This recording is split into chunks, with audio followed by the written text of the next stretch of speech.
Hello guys, welcome everyone to the Physics Wala Method NEET PG marathon series. This marathon series is a concentrated effort from the teachers to give you the last minute push towards your NEET PG exam. Of course, this is not a very conceptual review of individual subject. This is a quick revision of key points that you should remember before you step into the examination hall. So today we are beginning with the medicine and I will be followed by Dr. Siraj for the pharmacology. So we'll do medicine over next 4 hours.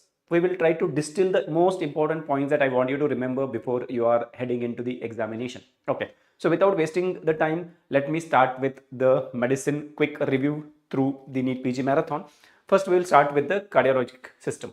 So when we talk about CVS, when we look at the questions, plenty of questions are being asked with respect to pulse, JVP, and then valvular heart diseases, heart failure, cardiomyopathies. So we'll quickly revise the important points. So when it comes to pulse, first thing that you need to know is you should know the pulse waveform. What is the normal pulse waveform? So when we look at the normal pulse waveform, the normal pulse waveform has two waves, one wave in the systole and one wave in the diastole. In the systole, the wave is produced by ejection of blood into the aorta by the left ventricle. So as blood is ejected into the aorta by the left ventricle, we will get a positive upstroke because aortic pressure increases. That gives me a positive upstroke. This positive upstroke, we will call it as a percussion wave, right? I have put blood into the aorta, distended it, triggering a wave. We will call it as percussion wave. But this aorta which was distended will recoil back and that will increase the pressure in the aorta further, giving me one more wave. We will call it as tidal wave. So I have a percussion wave, I have a tidal wave, and between these two waves there will be a small notch which we call as, this notch will be called as anacrotic notch. It will be called as anacrotic notch. Okay, and then the wave will be going down, and then during diastole, this wave that was created by ejection of blood into the aorta will travel towards the periphery, and periphery will have a reflected wave. We will call it as peripheral vascular resistance that further boosts the pressure, again giving me one more wave. This wave we will call it as dicrotic wave. So we have two waves in the pulse. One is because of the systole, that is anacrotic wave. Another in the diastole, that is dicrotic wave. We will call this as dicrotic wave. So this is anacrotic wave, and the next one is dicrotic wave. So dicrotic wave is happening in diastole and anacrotic wave is happening in systole. Yes guys, 1 second, there is some technical issue. I will just resolve it.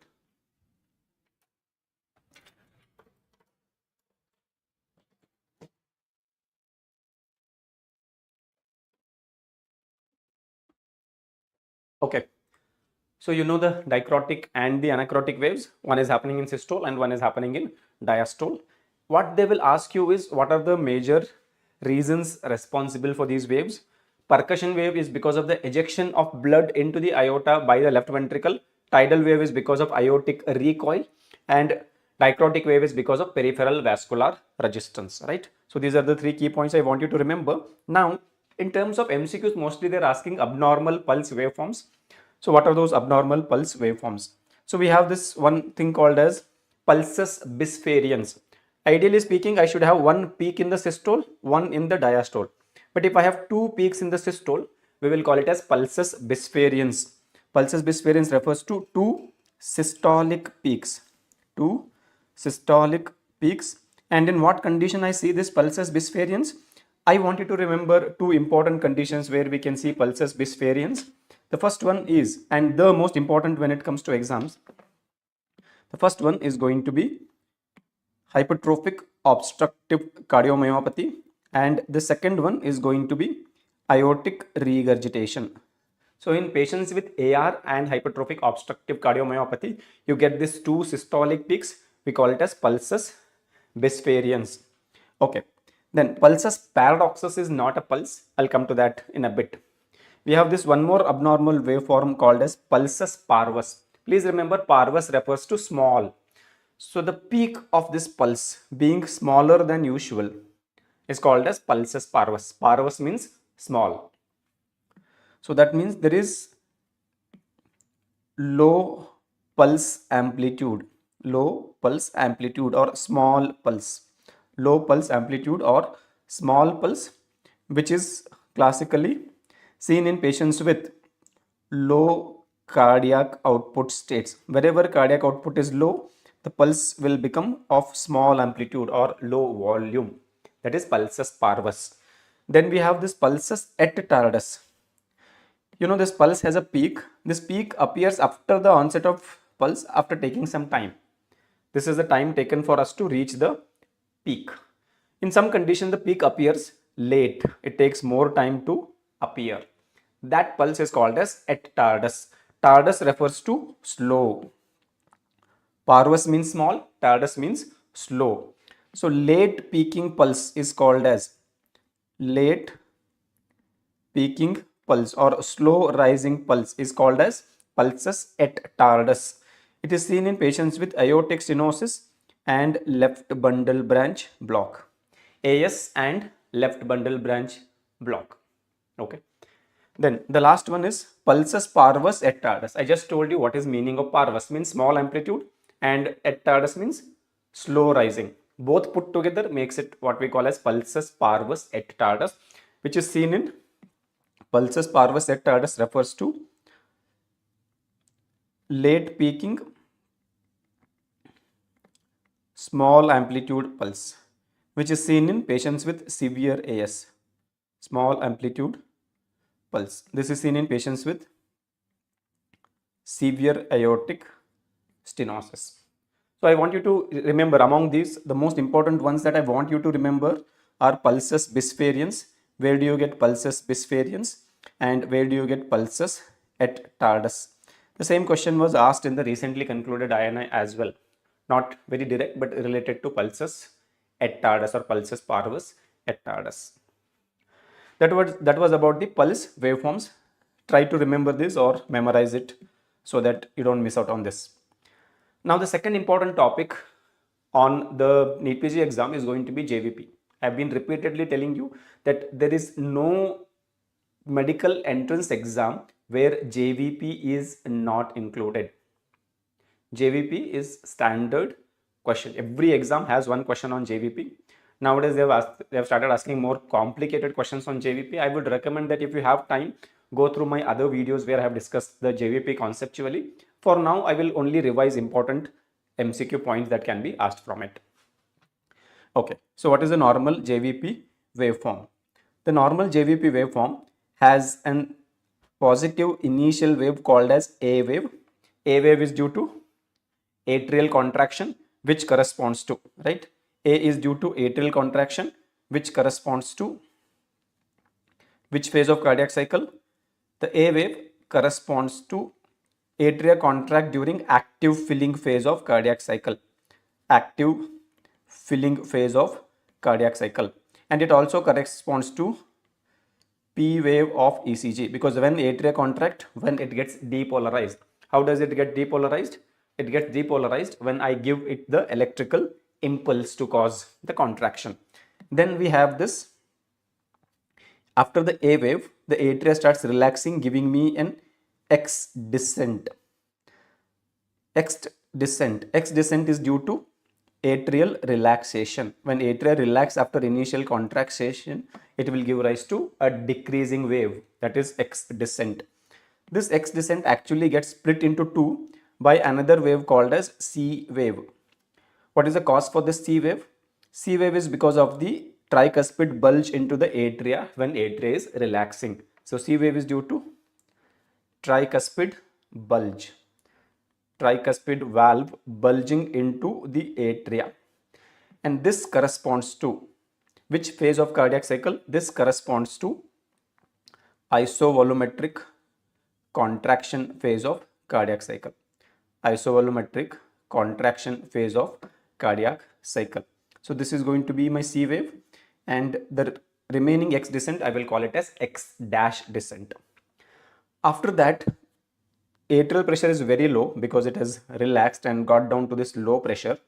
Now the blood starts filling into the atria coming from inferior and superior vena cava, giving rise to another upstroke. This wave we will call it as V wave. The V wave is due to V wave is due to venous filling, the blood coming from the veins. Veins means we are talking about superior and inferior vena cava. So blood coming from the veins fills the atria, giving rise to a positive wave called V wave. After that, the atria empties this blood into the ventricle during the passive filling, and the pressure in the atria decreases, giving rise to a Y descent. So we will have another Y descent. This Y descent is due to atrial emptying, and this corresponds to passive filling phase of cardiac cycle. Passive filling phase of cardiac cycle. So three events in the JVP can be matched with the cardiac cycle. The active filling is A wave. It's very easy to remember. A for active filling, A for atrial contraction. Then C wave is due to isovolumetric contraction, and the last one, the atrial emptying, that is passive filling. Okay, just for you to remember, please remember that this, from the end of X descent to the beginning of P wave, right? That notch is where we have our second heart sound, S2. And we have our S1 somewhere here.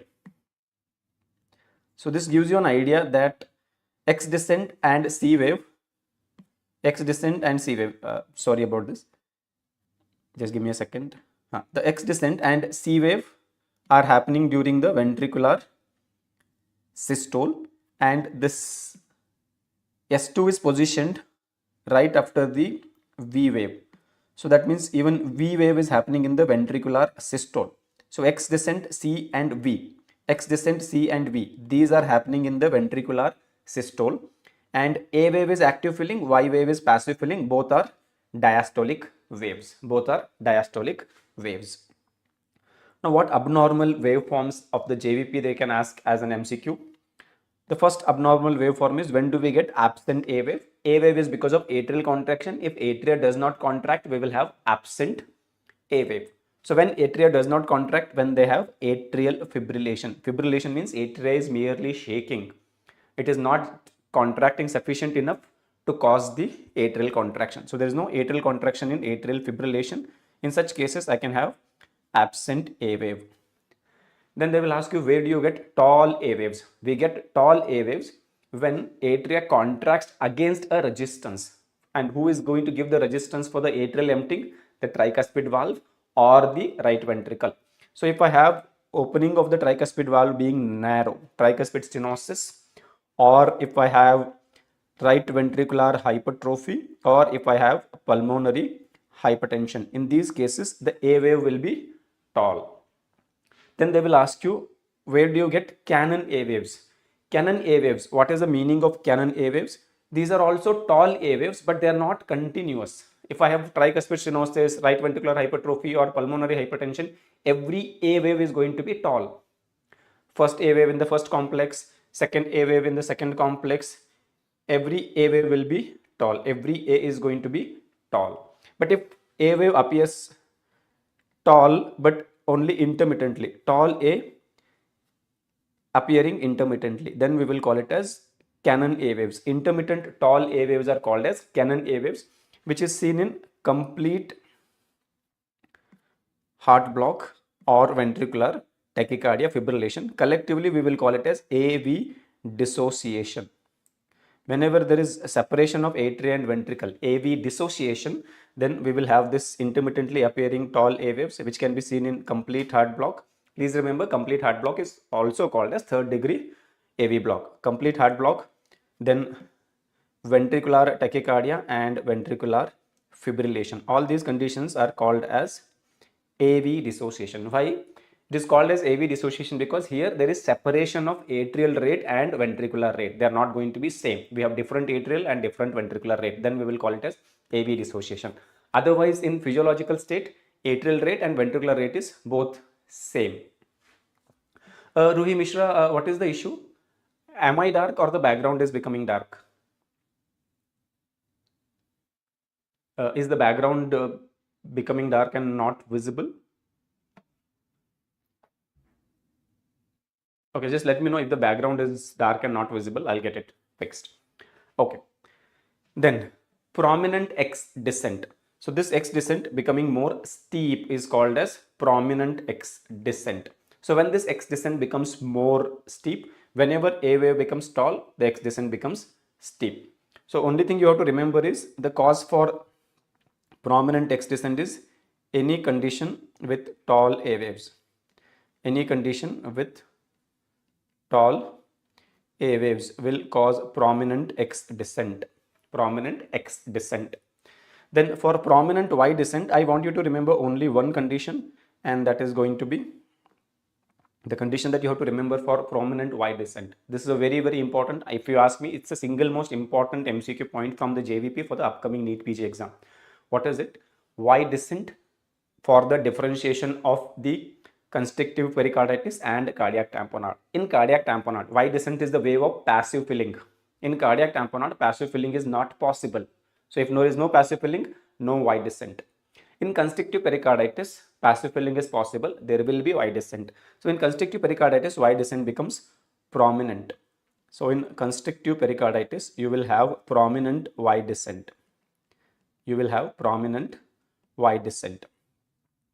Okay, and then you will have absent Y descent. Absent Y descent in patients with cardiac tamponade. So in cardiac tamponade, there is no Y descent because there is no passive filling. There is so much fluid around the heart that it is compressing the ventricle. So passive filling nahi ho sakta hai. Passive filling is not possible at all. Clear? Adi? Very good. Very good. Okay. Now they may ask you, where do you get fused CV wave? Now what do I mean by fused CV wave? Where C wave is not followed by X descent. Now here we are getting this X dash descent. So there is only X descent, then C wave. It directly goes to the V wave and then Y descent. There will not be X dash descent. Such condition is called as fused CV wave, which is also called as, this fused CV wave is also called as Lanzisi sign. Lanzisi sign. A prominent V wave and Lanzisi sign both are seen in patients with tricuspid regurgitation. In patients with tricuspid regurgitation. In patients with tricuspid regurgitation. So these are the key MCQ points that I want you to remember. Another thing I want you to remember is this prominent Y descent that we are getting in constrictive pericarditis. There is a name given to it. So can anybody tell me what is the name given to the prominent Y descent that we get in constrictive pericarditis? Prominent Y descent of constrictive pericarditis. Apurvi, I will share the PDF. It will be available on the Telegram as soon as the class is over. The prominent Y descent of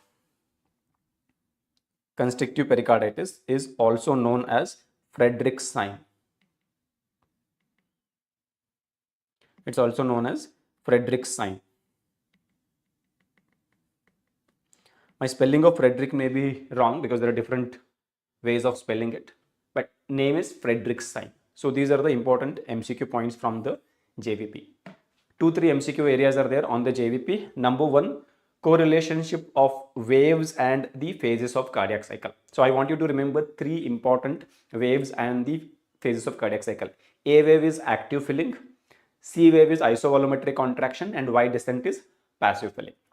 After that, the next 2 important MCQ points is, where do you get Cannon A waves, where do you get this Frederick sign, and where do you get this Lanzisi sign. Lanzisi sign in tricuspid regurgitation. Frederick sign is the prominent Y descent of constrictive pericarditis, and Lanzisi sign is nothing but fused CV wave. And Cannon A waves, whenever there is separation of atria and ventricular rate, as we call it as AV dissociation. In complete heart block, atrial rate is increased, and in case of VT and ventricular fibrillation, ventricular rate is increased. Okay, so that completes our JVP. Next, we will go to important question, that is valvular heart diseases. Now in valvular heart diseases, most of the questions are related to diagnosis. What they do is, they give you a story, and from the story you have to diagnose whether it is talking about aortic stenosis, whether it is talking about pulmonic stenosis, whether it is talking about let us say mitral stenosis or a tricuspid regurgitation. So we'll develop a quick approach. We will take only 20 minutes to develop an approach to valvular heart diseases. Okay, so what we will do to answer valvular heart disease questions? I will start with a question, right? Let us say that there is a patient. So this is going to be our question. Let us say there is some patient, some age. He has presented with dyspnea and angina. Dyspnea and angina are his complaints. And on auscultation, I get a murmur. On auscultation, I get a murmur, which is, the murmur is, let us say it is an ejection systolic or mid systolic murmur. And which part of the chest it is heard? It is heard in right second intercostal space. They are asking what is the diagnosis. So now how will I reach the diagnosis in this question if I have not studied the valvular heart diseases? If you don't have time, don't waste on studying the valvular heart disease. I'll give you a quick approach. So there are a lot of information here. The first level of information is the symptom of dyspnea and angina. Second level of information is the nature of murmur. Third level of information is from which area of the precordium this murmur is heard. In this case, it is right second intercostal space, right? So now how to diagnose this? Number one, the first and the most important thing, any valvular heart disease questions, first thing you should do is see whether the symptoms are suggestive of involvement of right side of the heart or left side of the heart. Whenever right side of the heart gets affected, the symptoms primarily focus on the JVP, liver and edema. So please remember, if there is right heart disease, the right heart disease will cause rise in the JVP, it will have raised JVP, it will have hepatomegaly because of congestion of the liver, and third, it will cause edema. So edema, hepatomegaly and raised JVP are symptoms of right heart disease. And if I have left heart disease will mainly cause, when there is increase in the left atrial pressure, it will cause dyspnea, it can cause orthopnea and PND. Orthopnea and PND. So now looking at these symptoms, what do you think this question is suggestive of? Involvement of left side of the heart or the right side of the heart? Adi, very good. So this question is suggestive of involvement of the left side of the heart because the symptom is dyspnea predominant. It is not talking about raised JVP or hepatomegaly. So it's a it's a left predominant disease. So then what are the possibilities? What are the valves on the left side of the heart? Aortic valve and mitral valve. So the disease may be affecting either aortic valve or mitral valve. That is the first point. Then now that I know that it is either aortic stenosis, aortic regurgitation, mitral stenosis or mitral regurgitation, now I have to decide whether this sound or murmur is because of an aortic pathology or mitral. After that, I'll decide whether it is stenosis or regurgitation. How will I decide whether it is aortic or mitral pathology? Generally, murmurs produced by a particular valve will be best heard on the surface of the chest in a particular area. We will call it as like mitral area, tricuspid area. So if I know which area this murmur is coming from, then I know from which valve it is coming from, right? So for that, we will just list the areas of auscultation. So there are four major areas of auscultation. The first one is the right second intercostal space. The right second intercostal space is the aortic area. Aortic area. Then we have the left second intercostal space. The left second intercostal space is the pulmonary area. Pulmonary area. Then we have this left lower sternal border or parasternal region, which is going to be tricuspid area. This is tricuspid area. Then the last one, we have this apical area or apex, which is the mitral area, which is going to be the mitral area. So we have four major areas. One extra area which is called as Erb's area. Erb's area. The Erb's area is also called as neo-aortic area. It's a new extra area for the aortic valve. Neo-aortic area. So any valvular heart disease question, the first thing that you are going to do is identify whether the symptoms are suggestive of right heart or left heart. So in this question that I gave you, the symptoms are suggestive of left heart because it is dyspnea. It's not talking about raised JVP, hepatomegaly, edema. Once that is sorted, next I should see the area to identify from which valve this murmur is coming from. So now that you have this table, you can identify from which valve this murmur is coming from. It is right second intercostal space. That means the murmur is coming from the right second intercostal space is aortic area. The murmur is coming from aortic valve. So now I have only two possible diagnoses. Either I have AS or AR. I got to know it is AS or AR by looking at the symptoms and the area from where the murmur is heard. Now, if I know which one causes systolic murmur and which one causes diastolic between AS and AR, I'm sorted. I have the answer. If I'm not able to remember that, at least I have 50% chances that I will get to the right answer between AS and AR if I even take a chance, right? If I randomly pick one, I have a 50% chance. And many times what happens is that AR option may not be there, only AS will be there. So then your answer is sorted. So only last thing that we will do to make easy for us to solve the valvular heart disease question is we'll put a table and make the list of murmurs that you need to remember. Okay, so please remember there are 4 valves, 8 conditions. Each valve a stenosis and a regurgitation, but you don't have to remember 8 murmurs. Why? Because murmur of aortic stenosis and aortic regurgitation will be similar to the murmur of pulmonic stenosis and pulmonic regurgitation because they are just the opposite counterparts. See, aortic valve opens at the same time as the pulmonic valve, aortic valve closes at the same time as the pulmonic valve. So stenosis and regurgitation of these conditions will have the similar murmurs. So AS and PS, both of them cause a murmur which is called as ejection systolic or mid systolic murmur. It's called as ejection systolic or mid systolic murmur. Now we all know that systole happens between S1 and S2. The murmur of aortic stenosis or pulmonic stenosis does not start in the initial part of the cardiac cycle, which is isovolumetric contraction. It starts after the isovolumetric contraction, that is during rapid ejection. The murmur intensity goes on increasing in the rapid ejection and then goes on decreasing in the delayed ejection. So this murmur can be called as ejection systolic with increasing and decreasing intensity. We can call it as crescendo decrescendo murmur. Crescendo decrescendo murmur. Okay. The important point to note with respect to aortic stenosis murmur, this murmur is called as ejection systolic crescendo decrescendo murmur. Ejection systolic crescendo decrescendo murmur. Very good, very good.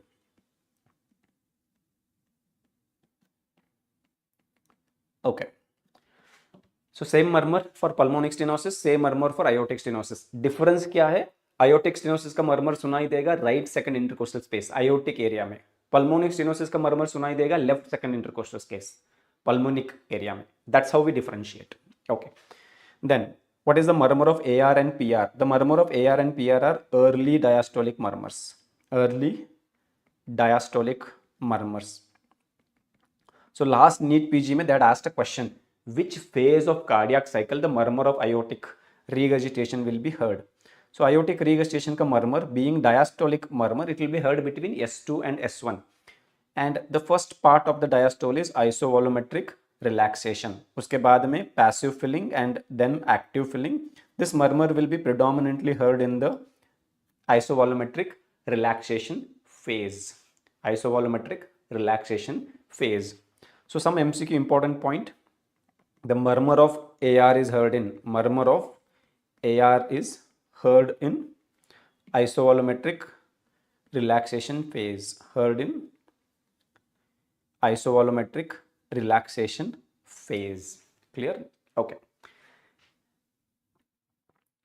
Next is about mitral stenosis and tricuspid stenosis. Both of them are going to be mid diastolic murmurs. They are mid diastolic murmurs.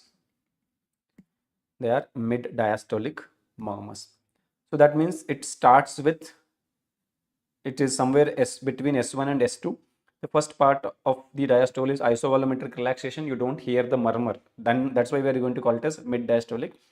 It begins in the passive filling, and the murmur intensity increases in the active filling. So it starts in the passive filling, increases in the active filling. So we'll call it as mid diastolic murmur for sure. It is an MDM. But then, how do I describe this increase in the intensity in passive filling? We will call it as MDM with pre-systolic accentuation. Why am I calling it as pre-systolic accentuation? Because जो intensity है murmur का, it increases just before the next systole begins. S1 के बाद क्या start होगा? Systole. So before systole starts, the intensity of the murmur is increasing. So we'll call it as mid-diastolic murmur with pre-systolic accentuation. The last one is MR and TR. The murmur of MR and TR is going to be pan-systolic. It's pan-systolic. That means systole मतलब S1 and S2 के बीच में, and being pan means it runs throughout the systole. ये murmur पूरे systole में चलेगा. Okay. Now, some more important MCQ points from the valvular heart disease. They will ask you what is the most common cause for aortic stenosis. The most common cause for aortic stenosis is aging, age-related degeneration of the valve, age-related degeneration. They will also ask you what is the most common cause for aortic stenosis in young individual. क्योंकि aging तो common cause है, but अगर young में हो जाता है तो aging reason नहीं हो सकता है. So in young individuals, presence of congenital bicuspid aortic valve. Congenital bicuspid aortic valve. Okay. So they will also ask you what is the most common cause for mitral stenosis. Most common cause for mitral stenosis is rheumatic heart disease, RHD. In fact, in India, we always make a statement that अगर India में किसी को भी mitral stenosis है तो हम ये मान के चलते हैं, we presume that it is always because of rheumatic heart disease until and unless कोई proof है to say that this is not because of some other cause. Okay. Then another MCQ they will ask you is what is the most common cause for MR. The most common cause for MR is functional or secondary MR. Functional और secondary MR means यहाँ पे valve में problem नहीं है, left ventricular dilatation की वजह से MR हो रहा है due to left ventricular dilatation. Okay. Then they also ask you some named murmurs. Where do you get them? Named murmurs. Okay. So where do you get this Austin Flint murmur?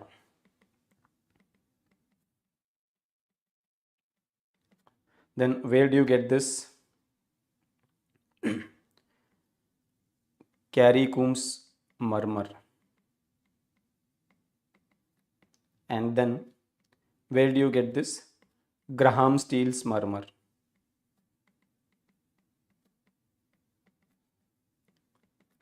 The Austin Flint murmur is seen in aortic regurgitation, 𝐒𝐂𝐈𝐾's murmur in rheumatic fever, and Graham-Steele murmur is nothing but the murmur of tricuspid regurgitation, murmur of pulmonic regurgitation. So murmur of PR is Graham-Steele, murmur of AR is Austin Flint, and murmur of rheumatic fever is 𝐒𝐂𝐈𝐾's murmur. This one is easy to remember. A for A, Austin Flint is A for AR. Clear? Graham-Steele murmur they had asked in the last FMGE exam. You should be aware of it. Okay, there are two more named findings I want you to remember on the valvular heart disease before we move to the next topic. So one of them is called as Gallawerdin's phenomenon.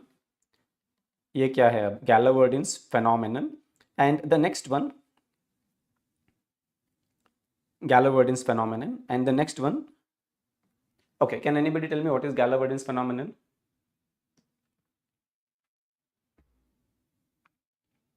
Gallawerdin's phenomenon. Gallawerdin's phenomenon refers to जो murmur of aortic stenosis है. Where should I hear it? I should hear it in the aortic area, which is right second intercostal space. But it gets conducted to the apex, and I can hear it in the apex also. There it may create a confusion of mitral regurgitation. So then we will call it as Gallawerdin's phenomenon. murmur of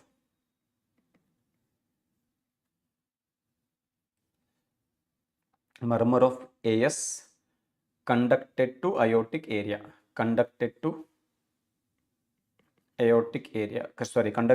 mitral area is called as Gallagher's phenomenon. Okay, there's one important point to note here, that all these murmurs that we discussed which have a name except Gallagher's phenomenon, they're all diastolic murmurs. All the named murmurs are diastolic murmurs. All the named murmurs are diastolic murmurs. Gallagher's जो aortic stenosis का murmur है वो systolic है, but generally we call it as Gallagher's phenomenon and not Gallagher's murmur. Clear? Okay. So that's about the valvular heart diseases. Simple सा approach है. First see which side symptoms are there, right or left. उसके बाद में see which area the murmur is heard. Then you will have much more clarity that whether you're dealing with aortic valve disease or pulmonic valve disease, tricuspid or mitral. After that, all you have to do is apply this table to know which murmur is from which valvular condition and you have the diagnosis. उसके ऊपर कुछ ऐसे questions पूछे जाएंगे, you should be able to answer. These are the important points from valvular heart disease. Okay.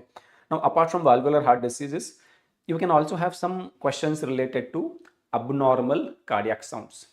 About where do we get S3, where do we get S4, where do we get clicks, and where do we get opening snap.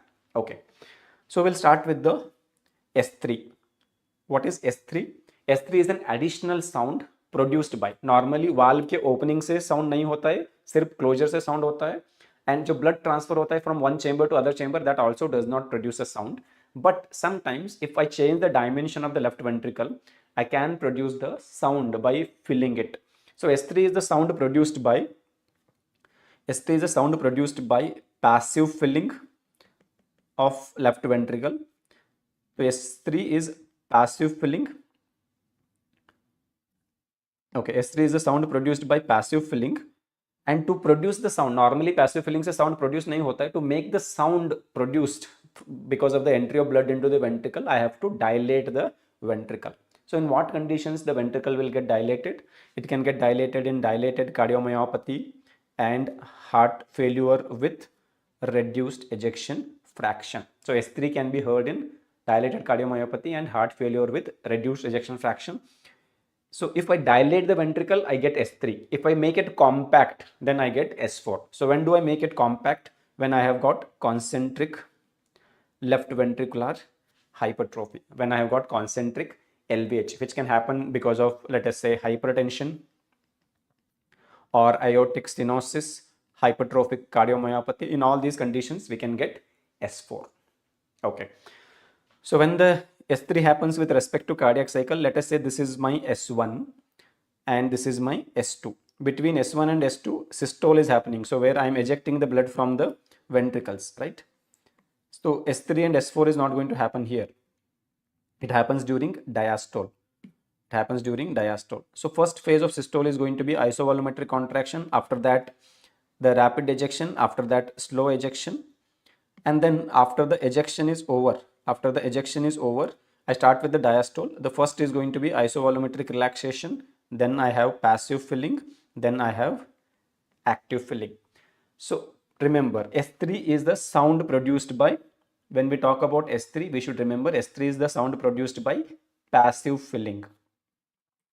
It is the sound produced by passive filling into large or dilated compliant left ventricle. So when left ventricle becomes dilated, as in case of dilated cardiomyopathy or heart failure, we can hear S3. So where I'm expected to hear the S3, I'm expected to hear the S3 somewhere here in the passive filling phase. S3 is heard in passive filling phase. Okay. And then what is S4? S4 is the sound produced by active filling. So after passive filling, when I actively push the blood into a small compact LV, active filling into a small or compact non-compliant LV, compact non-compliant left ventricle, as in concentric LVH. Concentric LVH में left ventricle छोटा हो जाता है because cavity छोटा हो जाता है because of the muscle mass growing inwards. So in the active filling phase, I can hear S4. So can I say that S3 is an early diastolic sound? S3 is a early diastolic sound and S4 is a late diastolic sound. It's a late diastolic sound. So S3 happens here in the passive filling, S4 in the active filling. S3 के लिए dilated LV चाहिए, S4 के लिए compact LV चाहिए. Okay. Now what are these clicks and opening snaps? We know S1 and S2. Now we know S3, S4. What are these extra sounds? S1 is produced by closure of mitral and tricuspid valve, and S2 is produced by closure of aortic and pulmonic valve. Okay, but opening of the valves in physiological state does not produce audible sounds, but अगर valve stiff है, stenosed है, while it opens, it may produce the audible sound. That audible sound is what we are going to call as either click or opening snap. Whichever valves that open in the diastole, if they make a noise, we will call it as snap. And whichever valve that opens in the systole, if it makes a noise while opening, we will call it as click. So which valves open in the systole? It is aortic valve and pulmonic valve. So if I have aortic stenosis and pulmonic stenosis, while opening, those stenosed valve make a noise, we will call it as click. And then which valves open in diastole? Mitral valve and tricuspid valve. So if they are stenosed while opening, they can make a noise. In that case, we will call it as opening snap. Now on this phonocardiogram, where do I place the opening snaps and clicks? The valves open after the isovolumetric phases. So here I can get click. Click is heard after isovolumetric contraction, and the snap, opening snap, is heard after isovolumetric relaxation. So I want you to remember this picture for the exam, because nowadays they've started giving this phonocardiographic picture, like this kind of a picture where S1, S2 they mark, and then somewhere they will mark one waveform or one oscillation, and then they will ask you what does this oscillation correspond to, whether it is corresponding to opening snap, click, S3 or S4. So you should know the relative positions on the phonocardiogram. Okay, so that's about our abnormal heart sounds. So far we have covered about the pulse, important pulses that you need to remember, Bispherians and Parvus et tardus, and then JVP, important JVP waveforms and named signs that you need to remember, and then valvular heart diseases, key MCQ points, and some abnormal heart sounds. Now we will go to the core medicine topic, that is heart failure. Okay, so what is the heart failure? Heart failure refers to, there is a definition to it. What is heart failure? Heart failure refers to either impaired ventricular ejection or relaxation. So ventricle has two functions: contract to eject the blood, relax to receive the blood. So if I am not able to relax, I cannot receive. If I cannot receive, I cannot eject. Similarly, even if I receive by doing a good relaxation, if I cannot contract well, I cannot eject well. So impaired ventricular contraction or relaxation is called as heart failure. Now, how do I diagnose heart failure? Of course, there are symptoms of heart failure: right heart failure, left heart failure. Right heart failure will have raised JVP, hepatomegaly, ascites, pedal edema. Left heart failure will have dyspnea, orthopnea, PND, which we have already discussed. But for diagnosis, it's not only clinical. There is laboratory criteria. So what is the laboratory criteria? For the diagnosis of heart failure, there should be signs and symptoms of heart failure, plus what is the laboratory investigation of choice for diagnosis of heart failure? That is going to be increased N-terminal pro-BNP. NT-pro-BNP is the marker for the diagnosis of heart failure. So this is a potential MCQ point. Which investigation is considered as the investigation of choice for the diagnosis of heart failure? And that investigation of choice is going to be N-terminal pro-BNP. Raman Singh, is it the darkness lighting that you're not able to see me, or I'm going out of frame? I need to go out of frame to accommodate the screen, but otherwise if it is lighting, I'll ask the team to get it sorted.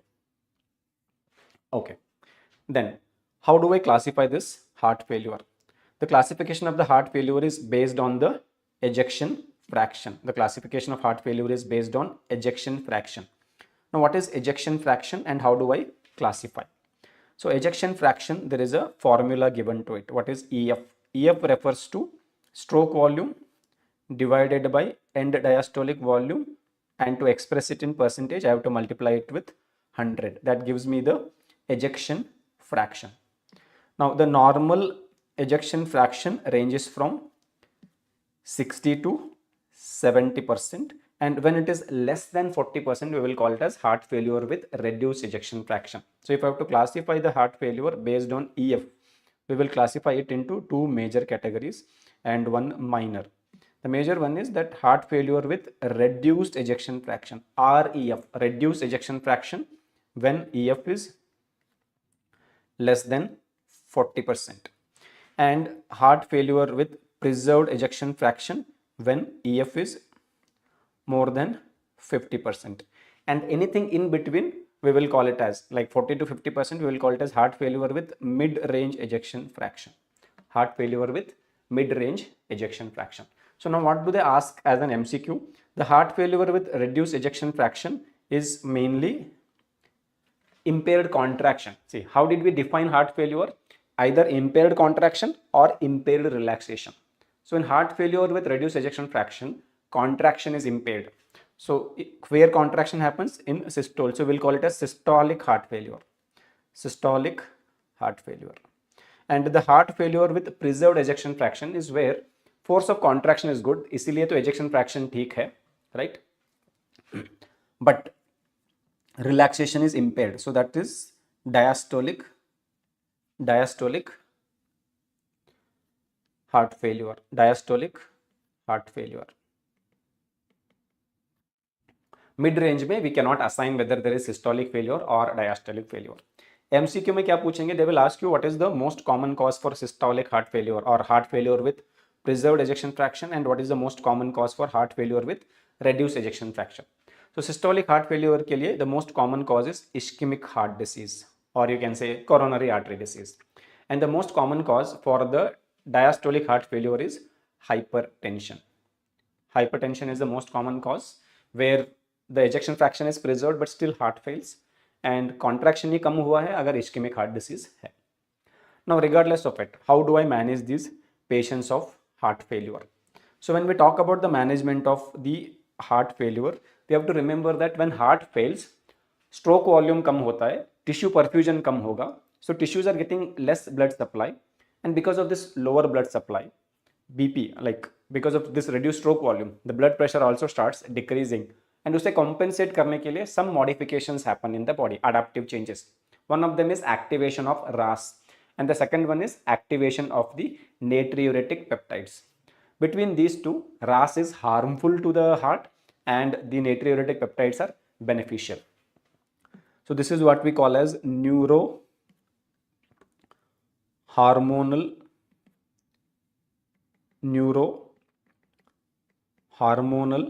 adaptations to heart failure. Neurohormonal adaptations to heart failure. So what happens? There is activation of two systems. One of them is RAS and the second one is natriuretic peptides. Natriuretic peptides. So both get activated, but RAS worsens heart failure. RAS worsens heart failure because it increases the burden on the heart, and natriuretic peptide benefit heart failure.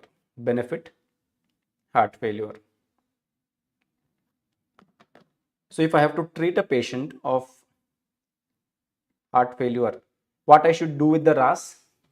RAS के साथ क्या करना होगा? RAS needs to be blocked because it is harmful. तो RAS में क्या क्या है? We have angiotensin and aldosterone. या तो angiotensin को ब्लॉक करो या aldosterone या दोनों को ब्लॉक करो.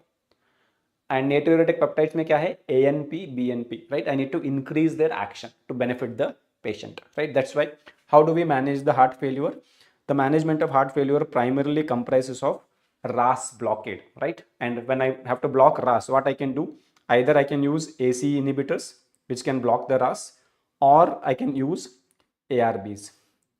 If I have to prefer one between the two, AC inhibitors are preferred because of better results in clinical trials over ARBs. But if patient is not able to tolerate AC inhibitors, you are okay to start with ARBs as well. Okay. Then the second thing I can use for these patients, how can I block the aldosterone? I can block the aldosterone with spironolactone.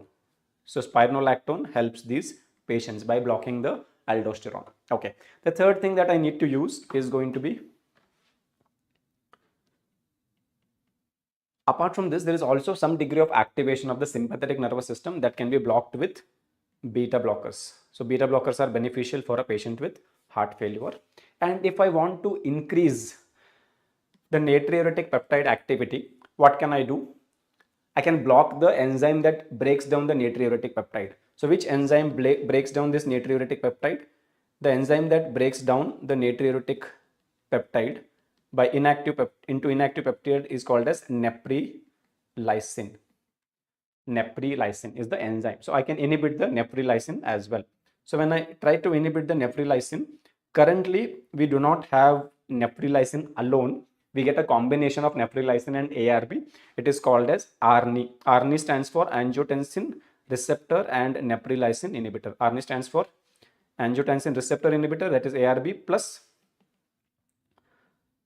angiotensin receptor and neprilysin, both being inhibitor combined, plus neprilysin inhibitor.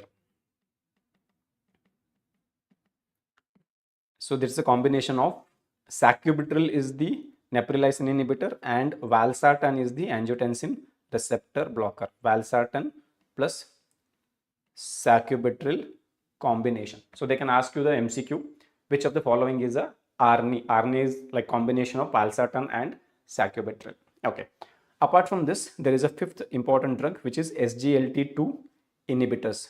Yes, I know they are diabetic drugs, but they have shown in clinical trials that they reduce the risk of death in patients with heart failure and they do not cause hypoglycemia. So of course I can use it in non-diabetic heart failure also because they do not cause hypoglycemia, right? Clear? So these are the drugs which are used, and studies after studies have shown that all these drugs reduce cardiovascular mortality. Beta blockers, AC inhibitors, ARBs, ARNI, SGLT2 inhibitors, they reduce the CV mortality. Means if I have a patient with heart failure and I start these medications, his chance of death or risk of death comes down. Now I can also use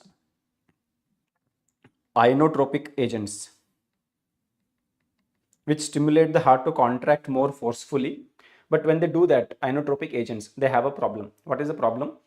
The problem is symptomatic improvement is seen, but increased risk of death. Inotropic agents like digoxin, they're associated with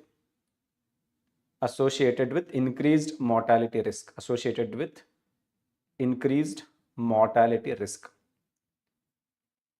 So this is also an MCQ they have asked, which of the following drug is associated with increased mortality risk in patients with heart failure? That is mainly inotropic agents. Particularly, I want you to remember digoxin.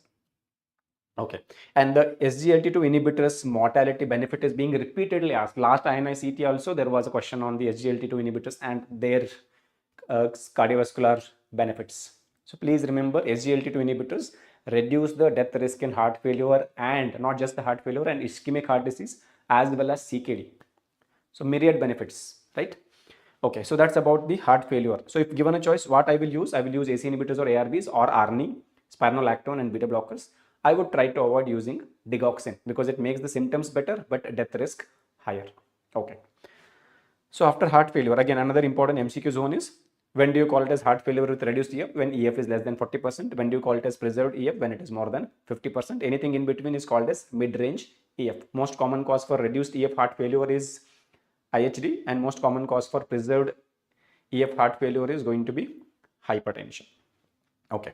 So now we have covered a little bit about the valvular heart diseases and heart failure. We will go to the next topic, which is constrictive pericarditis. Almost every NEET PG exam, the questions on constrictive pericarditis are primarily asking you to differentiate between constrictive pericarditis and cardiac tamponade.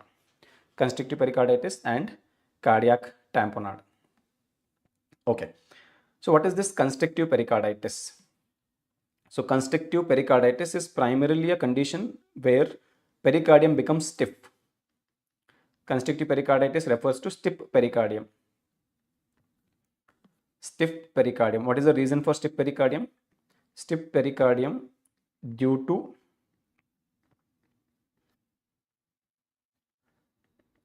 chronic inflammation and fibrosis. Chronic inflammation and fibrosis. So they will ask you what are the common causes for this constrictive pericarditis. So please remember the most common cause for constrictive pericarditis in the world and the most common cause for constrictive pericarditis in India. So in the rest of the world, it is recurrent acute pericarditis. Recurrent acute pericarditis. अगर pericarditis बार बार होगा, that will cause fibrosis or scarring. But in India, it is tuberculosis. Tubercular pericarditis or tuberculosis is the most common cause for constrictive pericarditis.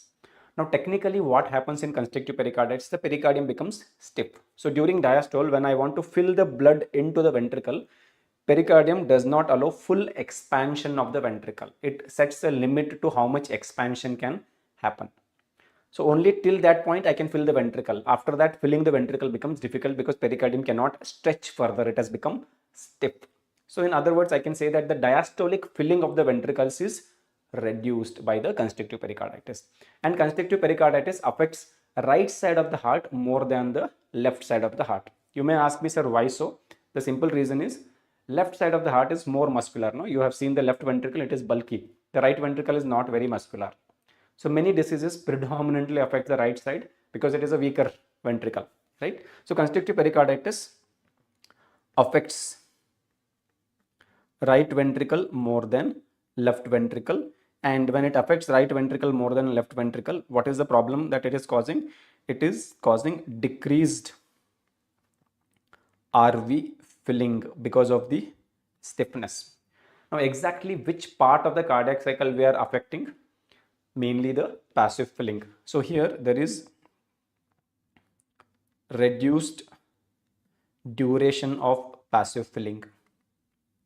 Reduced duration of passive filling. So if I'm not able to transfer the blood from right atrium to right ventricle during passive filling, there is more burden to do it on the active filling phase. So atria has to contract more to push the blood into the ventricle. So atrial pressure increases. That leads to raised JVP because atrial pressure is directly proportionate to IJV pressure. It leads to hepatomegaly and typical features of right heart symptoms. So this results in raised right atrial pressure, and raised right atrial pressure leads to raised JVP. Second, it can give rise to hepatomegaly, ascites and edema. Hepatomegaly, ascites and edema. Similar symptoms we get in patients with cardiac tamponade also. Raised JVP, hypotension we can have. So that's why we need to differentiate between the cardiac tamponade and the constrictive pericarditis. And of course, there are investigations that help us to differentiate. But clinically, what helps us to differentiate is JVP. So when it comes to the constrictive pericarditis, when we look at the JVP had been the cornerstone of investigations, cornerstone of MCQs when it comes to NEET PG. So what changes we get in the JVP? So in the JVP, first thing is A wave becomes tall. A wave becomes tall. And whenever A wave is tall, X descent by default becomes prominent. X descent by default becomes prominent. Okay, then third, here passive filling is present, right? But duration of passive filling is reduced. Because passive filling is produced but duration is reduced, I will have Y descent, because Y descent is the wave of passive filling. Y descent will be present, but because duration is reduced, it appears to be more steep. So I get a steep Y descent. I get a steep Y descent. And as already we have discussed, this steep Y descent is what we call as Frederick's sign.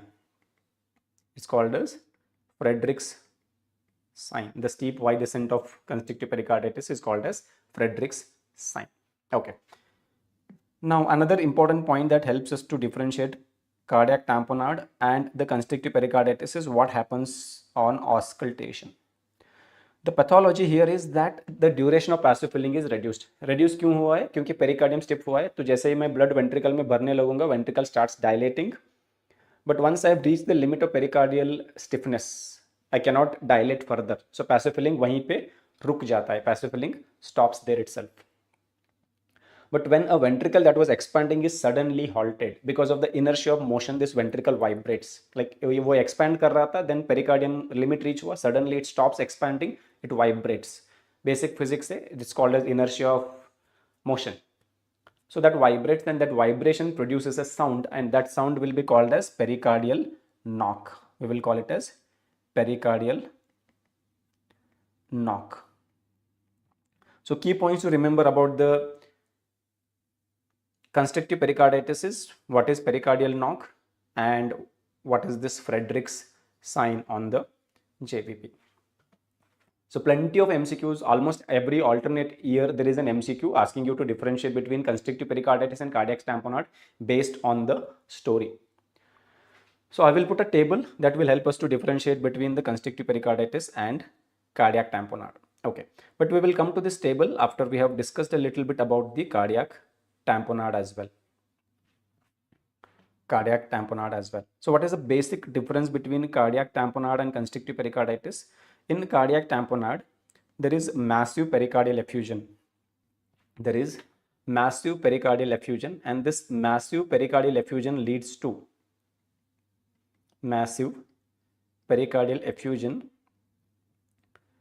to collapsed right ventricle. Because there is so much fluid in the pericardium, it compresses and causes the collapse of the Rekha Singh, I will share the annotated PDF after the class. Soon after the class, it will be available on the Telegram. Fluid around the pericardium makes the right ventricle gets collapsed. As I have already told you, right ventricle gets affected more than left in many conditions, including constrictive pericarditis and cardiac tamponade. Kyun? If I have to collapse two ventricles, which one will be easily collapsed? The one which is less muscular. Right ventricle is not as muscular as the left ventricle. So once the right ventricle gets collapsed, I cannot fill it easily, right? So collapsed right ventricle results in absent passive filling. जो भी blood ventricle में right ventricle में fill होगा, it only happens when atria actively, forcefully pushes the blood into it. So there is no passive filling. In constrictive pericarditis, passive filling duration is shortened. In the cardiac tamponade, the passive filling is totally absent, right? So now what symptoms it will give rise to? In terms of clinical features, this will give rise to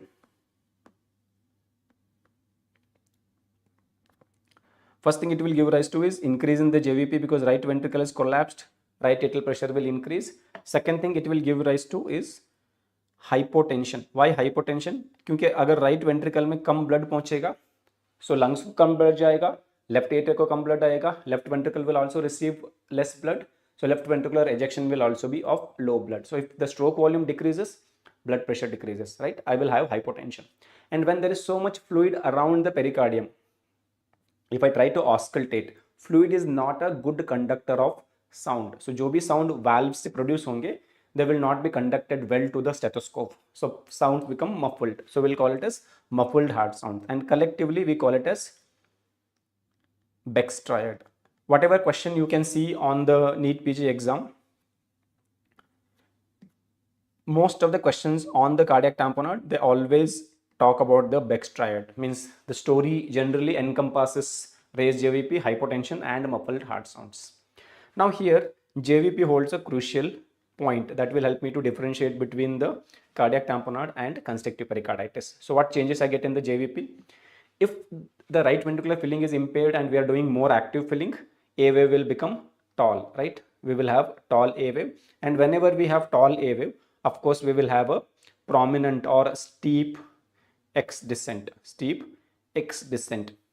but wide descent in constrictive pericarditis had become prominent, but here it will be absent. So this is a point, this is the single most important point that you have to remember when it comes to JVP in cardiac tamponade. Absent wide descent is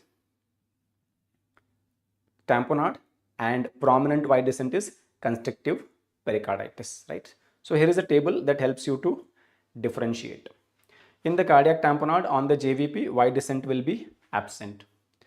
And in case of constrictive pericarditis, both Y and X descent will be there, and Y descent is going to be prominent. Okay. Then another thing is on auscultation. I think we have not put that point here. On auscultation, cardiac tamponade will have muffled heart sounds. Cardiac tamponade will have muffled heart sounds. And in case of the constrictive pericarditis, I will have a sound called as pericardial knock. What is pericardial knock? It is the sound produced by halting of the sudden halting of expanding left ventricle or expanding right ventricle during passive filling. So these are the points that will help you to differentiate between constrictive pericarditis and cardiac tamponade. Okay. Then after this, we will go to the neuro cases. The rheumatic fever will be addressed in micro as well, so I'll skip it for now. We will go to the neuro. So in the cardiology, important things is pulse, JVP, mainly the waveforms, heart failure, especially pharmacology. Again, Siraj sir will revise the heart failure management today one more time after what I have done. And then constrictive pericarditis and cardiac tamponade. Okay. MI is another important topic, but of course I cannot accommodate the discussion of the MI in a short span. There's an MI related video available on the YouTube. If you have time, you can go through.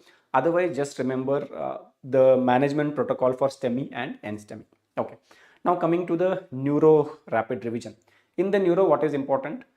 In terms of diseases, mitral stenosis, multiple sclerosis, GB syndrome, myasthenia gravis. 50% of the neuromedicine questions come from this.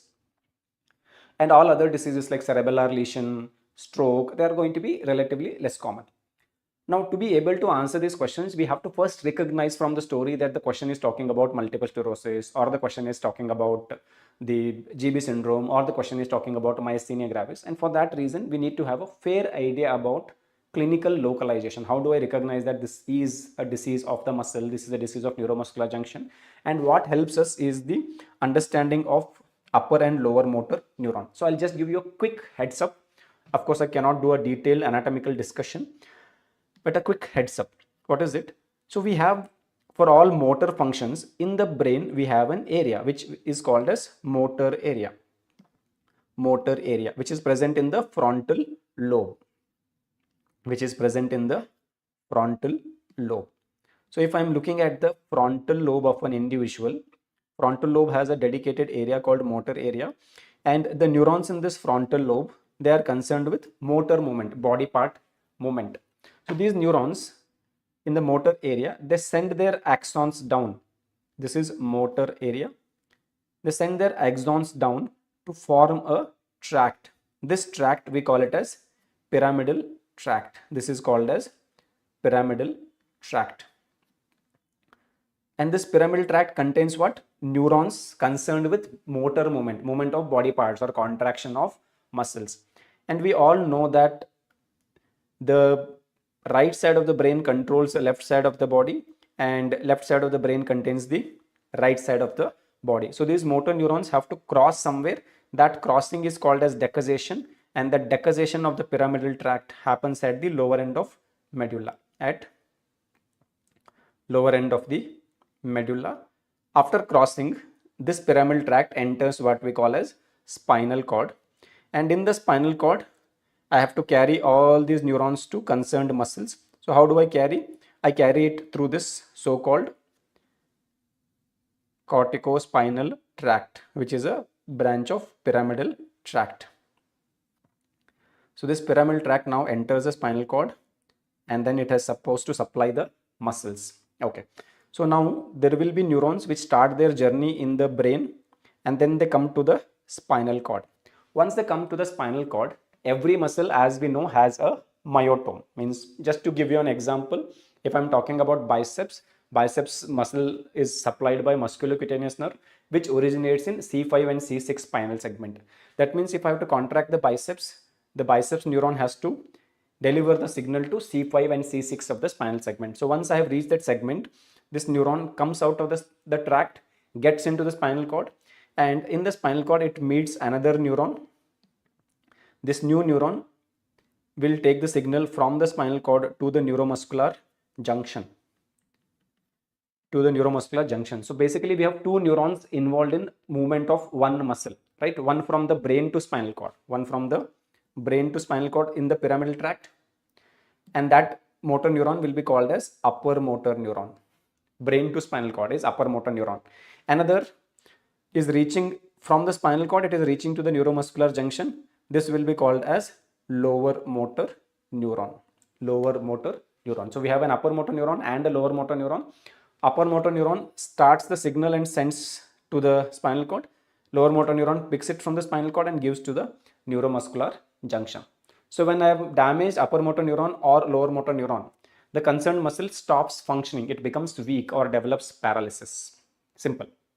Whether upper motor neuron damage or lower motor neuron damage, patient will have weakness or paralysis. Then how will I get to know whether this part is affected or this part is affected? So for that, we need to know that there are additional functions done by this upper and lower motor neuron. Lower motor neuron constantly sends electrical impulses required for the maintenance of muscle tone, but upper motor neuron inhibits it. So tone is because of LMN and UMN inhibits it. Similarly, when we check the deep tendon reflexes, it is the lower motor neuron which is responsible for the reflexes and upper motor neuron inhibits it. So when I damage the lower motor neuron, muscle will become weak, tone will decrease, reflexes will diminish. If I damage upper motor neuron, muscle will become weak, but because its role is to inhibit the tone and reflexes, inhibition is gone, tone and reflexes will increase. So whenever there is upper motor neuron lesion, so UMN lesion will lead to weakness plus tone is now going to be increased. We will call it as hypertonia or spasticity.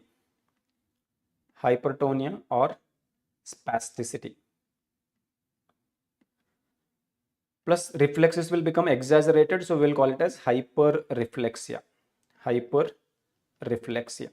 And whenever there is LMN lesion, so when there is LMN lesion, weakness will be there. The muscles will not be able to contract, but tone will become decreased, right? We will have what we call as hypotonia. This hypotonia can also be called as flaccidity. Another name for hypotonia is flaccidity. Plus what will happen to the reflexes? Diminished. So I will have hyporeflexia, or they can be absent. In that case, if the reflexes are absent, you can call it as areflexia. So UMN, everything is going up. Tone is getting increased, reflexes are getting exaggerated. U for up. LMN, everything is going low. Tone is getting decreased. Reflexes are getting decreased. This is one point I want you to remember. Going forward, it will become easier for us to deal with individual neuromuscular diseases. Okay. Another point I want you to remember with respect to LMN is characterized by atrophy of the muscles and fasciculations or twitching of the muscles. Atrophy and fasciculations or twitching of the muscles. So these are the characteristic points that I want you to remember to differentiate UMN versus LMN. We will apply it when we go to disease. Like for example, if I say that there is a patient with weakness, myasthenia gravis, multiple sclerosis, stroke, everyone will have weakness as a complaint. So when there is a weakness as a complaint, if I tell that the tone is decreased, reflexes are diminished, it is pointing towards LMN, means the problem has to be between spinal cord to neuromuscular junction. If I say that tone is increased, reflexes are exaggerated, it is suggestive of UMN. The problem has to be in the brain or the pyramidal tract in the spinal cord. So that helps us to localize. Okay. So with that backdrop, we'll start with the first disease, that is myasthenia gravis. So what is myasthenia gravis? Myasthenia gravis is a disease of neuromuscular junction. It's a NMJ disorder. It's a neuromuscular junction disorder. Now, neuromuscular junction includes two things, the junction between the nerve and the muscle. So we have a nerve end and a muscle end. Nerve end is called as presynaptic membrane. Muscle end is called as postsynaptic membrane. So this GB syndrome, the myasthenia gravis is a disease of presynaptic membrane, nerve side problem or muscle side problem. Nerve side problem or the muscle side problem? Myasthenia gravis is where you have antibodies against acetylcholine receptor. So where is the acetylcholine receptor? It is on the muscle side, not on the nerve side, right? It's on the muscle side. So we can call it as postsynaptic. It is a postsynaptic neuromuscular junction disorder. It's a postsynaptic NMJ disorder. It's a postsynaptic neuromuscular junction disorder. That's the first point you need to know about myasthenia gravis. Why this is important? Because you also have some presynaptic neuromuscular junction disorder. One of them is Lambert-Eaton syndrome. Second one is botulism. Botulism and Lambert-Eaton, they affect the nerve side of the neuromuscular junction. The nerve terminal gets affected. Okay. Then second, what is the cause for it? It is an autoimmune disorder. It is an autoimmune disorder. And if it is an autoimmune disorder, then comes the question whether it is cell mediated disorder or antibody mediated. It is antibody mediated. And if it is antibody mediated, what is the most common antibody that we get? The most common antibody we get is anti-acetylcholine receptor antibody. Anti-acetylcholine receptor antibody is the most common antibody. What other antibodies we get? We have anti-muscle specific kinase or anti-MuSK antibody. That is the second most common antibody. And we have one more antibody called as anti-lipoprotein 4 receptor antibody. Lipoprotein 4 receptor antibody. This is least common antibody. Least common antibody. Okay. Now, if it is an autoimmune disorder, which gender is most likely to be affected? It is more common in females than males. It is more common in females than males. Which age group is more commonly affected? It has a bimodal age of distribution. Means one peak we see in 20 to 40 years age group and one after 60 years age group. 20 to 40 is mostly females. Typically, all autoimmune disorders are common in young females, and after 60 years, it is mostly going to be males. After 60 years, it's mostly going to be males. Okay.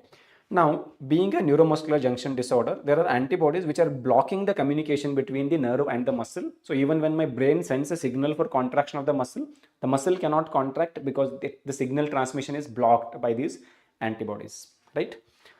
So then the muscles will get affected. So what is the sequence of involvement of these muscles? Which muscle gets affected first? The first muscle to get affected is going to be levator palpebrae superioris. And what symptoms I would expect if the levator palpebrae superioris gets affected by the disease? So the first to get affected is levator palpebrae superioris. This is the earliest muscle to get affected, and that results in development of ptosis or drooping of the eyelids. After that, the muscles of extraocular movement. So when they get involved, it results in development of diplopia or double vision. So if they ask you what is the earliest symptom of myasthenia gravis, what should be our answer? Ptosis. Ptosis is the earliest symptom of myasthenia gravis. Okay. After this, there will be involvement of proximal muscles. What are proximal muscles? Muscles on the shoulder joint and muscles on the hip joint are called as proximal muscles. So this results in proximal muscle weakness, or we can call it as proximal myopathy. Proximal myopathy. After that, there is involvement of facial muscles. So facial muscle involvement can result in drooping of face, and we call that as snarling face. Snarling face. So what happens in snarling face is there is drooping of face. When you ask the patient to give a smile, they cannot give a normal electric smile because they are not able to lift the angle of the lip. They can only lift the philtrum, exposing the teeth. So it resembles like a dog is trying to scare you by exposing the teeth. That's why it is called as snarling face. Snarling is nothing but an expression of a dog. So these are the classical involvement of the muscles. So when someone presents with ptosis and weakness of the proximal muscles and maybe diplopia, we suspect that he may be having myasthenia gravis. Now, how will I diagnose this case? So what investigations can be done for the diagnosis? The investigations that can be done for the diagnosis, Number one, they can ask you what is the screening test of choice. Second, they will ask you what is the most specific investigation. What is the most specific investigation? Third, they will ask you what is the most sensitive investigation. Most sensitive investigation. Screening test is ice pack test. Whichever eye has ptosis, you just put an ice pack, the ptosis disappears, then it is suggestive of myasthenia gravis.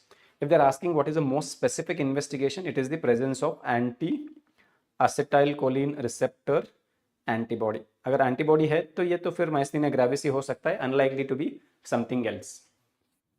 Unlikely to be something else. So anti-acetylcholine receptor antibody is the most specific investigation. But if they ask what is most sensitive, it is the single fiber electromyography. Single fiber electromyography.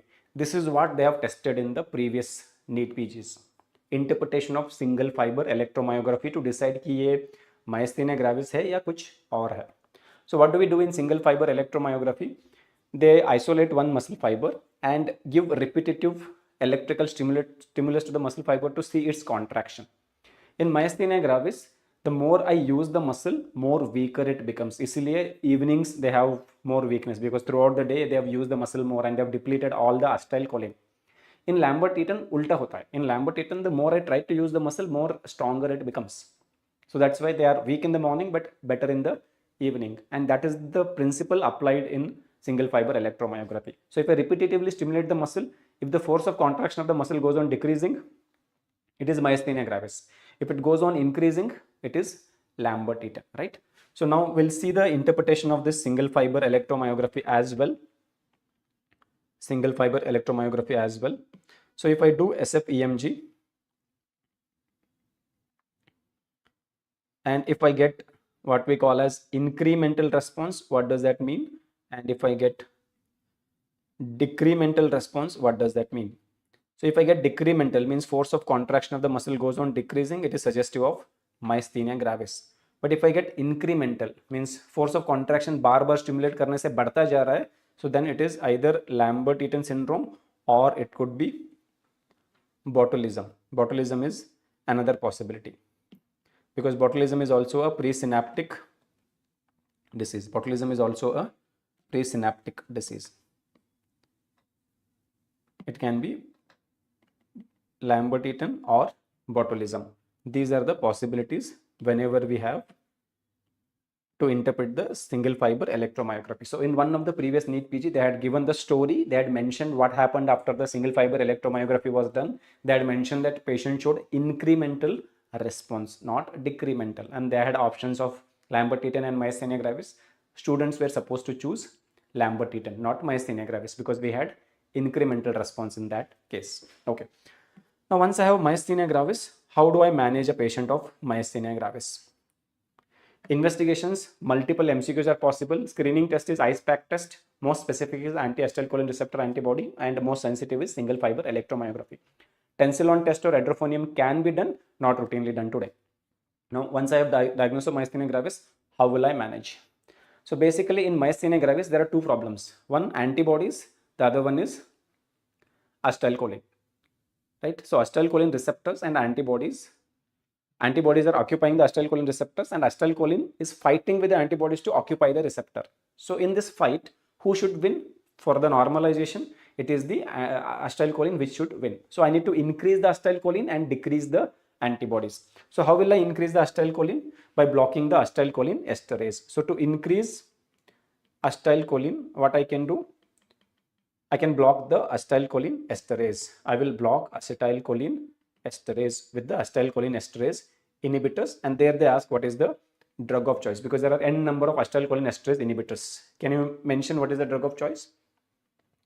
And to decrease antibodies, what I can do? So to increase the acetylcholine, I can block acetylcholine esterase inhibitor, but to decrease antibodies, what should I do? To decrease antibodies, one thing we can do is corticosteroids can be used, immunosuppressants can be used, and immunosuppressants can be used. And another thing that we can do is we can go for thymectomy, removal of the thymus gland. Okay, I'm not getting your comments, just let me see what's the issue.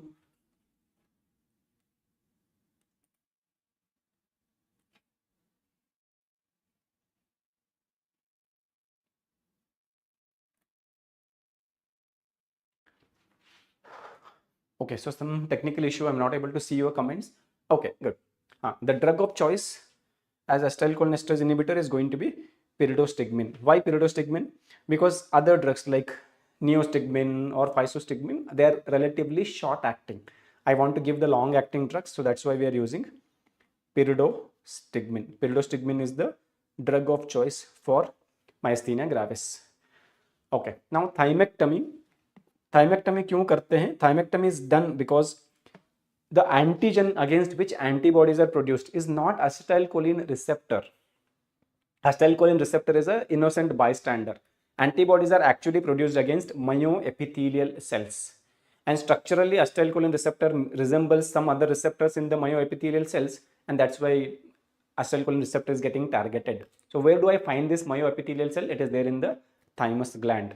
So thymectomy is done because antigen myoepithelial cell has it, which is there in the thymus gland. So अगर antigen नहीं रहेगा तो antibodies नहीं होंगे, तो disease भी नहीं होगा.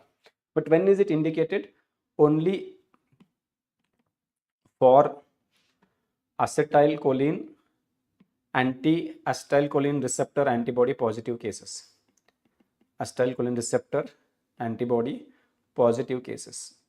Thymectomy is not indicated for those cases where acetylcholine receptor antibody is not there. Some other antibody that we listed here, the anti-MuSK or anti-LP4, if they are positive, thymectomy is not to be considered. But you can consider thymectomy if it is acetylcholine receptor antibody positive case. So that completes a quick review of the myasthenia gravis.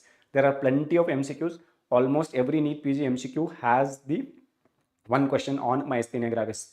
Recent times the questions are mostly about interpretation of single fiber electromyography. इससे पहले होता था about the diagnosis or management. Okay, so next up we will move to GB syndrome. So what is GB syndrome?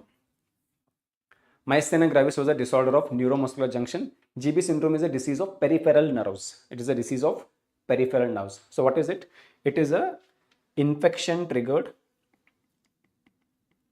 infection is a trigger, infection triggered autoimmune polyneuropathy. So it is a disease of the peripheral nerves. यहाँ पे nerves are affected, that's why it is called as polyneuropathy. It's a polyneuropathy. The reason for that is it's an antibody mediated injury to the nerves, but antibody production is triggered by infection. And if antibody production is triggered by infection, then comes the question, what is the most common infection responsible? Most common infection responsible, as you all know, is Campylobacter jejuni. That is the most common infection responsible. So being a polyneuropathy, what clinical features these patients present with? The clinical features that these patients are going to bring, they present with rapidly progressing ascending paralysis. They present with rapidly progressing ascending paralysis, and along with that, so please remember, clinical features of GBS is going to be mainly, okay, some technical issue today. So they present with rapidly progressing ascending paralysis. And now it's the disease of peripheral nerves, and peripheral nerves contain what? They contain lower motor neurons, right? LMN. Very good, Adi. The GB syndrome is all you have to think of is LMN. It's a disease of LMN. So clinical features of GBS, clinical features of GBS. So it will include rapidly progressing ascending paralysis, rapidly progressing ascending paralysis. And because here there is involvement of lower motor neurons, what will happen to tone and reflexes? Lower motor neuron means everything goes down. Hypotonia, reflexes become diminished. So you will have hypotonia. Hypotonia is also called as flaccidity. Hypotonia or flaccidity, and diminished reflexes. plus A or hyporeflexia, absent or diminished reflexes, A or hyporeflexia. Okay, now when that happens, patient has developed the paralysis of the lower limbs and it is ascending upwards. Can this patient die? Yes, they can die. So they will ask you what is the most common cause for death. The most common cause for death is respiratory failure or involvement of the respiratory muscles including diaphragm, resulting in paralysis of diaphragm and intercostal muscles. So breathing come hoga and patient can die out of it. Okay, and if they ask you what is the second most common cause for death in GB syndrome, it is going to be arrhythmias. Because यहाँ पे autonomic neurons are also affected, they develop arrhythmias, and arrhythmias are the second most common cause for death in patients with GB syndrome. Okay, now if I get someone with hyporeflexia, hypotonia and ascending paralysis, how will I confirm that it is a case of GB syndrome indeed? So diagnosis, it will include the same features. One of them is ascending paralysis. The second one is presence of hypotonia or flaccidity.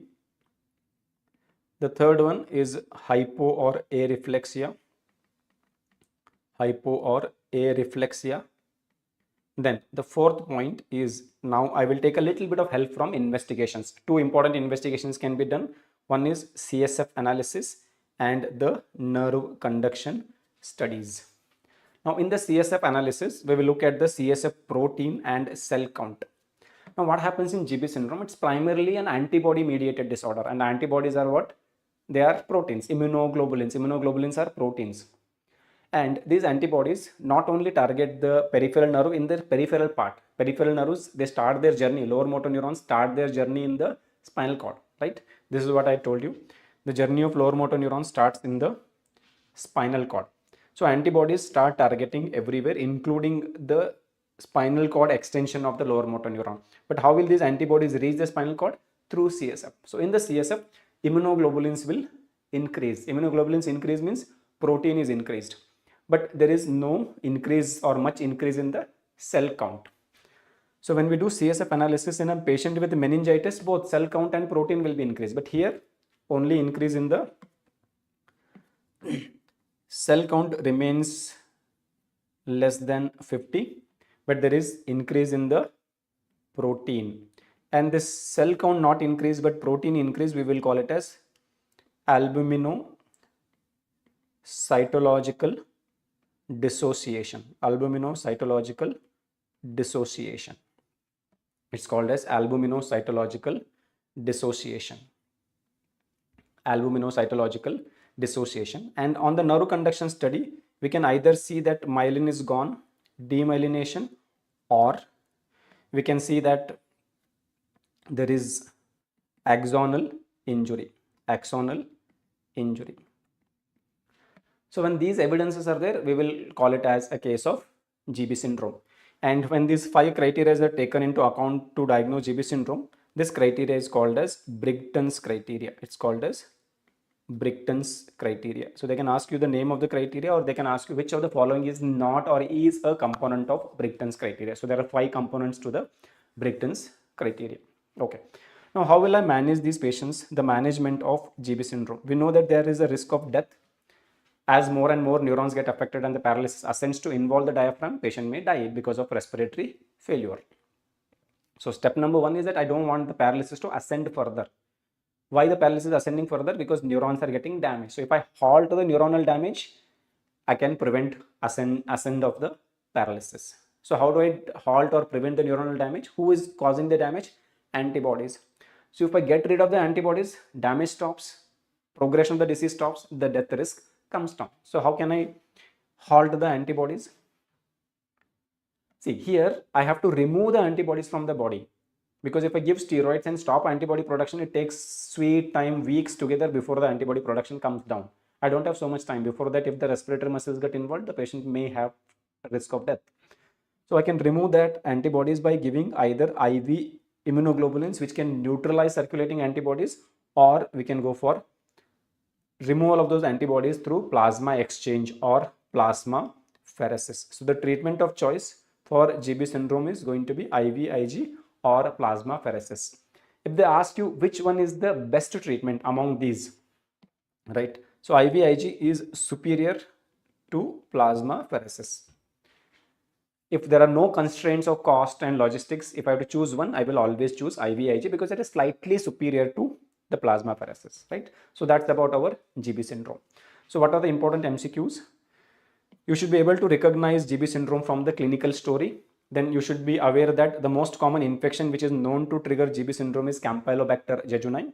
And then you should be aware of the most common and second most common cause for death and the Brighton's criteria for diagnosis. Management is pretty simple anyway, IVIG or plasmapheresis.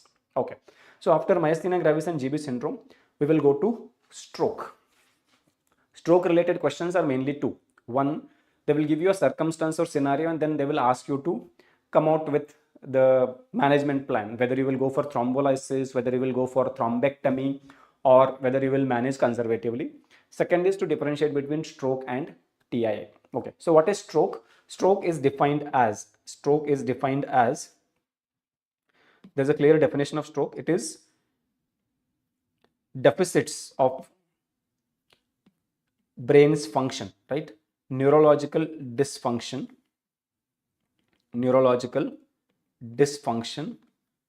of vascular origin,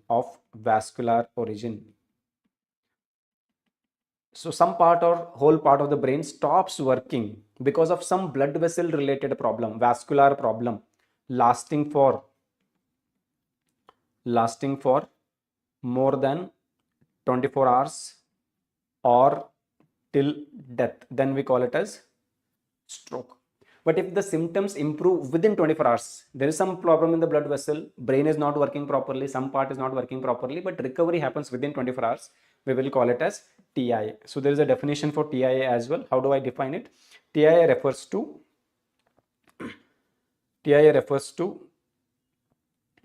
transient ischemic attack, where we have transient neurodeficits or neurological dysfunction resolving within 24 hours without objective evidence of infarct.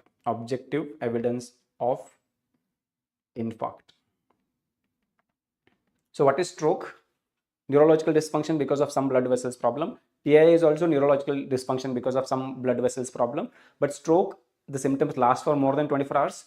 But in case of the TIA, the symptoms resolve within 24 hours.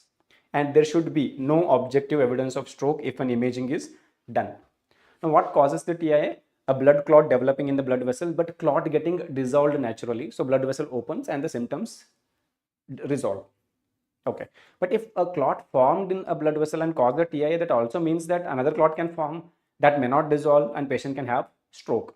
So patients with TIA are basically pre-stroke. They are at high risk of stroke. So TIA is associated with increased stroke risk. Now, how do I assess the stroke risk in patients with TIA? It is assessed by a score called as ABCD2 score. So they can ask the score related questions. How do you assess the stroke risk in a patient using the ABCD2 score? Okay, so we'll just quickly look at the ABCD2 score. Risk stratification for TIA using ABCD2 score. ABCD2 score is very easy to remember because in itself it's a mnemonic. A, B, C, D, they are mnemonics only, right? Acronyms.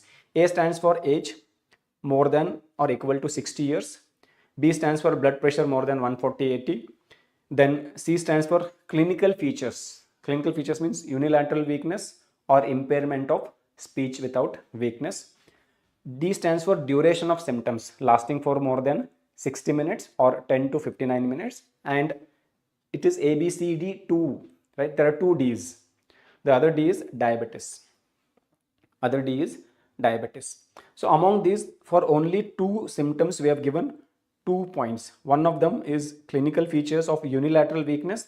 The other one, duration more than 60 minutes, right?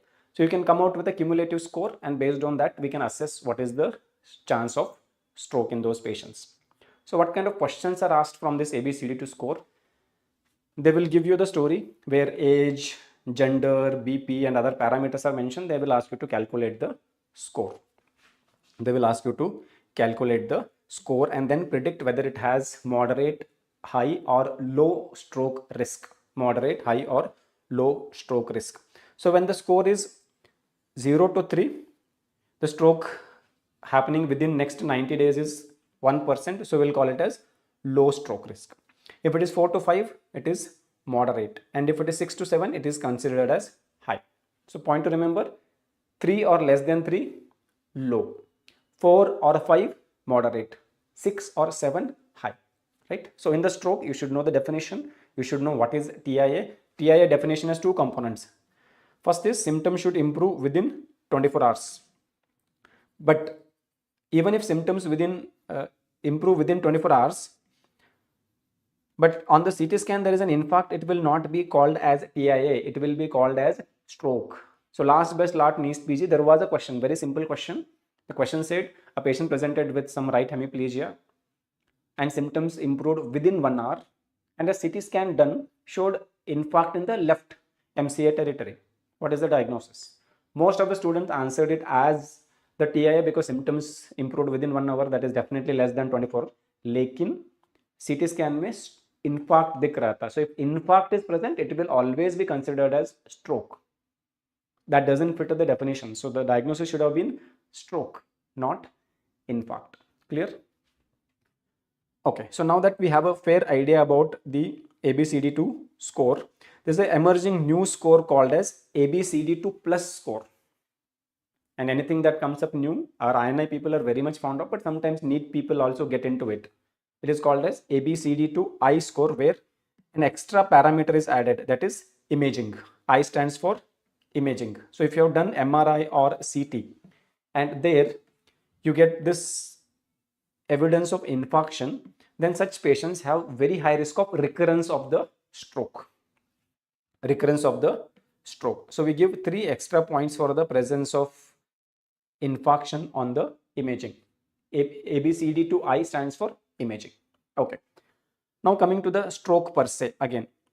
Stroke means neurological dysfunction because of blood vessels problem, and when there is a problem in the blood vessel, either it can be clot, occlusion causing infarction, or rupture, bleeding causing hemorrhage. So stroke can be classified as ischemic and hemorrhagic strokes, right? So we'll first concentrate on the ischemic stroke.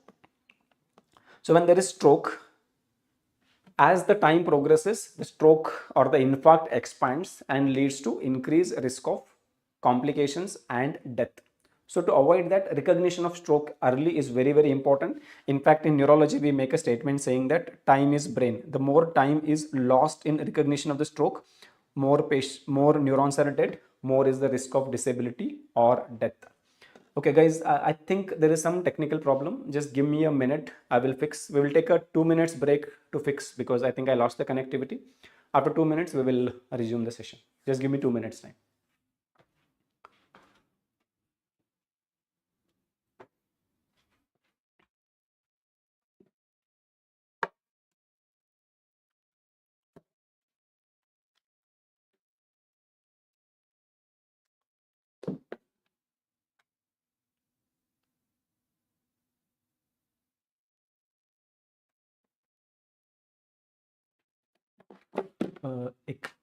Can we apply a break?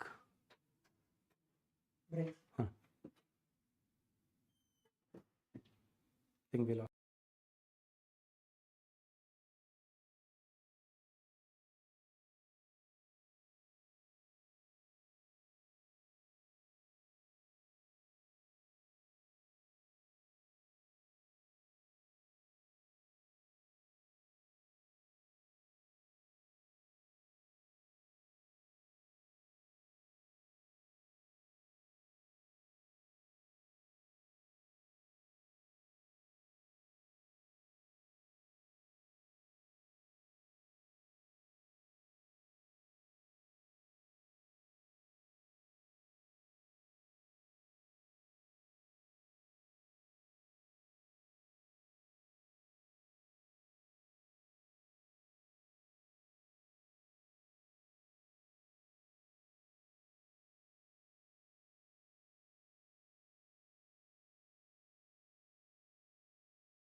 Okay, so guys, just give me a thumbs up if I'm audible and visible to you. So the technical glitches and the lighting issues are resolved, so we can continue with our discussion. Okay, so just give me a thumbs up if you're able to see me live and clear.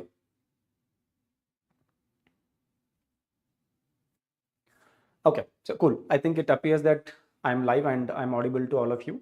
So before the break, we were talking about the neuro cases and we discussed about the stroke. We will revisit that 2-3 points and then we will start with the rest of the thing. So stroke.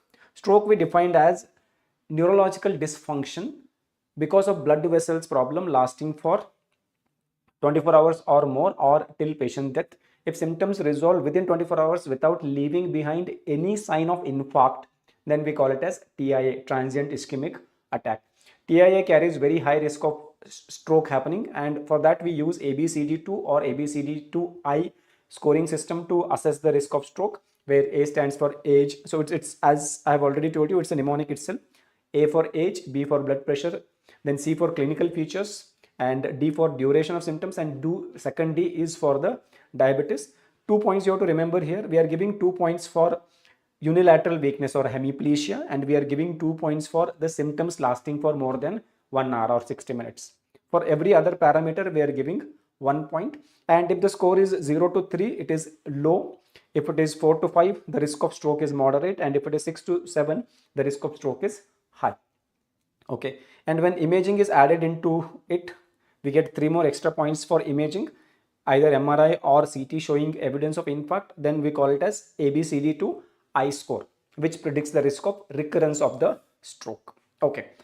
Now we will get back to the stroke. Stroke, as we know, some blood vessel problems. So we can classify them as ischemic stroke and hemorrhagic stroke. We will concentrate more on ischemic stroke because MCQs are mostly coming from the ischemic stroke. And whenever we have someone with stroke, with passing time, more and more neurons die and it becomes infarct. So to save them, we have to intervene early. So early recognition of stroke is very, very important. How do I do early recognition of stroke? So for early recognition of stroke, 2 things are important. Stroke should be recognized early by patient's family, not the doctors. Doctor come into picture much later. Once the patient comes to hospital, if I delay recognizing the stroke, that's a different problem. But if patient only doesn't come to me, then the stroke recognition is like stroke is recognized quite late. So early recognition by the patient's family is important. So for the layman, there is a protocol for early recognition of stroke. That protocol is called as B-FAST protocol or B-FAST algorithm. B-FAST protocol or B-FAST algorithm. Okay, so what this B-FAST stands for? Again, B-FAST itself is a mnemonic, where B stands for issues with the balance, B for balance. So patient notice any unsteadiness of gait or imbalance, then patient should come to hospital. E stands for issues with the eyes or eyesight issues, where there is blurring of vision or diplopia or any eyesight issues. F stands for face, drooping of the face or facial asymmetry. Then A stands for arms, weakness of the arms. Then S stands for speech issues, any slurring of speech or unable to understand speech, that is Wernicke's aphasia, or unable to produce speech, that is Broca's aphasia, any speech issues. So B-FAST may B, E, F, A, S are all symptoms. T here stands for time. Means if the patient's family notice any of these symptoms, balance issues, eyesight issues, facial asymmetry, arm weakness or speech issues, without wasting time, they should get the patient to hospital. T stands for time. So they can ask you which of the following is or is not a component of B-FAST algorithm. You should be familiar. Once they bring the patient to the hospital, unlike other neurological cases, I can't spend hours together examining the patient. I have to recognize quickly that he is going through stroke. So as a doctor, for quick recognition, for clinicians, early recognition of stroke is possible by a sign. This sign is called as Barry's sign. Barry's sign, or this sign is also called as pronator drift sign. Pronator drift sign or Barry's sign. Now, what is this sign? Instead of trying to waste time doing a detailed neurological examination, all I have to do is ask the patient to outstretch their hands and hold it in supine position. Whichever side there is weakness, that will start slowly pronating and drifting downwards. This is what we call as pronator drift sign. This is the earliest sign. This is again an important MCQ point. It is the earliest sign of pyramidal tract damage, earliest sign of pyramidal tract damage or pyramidal tract lesion. Okay, so with this I have recognized the stroke early. Once I have recognized that the patient has got stroke, now I have to initiate management. But before I initiate the management, I should know whether it is ischemic stroke or hemorrhagic stroke, because the management of two strokes are diagonally opposite. If I treat an hemorrhagic stroke with a treatment of ischemic stroke, I will literally kill the patient, right? So that is why I need to first recognize whether it is an ischemic stroke or a hemorrhagic stroke. So how do I recognize whether it is ischemic or hemorrhagic stroke? So we'll have an approach to suspected stroke. So I need to do investigation or imaging to identify whether there is bleed or infarct. So what investigation I can do? Whenever we have a suspected stroke, the investigation of choice will be, so if we have a suspected stroke, we should go for non-contrast CT. Please remember, non-contrast CT is not a good investigation for identification of infarction, but it is a good investigation for identification of bleed. So if we are suspecting a stroke and bleed is there, it is hemorrhagic stroke. Bleed is not there, we will take it as ischemic stroke. So on the non-contrast CT, if bleed is present, then it is a case of hemorrhagic stroke. And if there is no bleed present, then we will call it as ischemic stroke. If there is no bleed, it is ischemic stroke. So don't expect to see the infarct. It may not be visible. It takes more than 6 hours for the infarct to become visible. But if there is no bleed, we will count it as ischemic stroke. Once we know that there is an ischemic stroke, that means some blood vessel is blocked. How do I reopen the blood vessel so that blood flow can be re-established to the patient's brain and I can save the tissues or brain neurons from dying? How can I achieve that? So there are two options. One of them, let us say that this is a blood vessel where there is a clot formed. There is a clot and it is blocking the blood flow to the area of the brain. One option is that I can give medications that dissolve this clot. We will call it as thrombolysis. Second option is I can put a wire and remove this clot from there. We will call it as thrombectomy. Now, which one is better? Of course, thrombectomy is better, but facility is not available everywhere. So that's why practically which is more accessible, thrombolysis. So I have to decide now whether I can go ahead with thrombolysis or thrombectomy to remove the stroke. But the question here is, can I do thrombolysis for a patient who presented second day of stroke or third day of stroke? No. So when I can do it? So there's a protocol for the management of ischemic stroke. The protocol primarily takes into account the time of onset of stroke and the time of patient's presentation. So if patient presents within 6 hours of onset of stroke, patient presents within 6 hours of onset of strokes, under 6 hours. Now please remember here, there may be confusions between books, between teachers and between students. All the guidelines recommend 4.5 hours, but the current edition of Harrison says we can consider up to 6 hours. We can consider up to 6 hours. So we will follow the simplified algorithm from Harrison. If a question appears, we can defend ourselves against the board saying that Harrison may up to 6 hours is given. All the guidelines, stroke bodies, societies recommend 4.5 hours. 4.5 hours is a recommendation in all the standard society guidelines, but Harrison says up to 6 hours. So if he presents within 6 hours, I can go for the thrombolysis. But if he presents after 24 hours, there is no point in doing, after 24 hours, there is no point in doing thrombolysis or mechanical thrombectomy, nothing, because all the area of the brain supplied by that blood vessel will be dead by then. So there is no role of any thrombolysis. You can do only secondary prevention. This stroke is gone, nothing can be done. I can prevent the subsequent episode of stroke. So we can go for secondary prevention. How will I prevent the stroke happening again? By giving antiplatelets plus statins, because stroke is because of formation of a clot or the cholesterol plug. So I can use that. But if he has presented within 6 hours, we can go ahead with what we call as thrombolysis if there is no contraindication. अगर कोई contraindication नहीं है, तो then we can go for thrombolysis. If there are contraindication, we cannot go ahead with thrombolysis. And for those who presented 6 to 24 hours means after 6 hours, but before 24 hours, mechanical thrombectomy remains a choice. Okay, we'll come to mechanical thrombectomy later, but before that, what are the contraindications for thrombolysis? Can anybody tell me what are the contraindications for thrombolysis? That's a question that has been repeatedly asked. Contraindications. There is the long list, but tell me the major important contraindications for thrombolysis. What are the major important contraindications for thrombolysis?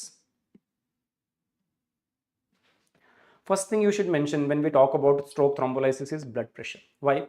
Because high blood pressure and a thrombolytic agents is a deadly combination, increases the risk of rupture of the blood vessel and bleeding. Yes, recent major surgery is also a contraindication. Hemorrhagic stroke, of course, it's a contraindication. It's not an indication per se. So, of course, it will be a contraindication. Yes. So, first is BP.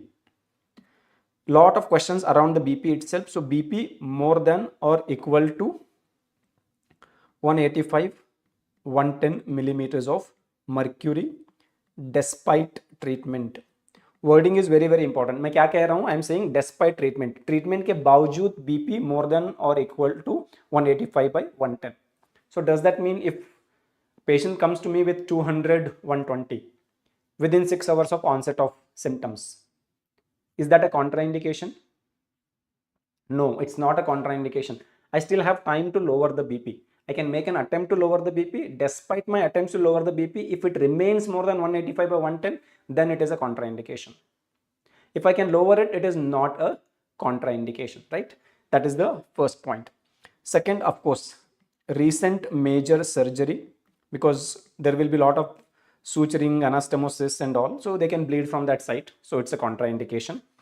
Third one, a patient already has a bleeding tendency or coagulopathy, it's a contraindication. Then fourth, it's a very very important MCQ point, that is infarct, a large infarct, in simple words, infarct more than 1/3 of MCA territory. If infarct is occupying more than 1/3 of the MCA supplied area, more than 1/3 of MCA territory, it's a contraindication.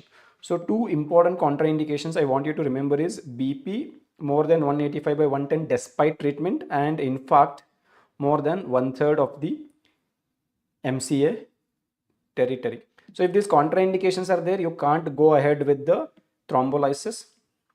You have to think of mechanical thrombectomy only. But if these contraindications are not there, you can go ahead with thrombolysis. So once I have done the thrombolysis, is the story over for the patient? I have done the thrombolysis. Will the clot always be dissolved? I know I'm taking a little more time on this because MCQs are asked on this protocol only. Almost every second or third exam, there is a question on this, stroke management. Just because I gave a thrombolytic agent, does it mean the clot will be dissolved? No. Less than 50% clots get dissolved by the thrombolytic agents. So clot may still be there. Still be there. So how will I get to know clot is still there or not? After doing the thrombolysis, we have to go for a CT angio to know whether clot is still there or not. Okay, now we'll keep it aside and we will look at this patient who presented 6 to 24 hours later. In them, thrombolysis is contraindicated. It's not a right patient. So then what I can do? Mechanical thrombectomy is the only possibility where we put a wire and remove the clot. But unfortunately, those wires can be put only in the larger blood vessel. So what if the clot is there in a small blood vessel? My wires can't go. Then how will I get to know where is the clot, in small or large? I have to do a CT angio. So if the patient presents after 6 to 22 hours, 24 hours, we have to go for CT angio plus perfusion imaging to understand whether that area is still viable to be saved. And then on that, we will look at whether there is large vessel occlusion present. If there is a occlusion of a large blood vessel where our wires can go present, means internal carotid artery or M1 segment of middle cerebral artery or proximal part of anterior cerebral artery, they are all considered as large where I can pass a wire. So of course I will go ahead with mechanical thrombectomy. But if there is no large blood vessel occlusion, either no clot visible or clot is there in a small blood vessel like M2 segment of MCA, M3 segment of MCA, M4 segment of MCA, in all those cases, mechanical thrombectomy cannot be done. Adi, very good. So it cannot be done. So in that case, what I can do, I can only go ahead with the secondary prevention. Mechanical thrombectomy is out for them. Secondary prevention. So let me summarize it again. What I will see is after the onset of symptoms, how many hours later patient presented. If he has presented after 24 hours, nothing can be done. This stroke cannot be reversed. All I can do is I can prevent another episode of stroke by giving statins and antiplatelets. So if they come after 24 hours, this is it. If they come within 6 hours, I will first go ahead with thrombolysis if there are no contraindications. If there are contraindications, this cannot be done. I have to only think of mechanical thrombectomy. And if they present between 6 to 24 hours, I have to do a CT angio to see whether there is large blood vessel occlusion. If large, I can go ahead with mechanical thrombectomy. If it is not in a large vessel, I don't have technical abilities to reach the small vessels to remove the clot. So then again, I have to go for secondary prevention. But what about these patients who have undergone thrombolysis? After thrombolysis, less than 50% patients will have complete resolution of the clot. The clot may still remain in more than 50% patients.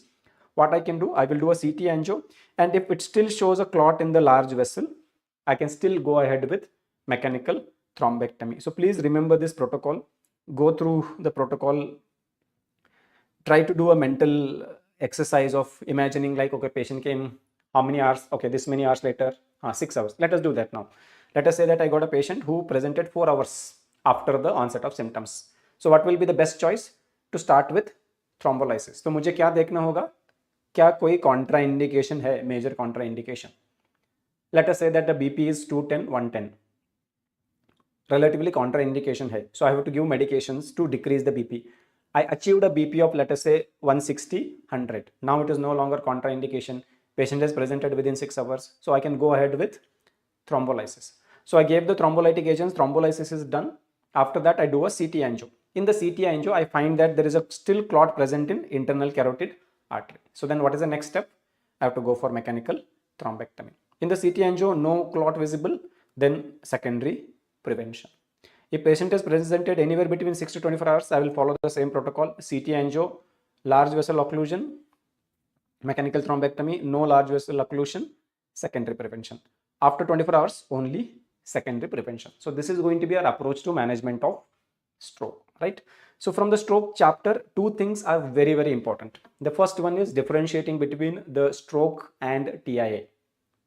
Mainly concentrate on the definition of TIA. There should be no infarct visible if you are calling it as TIA.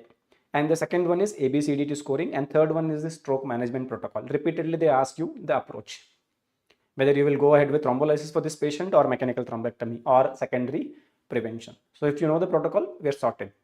They will also ask you the dose of thrombolytic agents, which Siraj sir will cover in the pharmacology. Okay.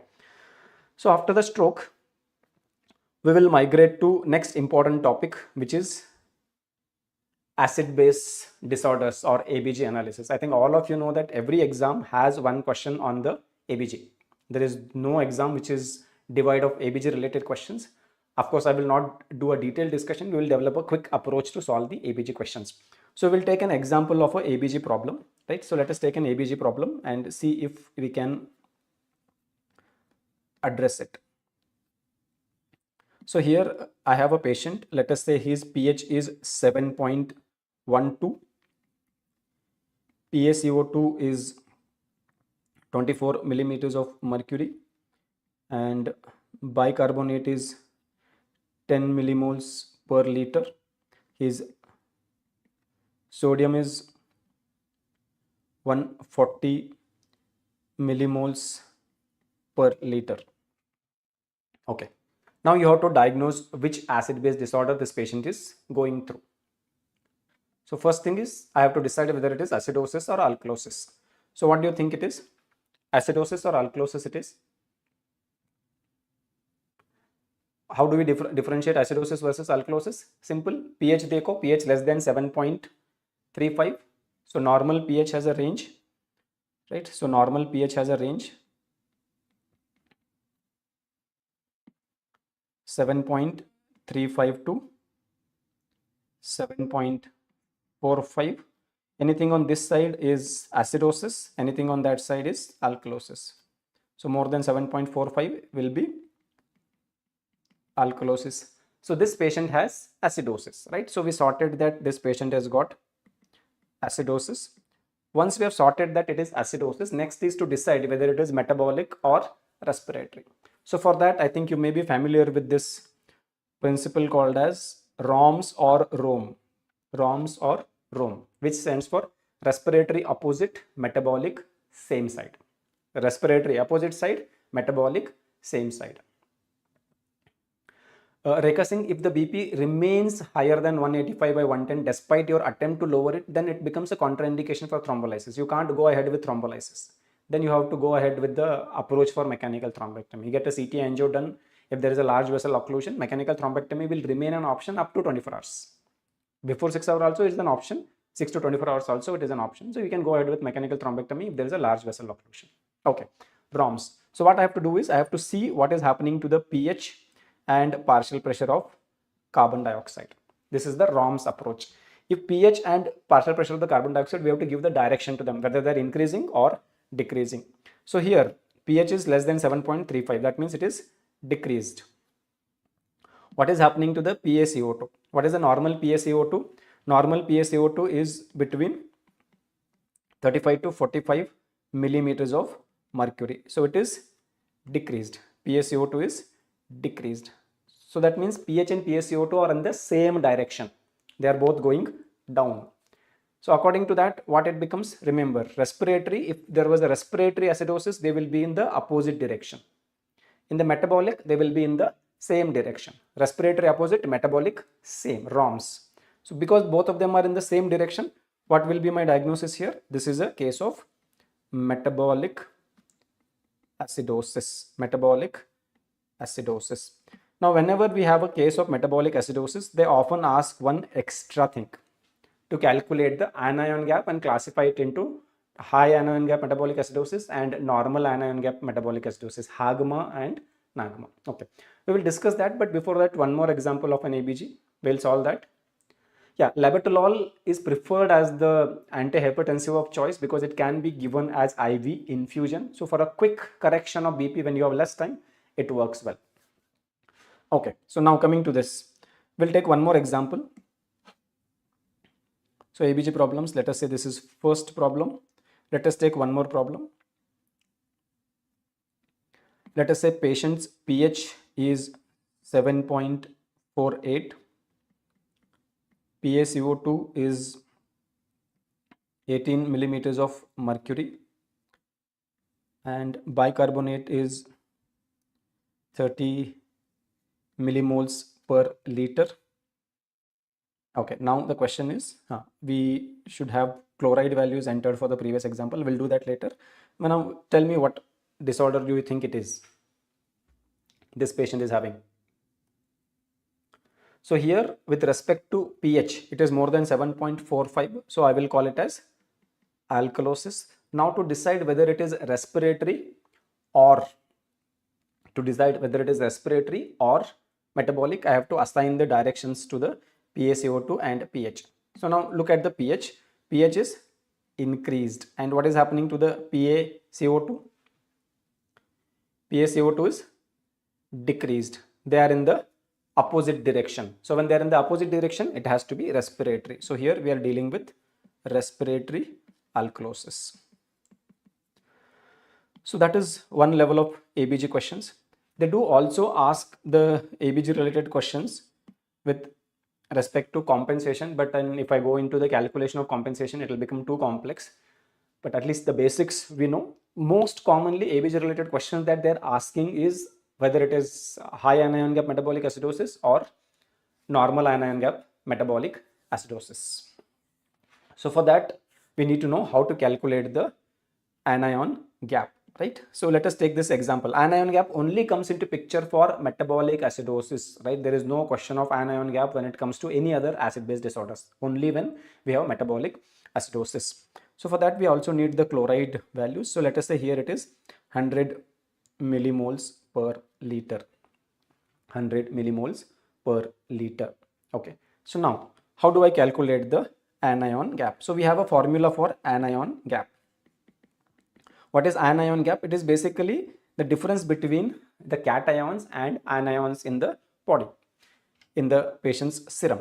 Ideally speaking, there should be no difference because negative ions and positive ions will always be equal. But when we measure, we don't measure all negative ions and we don't measure all positive ions. So what we have to do is, primarily what we are doing is, there are negative ions, positive ions, they're actually equal, but when we measure few positive, few negative ions. So because we're not measuring all, there can be a difference. So this difference is what we are trying to calculate by looking at the anion gap. So anion gap is the difference between measured cations minus measured anions. So what is the major cation that we measure? It is, the major cations in the body are mainly sodium, potassium and calcium. Sodium and potassium are most commonly measured anions. So sodium plus potassium makes up for my cations. And what are the anions? The main anions are bicarbonate and chloride.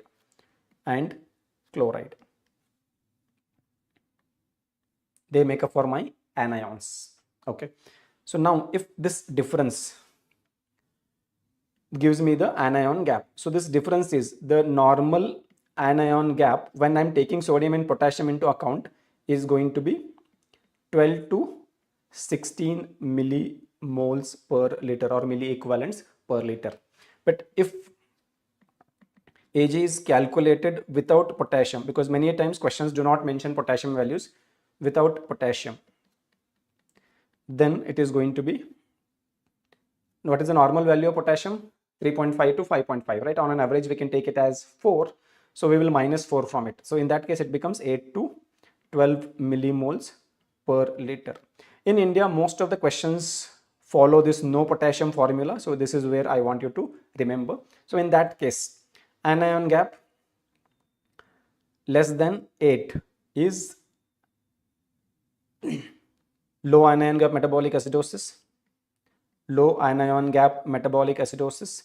Anion gap 8 to 12 is normal anion gap metabolic acidosis, and anion gap more than 12 will be called as high anion gap metabolic acidosis, right? This is a simple Adi, that's right. So there are two formulas. Either we can use sodium alone or potassium plus sodium. In the Western books, USMLE and all, they follow the sodium plus potassium approach. In Indian MCQs, it's mostly sodium without potassium. So that's why we are emphasizing this sodium without potassium value. Then 8 to 12 becomes normal. If potassium also is taken into account, then 12 to 16 becomes the normal range of anion gap. So now tell me here, this was a metabolic acidosis. So apply the principle and tell me whether this is high anion gap metabolic acidosis, low or normal anion gap. So here sodium is 140, potassium is not given. So 140 minus. So here anion gap will be 140 minus. How much is the bicarbonate? 10. And how much is the chloride? 100. So that becomes 110. So how much is the anion gap here? 30. Correct me if I'm mathematically wrong. So that means this is definitely more than 12. It is 30. So that means this case is high anion gap metabolic acidosis. So we are having high anion gap metabolic acidosis here. So the causes for high anion gap metabolic acidosis can be remembered with the mnemonic mud piles, which is a famous mnemonic. All of you are familiar with this mnemonic, where M stands for methanol, U stands for uremia, D for diabetic ketoacidosis, Ph for fenformin and paraaldehyde, I for INH and iron toxicity, L for lactic acid, E for ethanol and ethylene glycol, and S for salicylic acid. So simple way to remember all these causes of HAGMA is, in HAGMA, basically what happens is an extra acid is added to the body. So just think about the condition. If an extra acid seems to be added to the body, then it is HAGMA. For example, methanol, an extra acid added. Uremia, an extra acid added. Diabetic ketoacidosis, ketones are being formed, right? An extra acid being added. Then lactic acidosis, an extra acid being added. Salicylic acid, an extra acid being added. That accounts for that gap. So if you think, okay, there's some external substance getting into the body, and then you can always think of it as high anion gap metabolic acidosis. Important ones to remember are diabetic ketoacidosis. This is a routinely asked MCQ. DK is known to cause high anion gap metabolic acidosis. CKD or kidney disease cause uremia, that is known to cause high anion gap metabolic acidosis. And then salicylic acid poisoning. Okay. There's another mnemonic to remember it, that is gold mark, but the same conditions. Mud piles as the standard mnemonic, so you can remember that. Then what can cause low and normal anion gap metabolic acidosis? Together you can call it as non-anion gap metabolic acidosis. There's a mnemonic for it. It is called as used part, used body part, used part, where U stands for urinary diversion or ureteroenterostomy, diverting the urine. Second, S stands for small bowel fistula. Third, extra chloride being added to the body. Then diarrhea, pancreatic fistula, Addison's disease and use of acetazolamide. Then renal tubular acidosis. This is a very, very important point. So what kind of acidosis, metabolic acidosis we get in renal tubular acidosis? We get this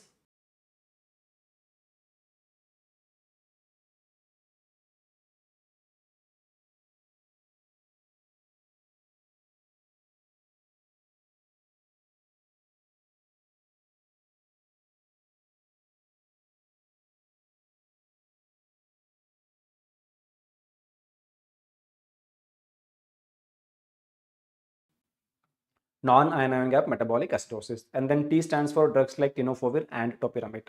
If you ask me, sir, I can remember only one thing. I want you to remember RTA causes non-anion gap metabolic acidosis. Okay.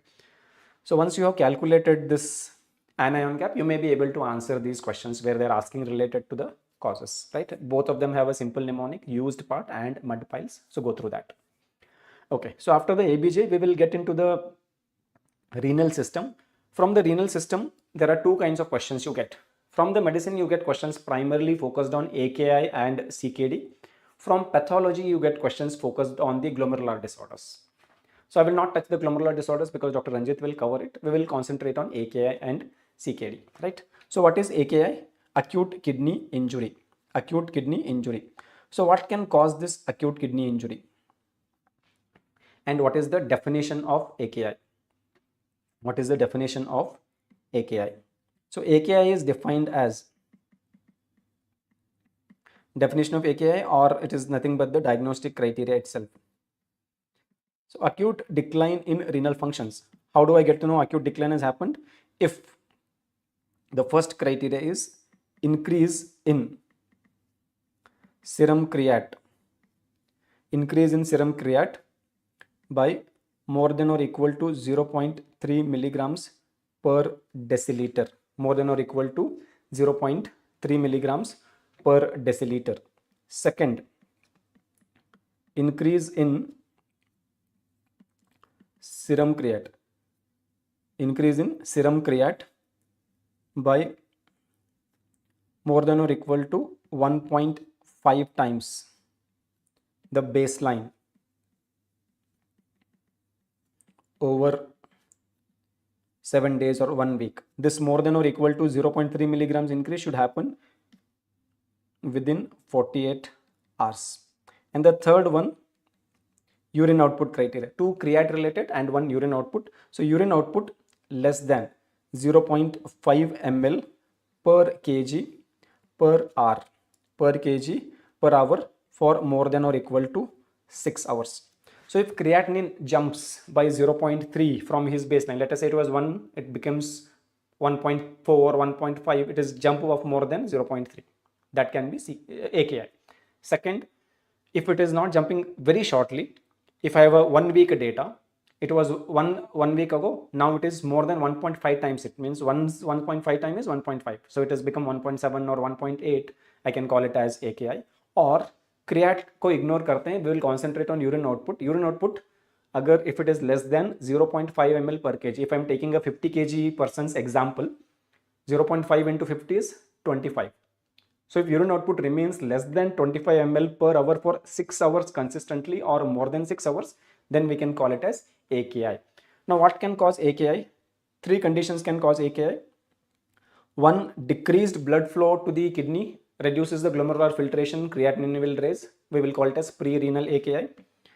Pre-renal AKI. Second, there can be the problem at the level of kidney itself. Blood flow is normal, but kidney is not able to do its job. So then we will call it as intrinsic renal AKI. The problem is in the kidney itself, intrinsic renal AKI. And the third one, post-renal, when there is obstruction to the ureters or bladder or urethra, we will call it as post-renal AKI. We will call it as post-renal AKI. Pre-renal AKI can be caused by hypotension. Decreased blood flow to kidney happen because of hypotension, or renal artery stenosis. Renal artery stenosis. Okay. Intrinsic renal we will classify further into glomerular disorders and tubular disorders. So glomerular disorders are all your acute glomerulonephritis, PSGN, right? So glomerular disorders or glomerulonephritis. Example is PSGN. And then tubular injury. The tubular injury we will call it as ATN, acute tubular necrosis, or ATN. Post-renal is due to obstruction to the ureter, urethra or bladder. Obstruction to ureters, urethra or bladder outlet. Okay, now what questions they will ask? Majority of the questions are, how do you differentiate between pre-renal AKI and intrinsic renal, mainly acute tubular necrosis? Why? Because if there is hypotension, decreased blood flow to kidney, पहले kidney का काम कम होगा, and then when the blood flow further decreases, the tubules start dying, necrosis of the tubules. So pre-renal AKI is the most common cause for ATN. So I need to know whether ATN has happened because of other cause or pre-renal itself has led to the ATN.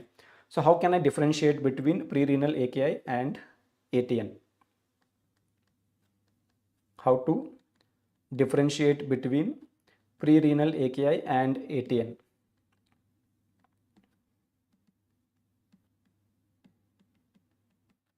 So there are various factors, various points.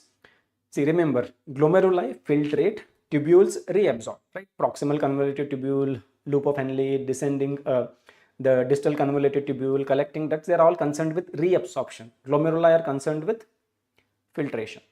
So in the presence of hypotension or decreased blood flow to the glomeruli, right, we try to reabsorb most of the substances so that blood pressure can be compensated. So I excrete concentrated urine when I am dehydrated or I am in hypotension, so that my BP can be elevated. But when tubules are damaged, reabsorption gets impaired. So I end up losing lot of solutes in the urine. So what we will do is we will take sodium for the assessment. So if I have pre-renal AKI, hypotension is there, what should happen to the sodium reabsorption from the tubules? Whenever BP decreases, what happens to RAS? RAS gets activated. RAS has aldosterone. So aldosterone comes, and what it does to the kidney? It forces the kidney to reabsorb more sodium. So I'm reabsorbing more back to the blood. The amount of sodium I am excreting in the urine will be less.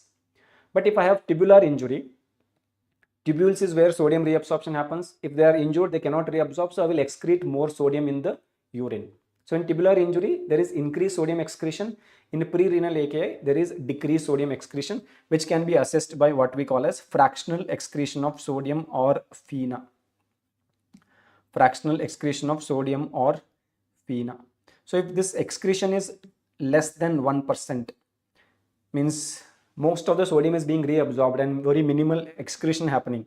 If it is less than 1%, it is suggestive of pre-renal AKI. Adi, very good. It is suggestive of pre-renal AKI. And if it is more than 2%, it is clearly suggestive of acute tubular necrosis, right? So again, MCQs have been asked. They will continue to ask. So I want you to be familiar with this FeNA. FeNA less than 1, pre-renal, more than 2 is most than 2 is acute tubular necrosis or intrinsic renal AKI. Now, what other questions they will ask on the AKI? They will ask you the KDIGO staging of acute kidney injury. KDIGO staging of acute kidney injury. For the definition of AKI, we have followed the serum creat and the urine output criteria. The same parameters will be used to stage the CKD, AKI. AKI is staged into 3, stage 1, stage 2 and stage 3. So what is stage 1? So if I look at the create values, definition के लिए हमने क्या use किया है? Create value more than 1.5 times the baseline. From whatever value I started, it going beyond 1.5, then I can call it as AKI in a span of 1 week or 7 days. So if create increases from 1.5 to 1.9 times the baseline, we will call it as stage 1, 1.5 to 1.9. If it is less than 1.5, I can't still call it as AKI. And from 2 to 2.9 times the baseline, we will call it as stage 2. And if it jumps to more than 3 times the baseline, let us take there was a patient whose baseline creatinine was 1.2. Now it has jumped to 3.7. 3 times the 1.2 is 3.6. It is now 3.7. It is more than 3 times the baseline. Then we will call it as stage 3. Stage 3 ke liye there are 2 extra points I want you to remember. That is the serum create value of more than 4 milligrams per deciliter, irrespective of what was the baseline value, or if there is a need for renal replacement therapy, that is nothing but dialysis. Any patient who required a dialysis will be called as stage 3. Clear? And anyone with a GFR less than 35 ml per minute per 1.3 square meter of body surface area will also be called as stage 3. Again, summary is simple. If create from the baseline value jumps to 1.5, then it is AKI. 1.5 to 1.9 will be stage 1 AKI. 2 to 2.9 will be stage 2 AKI. 3 or more than 3 will be stage 2 AKI, stage 3 AKI. Plus any patient where creat is more than 4 milligrams per deciliter or has been started on dialysis will all be considered as stage 3. If I'm following the urine output, we have the criteria again. We will call it as AKI when the urine output is less than 0.5 ml per kg per hour for at least 6 hours. If it is for 6 to 12 hours, then it is called as stage 1. If urine output remains lower than this for more than 12 hours, then it is stage 2. And if urine output is further less than 0.3 ml per kg per hour for more than 24 hours, or if no urine output, anuria, for 12 hours, we will call it as stage 3.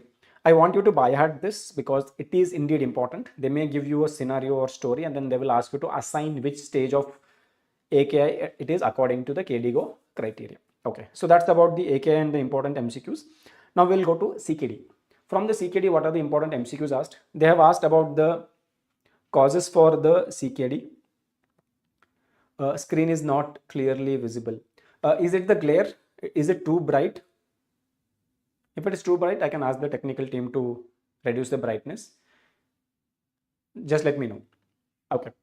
Now CKD, what are the questions asked? They ask you the causes, the staging of CKD, the complications and management, right? So let us start with the causes for CKD. What are the common causes for CKD? Remember, the most common cause for CKD is diabetic nephropathy. The most common cause for CKD is diabetic nephropathy, or you can say diabetes, which accounts for more than 66% of patients who are now on dialysis. And the second most common cause is hypertension. Second most common cause is hypertension. So that's why inside medicine, when we talk about kidney, we always talk about BP and hypertension. In pathology, I understand glomerular disorders, chronic glomerulonephritis, they can also cause CKD, but they account for very minuscule number of CKD patients that we see today in our society. Majority of them are either because of diabetic nephropathy or hypertensive nephropathy. So because of that, there will be chronic glomerular injury and patients will start losing protein in the urea. So microalbuminuria is the earliest sign of development of chronic diabetic kidney injury or hypertensive kidney injury. With time, there is progressive decline in the GFR and then the metabolic waste that kidney handles starts retaining in the body and we will start seeing complications. So now to assess where the patient fits in, we have to have the staging. There is a KDIGO staging of the CKD. So what it takes into account? It takes into account two things: the level of albuminuria and the level of GFR. So for every patient of CKD, there will be a GFR stage and the albuminuria stage. So until and unless we do this mathematical exercise, we may not be able to learn to assign the stages for a CKD patients. So let us take an example or an exercise. So let us say that I've got a patient whose GFR,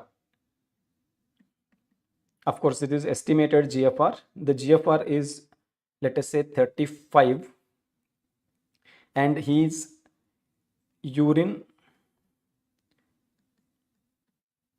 albumin, let us say it is around 180 milligrams per day or 24 hours.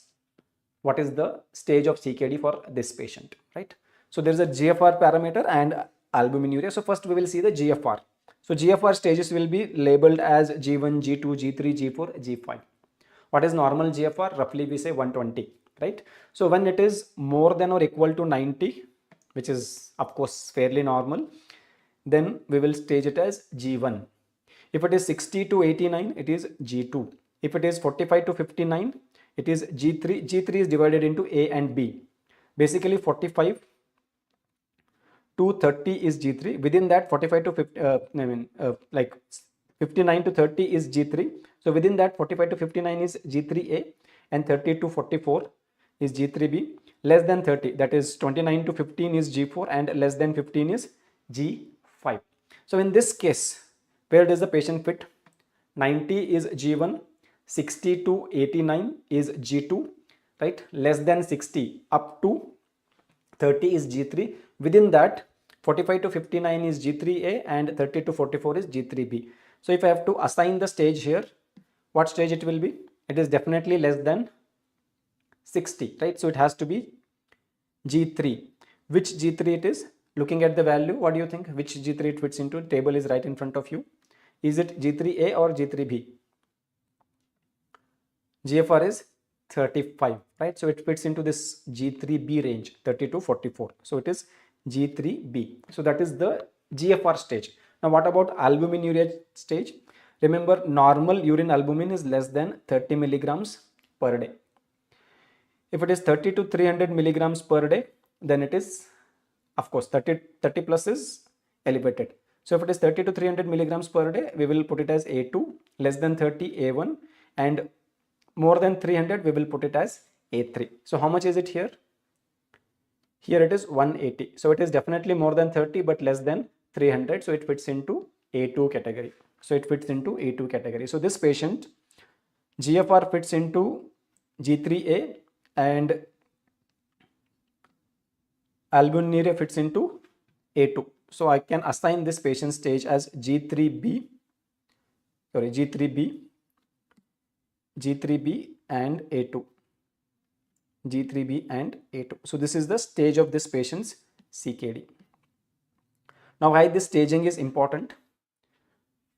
Very good, Ankit, Rama and Kat. Why this staging is important? Because now we can predict the complications. So what are the major complications of CKD? The major complications of CKD include, what are the major complications of CKD? So one of them, can CKD cause hypertension? Yes, CKD itself is known to cause hypertension. So hypertension is one of the complication. Okay. Then can CKD cause anemia? Yes, there is something called as anemia of chronic kidney disease, anemia of CKD. Can CKD cause neuropathy? Yes, because there is accumulation of neurotoxins. Body is not able to excrete them, so we can develop neuropathy. Okay. Can CKD cause bone and mineral disease? Yes, it can cause bone and mineral disease. Can CKD cause any electrolyte abnormality? Yes, it can cause life-threatening hyperkalemia. So these are all known complications of CKD. Now the question is, they have asked multiple times, hypertension because of CKD becomes evident in which stage of CKD? Anemia of CKD becomes evident in which stage of CKD? Yes, the bone mineral disease is because of secondary hyperparathyroidism. Which stage, right? So first of all, hypertension can lead to CKD, but if you have developed CKD without hypertension, CKD itself can cause hypertension, right? So CKD induced hypertension generally becomes evident in stage 2. that is G2, stage G2. When I say stage 2, I am referring to stage G2. Then anemia of CKD usually becomes evident in stage 3 or stage G3. Stage G3. Neuropathy becomes usually evident in stage G4 or higher. Bone mineral disease and the hyperkalemia, they become usually evident in stage G4 or higher.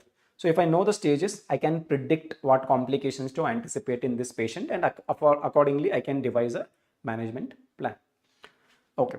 Now with respect to the management of CKD, I'm not going into the details, but what is the best management for a patient with CKD? Of course, I have to manage the complications. How will I manage the complications? Hyperkalemia, avoid potassium intake or reduce the potassium intake. Then in case of hypertension, I have to use antihypertensives. Anemia of CKD, the drug of choice is erythropoietin or darbepoetin. Along with that, iron replacement. So it is about management of the complications. Apart from that, if I have to help the kidney, then one choice is either I can go for the dialysis. Dialysis can be peritoneal or hemodialysis, and I can think of renal transplantation. So only one question I have, which one is a better treatment choice? Should I, if patient says I can arrange a donor, I can afford the transplantation, and I can also afford dialysis, what would you recommend? Cat, good. There can be fluid overload and we have to consider fluid restriction, salt restriction. So please remember, the long-term outcomes of renal transplantation are much better than the long-term outcomes of dialysis. So the best way to deal with this the transplantation, if donor is not available or patient is not affordable, then dialysis is an alternate choice, right? So that's the key points about CKD. What I want you to remember, two important MCQ zones: the epidemiology, most common cause and second most common cause, and the staging of CKD. Complication management is also important, but because of the time restriction, I may not be able to dwell deeper. Instead, we will discuss that again through a short session later. So from the nephro, let's get into the rheumatology. In the rheumatology, three diseases are the most important. SLE, I think 2/3 of the questions from rheumatoid come from SLE, and then rheumatoid arthritis and scleroderma. Rheumatoid arthritis orthofaculty will address. We will concentrate on scleroderma and SLE. So when it comes to SLE, we know that it is an autoimmune disorder, right? So of course, being an autoimmune disorder, it is more common in which gender? Of course, females. Which age group? More common in females of reproductive age group. Females of reproductive age group. Now, all these autoimmune disorders, there is tissue inflammation. There are systemic disorders affecting tissue inflammation. And one of the important MCQ they will ask you is, which inflammatory cytokine is playing the central role in the pathogenesis of the disease? For example, in rheumatoid arthritis, it is TNF alpha, which is causing all the tissue damage and the joint erosions and all. Now, which cytokine is involved in patients with the SLE? So the principal cytokine involved in SLE is going to be interferon 1. Interferon 1, or usually abbreviated as IFN1. Interferon 1 is the principal cytokine. Why am I talking about it? Because like rheumatoid arthritis management ke liye we can block TNF alpha. Similarly, I can block interferon 1 to treat a case of SLE. So we should know which drugs can be used to block the interferon 1. Okay. Now, what are the most common organs that get affected in SLE, and how do I diagnose and manage? Okay, so what are the most common organ involvement in SLE? So last INICET itself, there was a question: what is the most common manifestation of SLE? Can anybody answer? Because many students got it wrong in the last exam. What is the most common manifestation of SLE? I'll give you two choices: arthralgia and malar rash. Among these, what is the most common manifestation of SLE?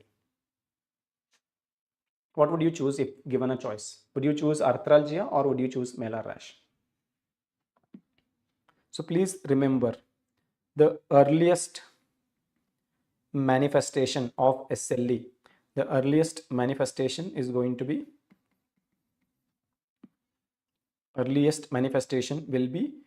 the malar rash or the photosensitive rash,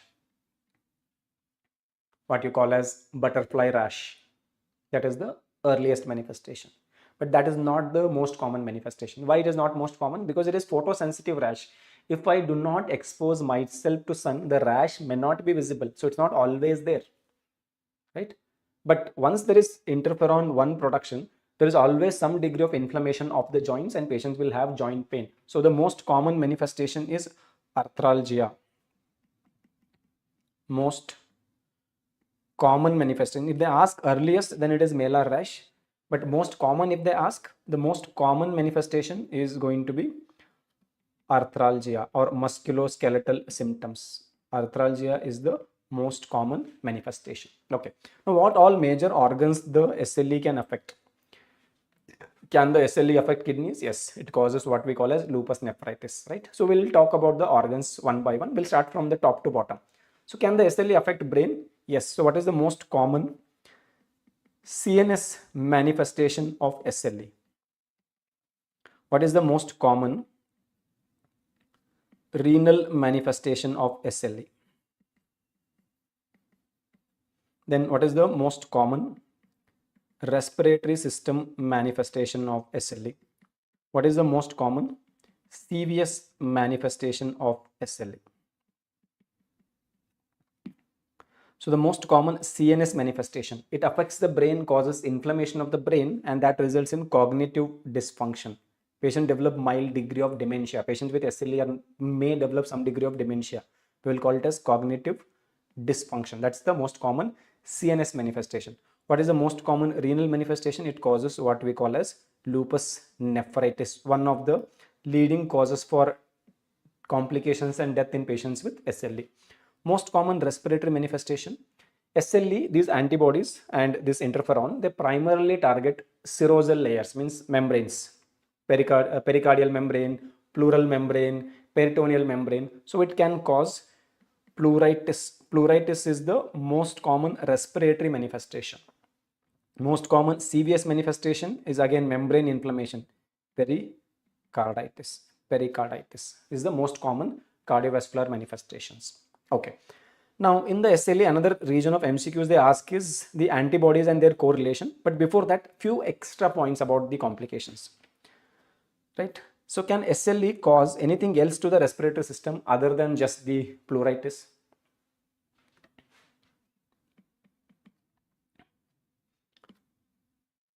What can it cause to the lungs in SLE? Lungs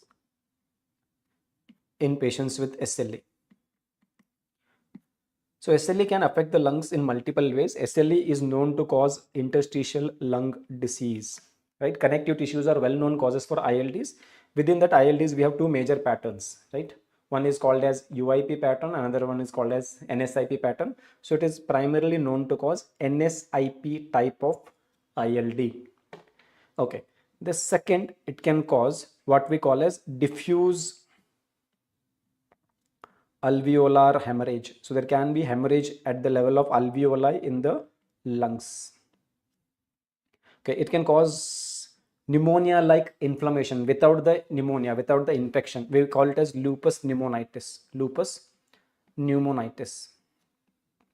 And the next one is very, very important. This is what they've asked in the past. That is called as shrinking lung syndrome. So straightforward MCQ was asked, where do you get shrinking lung syndrome? But I'm expecting that if they want to ask this time, it may be a clinical story. Shrinking lung syndrome. What do you mean by shrinking lung syndrome?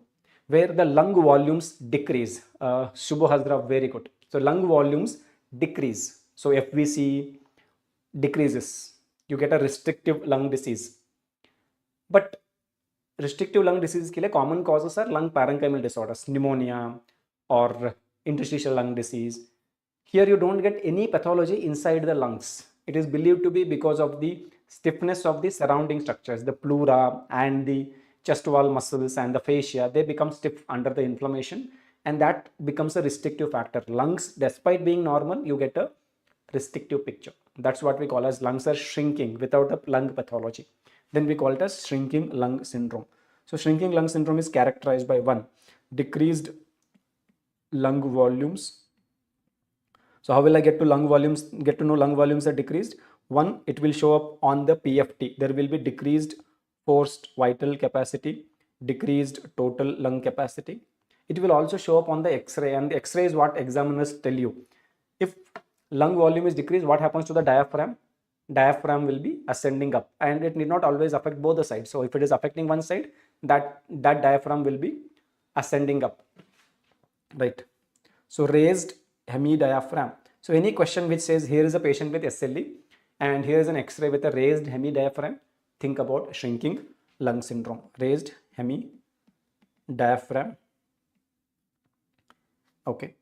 And then along with the shrinking lung syndrome, on HRCT, because there is no problem with the lungs, the lung parenchyma will be normal. So this normal lung parenchyma helps us to rule out ILD. This can cause ILD, SLE can cause ILD and this shrinking lung syndrome. But if ILD-like presentation, restrictive picture, reduced lung volumes, but HRCT doesn't show up anything, then it is shrinking lung syndrome. If HRCT shows NSIP pattern, it is ILD, right? So these are the clinical manifestations. Now, the next level of questions is the antibodies that we get in the SLE and their correlations. Antibody and their correlations, right? So we'll talk about this antibody and correlations. So antibody and correlations, the first MCQ they will ask is, what is the most common antibody, or what is the most sensitive antibody? What is the most common antibody that we get in SLE and what is most sensitive? Both are same. What is the most common antibody in SLE? Overall, it is ANA, and the most sensitive antibody is also ANA. Okay. Now, with respect to ANA, they may ask you what is the method of ANA estimation that we should be following, right? So the recommended method of ANA estimation will be indirect immunofluorescence. Indirect immunofluorescence. Adi, very good. Indirect immunofluorescence is the method to assess the ANA levels. Okay. Then they will ask you what is the second most common antibody, and they will also ask you what is the second most sensitive. Second most, and they may also ask what titer of ANA we should consider. Titer more than 1:80. Titer more than 1:80. Second most common and second most sensitive is anti-dsDNA. Anti-dsDNA antibody. So ANA is not very important once the diagnosis of SLE is done. Diagnosis tak, because being a most sensitive, it is required. But once the diagnosis is done, we don't recheck the ANA levels because it has no prognostic significance.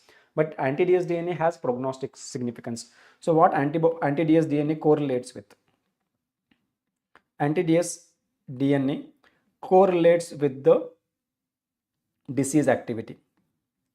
Higher the anti-dsDNA, higher is the disease activity, more inflammation is going on in the body. Correlates with disease activity. Presence of anti-dsDNA antibodies associated with increased risk of lupus nephritis or involvement of the kidney. Higher the anti-dsDNA titer, higher is the chance that kidney will get affected. And acute rise in anti-dsDNA is almost always seen before the lupus nephritis presents as an acute worsening condition. Okay. Then can be used for assessment of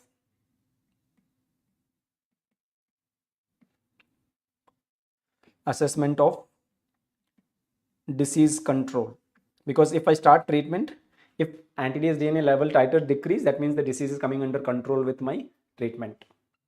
Yes, Adi, I will address the diagnostic criteria or the classification criteria in a bit. Okay, now what else I need to know from the antibodies? From the antibodies, the second thing you need to know is that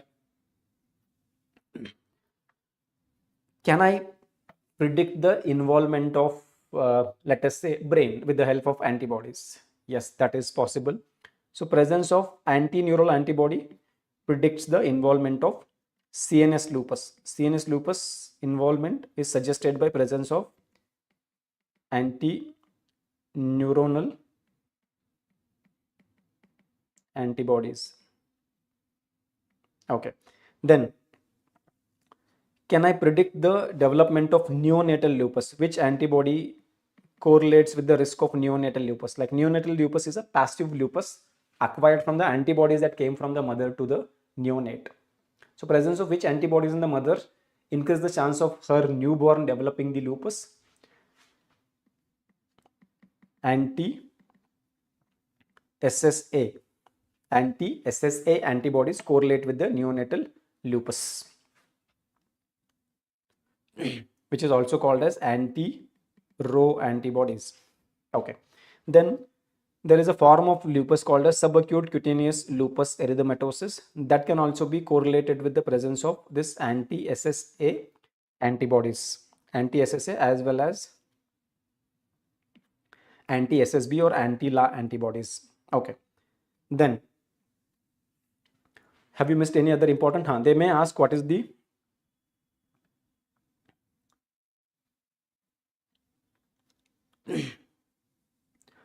most specific antibodies? What is the most specific antibody? They may ask what is the second most specific antibody? Second most specific antibody, and which antibody correlates with the drug-induced lupus?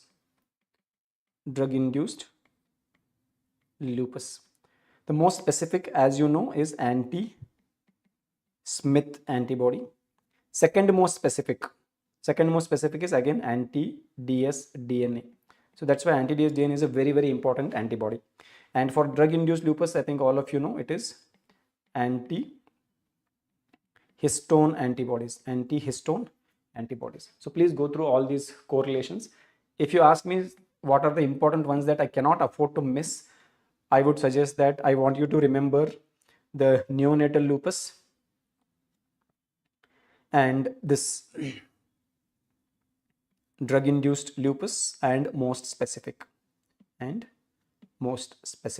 Okay. Now, when it comes to the diagnosis of SLE, we can diagnose it based on the clinical features and these antibodies. But for using the SLE patient for clinical trials, we follow a classification criteria, that is ACR-EULAR classification criteria. So in that ACR-EULAR classification criteria, it's called as ACR-EULAR classification criteria. So in that criteria, there is an entry criteria, means you cannot think of labeling a case as SLE if this criteria is not met. So that can be an important MCQ. So what is the entry criteria? Entry criteria is presence of ANA positivity with a titer of more than 1:80 with the method indirect immunofluorescence. Okay. Then total score, right? To classify a case as SLE, if we can classify it as SLE if total score is more than or equal to 10 points on this classification criteria, out of which at least one score is from a clinical domain. 1 point from. So basically we have classified all these parameters into lab parameters and clinical features. So to call it as SLE for the classification criteria, I need 10 points or more than that. And out of that, at least 1 point should come from symptoms. So if I have all the antibodies but no symptoms, I will not classify it as SLE. So 10, if everything, all the 10 points are coming from the lab tests, no, it's not classified as SLE. But if at least 1 point is coming from the clinical features, malar rash is 1, fever is 1, then we can call it as SLE. Okay. Now few points about management. I don't have a space, so I will just write it down somewhere. Okay, so when it comes to the management of the SLE, they will ask you what is the standard treatment for all SLE patients and what are the newer drugs. So what is the main cytokine involved here is interferon 1. So there are newer drugs targeting the interferon 1. Okay, so here I have a little bit of space. I will use this space to write down. So standard treatment for all SLE patients until and unless there is a contraindication, what will be the standard treatment? For all SLE patients, it will be hydroxychloroquine or HCQ is the drug of choice. You can count HCQS as the drug of choice for patients with SLE. Similarly, what is the drug of choice for rheumatoid arthritis? If not contraindicated, methotrexate will be considered as a drug of choice for rheumatoid arthritis. Okay, that's the standard treatment. Now, what are the newer drugs available for SLE? Newer drugs. There are two newer drugs that I want you to remember. The first one is called as belimumab, and the second one is called as anifrolumab. Belimumab, they will ask you the target action. What is it blocking? Belimumab is a B-lys inhibitor, right? B lymphocyte stimulant, B lymphocyte stimulant, B-lys inhibitor. So it inhibits the B lymphocyte development. B lymphocytes are the one which are producing the antibodies. And what is this anifrolumab? Anifrolumab is a anti-interferon 1 monoclonal antibody. It's there in the name, anti-interferon 1 monoclonal antibody. Okay. Now another question that they had asked in the recent INI-CT as well, if I have lupus nephritis, how will I manage? So if there is a proliferative form of lupus nephritis of LN, which are the proliferative forms of lupus nephritis? The stage 3 and 4. Stage 3 and 4 lupus nephritis are proliferative forms of lupus nephritis. For them, we need to treat them with more intense drugs. So either we can try to treat them with steroids plus an immunosuppressant like cyclophosphamide, or instead of cyclophosphamide, I can use mycophenolate mofetil, steroids plus mycophenolate mofetil. So this is the regimen that we follow for the treatment of proliferative forms of lupus nephritis. So again, I want you to remember, proliferative is stage 3 or 4 lupus nephritis, where I have to give steroids, high dose steroids, and one of the immunosuppressants, either cyclophosphamide or mycophenolate mofetil. For Indian patients, mycophenolate mofetil is better or preferred, but in the last INI-CT, there was no option of combination of steroid and mycophenolate mofetil. They had mentioned mycophenolate mofetil as a standalone drug, not the option. They had mentioned steroids as a standalone drug, and then there was a combination of steroids and cyclophosphamide. So of course I have to go with the combination. But if get both options, steroids plus cyclophosphamide, another option steroid plus mycophenolate mofetil, what should I go forward? So current guidelines recommend that we should, for Indian patients, we prefer mycophenolate mofetil. So you should choose that as the answer. Okay. So that's about the brief management of the SLE. Drug of choice is hydroxychloroquine. There are newer drugs for non-responders, that is belimumab, which is B lymphocyte stimulant inhibitor, and anifrolumab, which is interferon 1 blocker. Okay, and for the lupus nephritis proliferative forms, which are considered the most severe forms, we have to use an induction with high dose immunosuppression. Either I can use cyclophosphamide or mycophenolate mofetil along with high dose steroids. Okay. Next topic that we're going to talk about is scleroderma. Okay. So what is scleroderma? Scleroderma is just like SLE, an autoimmune disorder. It's an autoimmune disorder.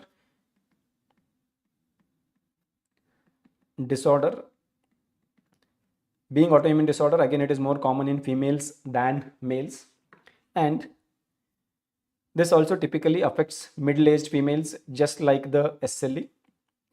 Here the main principal cytokine that was involved in SLE was interferon 1 TNF alpha for the rheumatoid arthritis. So what is the principal cytokine which is causing the tissue damage in scleroderma? The principal cytokine involved here is the transforming growth factor beta. That is the main pathological cytokines. Now what this cytokine does, it causes two structural damages. One, it damages the blood vessels, small blood vessels, capillaries, and second, it damages the skin. So skin damage leads to fibrosis and healing with fibrosis, so skin thickening, and blood vessel damage leads to the vascular complications. So whenever we think of scleroderma, we have to think of fibrosis and vascular complications. So there are primarily two types of scleroderma. We will classify them as limited cutaneous and diffuse cutaneous. Now, what do I mean by diffuse cutaneous? Diffuse cutaneous is where the skin fibrosis is restricted to, the limited cutaneous is where the skin fibrosis is restricted to distal parts. What do I mean by distal parts? Hands and forearms in the upper limb and legs and feet in the lower limb. So if I have to look at the skin thickening in these patients, the skin thickening is restricted to hands and forearm. It is not beyond the hands and forearm in the upper limb, and it is restricted to the legs and feet. So when the skin involvement is restricted to hands and forearm and feet, we will call it as limited cutaneous. But when that involvement extends more proximal, then we will call it as diffuse cutaneous. Skin thickening is because of this transforming growth factor beta, and if this transforming growth factor beta is causing skin thickening extending proximal to the elbow joint and proximal to the knee joints, then it is diffuse cutaneous. So in diffuse cutaneous, skin thickening extends proximal to elbow and knee joints. And in case of the limited cutaneous, the skin thickening is restricted to distal parts only.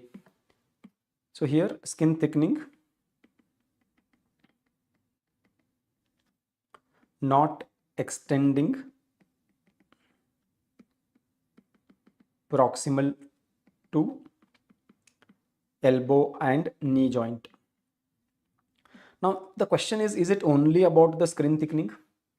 No. So please, you have to remember that these two actually behave as totally separate disease entities. Limited cutaneous it has its own behavior, and diffuse cutaneous has its own behavior. So what diffuse cutaneous is associated with? Diffuse cutaneous is associated with increased risk of interstitial lung disease. It is associated with increased risk of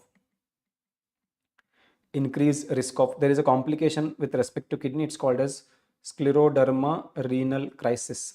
Scleroderma renal crisis once upon a time used to be the most common cause of death. Most common cause of death in scleroderma patients. Not anymore. Okay, no longer it's a most common cause for death. I'll come to that point later. Increased risk of ILD and increased risk of scleroderma renal crisis in the diffuse cutaneous variant. Okay, what about this limited cutaneous variant? Limited cutaneous variant is associated with increased risk of the first one is pulmonary hypertension. Okay, then calcinosis or calcification of soft tissues. Calcinosis, it is associated with increased risk of esophageal dysmotility. That's why this is also called as CREST syndrome, right? Limited cutaneous can also be called as CREST syndrome.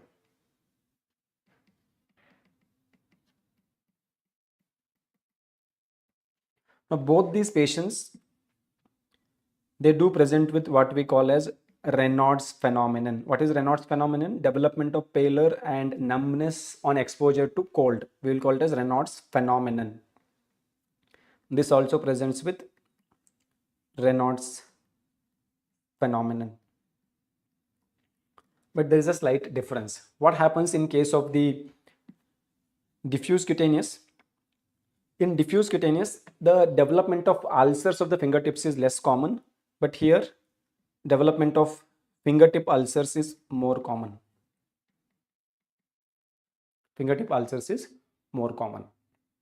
Okay, clear?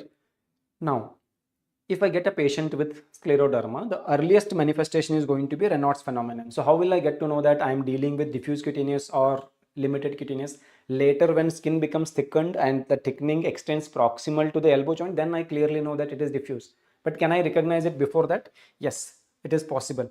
How do we recognize? There are certain antibodies. So this is what they have asked as an MCQ. Which antibodies are associated with diffuse cutaneous variant and which antibodies are associated with limited cutaneous variant? The antibody associated with the diffuse cutaneous variant is mainly anti-SCL70 antibody, which is also called as anti-DNA topoisomerase antibody. Topoisomerase antibody. And the antibody associated with the limited cutaneous is anti-centromere antibodies. Anti-centromere antibodies. So if you have anti-centromere antibody, you only have limited cutaneous. It will not become diffuse cutaneous in the future. And if you have this anti-DNA topoisomerase, there's one more antibody that can be seen here, that is anti-RNA polymerase 3. RNA polymerase 3 antibody. So if you have these antibodies, you will end up developing diffuse cutaneous. Even today, if the skin involvement is not extending proximal to elbow, eventually it will. It is always going to behave as diffuse cutaneous. Okay. So now the question is, if I have scleroderma, how will I remember which conditions associated with increased risk of all these pulmonary hypertension, calcinosis, QTS, CREST, and which one is associated with increased risk of ILD, scleroderma, renal crisis, and all, right? How do I remember it? I'll try to make it easier for you to remember. When you think of the limited cutaneous, always think about blood vessel. When you think of the diffuse cutaneous, always think about the fibrosis. Fibrosis. Lung fibrosis is ILD, right?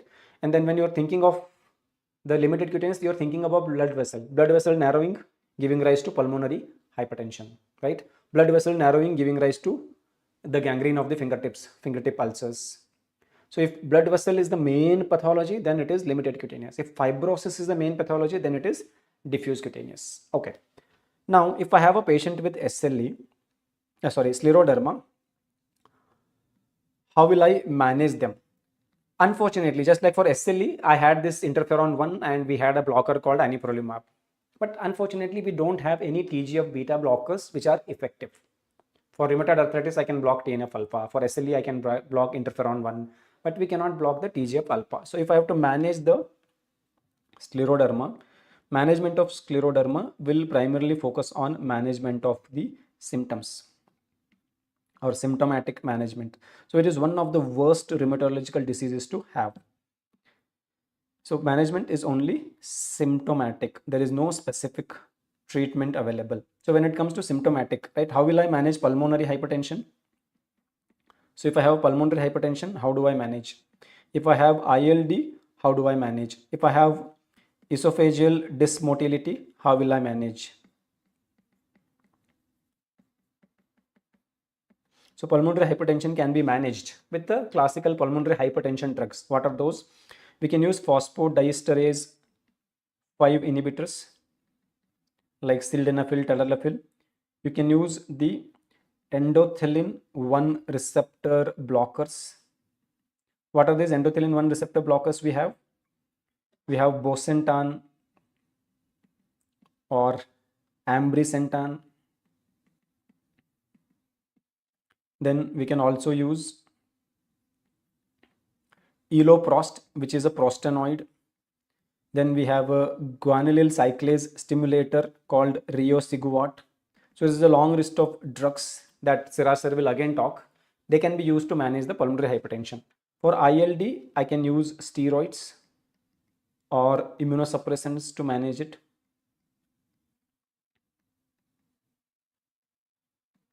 And for esophageal dysmotility, I can use prokinetic agents.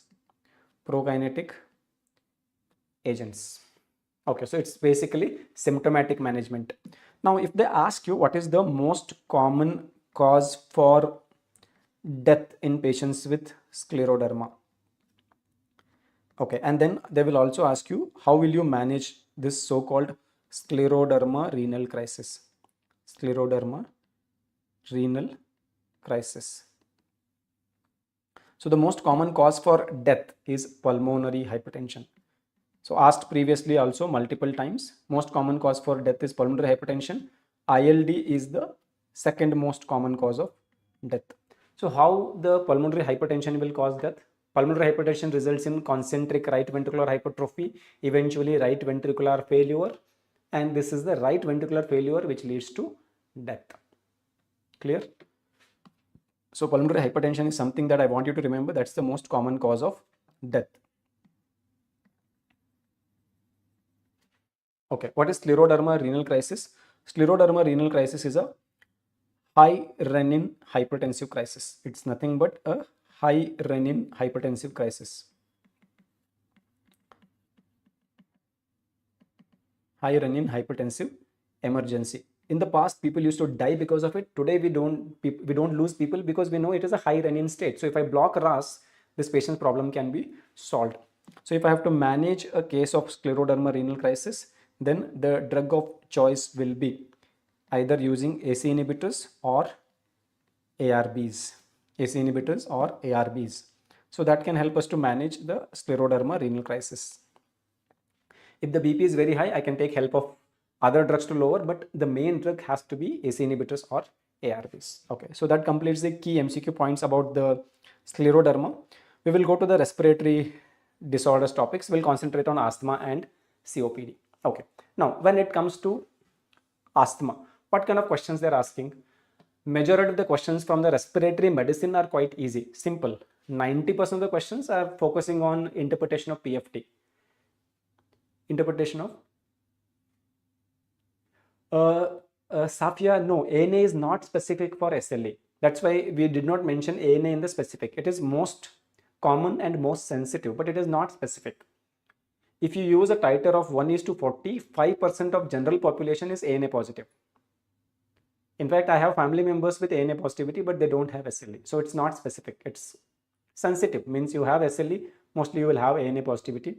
But if you have ANA positivity, it doesn't mean you have SLE, or it doesn't even mean that you will end up developing SLE. Okay. Now, what kind of questions to expect on the respiratory system? Mainly interpretation of PFT to classify into restrictive and obstructive disorders, and then some questions related to the management of asthma and complications of COPD. Okay. So what is asthma? Asthma, by definition, is a obstructive lung disorder. It's an obstructive respiratory disorder. COPD is also an obstructive respiratory disorder. So how do I differentiate between the two? The asthma is characterized by, the obstruction in asthma is because of bronchoconstriction, right? So this bronchoconstriction is brought about by the bronchial smooth muscles. So if the bronchial smooth muscles constrict, it becomes narrow, it causes obstruction.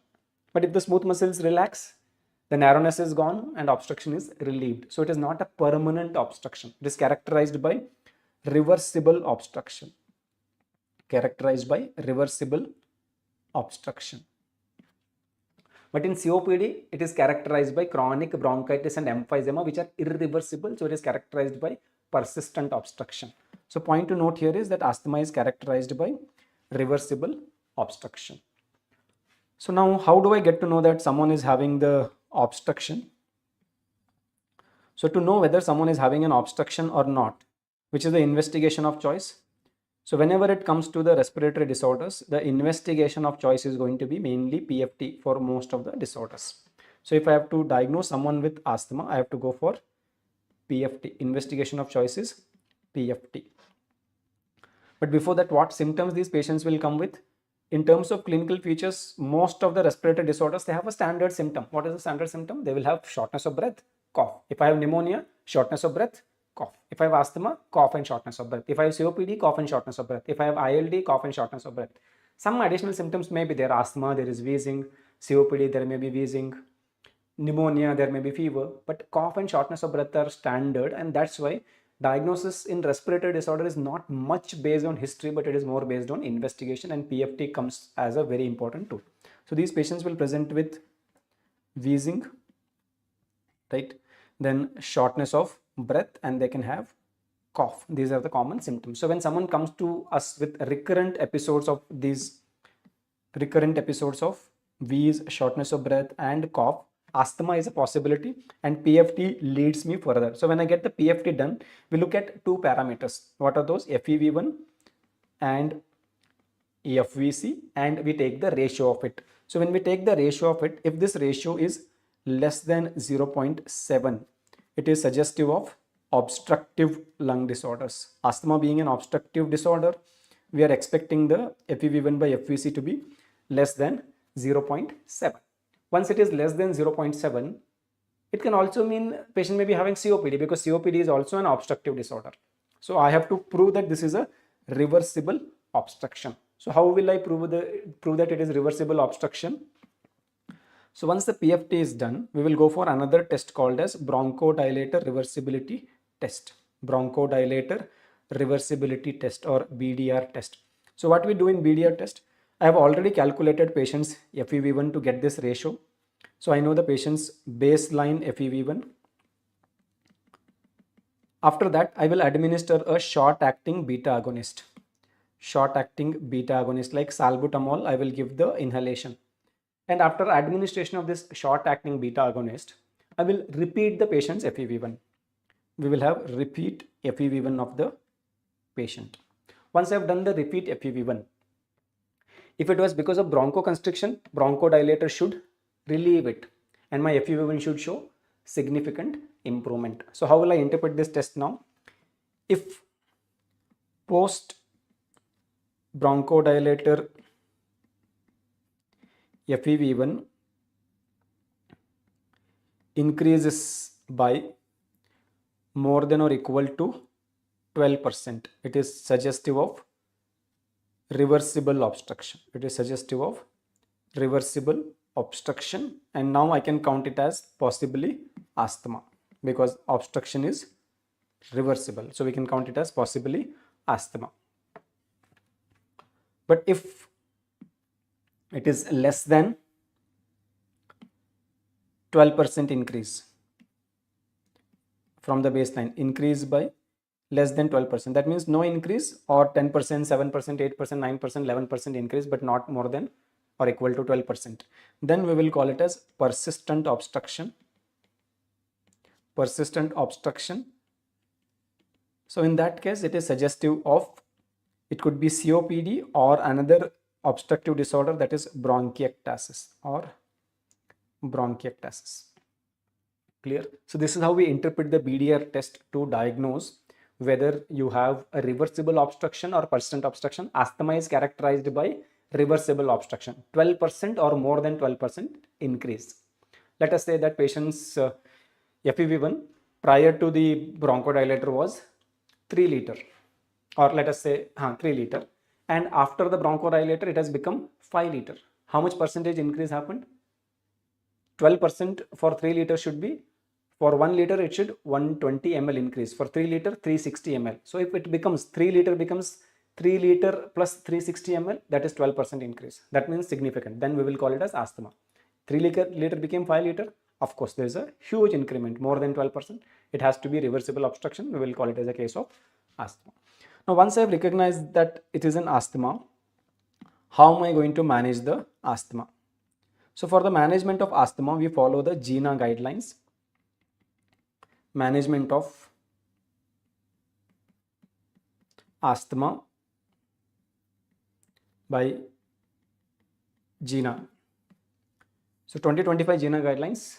It will take a lot of time to go through the details. I'll give you the cream of the information that is required to deal with MCQs. So any patient with asthma, initial management primarily focus on inhaled medications. Now inhaled medications will be of two categories. The ones which are used for bronchodilation and the ones which are used for suppressing the inflammation. For inflammation suppression, we use steroids. And for bronchodilation, we use SABA, LABA, SAMA, LAMA.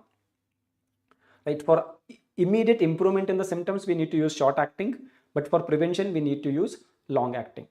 Now, every patient of asthma will need combination of these medications, because when I get an asthma attack, I need immediate relief, so I need a short acting beta agonist. But when I'm having, to prevent the asthma attack, I need to use steroids and long acting beta agonist. So it used to lead to a lot of confusion among the patient, just like how you and me are confused when we're talking about it, right? Which one is for prevention, which one is for relief. So patients used to get confused. Sometimes they use long acting for relief, it doesn't give relief. They take short acting for prevention, it doesn't prevent. So there was a lot of chaos. But few years ago, we developed a new drug, which is called as formoterol. So formoterol, since the formoterol has come into picture, now we try to treat patients with a combination of formoterol plus formoterol plus inhaled corticosteroid. Why am I choosing the formoterol? Can anybody tell me what is the advantage of this formoterol? Formoterol is special in the sense that formoterol is a rapid onset. The onset of action is fast. Rapid onset LABA means it can do the job of SABA, right? If there is an asthma attack, if patient takes it, it can relieve because the onset of action is rapid. Duration of action is long, so it can also it can take the job of LABA. So since it has become the gold standard for a treatment, because if I have one inhaler, a combination of formoterol and inhaled corticosteroid, I can use it for prevention of attack because it is long acting, plus I can use it for relief of attacks because its onset of action is fast. Now the question is, should I give this preventive treatment for all patients, or are there any patients where I can only manage with SOS inhaler? That is where the majority of the questions are going to come. But I have a question. Why should I give preventive treatment? If inhaler can relieve the attack, then patient can take, once the attack starts, take an inhaler, relieved, problem solved. Why should I try to prevent it? There is a reason. What is the reason? With the progression of time, the asthma attacks go on becoming more severe. And the reason for this increasing severity is development of bronchial smooth muscle hypertrophy. Why are we developing bronchial smooth muscle hypertrophy? Because every time bronchial smooth muscles contract, they are working out. It's like a gym. More the muscle works, more is the muscle mass. It starts becoming hypertrophied. So with the hypertrophied muscle, to relax it, I need to give more and more short-acting beta agonist in the future. So if I want to avoid this circumstance, better is that I prevent the attack so that bronchial smooth muscle doesn't constrict. If they don't constrict, they will not develop the hypertrophy. So prevention is important. But should I give prevention to all patients? So to decide initial treatment, whether I should give them preventive treatment or not, we will go through the MCQ, and in the MCQ, I want you to find the answer for the question that I'm going to write here. So there's a question. What is the question? Whether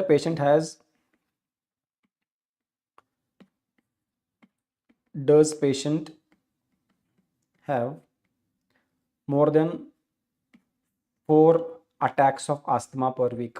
Attacks of asthma per week, or more than or equal to 1 attack of asthma at night per week. At night per week. So these are the 2 questions to which you have to find the answer in the patient's story. So if your answer comes out like, yes, this patient has more than or like 5-6 attacks of asthma per week, or he has even a single attack of asthma in the night, then what do I do? If that is the case, if the answer turns out to be yes, either one of them is present, this patient needs preventive treatment. This patient needs preventive treatment. And if the answer is no, then he does not require preventive treatment. If you say no, then preventive treatment is required. Means if attack happens, this patient can take an inhaler, but daily basis he does not need to take an inhaler. But if patient has, let us say like Monday, Tuesday, Wednesday, Thursday, Friday, he got asthma attacks on an average, means 5 days a week, 6 days a week, every day, he needs preventive treatment. And any patient, like let us say there is a patient who gets 2 asthma attacks per week on an average, but out of that one happens at night, that patient also needs preventive treatment. Okay, so in those patients where preventive treatment is not required, the treatment primarily focuses on SABA for relief of asthma attacks as and when required, or we can also use this combination of formoterol plus inhaled corticosteroid combination for relief. There is no need for the preventive treatment or maintenance treatment. So when we give preventive treatment or maintenance treatment, it is called as MART. MART stands for maintenance and reliever therapy. Single inhaler doing the job of both maintenance as well as reliever. So in this no category, we are only giving the reliever.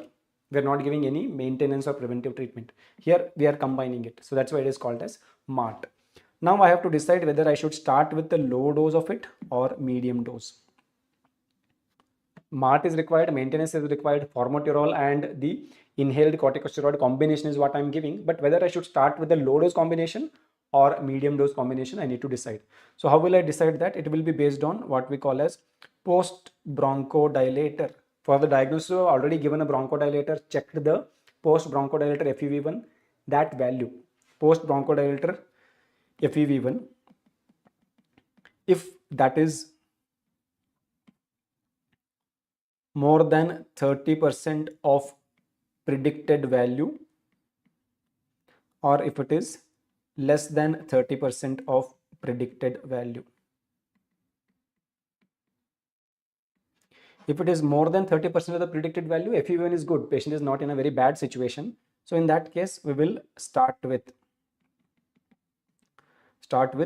low dose MART. Low dose MART means low dose combination of formoterol plus low dose inhaled corticosteroid. But if it is less than 30%, then we have to start with medium dose MART. We have to start with medium dose MART. So when I'm starting a medium dose MART, it is primarily combination of formoterol plus medium dose inhaled corticosteroid. So this is a starting treatment whenever we have a patient with asthma, right? So now questions on this are going to be application based. So we'll take a question and see if we can understand and decipher this. Okay, so let us say that there is a patient with asthma. Diagnosis is based on PFT. Sometimes they give the PFT for you to make the diagnosis. Now, this patient gets 2 to 3 attacks of asthma per week, and out of that, 1 nocturnal attack happens per week. Nocturnal attack per week. So now what will be the initial treatment for this patient? What I should start this patient on? What will be the initial treatment? Okay, so option A, only reliever. Option B, low dose maintenance and reliever therapy. Option C, medium dose maintenance and reliever therapy. And option D, high dose maintenance and reliever therapy. So what will you choose? I gave you a very simplified approach or algorithm. This is not how the guidelines are presented, but this is the cream of the guideline. All I have to do is see how many attacks of asthma happen per week, and out of that, how many happens at night. If patient gets more than 4 attacks per week, or if he has 1 or more than 1 nocturnal attack, he requires maintenance treatment. If there are no night attacks and the attacks are less than 4 per week, then he does not require maintenance treatment. He can only rely on the reliever. So here what should I do? 2 to 3 attacks. So if I apply this question, the answer for the first question is no, he's not getting more than 4 attacks per week. But there was a second question, more than or equal to 1 night attack. So this person is getting 1 nocturnal attack per week. So that means yes, the answer for this question is yes, he needs MART. He needs MART, right? So answer has to be either low dose or medium dose MART. Only reliever can't be an answer. Now how will I differentiate whether I should start with low dose or medium dose MART? Based on the post bronchodilator FEV1. So if I say that post bronchodilator FEV1 of this person is, let us say, 55% of predicted value, then what should be my starting treatment point? If post BDR FEV1 is less than 30% of the predicted value, we are starting with medium dose MART. If it is more than 30%, we will start with the low dose MART. So in this scenario, what should be my answer? Our answer is going to be to start with the low dose MART. Why? Because MART is required from this point, and then from this point I know that I have to start with the low dose MART. So this is how we are going to interpret the questions for the initial treatment of asthma. Once I have initiated the treatment, there is no guarantee that they will respond to the treatment. I might have started with low dose, they may not respond. I might have started with medium dose, they may not respond. So in that case, how do I escalate? So this is about initial treatment, what I start with. Once I start, they do not respond, then what will I follow? After initial treatment, if they do not respond, After initial treatment, for non-responders, we follow a step-ladder approach of escalation. Follow step-ladder pattern of escalation. Now, what do I mean by that? If I started with, let us say, low-dose MART, he does not respond, I go to medium-dose MART. He does not respond, maybe I can go to high-dose MART. Step-ladder pattern of escalation. Okay, so what is the bottom end of the step-ladder? The bottom end of the step-ladder is, for some patients, I might have started only reliever therapy. Only reliever therapy. That is the bottom end of the step ladder. If a patient who is started on only reliever therapy fails to respond, what I should do? I should escalate to low dose MART. For a patient whom I have started with low dose MART, if he fails to escalate, I should escalate to medium dose MART. For a patient who has failed to respond to medium dose MART, I can think of high dose MART or other options, because our starting treatment, Harshit, the notes will be shared. The starting treatment will be always, some patients start here, some patients start here, some patients start here. No patient is started on the high dose MART. So we always follow the step ladder escalation, but once the medium dose MART has failed to give the result, then I may jump to high dose MART or other treatments. So for those patients who are not responding at medium dose MART, non-responders to medium dose MART, what I should do? So whoever is not responding to medium dose MART, for them we have plenty of options. So what are the options? The first option is high dose MART. High dose MART. This is something that doctors don't like, because high dose MART has high dose of steroid. It can lead to oral thrush or candidiasis. Oral thrush or candidiasis. Okay. Second, we can use some modern medications, right? Okay, there's one more drug. We can consider adding long-acting antimuscarinic agent. Third option is we can use the new drugs called as biologicals or monoclonal antibodies. So there's a long list. The first biological that I want you to remember, it is called as omalizumab. Omalizumab. It is a monoclonal antibody against. It's a monoclonal antibody against IgE, anti-IgE monoclonal antibody. Then we have dupilumab. This dupilumab is a monoclonal antibody against interleukin 4 receptor, anti-IL-4 receptor antibody. The third one is mepolizumab. Then fourth one is reslizumab. These both are monoclonal antibodies against interleukin 5. And then we have a benralizumab, which is a monoclonal antibody against interleukin 5 receptor, anti-IL-5 receptor monoclonal antibody. The last one is tezepelumab. This is a monoclonal antibody against, there is something called as thymic stromal lymphopoietin or TSLP. This is a monoclonal antibody against TSLP. Now these are all options where patient is not responding to the medium dose MART. What I will choose as a doctor, I will prefer to choose biologicals over high dose MART, because high dose MART leads to oral candidiasis or thrush. But when I have to use the monoclonal antibodies, I have to be very sure that this monoclonal antibody is going to work. How will I get to know? There are two types of asthma. It's called as type 2 and non-type 2 asthma. So all this omalizumab, dupilumab, all of them can be used for type 2 asthma. But if I have non-type 2 asthma, only one of them can be used. That is tezepelumab. Only one of them can be used. So the MCQ that I'm anticipating this time is, which of the following monoclonal antibody or biological can be used in management of refractory asthma cases regardless of the type?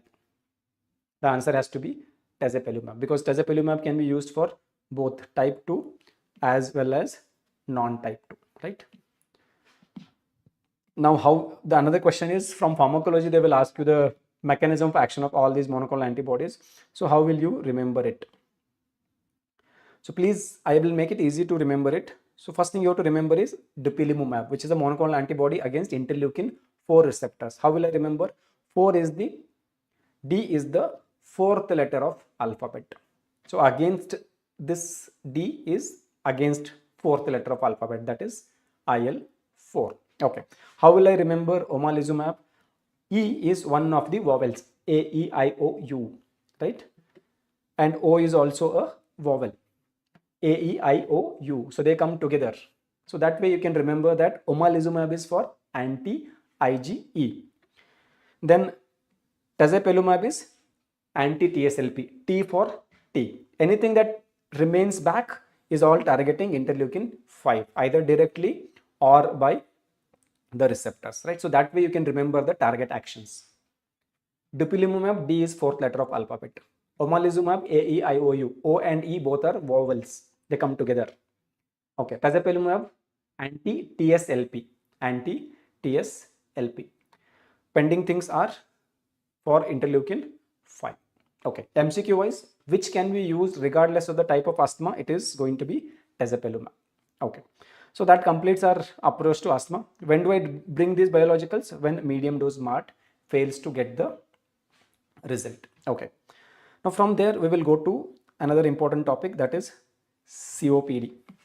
So what is COPD and how is it different from asthma? We will take 10 minutes to quickly complete the COPD and then I will pass on the baton to Siraj sir. COPD is also an obstructive disorder. COPD is also an obstructive lung disorder which is characterized by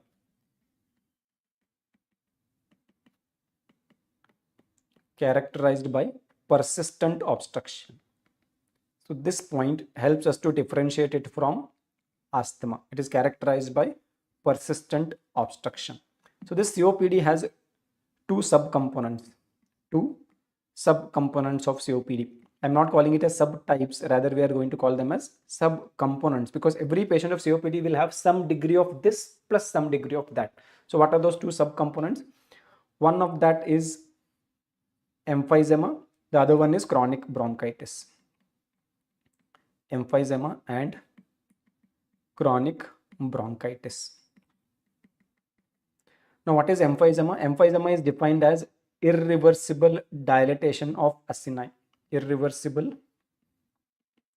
dilatation of acini. Acini is made of respiratory bronchiole, alveolar ducts and alveoli. All of them are irreversibly dilated. Chronic bronchitis is defined as productive cough, means cough with sputum. Productive cough for more than or equal to 3 months per year for 2 consecutive years, 2 sequential years.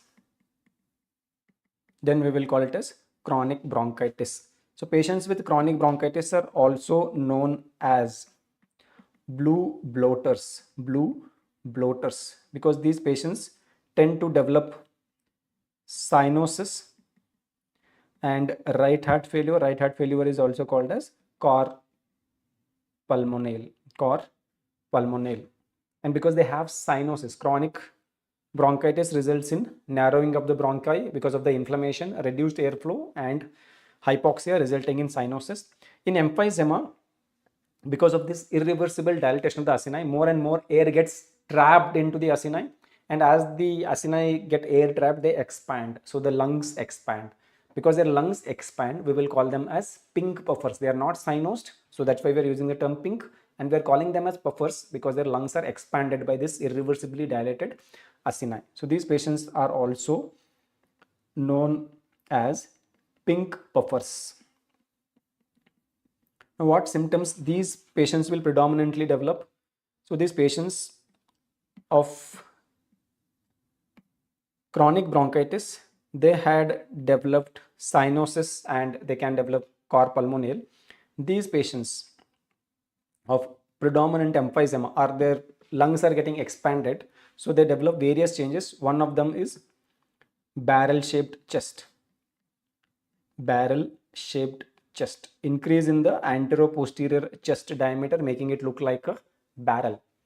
The second one, to make it easier for them to exhale the air, they purse the lip and breathe. We call it as pursed lip breathing. Pursed lip breathing. The third one, another positional change they do is they develop something called as, see, it becomes easier for me to exhale if I little bend forward and crunch my abdomen. So they develop this so-called tripod position. Tripod position. Okay, and while assuming the tripod position, they rest their elbows on the thighs, and repeated elbow friction with the thighs leads to hyperpigmentation of the thighs. We call it as Dahl sign. Dahl sign. And we get one more finding. See, dupilumab primarily it plays an important role in the functioning of eosinophils. So in conditions where eosinophilic inflammation is involved, we can use dupilumab. So Harshit, you're right. We can use it for eczema as well. So even omalizumab can be used for patients with allergic conditions, because again, eosinophils and IgE are involved in the pathogenesis of allergy as well. Okay, then Dahl sign, and then there is something called as Hoover's sign. So Hoover's sign can be asked as an MCQ. What is this Hoover's sign? Hoover's sign refers to inspiratory indrawing of intercostal spaces. Indrawing of intercostal spaces. Intercostal spaces, and this is considered as a sign of suggestive of severe COPD. Severe COPD. What is this Dahl sign? Dahl sign refers to hyperpigmentation of thighs. Hyperpigmentation of thighs. We call it as Dahl sign. So these are all the clinical features that we get in a patient with COPD, whether it is chronic bronchitis variant or emphysema variants. So when someone comes to me with this chronic cough, cyanosis, sputum, or he comes with difficulty breathing, and I notice that he has pursed lip breathing, barrel-shaped chest, I suspect that it is a case of COPD. Now for the diagnosis, what I have to do? For the diagnosis, again, I will piggyback on the PFT. So when I do PFT, what are the findings I'm going to get? The FEV1 by FVC ratio, this is an obstructive disorder, so should be less than 0.7. But if I do bronchodilator reversibility test, what am I expecting? Does the FEV1 increase by more than 12% or less than 12%? So in asthma, it was a reversible obstruction, so there was more than 12% increase. Here it is less than 12% increase. So there will be less than 12% increase in FEV1. So that helps me to identify that we are dealing with a persistent obstruction. Persistent obstruction. Now, once I have diagnosed it as a case of COPD, one more thing that can help me is diffusing capacity of the lung for carbon monoxide, which is decreased in COPD. DLCO will be normal in asthma. It is not decreased in asthma. That can also help us to differentiate between asthma and COPD. So once you have diagnosed that this is a case of COPD, how will you manage? So for management of COPD, we follow GOLD guidelines. Again, I will try to keep it very simple how to interpret the GOLD guidelines to apply it to the MCQs. So in the GOLD guidelines, we categorize the COPD patients today, current guidelines, into 3 categories: category A, B, and E. So how do I categorize into that? So for that, again, read the MCQ. In the MCQ, try to find the answer for the questions that I'm going to write here. So if the patient had whether patient had more than or equal to 2 moderate exacerbations of COPD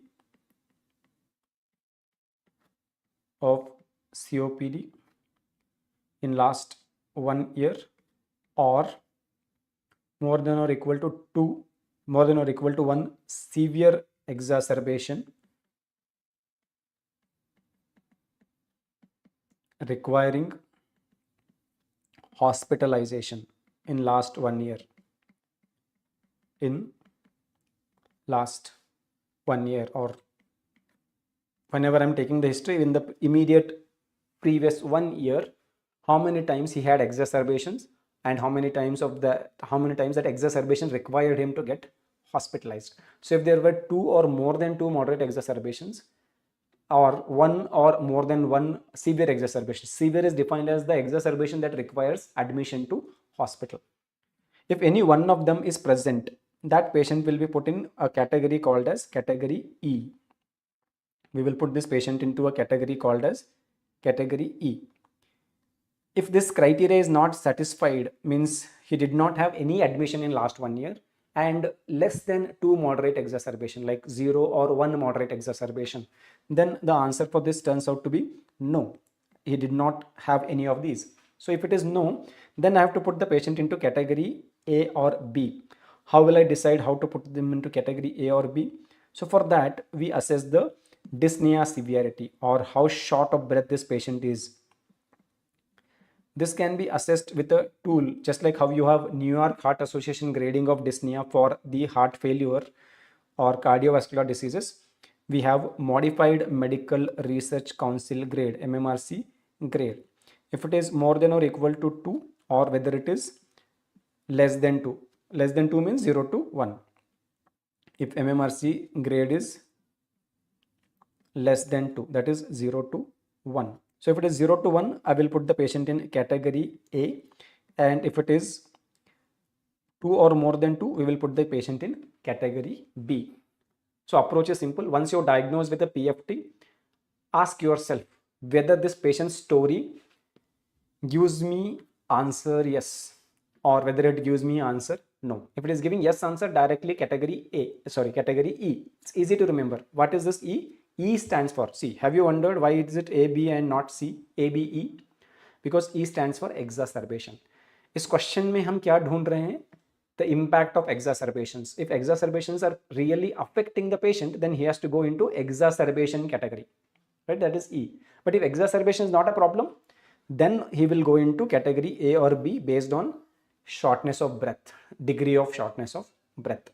Now, how will I treat category E patients? Category E patients will be treated with a combination of long-acting antimuscarinic agent plus long-acting beta agonist.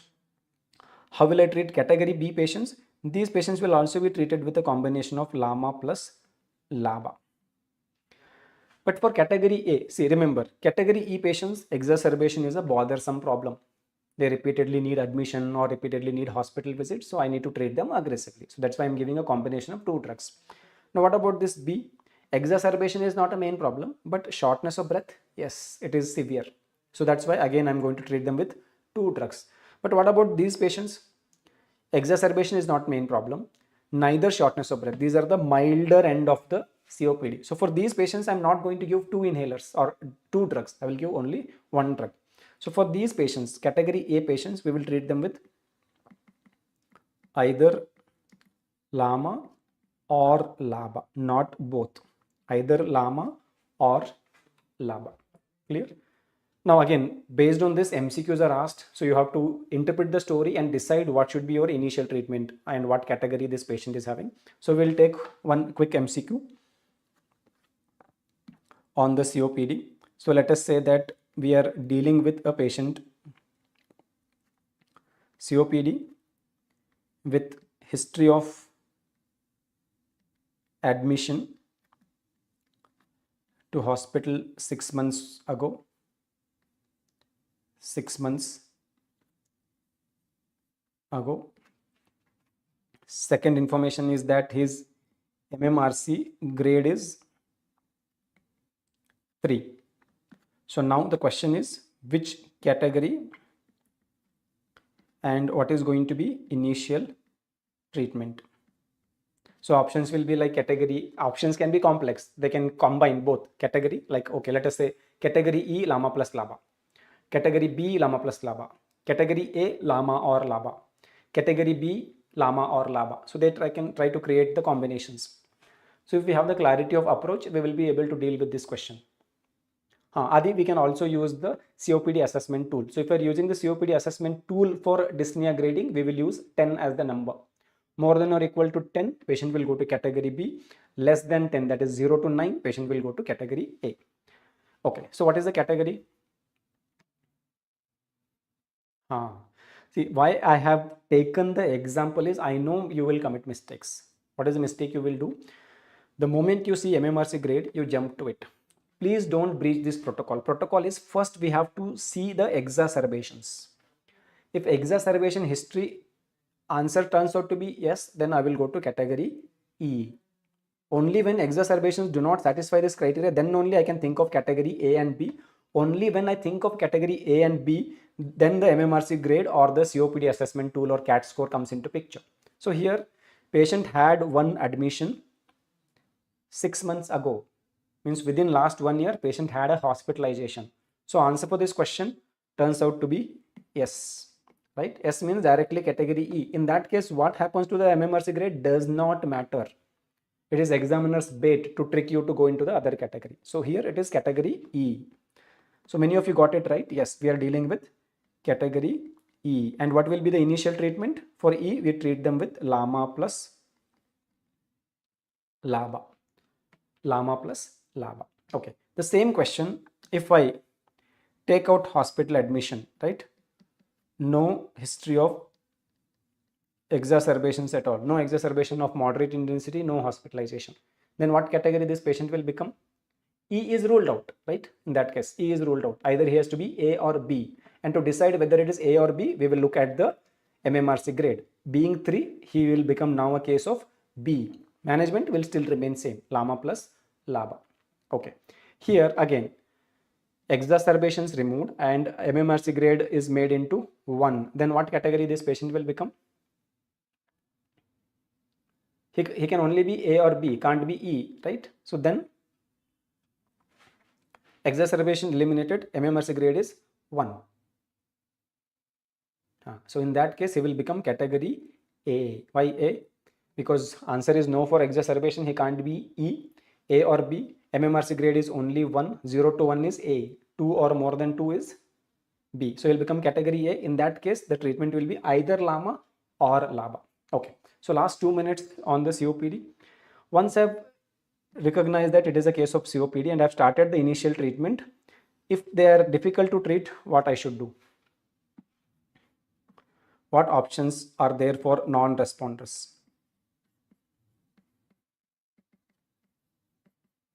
Those who are not responding to whatever category that patient fit into and I started the treatment. For non-responders, what all options we have? So one option we have is giving a triple therapy. So what do we do in triple therapy?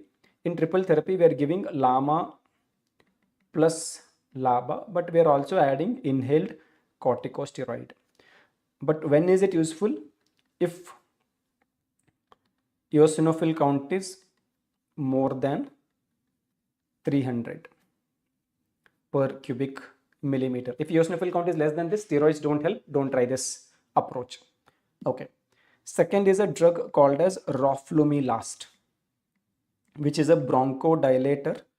This works by, it's a phosphodiesterase 4 inhibitor. Phosphodiesterase 5 inhibitor like sildenafil, tadalafil, they are all used for erectile dysfunction and pulmonary hypertension. 4 inhibitor can be used for COPD. Okay. Then third, we can consider giving azithromycin. Azithromycin has anti-inflammatory properties that can reduce the chronic bronchitis. So these are the 3 choices for those who are not responding the inhalers. Okay. Now the last MCQ is, by doing all these medications, can I reduce the risk of death in COPD patients? The answer is no. These can improve their symptoms. They can reduce the exacerbation frequency, need for admission, shortness of breath. They will get reduced, but death risk is not reduced. So what causes the death in COPD? COPD mortality. The most common cause for death in COPD. Can anybody tell me what is the most common cause for death in COPD? And what is the second most common cause for death in COPD? The most common cause for death in COPD is not COPD directly. What is it? It is the coronary artery disease or ischemic heart disease. Why IHD? Because COPD is because of chronic smoking. So chronic smoking would have also messed up your coronaries, and that coronary block will kill you before the COPD kills you. So you will die early because of the ischemic heart disease, even before COPD and lung cancer and other problems kill you, right? What is the second most common cause of death? Second most common cause of death is cor pulmonale. Cor pulmonale, heart failure. Chandan Patra and Adi, very good. So heart failure or cor pulmonale is the second most common cause of death. So death due to cor pulmonale is preventable. Why the heart is failing? Because of COPD, there is pulmonary hypertension that has resulted in right ventricular hypertrophy, eventually right heart failure. So if I address this pulmonary vasoconstriction, I can relieve the hypertension, reduce the progression of cor pulmonale. But why pulmonary vasoconstriction happens? It is triggered by hypoxia. Hypoxia or alveolar hypoventilation is a trigger for pulmonary vasoconstriction. So if I give oxygen, hypoxia is taken care, and thus it can reduce the risk of death. So they ask you MCQs, interventions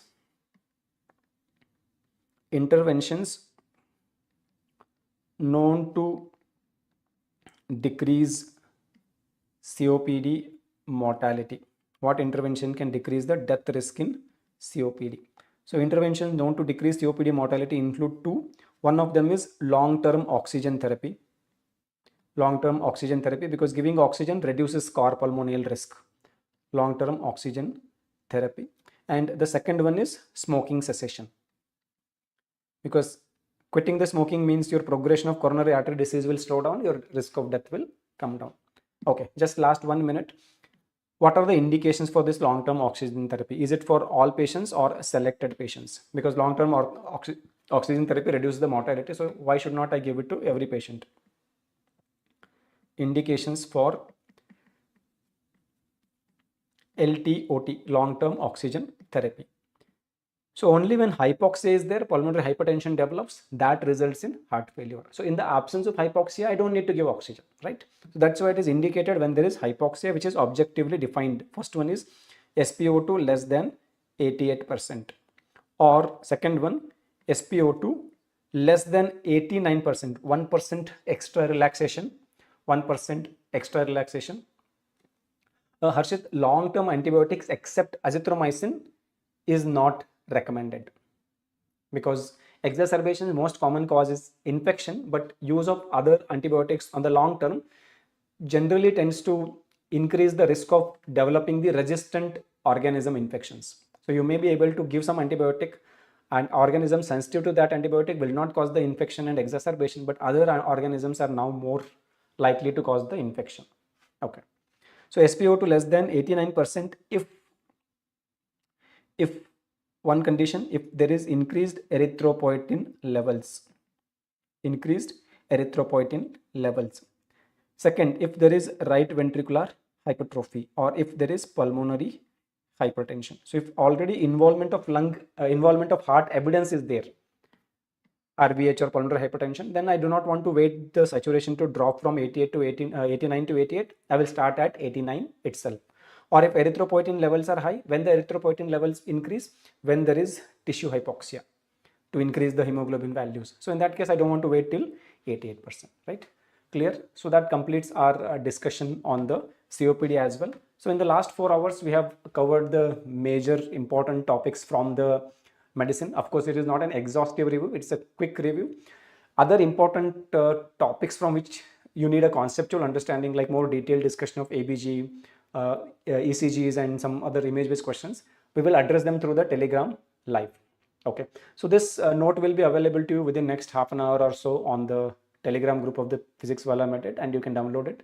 I will be passing the baton to Dr. Siraj Ahmed, who will talk to you about the important topics from pharmacology. And please don't miss out continuing listening to Dr. Siraj, because remember, medicine, no matter how well prepared you are, it is difficult to go beyond 80% correct answers.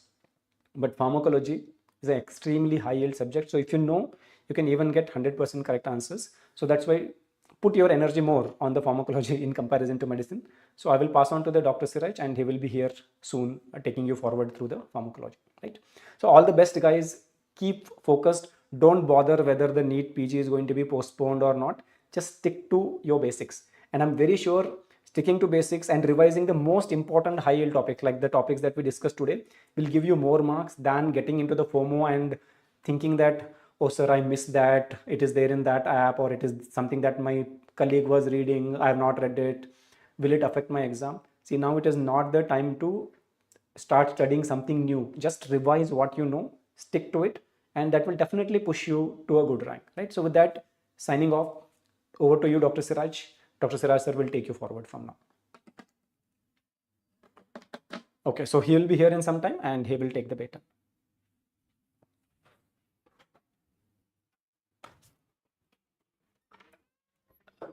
Then we'll pass on to the next.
All right, hi guys. Very good evening to all of you. Welcome to our today's live class session of NEET PG Marathon, and this is going to be a 4-hour session where we are going to revise the entire syllabus of pharmacology, all the high yield topics rather of pharmacology.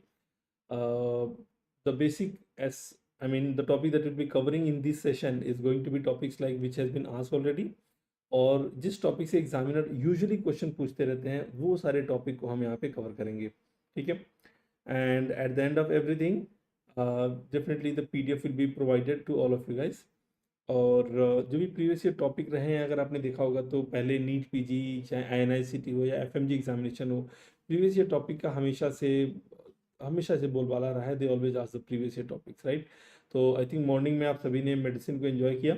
Now आप लोगों को अगर break मिला हो, थोड़ा बहुत खा P लिया हो, तो अब हम स्टार्ट करेंगे फार्माकोलॉजी. बेसिकली जो भी हाई यील्ड एरियाज हैं वो जनरल फार्मा ANS के अलावा कैंसर, एंटीमाइक्रोबियल, जहाँ से क्वेश्चन यूजुअली पूछे जाते हैं, कार्डियो, CNS के जो भी इंपॉर्टेंट एरियाज जिसको आपको पिकअप एक लाइन में जो बोलता हूँ पिकअप लाइन, एक पिकअप लाइन होता है जब आप जाते हो डेट पे पिकअप लाइन, और एक पिकअप लाइन होता है एग्जामिनेशन के लिए जब आप एग्जामिनर के माइंडसेट को समझते हो और पिकअप लाइन को समझते हो कि एग्जामिनर एक्चुअली पूछना क्या चाह रहा है. तो उसमें हर एक क्वेश्चन में एक पिकअप लाइन होता है. अगर आपने वो समझ लिया तो rest of the thing is going to be very very easy, right. English sir, okay, definitely we'll take care of that. Thank you very much for putting that reminder, Kanish Allu. Right, so if I'm clearly audible and visible to all of you guys, please give me a quick confirmation. एक जल्दी से confirmation I'll be needing in the comment section here. For all the students, those who are joining here in the YouTube live session, there is a live chat option that is going on. You guys can utilize to comment, and we can also use that if there is any query that is left over. If you want to clarify something, we'll definitely clarify here as well. Can we start? Is everything is all right? Audio video सब ठीक है? अगर audio video सब ठीक है तो जल्दी से शुरुआत करेंगे. कुछ बेहतर की शुरुआत, something better we wanted to create. Definitely Harshad, as I have told you already, I'll take care of the language will not be an issue. English में ही रहेगा, it will continue in English, don't worry about it. ठीक है, all okay, audio video सब ठीक है. Shall we start? चलो. So looking at the first topic that I wanted to discuss for all of you guys is going to be the antidotes, poisoning and antidote. Now I have seen already a couple of examination, an examiner is fond of asking these two topics, either organophosphate atropine or opioid and cocaine poisoning. So I want each one of you to master this topic. Or poisoning say there will be question. Why I will not be using the word should be. There definitely will be question from poisoning. You can consider this as a, let's say, a pharma question. You can consider this as a forensic question, or whichever subject that you want to consider. But do remember, when you sit in the examination, when you see the question, you should be in a position to at least diagnose, and you should know what are the important antidotes that are available. First and foremost, organophosphate poisoning. Examiner might also give you other poisoning, that is going to be carbamate poisoning. So either carbamate poisoning or organophosphate poisoning. In both of the circumstances, remember, the presentation is going to be same. Examiner will never give you the word what is the organophosphate poisoning antidote. No. The examiner is very much experience you have to understand, and they will always give you the presentation. And if you know that carbamate, CB is carbamate and organophosphate, both of them are actually irreversible acetylcholine esterase inhibitor. Both of them are what? Irreversible acetylcholine esterase inhibitor, and because of this there will be excessive increase in the level of acetylcholine. Now think and tell me, if the acetylcholine level is going to be very very high, what will happen to the symptom of the patient? What all symptom the patient will present with? If there is excess level of acetylcholine, because of that you start with the eyes. I always say eyes never lies, no matter who lies, but eyes never lies. आंखें कभी झूठ नहीं बोलती है ना, eyes never lies. So you look in the eyes, and the pickup line is going to be meiosis, excessive meiosis, and this meiosis you can even call pinpoint pupil. Sometimes it is also given the name as a pinpoint pupil, right? Pinpoint pupil. After eyes, where else will you look? After eyes, where else will you look? You look at the heart, right? Now secretion definitely will be increased. Very good, Dr. Boli Neni, definitely. So secretion is also going to be increased, and because of increase in secretion, the temperature, the body temperature might be normal, or maybe the body temperature is lesser than the normal, right? मतलब थोड़ा cool रहेगा compared to a hot वाला situation नहीं रहेगा, right? Apart from that, you look at the heart. है ना. You look at the heart rate is also going to be lesser. Heart rate is also going to be lesser. So if you have seen already, eyes never lies. And I always say that, see, you have read a lot of things in your regular notes, but we are not going to go and discuss everything that is given in the regular note. We are going to quickly cover the high yield topics and how to pick up that. So you just look at the three important areas. I always say start with the eyes, है ना. उनकी आंखों में देखिए. Look in the eye of the patient, है ना. Eyes never lies. Heart rate will be lesser. Body temperature will be lesser. Once you have already seen this one, then now you are going to answer the next question, that what is the diagnosis. Okay, we have seen the diagnosis already, that is going to be either carbamate or organophosphate poisoning. Both the condition are going to present same because they both are irreversible acetylcholine esterase inhibitor. What is the antidote? So remember, the specific antidote for this one is actually going to be your atropine. In both the circumstances, the antidote will be what? Atropine. I'm pretty sure all my students are already aware about the fact that only in the organophosphate poisoning we can also use oximes that are known as the acetylcholine esterase reactivator. Oximes can also be used, right? Oximes like pralidoxime, obidoxime, these are the oximes ka example. Pralidoxime. So again, our work here is to quickly summarize the high yield topics. Other question is going to be about either atropine poisoning, atropa belladonna. Sometimes they use the term belladonna poisoning, or they can also give you the word that is datura poisoning. Datura poisoning, right? In both the circumstances, remember what will be the clinical presentation. That is a point to be noted. Number one, the clinical circumstance, the clinical scenario that will be given to all of you guys will be about a person who consumes something from a plant product or fruit of a plant, something like that, है ना. So you look at the three important areas. I told you, where will you look? Eyes. What is atropine, guys? You already know atropine is actually, it is one of the non-selective muscarinic antagonist. That means they will block M1, M2, M3, all will be blocked. Start from the eyes. I will not go to discuss about the symptom, that is dumbbell जो organophosphate में था, या atropine का जो multiple symptom that we discussed. No, I just say that know the pickup lines. Look at the eyes. Look at the eyes. Eye में क्या मिलेगा? Here, if you look in the eye, there will be mydriasis. Eyes never lies. Mydriasis. What will happen to the secretion? That is secretion is decreased, and because of that, the body temperature is going to be high. इसको usually we call it atropine fever. If you look at the heart rate is also going to be high, tachycardia, right? So atropine को I never say atropine. I ask my student that please आप atropine को atropine ना कहें. You all say atropine as atopine. Everything will be on the top, because no matter how much you study, once you go in the examination, you start doing your maths and your math end up with the wrong calculation sometime, and then you end up losing 1 mark. That is going to change a lot of variation in the score. So just remember three important areas. Eyes never lies, आंखों में देखिए उनकी, right? आंखें झूठ नहीं बोलती है, आंखें होंगी बड़ी बड़ी, राइट? टॉप पे everything will be on the top. प्यूपिल size on the top, heart rate on the top, body temperature on the top, है ना? Everything will be on the top. Atopine, atopine. Now what is the antidote? What is the antidote? If you look at the antidote is going to be physostigmine. Please remember, physostigmine is going to be reversible acetylcholine esterase inhibitor. They are the naturally occurring one. In the datura also same, and atropine also the same. Physostigmine the antidote of choice. Now these two will be about a case of a farmer, a case of a person. But whenever the examiner say that there is a drug addict, the drug addict will be two important cases that are very frequently asked nowadays. I mean, in the dictionary, or I would say in the examiner's history, if you see, a lot of time they have either asked cocaine or the opioid. So you have to identify. एक question आया था कि एक person को they have brought from the streets, है ना, एक को गटर से उठा के लाया था. तो अगेन ड्रग एडिक्ट का history there will always be there, है ना. Now opioid poisoning, whenever you hear the about a patient with the history of drug addict, अगर ड्रग एडिक्ट की हिस्ट्री रहेगा तो you think about these two, right? है ना.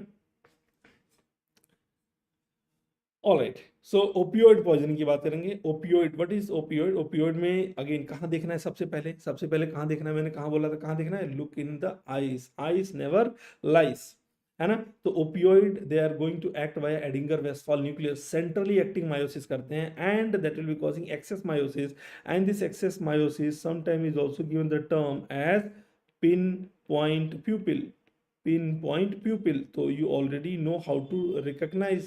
Then I told you just look at the three important areas. Extra thing will be given, but mainly three important areas. सबसे पहले eyes, then you look at the heart. Remember, in the excess dose, in the high dose, opioid also have cardiac depression property. So BP and heart rate both will be lesser. Apart from that, there will be decrease in the GI secretion, and because of that, the patient of the opioid, they will always have constipation. If the examiner is going to ask you that what is the antidote for opioid poisoning, in that scenario, I'm pretty sure all my students are aware about the fact the antidote is going to be naloxone. Naloxone. It is one of the mu kappa delta receptor antagonist. Naloxone is the antidote. In the very recent examination, examiner also asked another type of question. And what was the another type of question? That for the de-addiction of opioid, हमारे पास दो important options है. We have lot of things, but remember de-addiction of opioid के लिए two important question, because our work is to revise the high yield topics. One, I would say, that is called your methadone substitution therapy. So you try to replace the opioid with the methadone, which is a long-acting opioid. And second one that I would say is going to be a partial agonist of the opioid. And partial agonist of the opioid is called your buprenorphine.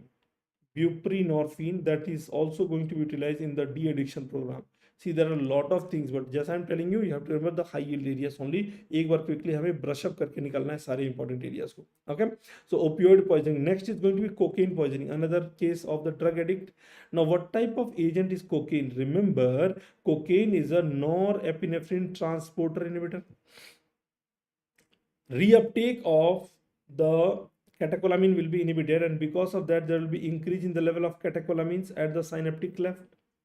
And excess sympathetic drive, catecholamine, आपका epinephrine, norepinephrine. If there is excessive sympathetic drive, what will be the symptom of the patient? Where will you start? Eyes never lies. That is going to be mydrias. Now, if a drug addict with the meiosis, the answer is opioid poisoning. But if a drug addict with the mydriasis, the answer could be many, but one will be always and always going to be cocaine poisoning. Now, because they are increasing the level of catecholamines after eyes, you are looking at the heart. इनके heart कैसे हैं? Remember, the BP and heart rate is both going to be increased. That is totally opposite to what you saw in the opioid. Opioid लेने के बाद से you feel relaxed, सब कुछ कम हो गया, आंखें छोटी हो गई, है ना, आपका heart rate कम हो गया, BP कम हो गया, GI motility भी कम हो गई, GI secretion कम हो गया, everything is reduced. Cocaine में increased. Apart from that, you are going to see some additional symptoms as well. What are the additional symptoms? Something that is called your cocaine bugs. Cocaine bugs that you must have heard about it. Jet black tongue. तो ये सारे के सारे additional symptom आपके case में रहेंगे. Please do look for this one, jet black tongue. मैंने आपको बोला था कि our work is to revise. Please stay with me just 3.5 to 4 hours. और मैं बता रहा हूँ कि फार्मा में जितनी भी आपकी एंग्जाइटी हो रही है वो अभी के लिए भूल जाओ, और आने वाले क्लास के बाद से आपको और ये लगेगा कि yes you have and up revising lot of important stuff in pharmacology. तो 4 घंटे के लिए आप अपना पानी ले लो, खाना ले लो, जो भी लेना है मंगा लो, रख लो. Just be ready, you and me, और हम दोनों की बातें. हम दोनों की मतलब मैं तो स्क्रीन के सामने बोल रहा हूँ, लेकिन आप लोग जो उधर बोल रहे हो कहीं ना कहीं मैं सुनता जा रहा हूँ. अगर कोई भी टॉपिक लगता है कि जो आपको समझना है या किस टॉपिक में कोई डाउट है, feel free to just put it in the comment section. Will see, we might take it in the end. ठीक है, हाँ, मग्नान सिम्टम जिसको बोलते हैं, बिल्कुल कार्तिक, राइट. नाउ इसके लिए कोई स्पेसिफिक एंटीडोट हम नहीं यूज करते हैं. How do we manage this case? You are going to manage this case symptomatically. For example, if there is excessive high BP, tachycardia, तो उसको उसी के according you are trying to give either calcium channel blocker और beta blocker, right. So ये हो गया 4 important poisoning. इसके अलावा ड्रग एडिक्ट वाले में 2 केस मैंने बताया, और ए फार्मर की हिस्ट्री आ गई, और a person, right, something like this. There will always be either organophosphate carbamate, और अगर सब कुछ पड़ा हुआ है, everything will be on the top A, top P. Other important antidotes, if I discuss with all of you guys, for example, if there is a case of acidic drug poisoning, जो कि बार बार आता है, I don't know, हर बार आता है, aspirin, barbiturate, and if antidote is not available, that is the case. That is the case that if antidote is not available, then how will you manage? If antidote is not available, then how will you manage? I hope all of you guys have already got this PDF and you have printed it and you are writing it along with me, because अगर आप just you're trying to learn passively, you're just sitting and then listening to me, after a couple of time, after a couple of hours, maybe 1 hour के बाद से you'll feel sleepy, you might feel drowsy, you might not feel like continuing it. So make sure that you have this PDF. If you're writing on your iPad or writing on the printed form, that is going to help you in the best way possible. If no antidote available, in that case scenario, I would say that you are going to do forced alkaline diuresis. The treatment is going to be forced alkaline diuresis. Please remember, this forced alkaline diuresis is done using what? Either you can use soda bicarbonate,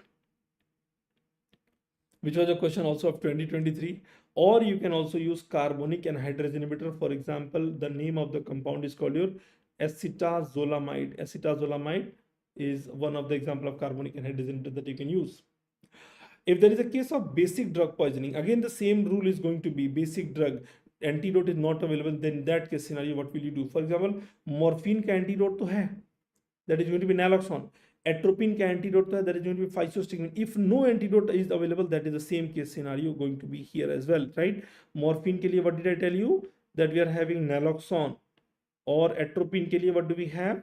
Atropine के लिए we have physostigmine. As I told you, that the case is going to be very, very straightforward. If no antidote is available, in that case scenario, how will you manage? Or let us say what is the alternative drug to naloxone? ऐसे question आ जाए. Then in that case scenario, you are going to do this management by forced acidic diuresis. So I told you forced acidic diuresis. Why? Because this is actually the basic drug, basic compound, basic drug, right? So forced acidic diuresis में you have to make the urine pH more and more acidic, and make the urine pH more and more acidic using what? NH4Cl, ammonium chloride,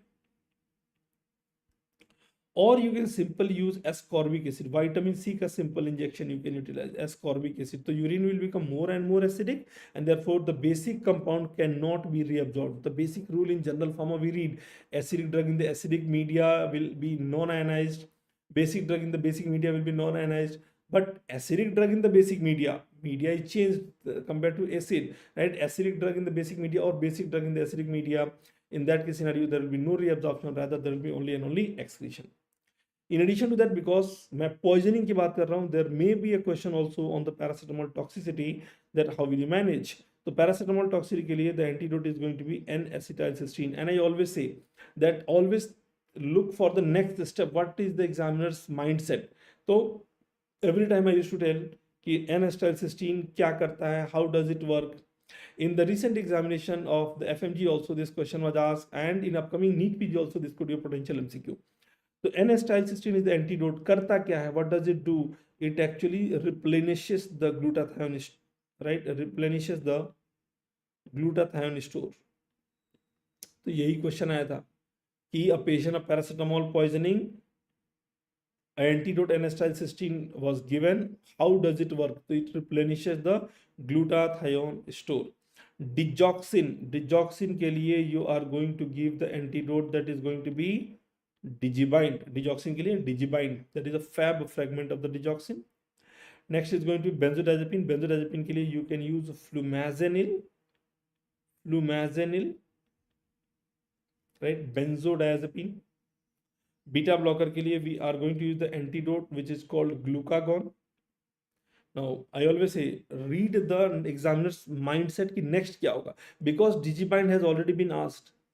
Examiner might ask you what else can you use, तो वो मैं आपको discuss करूंगा in the cardiovascular system. In digoxin poisoning, what else we can use, I will discuss definitely in the cardiovascular system. Benzodiazepine, they might not use the word benzodiazepine. They might not use the word benzodiazepine. They can say that flumazenil is the antidote for, remember benzodiazepine like your lorazepam, diazepam, है ना? lorazepam, diazepam, or your Z drug plus Z drugs like zolpidem and all,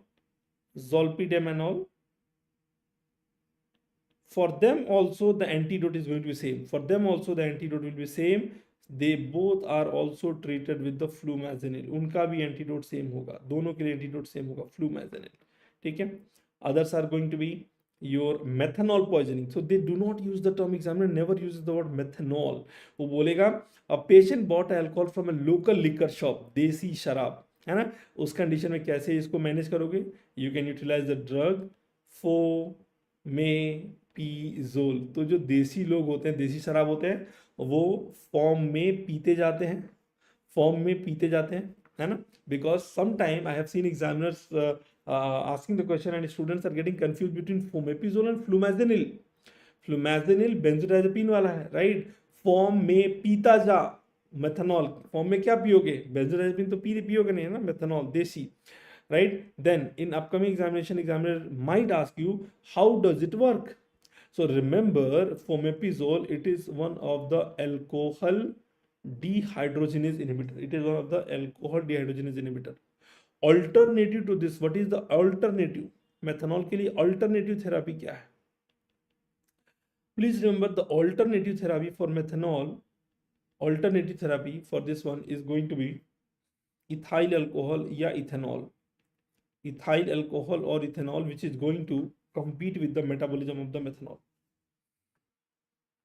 Iron poisoning के लिए, if the person is coming in the emergency, in that case scenario, the injection is going to be deferoxamine. Remember deferoxamine, it's one of the injectable agent, faster acting. Oral iron chelator is going to be agent like deferriprone. The agent is going to be deferriprone, and others are going to be deferasirox. Deferriprone, others are going to be deferasirox. Deferriprone, others are going to be your deferasirox. ठीक है? Deferriprone, deferasirox. So ध्यान रखिएगा, they are the oral iron chelator. Now what kind of question will be asked here? यहाँ कैसा question पूछेगा? तो the question might be in the language like this. There is a patient, there is going to be a thalassemia patient with a recurrent blood transfusion history. This will be the question, ये पूछा भी जा चुका है पहले. Recurrent blood transfusion history, presenting with the, right, presenting with symptom of iron poisoning. तो you should know GI symptom ज्यादा आएगा ना. तो इस कंडीशन का एंटीडोट आपके सामने है. देखिए, अब आयरन पॉइजनिंग इस कंडीशन में, there is a chronic iron, है ना? थैलासीमिया पेशेंट है, तो he need to be on the prolong deferiprone deferasirox. इस तरह के क्वेश्चन आपके एग्जाम में आते हैं. तो understand the mindset of examiner. I am telling you, you will not miss, है ना, any question. Next is copper. Copper के लिए we need to give the penicillamine. That is a copper chelator. Lead, we have EDTA antidote or British anti-Lewisite. Then इसके नीचे जो 6 component हैं, they are actually coming from the hematology, but because I'm telling you all the important antidotes, I always discuss this along with this itself, so that you just make yourself very much, confident in this topic. So heparin के लिए what you are going to give, you are going to use the agent that is called your protamine sulfate, which is a chemical antagonist or chelator of the heparin. Warfarin के लिए you are going to give vitamin K1, and once again I'm telling you, examiner when asked the question, vitamin K1 was not in the option. They gave, what does it called? vitamin K1 को हम बोलते हैं phytonadione, right? So they give the word this one. Or you can also use fresh frozen plasma. If there is a bleeding present. Rivaroxaban 10-APA ban लगाने वाला drug, right? 10-APA ban लगाने वाला drug. बिल्कुल, आप continuously मेरे साथ बने रहिए, है ना? और अभी just in the next 1 to 2 minutes we are going to cover 2 important, जब इस टॉपिक कर दूंगा तो 2 क्वेश्चन आपके तैयार हो गए. एंडिक्सानेट अल्फा. अब आपको लगेगा, सर आपको कैसे पता है कि मेरे 2 क्वेश्चन तैयार हो गए? मेरे बच्चे, जैसा कि मैंने बताया पहले भी आपको क्लास में बताया है कि it's not that ki anyone will know what will happen in the future, but we can predict out of the experiences that we are having. That's the only thing that I can say. Andexanet alfa, तो समझदार बच्चों के लिए इशारा काफी होता है, ठीक है। तो एक्सपीरियंस के बेसिस पे मैं बता रहा हूँ कि किस तरह क्वेश्चन आए हुए, किस तरह क्वेश्चन एग्जामिनर अगले एग्जाम में फ्रेम करता है, उसी टॉपिक पे बार बार कुछ ना कुछ घुमा के आता रहता है, right. Directly acting thrombin antagonist dabigatran, तो एक तो ये क्वेश्चन ये भी आया हुआ है कि which of the following is the directly acting thrombin antagonist, तो नाम हो तो क्या directly acting thrombin antagonist dabigatran. Dabigatran is orally effective, है ना। यूजुअली बाकी सारे जो हैं जैसे कि directly inhibitor hirudin, lepirudin, bivalirudin, they are injectable, but this is orally effective. तो इसके लिए the antidote is going to be idarucizumab. आप बार बार इसको पढ़ते हो ना, दबा के दारू वाले निमोनिक से, है ना, ईदारुसीजुमाब, है ना, कुछ करे ना करें सर, दबा के दारू तो चलेगा, है ना, दबा के दारू। Then we have streptokinase. Streptokinase के लिए what is streptokinase? It is one of the tissue plasminogen activator. ये भी क्वेश्चन आया हुआ है कि what does which of the following the fibrinolytic agent, तो this itself is a fibrinolytic agent, right. Now, streptokinase के लिए the antidote is going to be epsilon aminocaproic acid, or alternatively you can also use tranexamic acid. Tranexamic acid, right? Tranexamic acid, that is all. एक 2024 में एक बड़ा प्यारा सा question है, प्यारा सा क्वेश्चन इसलिए बोल रहा हूँ, आप बोलोगे सर प्यारा क्वेश्चन, क्वेश्चन भी कभी प्यारा होता है क्या?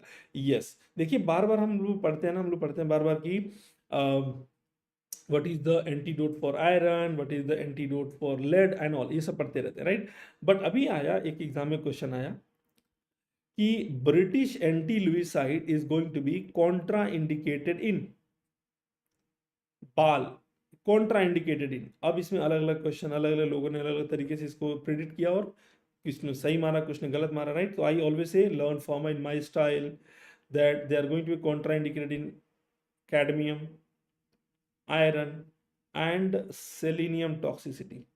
इसमें नहीं देना है। अगर आपने गलत डायग्नोस कर दिया तो remember, along with cadmium, along with iron, along with selenium, है ना, ये मैं बोलता हूं कि कैफे से बाल को दूर रखो। कैफे से क्या दूर रखो? कैफे से बाल को दूर रखो। प्लीज रिमेंबर, मान लीजिए you have a friend by the name of Kartik and then there is a friend by the name of Bolineni, they both plan to open a cafe, and if they both are going to open a cafe, and in their cafe the people are opening let's say they are ordering some food and they are getting bal in their mouth. Bal is hair, है ना, for all my non Hindi speaking student, बाल मतलब होता है hair। इतना हिंदी तो I think I'm pretty sure that you guys are aware। तो if they are getting bal, they will run away from the cafe, right? तो cafe से बाल को हटा दो, because बाल with these they will form a toxic complex that is going to be a highly nephrotoxic complex, right? They will actually form, they actually are known to form toxic nephrotoxic complex, nephrotoxic complex with बाल। तो इसलिए बाल को इनके साथ नहीं देते हैं, प्लीज रिमेंबर, कैफे से बाल को हटा दो, सेलेनियम में भी नहीं देते, राइट। तो अभी आपके सामने मैंने जो प्रेजेंट किया माय डियर स्टूडेंट्स, एक पेज जहाँ से दो क्वेश्चन कहीं नहीं जाते, राइट, दो टॉपिक कहीं नहीं जाते, राइट। तो एक बार अच्छे से देखिएगा and let us hope for the best. हम सिर्फ होप कर सकते हैं, और यार होप पर पे तो दुनिया कायम है ना।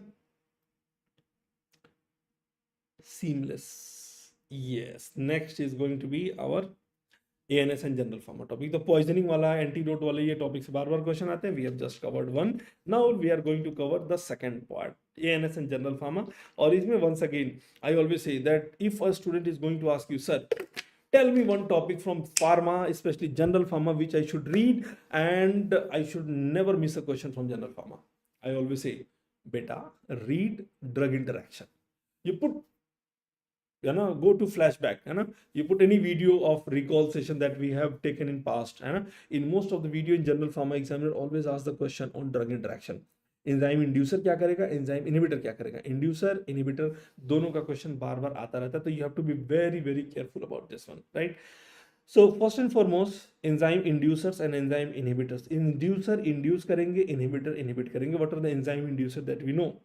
These are going to be griseofulvin, griseofulvin, phenytoin, rifampicin, smoking or St. John's wort, which is a plant product having anti-inflammatory, anti-epileptic property, carbamazepine, phenobarbital, that is one of the barbiturates, other barbiturates also, and DDT, which is also a known pesticide, right? So enzyme inducer, these are going to induce, right? And that is going to be, right, that is going to be GPRS cell phone use करने से your battery becomes dead. What did I say? I say induce, है ना? Induce. So whenever you use GPRS cell phone, GPRS, right, cell phone use करने से your battery become dead battery, right? GPRS is the very older form of internet which most of you must be aware already, है ना? So you will always get a clinical MCQ out of these topic. enzyme inducer वाले में inducer, what they are going to do, they are going to increase the metabolism. There will be increase in the rate of metabolism, there will be rapid metabolism, and because of the rapid metabolism, what is the meaning of metabolism? Drug inactivation, right? So let us say there is a drug that is supposed to last in the body for 8 hours, and this inducer, they are going to induce, बोलेंगे जल्दी जल्दी metabolise करो, जल्दी जल्दी metabolise करो, right? They are going to induce, and a more rapid induction, more rapid metabolism will actually lead to treatment failure. So this drug that was supposed to last in the body for, let's say, 8 hours, now they will be rapidly metabolized and they'll be gone out of the body maybe in 3 hours or maybe in 4 hours. Yes or no? ठीक है, तो inducer will induce. A very classical example of inducer that all of you must have seen already is a patient who is on oral contraceptive pill and he was started on rifampicin. This example has been given in almost every pharma textbook, every pharma class, general pharma, no matter from wherever you are reading pharma, they will always discuss this, है ना? OCP and rifampicin, oral contraceptive pill and rifampicin, what they are going to do, rifampicin is going to increase the metabolism. It is going to increase the metabolism of OCP and they will end up causing contraceptive failure. So in next examination, in one of the previous examination, examiner asked that a patient on OCP was started on ATT, anti-tubercular therapy. OCP का patient है, TB की दवाई start किया गया, and he was advised also to use an alternative method of contraception. Why?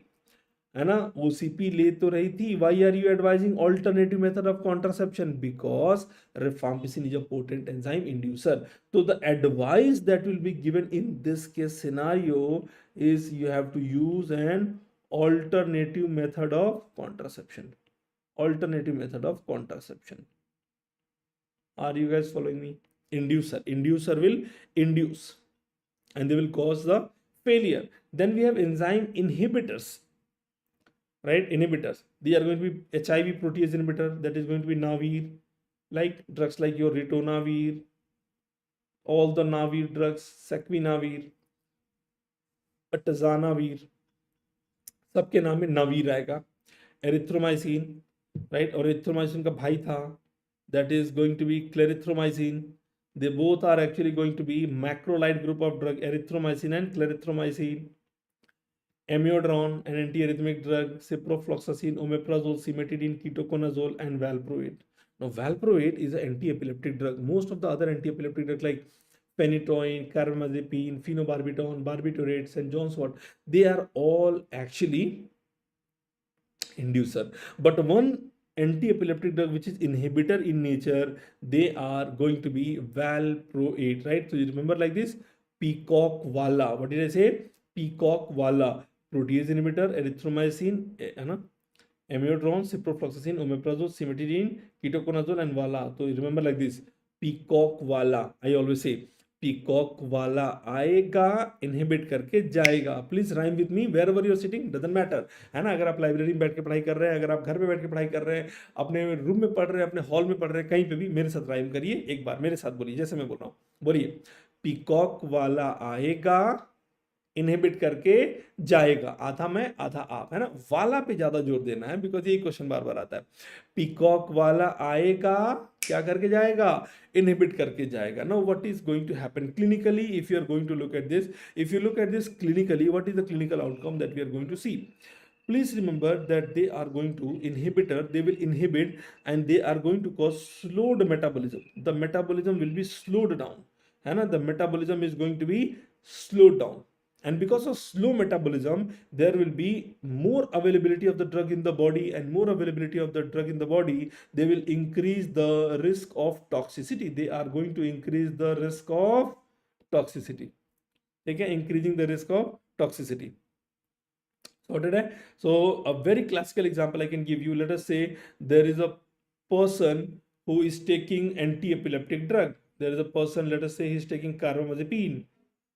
He is taking carbamazepine, anti-epileptic drug, and he was started on antibiotic, मान लीजिए erythromycin, clarithromycin, है ना, erythromycin, clarithromycin, or any other enzyme inhibitor that we know out of the list that I have given already, right? Or let's say omeprazole. And now they are going to slow down the metabolism of the carbamazepine, and this will actually increase the risk of, they are going to increase the risk of carbamazepine toxicity. So carbamazepine toxicity, how will it manifest? Examiner might not use the word carbamazepine toxicity. This will be manifested with the word, जो मैं बोलता हूँ carbamazepine, carbamide, है ना, carbamide, confusion, ataxia. तो patient will have some important symptoms like ataxia, rashes, blurring of vision, bone marrow suppression, aplastic anemia. These are the features that will be seen.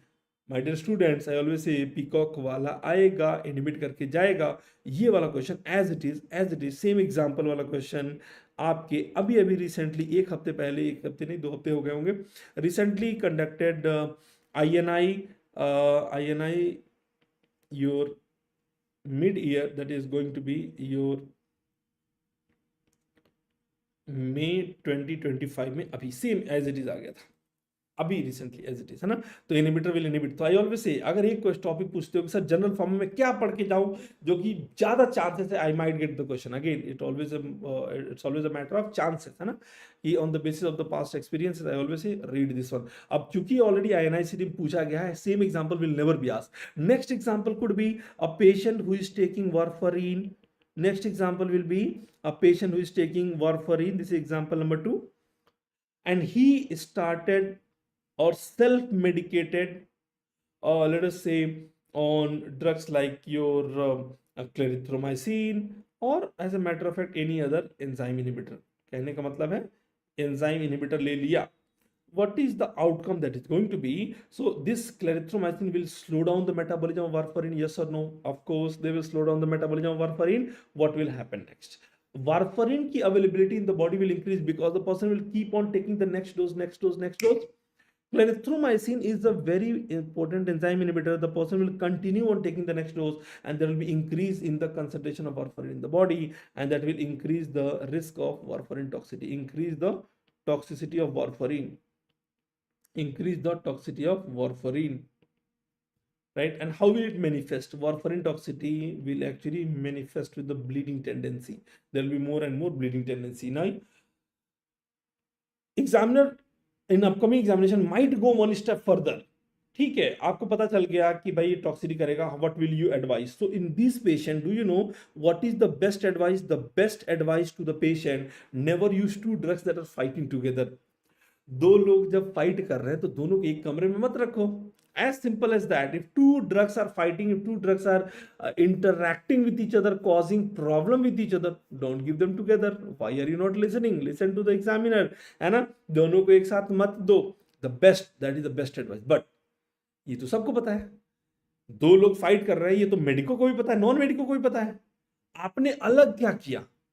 तो examiner will go, what kind of dose adjustment will you do in the drug, right? So remember that. The advice that you are going to give here is either, एक तो मैं बता दिया, avoid giving them together, और ये तो सबको पता है भाई, ये तो कोई भी बता देगा कि हमें दोनों को साथ में मत दीजिए.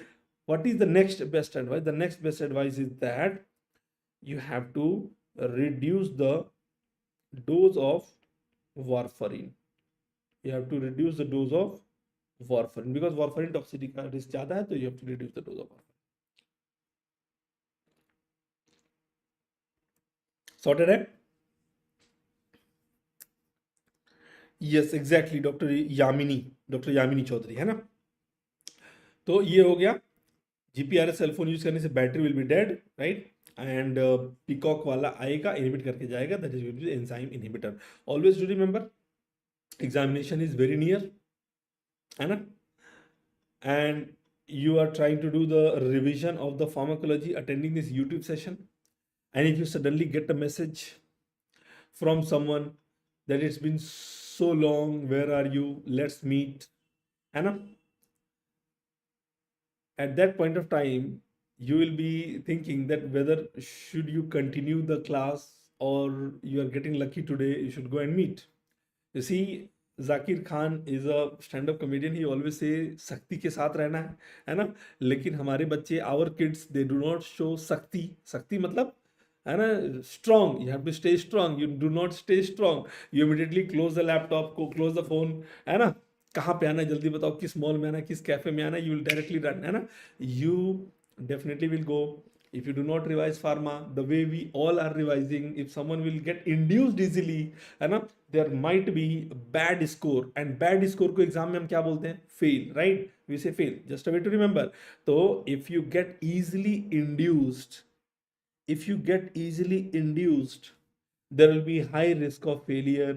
तो आपको इंड्यूस नहीं रहना है, सख्ती के साथ रहना है, सख्ती, स्ट्रेंथ, मेंटल शक्ति, दिमागी शक्ति. समझ गए आप लोग, आपसे बेहतर कौन जानता है ना, अच्छे से जानते हैं ना, पिघलना नहीं है ना, सख्ती के साथ रहना है, प्लीज रिमेंबर, है ना. Next is going to be enzyme inhibitor.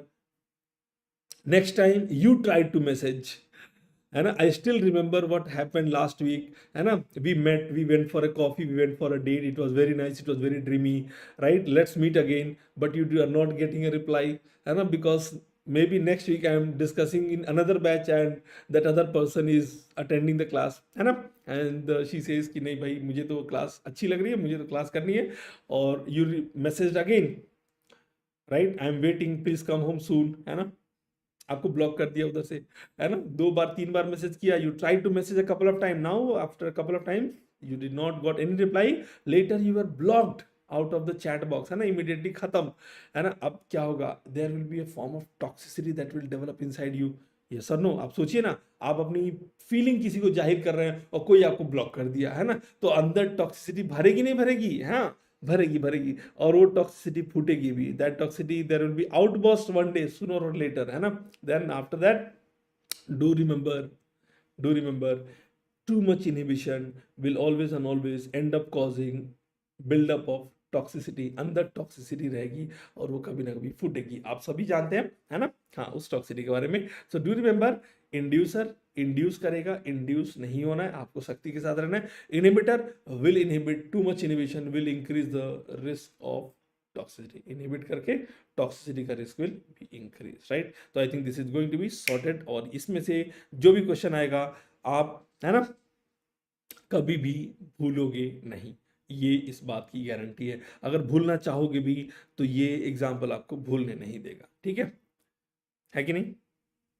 चलो, next is going to be important microsomal enzyme. Okay, microsomal enzyme पे क्वेश्चन भी they used to ask the most common, most important microsomal enzyme that you know from the endoplasmic reticulum of the hepatic cells is going to be cytochrome P450. cytochrome P450, ठीक है, cytochrome P450, and this cytochrome P450 has a multiple variants, इसके multiple variants होते हैं, one of which is called your CYP3A4. CYP3A4. now CYP3A4 का मतलब क्या हुआ, right, CYP3A4, CYP का मतलब हुआ कि that this is from the cytochrome P450. सबसे इंपॉर्टेंट यही है, साइटोक्रोम P450, और इसके मल्टीपल टाइप्स हैं. CYP3A4 का मतलब क्या हुआ, CYP, cytochrome P450. now this is one of the microsomal enzyme, that handles nearly 50% of all the drug metabolism, nearly 50%. So there are a lot of drugs, majority of the drugs in you and me are getting metabolized with CYP3A4, and the gene that is encoding CYP3A4 is very much similar in both of our body, in my body also, in your body also, the gene is going to be same, so there is very less genetic polymorphism. मतलब क्या हुआ, है meaning क्या है? The meaning is if a drug is working in my body in one way, there are high chances it will also work in your body in almost same way, because most of the drugs are getting handled by CYP3A4 and this one is having very less genetic polymorphism, है ना, अलग अलग genetic polymorphism कम है, अलग अलग formation इसके नहीं होते, ठीक है। CYP3A4 का मतलब CYP means cytochrome P450, 3 is going to be the family, 3 is going to be the family, A is going to be the subfamily, and last number 4 is going to be the gene number. So examiner asks that guys, in a microsomal enzyme CYP2C19, what is the gene number? So I think you can easily tell me what is the gene number.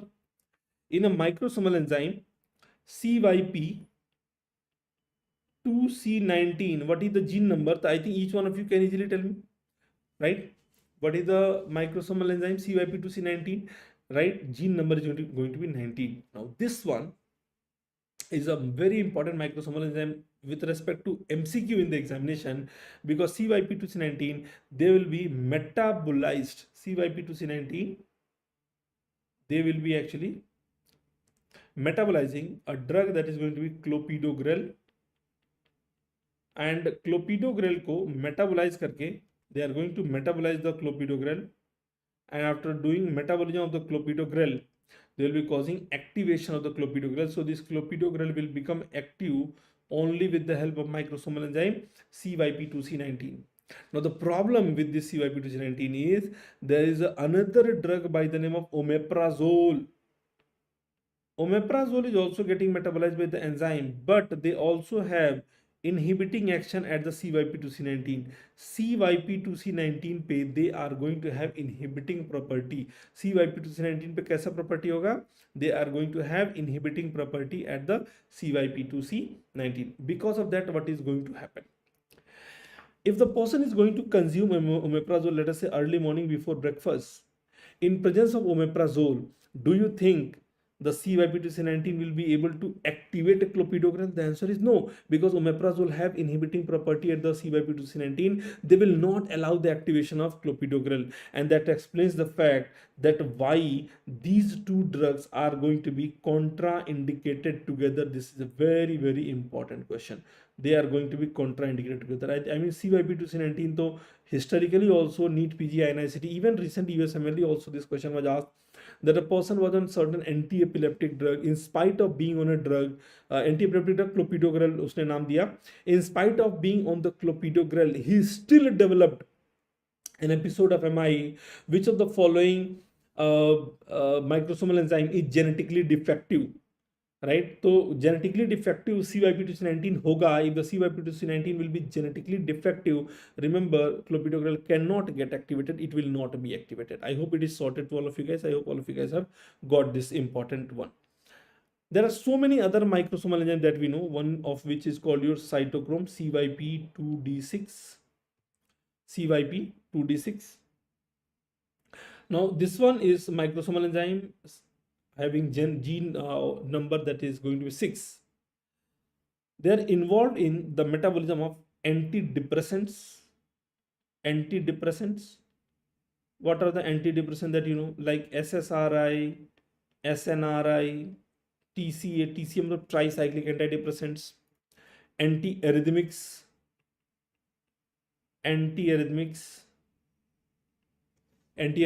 right? Like sodium, beta, potassium, calcium, sodium blocker, beta blocker, right? Except your amiodarone, that is again going to get metabolized by CYP3A4.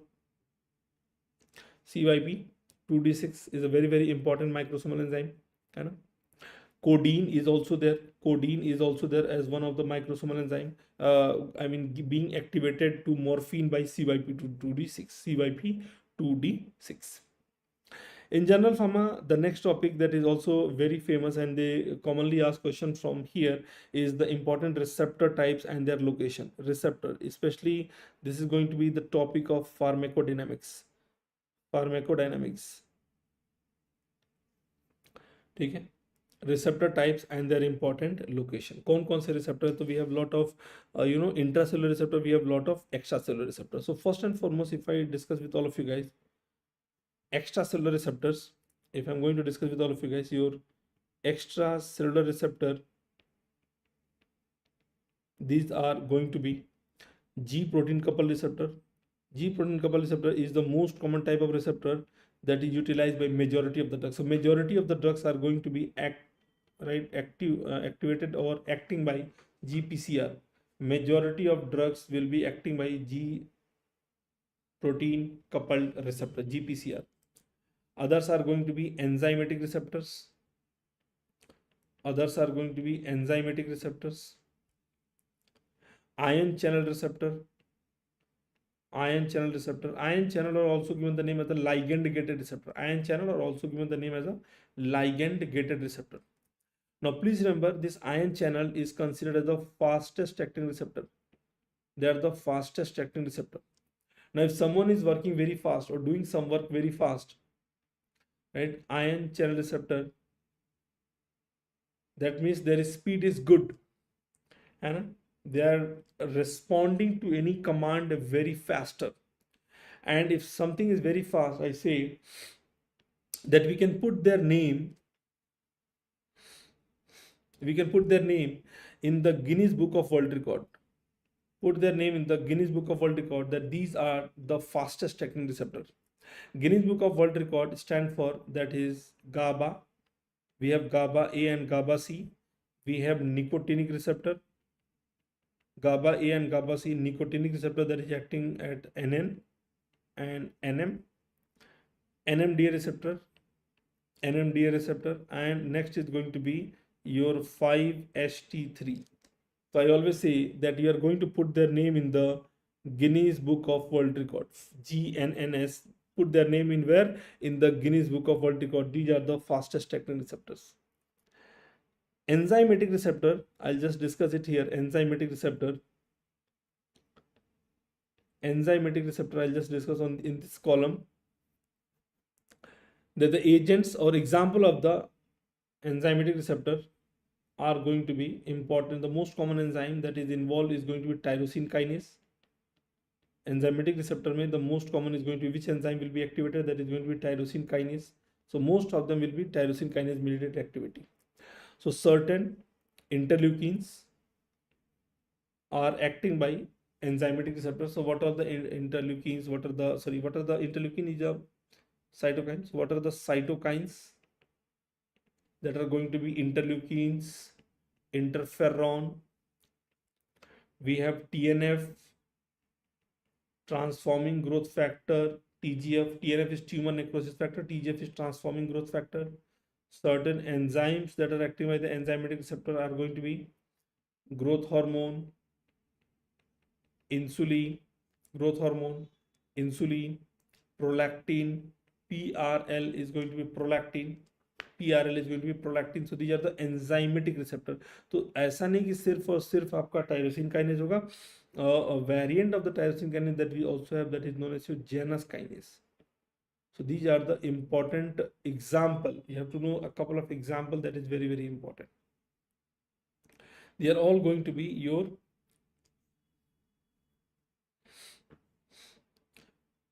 extracellular. कौन से हो गए? G protein coupled receptor, enzymatic receptor, and ion channel receptor. Ion channel.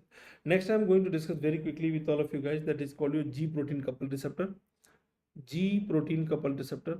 G protein coupled receptor is utilized by majority of the drugs, and under this we have certain variants of the G protein coupled receptor. One is called GS, other one is called GI, and other one is called GQ.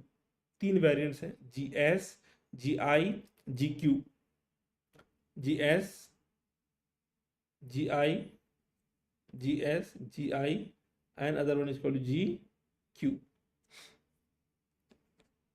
GS, GI, GQ. Okay. Now there are two things. One is the example, and one is what is the secondary messenger and what is the enzyme that is activating them. GS is mainly going to act by stimulating. They act by stimulating an enzyme that is called your adenylate cyclase. They act by activating an enzyme that is called your adenylate cyclase, or adenylyl cyclase जिसको बोलते हैं. And this GS that is activating adenylate cyclase, what will happen next? They will cause breakdown of ATP into cyclic AMP. So guys, what is the secondary messenger that is increased here? That is going to be cyclic AMP. What is the name of the enzyme that we have, adenylate cyclase, right? Example of the receptors that are mainly acting by GS mediated. I always say that there are a lot of names, but you have to remember the important one: BDSHA, बादशाह. बादशाह के पास सब कुछ है ना, stimulant है. All the beta receptor like beta 1, beta 2, beta 3, all the beta receptor, beta 1, beta 2, beta 3, all the beta receptors, right? Next is going to be DA, dopamine 1, serotonin का 5-HT4, histamine का 2, and other one is going to be ADH receptor, or also given the name as a V2 receptor. ADH receptor also given the name as a V2 receptors. ठीक है, ADH और V2. GI is inhibitory. नाम में ही है GI inhibitory. How do they work? One is they are going to inhibit the enzyme adenylate cyclase, and therefore the breakdown of ATP to cyclic AMP will be reduced. ATP to cyclic AMP conversion will be much lesser. Another way how they are working is the GI का beta and gamma component. Beta and gamma component, they actually act by opening acetylcholine sensitive potassium channel. They act by opening acetylcholine sensitive potassium channel, and that will lead to potassium का efflux. Potassium का efflux. The example of receptor that is acting by this one is going to be alpha 2, dopamine 2, alpha 2, dopamine 2, opioid receptors, opioid receptor जो हम discuss कर रहे थे, morphine, ठीक है. M2 M4 muscarinic receptor, M2 M4 muscarinic receptor. Then we have 5-HT1, 5-HT, and histamine का histamine 3, histamine 4. Now most of these receptors are going to be autoreceptor. They self-inhibit their own release. And I say all of them are going to be ADOMSH, ADOMS. बादशाह ADOMS. एक बादशाह था. The name of the बादशाह, बादशाह मतलब होता है king. The name of the बादशाह was ADOMS. The name of the बादशाह was ADOMS. Next it is going to be the last one, which is GQ. GQ mediated activity. GQ. Now what does the GQ do? It is going to increase the activity of an enzyme that is called phospholipase C. Compared to previously that I discussed with all of you guys, the enzyme that is activated will be adenylate cyclase in GS. Here it is going to be, right, phospholipase C, which is going to cause breakdown of PIP2 into IP3 and DAG. PIP2 into IP3 and DAG. And the example of receptor that is acting by GQ mediated is your simple mnemonic MAATHS. So see, there are a lot of other receptors as well, but अगर मैं पूरा पढ़ा दूँ तो इसमें और पूरा regular lecture में अंतर क्या है? तो I always say, learn pharma in my style. You will be able to crack the question like a pro, right? So what is the secondary messenger here? That is question number 1, IP3DAG. What is the name of the enzyme that is acting by GQ? That is phospholipase C. Example of receptor acting by GQ mediated is going to be remembered by the mnemonic MATH. MATH stands for M1, M3, M5, all the odd number of parasympathetic. M3. A say alpha 1 because alpha 2 is GI. A say 81 angiotensin 1. A say 81, that is angiotensin 1, right? Angiotensin 1. MAAT, T stands for TSH. Histamine 2 and serotonin का 5-HT. Serotonin का we are having GQ mediated, है ना, 5-HT. Histamine का भी 1 ही होगा. Histamine 1 I have already told you, no? Histamine 2 I have told you already. Histamine का होगा 1 and here 5-HT2. ठीक है. So that is actually going to be a simple story to remember. Most of the G protein, है ना, तो beta BDSH Badshah Adams का maths is questionable. In addition to that, I'll tell you a simple way that most of the hypothalamus and pituitary level वाले जो hormones हैं, they also mostly act by जो G protein, right? They also mostly act by G protein. जो pituitary level के जो hormone हैं, they also mostly act by G protein. So when you read physiology का textbook like Guyton and all, lot of name has been given, but when we simplify, we remember like this. Badshah Adams का क्या questionable है? Badshah Adams का maths is questionable. BDSH Badshah Adams का maths is questionable. Why maths is questionable? उसको maths नहीं आती थी because all the maths वाले आर GQ मीडिएटेड, इसीलिए तो मैं बोला math is the questionable. Math is going to be questionable. ठीक है.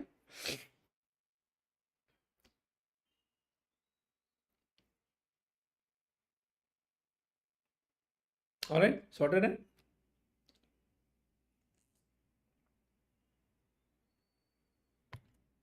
रिसेप्टर से एक क्वेश्चन आता है. As a matter of fact ये जो टेबल है ना, as it is November 2024 INI as it is आ गया. And this said match the following. INI November 2024 है ना, नवंबर 2024 का क्वेश्चन है ये. ठीक है. At that time also when we did the revision, we covered this topic. It's very, very important topic. Remember that. Next is going to be your intracellular receptor. Next is going to be your intracellular receptor.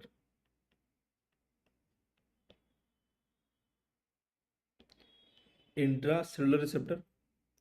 Now, intracellular को समझने के लिए you have to know that inside the cell we have nucleus also, we have cytoplasm also, but all the intracellular receptors, they mainly act via nuclear receptor. All of them are going to act mainly by nuclear receptor. इसका नाम ही है nuclear receptor. So some of the nuclear receptor are present in the nucleus, some of the nuclear receptor are present in the cytoplasm. कुछ nuclear receptor सीधे nucleus में ही होते हैं and some stay in the cytoplasm.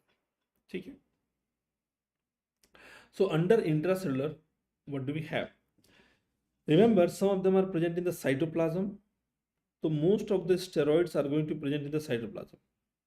जैसे कि your glucocorticoids, mineralocorticoid like aldosterone, sex steroids like androgen, progesterone, estrogen, है ना? Androgen, progesterone, estrogen. ठीक है, all of them. And also we have our vitamin D. They are also mainly working via the nuclear receptor, but the receptor location is present in the cytoplasm. So from the cytoplasm, all these intracellular receptors, they actually move inside the nucleus and they act by causing nuclear transcription. ये कैसे काम करते हैं? They act by causing nuclear transcription. I hope it is sorted. So we have cytoplasm पे, and then we are also having nuclear receptor present in the nucleus. So nucleus is very much deep inside the nucleus. So I say that these feel like that they are trapped inside the nucleus. They feel like that these are trapped inside the nucleus. That is going to be thyroxine, retinoic acid receptor, aryl hydrocarbon receptor. Remember, proton pump inhibitor, they are always going to act via aryl hydrocarbon receptor. PPAR, peroxisome proliferator activator receptor, alpha and gamma. And E, last but not the least, is going to be estrogen, right? Estrogen. Retinoic acid receptor का दूसरा नाम होता है vitamin A का receptor. ठीक है, retinoic acid का दूसरा नाम क्या होता है? Vitamin A. तो I always say that nucleus, they feel themselves that they are actually trapped inside the nucleus because they are very much deep inside, trapped inside the nucleus. Cytoplasm में all the steroids mostly, right? So receptors के बारे में भी also we have covered already, and do remember that the fastest acting is going to be ion channel. Most common is always and always going to be G protein coupled receptor, because something is fastest, something should be slow also.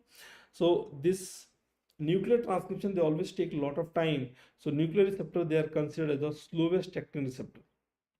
Nuclear receptor वाले जितने भी हैं, they are considered as the slowest acting receptor. They are the slowest acting receptors. There is the nuclear one, right? Next one topic that I can cover, vasomotor reversal of Dale is caused by. So first and foremost, how will you elicit the vasomotor reversal of Dale? Elicit कैसे करोगे, ये सबसे important है. To elicit the vasomotor reversal of Dale, that is one of the questions that has been asked, you have to give alpha blocker, and in presence of alpha blocker, you have to increase or you have to give the level of epinephrine. Alpha blocker followed by epinephrine, these are actually going to decrease the blood pressure. They are actually going to do what? They are going to actually decrease the blood pressure. Estrogen, they are actually acting by the nuclear receptor. They can be present in the nuclear cytoplasm, but if you have to choose only one, so sex steroid cytoplasm, mainly present in the nucleus also. So estrogen can be present in the both the places, mainly in the nucleus, but they all are acting by nuclear receptor. वो सबसे important है. Dr. Cat. अपना नाम आप लोग अगर screen पे सही लिख लेंगे तो it will be very easy to discuss.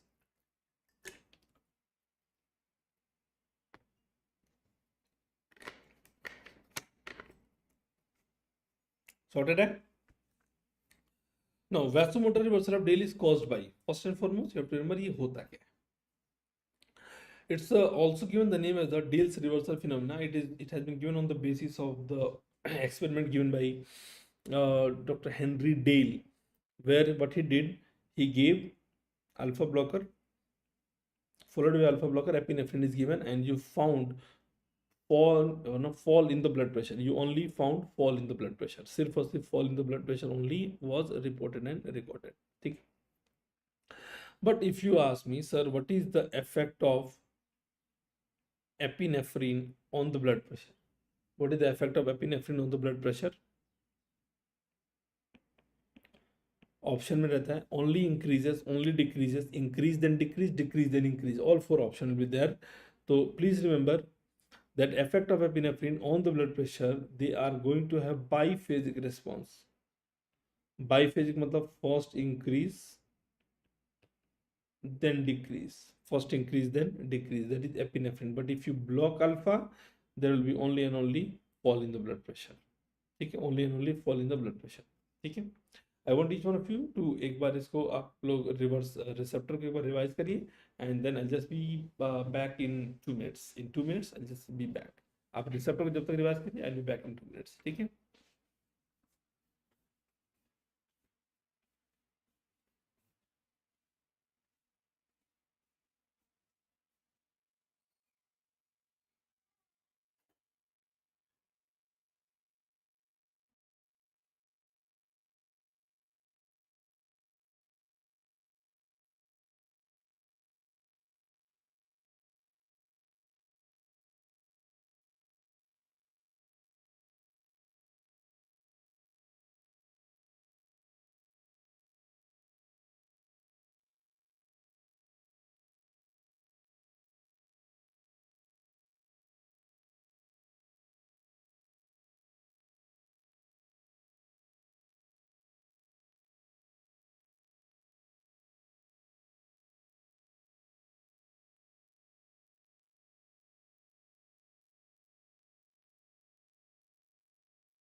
Hi guys, okay,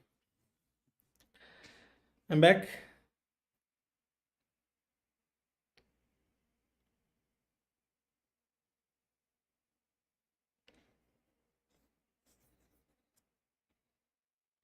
Hi everyone. Lag चल रहा है क्या थोड़ा?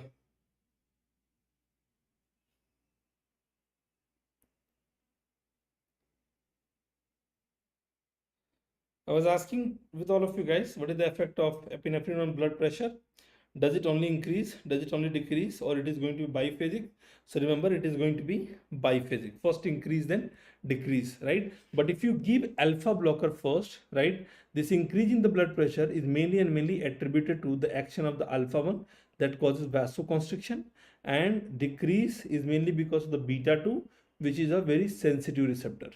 है ना? So please remember, epinephrine is one of the compound that is acting on all the receptor, and we have covered this entire detailed description of vasomotor reversal of Dale in our regular classes, right? If you have attended ever any regular classes, you have gone through this one. I'm pretty sure about this. Okay, but this topic is what is the effect of alpha blocker followed by epinephrine. Then there will be only fall in the blood pressure. We call this experiment as vasomotor reversal of Dale. Next question was about drug of choice for cheese reaction.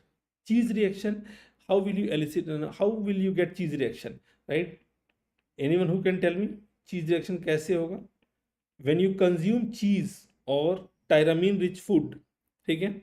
Tyramine rich food है ना? Drug of choice for cheese reaction. Intake of tyramine rich food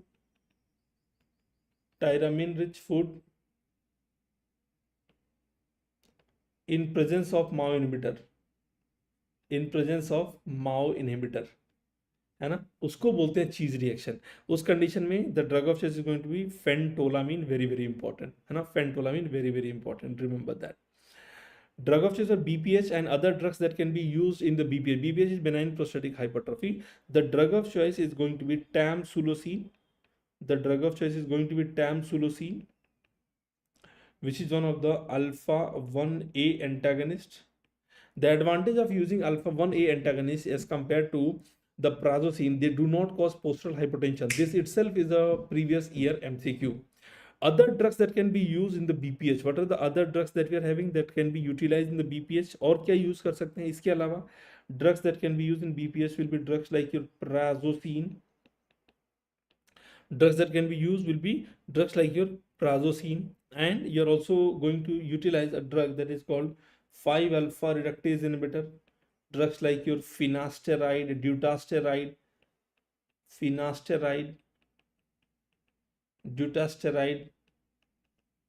and a finasteride, dutasteride. So these are the important drugs that can be utilized in BPH, benign prostatic hypertrophy. Now, if you understand the mindset of the examiner might ask you, what is the drug that will be contraindicated in BPH? अब अगले exam का question.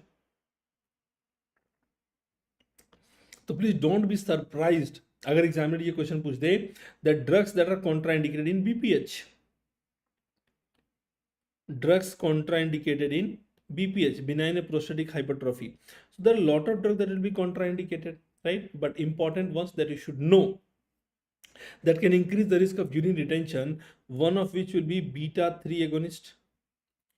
Beta 3 agonist like drugs like your mirabegron, vbegron. Next will be your M3 antagonist, because M3 antagonist will also cause relaxation of the bladder. Drugs like your solifenacine, right? Solifenacine, oxybutynin, बहुत सारे हैं. Solifenacine, oxybutynin, कहने का मतलब है M3 antagonist है ना. Derifenacine, they are going to be avoided in a patient with a benign prostatic hypertrophy. Or we should also avoid agents like that is alpha 1 agonist that can increase the sphincteric tone, like phenylephrine and all, systemic route से phenylephrine systemic route से they can increase the sphincteric tone, they can increase the sphincteric tone, and they can lead to urine retention. So they should be avoided actually. Yeah? Beta blocker having antioxidant property. Which beta blocker have antioxidant property? So that is going to be carvedilol. Carvedilol is one of the beta blocker. And next examination question will be कौन सी generation का है? So this is going to be third generation one. They have antioxidant property. This is the most preferred beta blocker. Remember that. This is the most preferred. Beta blocker preferred in open angle glaucoma patient in asthmatic history. Open angle glaucoma in asthma. Which beta blocker? Remember the beta blocker in that case scenario is going to be bitaxolol. Timolol to be avoided. This question is very famous and very favorite of the AIIMS examiner. Timolol to be avoided. Right, non-selective beta blockers are always going to be contraindicated in certain circumstances, and this is all-time favorite question. Again, once again ले लेते हैं. Non-selective beta blocker are going to be contraindicated in certain circumstances. They are going to be contraindicated in what all circumstances, right? They are going to be contraindicated in what all circumstances? In a bronchial asthma, peripheral vascular disease, and also in the diabetic mellitus patient. Non-selective beta blockers are going to be contraindicated. Non-selective like your propranolol and all. So propranolol and bronchial asthma ये तो बड़ी पुरानी history रही है, बार बार question आता रहता है. ब्रोंकियल आस्थमा में क्यों नहीं देंगे? Because non selective beta blocker will cause blockade of beta 2 also. Beta 1 will decrease the heart rate, beta 2 will be causing bronchodilation. Peripheral, and if you block, the bronchodilation will not happen. Peripheral vascular disease, why? Because peripheral vascular disease, always do remember, beta 2 causes vasodilation. Non-selective beta blocker, they will block beta 1, beta 2 both, so vasodilation will not happen. And diabetic mellitus patient may, if you give, remember the beta of the sympathetic system will be blocked, there will be less sympathetic drive, so the warning symptom will not be seen. Also, there will be no reversal of this hypoglycemia. Warning symptom of the hypoglycemia will not be seen. Next is going to be mechanism of action of labetalol. Labetalol also, it's the third generation beta blocker. Remember, it's a third generation beta blocker. So mechanism of action क्या है आपको पता ही चल गया. They are the third generation beta blocker, labetalol, and it is also going to be the preferred in hypertension in pregnancy. Preferred for a patient with a hypertension in pregnancy. Benztropine, benzhexol, these are actually going to be which type of drug? Benztropine, benzhexol, remember guys, these are actually going to be centrally acting anticholinergic drug. Centrally acting anticholinergic drug. The patient will have all the anticholinergic wala side effect. So what are the all the anticholinergic wala side effect? बिल्कुल. तो third generation beta blocker का role ही यही होता है. जैसे ये आपका carvedilol was also third generation. Third generation का मतलब ये होता है कि they do block beta plus they also block alpha receptor. Beta plus alpha दोनों को ब्लॉक करते हैं. ठीक है. सेंट्रली एक्टिंग एंटीकोलिनर्जिक का मतलब ये हुआ the patient is going to have dryness of mouth, blurring of vision, dryness of mouth, blurring of vision, constipation. All these side effects will be seen. ED50, LD50. What is ED50, LD50? So these are the component of therapeutic index. They are the component of therapeutic index. A dose that can produce therapeutic effect in 50% is ED50.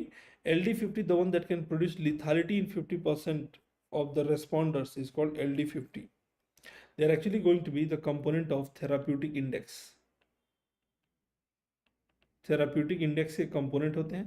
Because if you look at the therapeutic index, which is a measure of safety,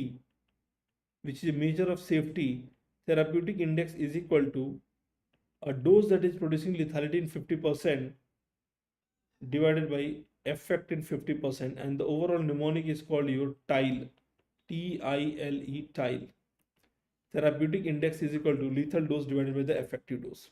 Therapeutic index is equal to lethal dose divided by the effective dose. Do remember that.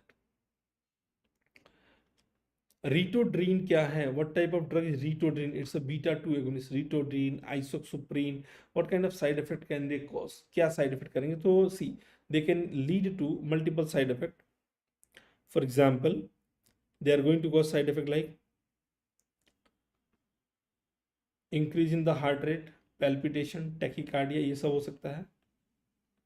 palpitation हो सकता है, tachycardia हो सकता है. These are the important side effects. इसके अलावा what else they can cause? Palpitation, tachycardia, what else they can cause? This beta 2 agonists, they will also lead to other symptoms like tremor, because beta 2 on the muscle will lead to tremors. At the level of liver, they will be causing gluconeogenesis, glycogenolysis, and because of that the level of glucose will be high. Due to gluconeogenesis, glycogenolysis, the level of glucose will be high. Hyperglycemia karega, and this is what many students actually get confused. This is what many students get confused and they mark hypoglycemia. Please remember, beta 2 agonists will never cause hypoglycemia. They are going to cause hyperglycemia. Reason मैंने आपके सामने बता दिया, because of the hepatic gluconeogenesis and glycogenolysis. Low dose of dopamine, तो dopamine का effect हमेशा dose dependent होता है. तो the overall dose is going to be डब्बा D1 beta 1 alpha 1. Now D1 will be the first one to get activated at the low dose, so that's why I always say learn in the order DBA dabba.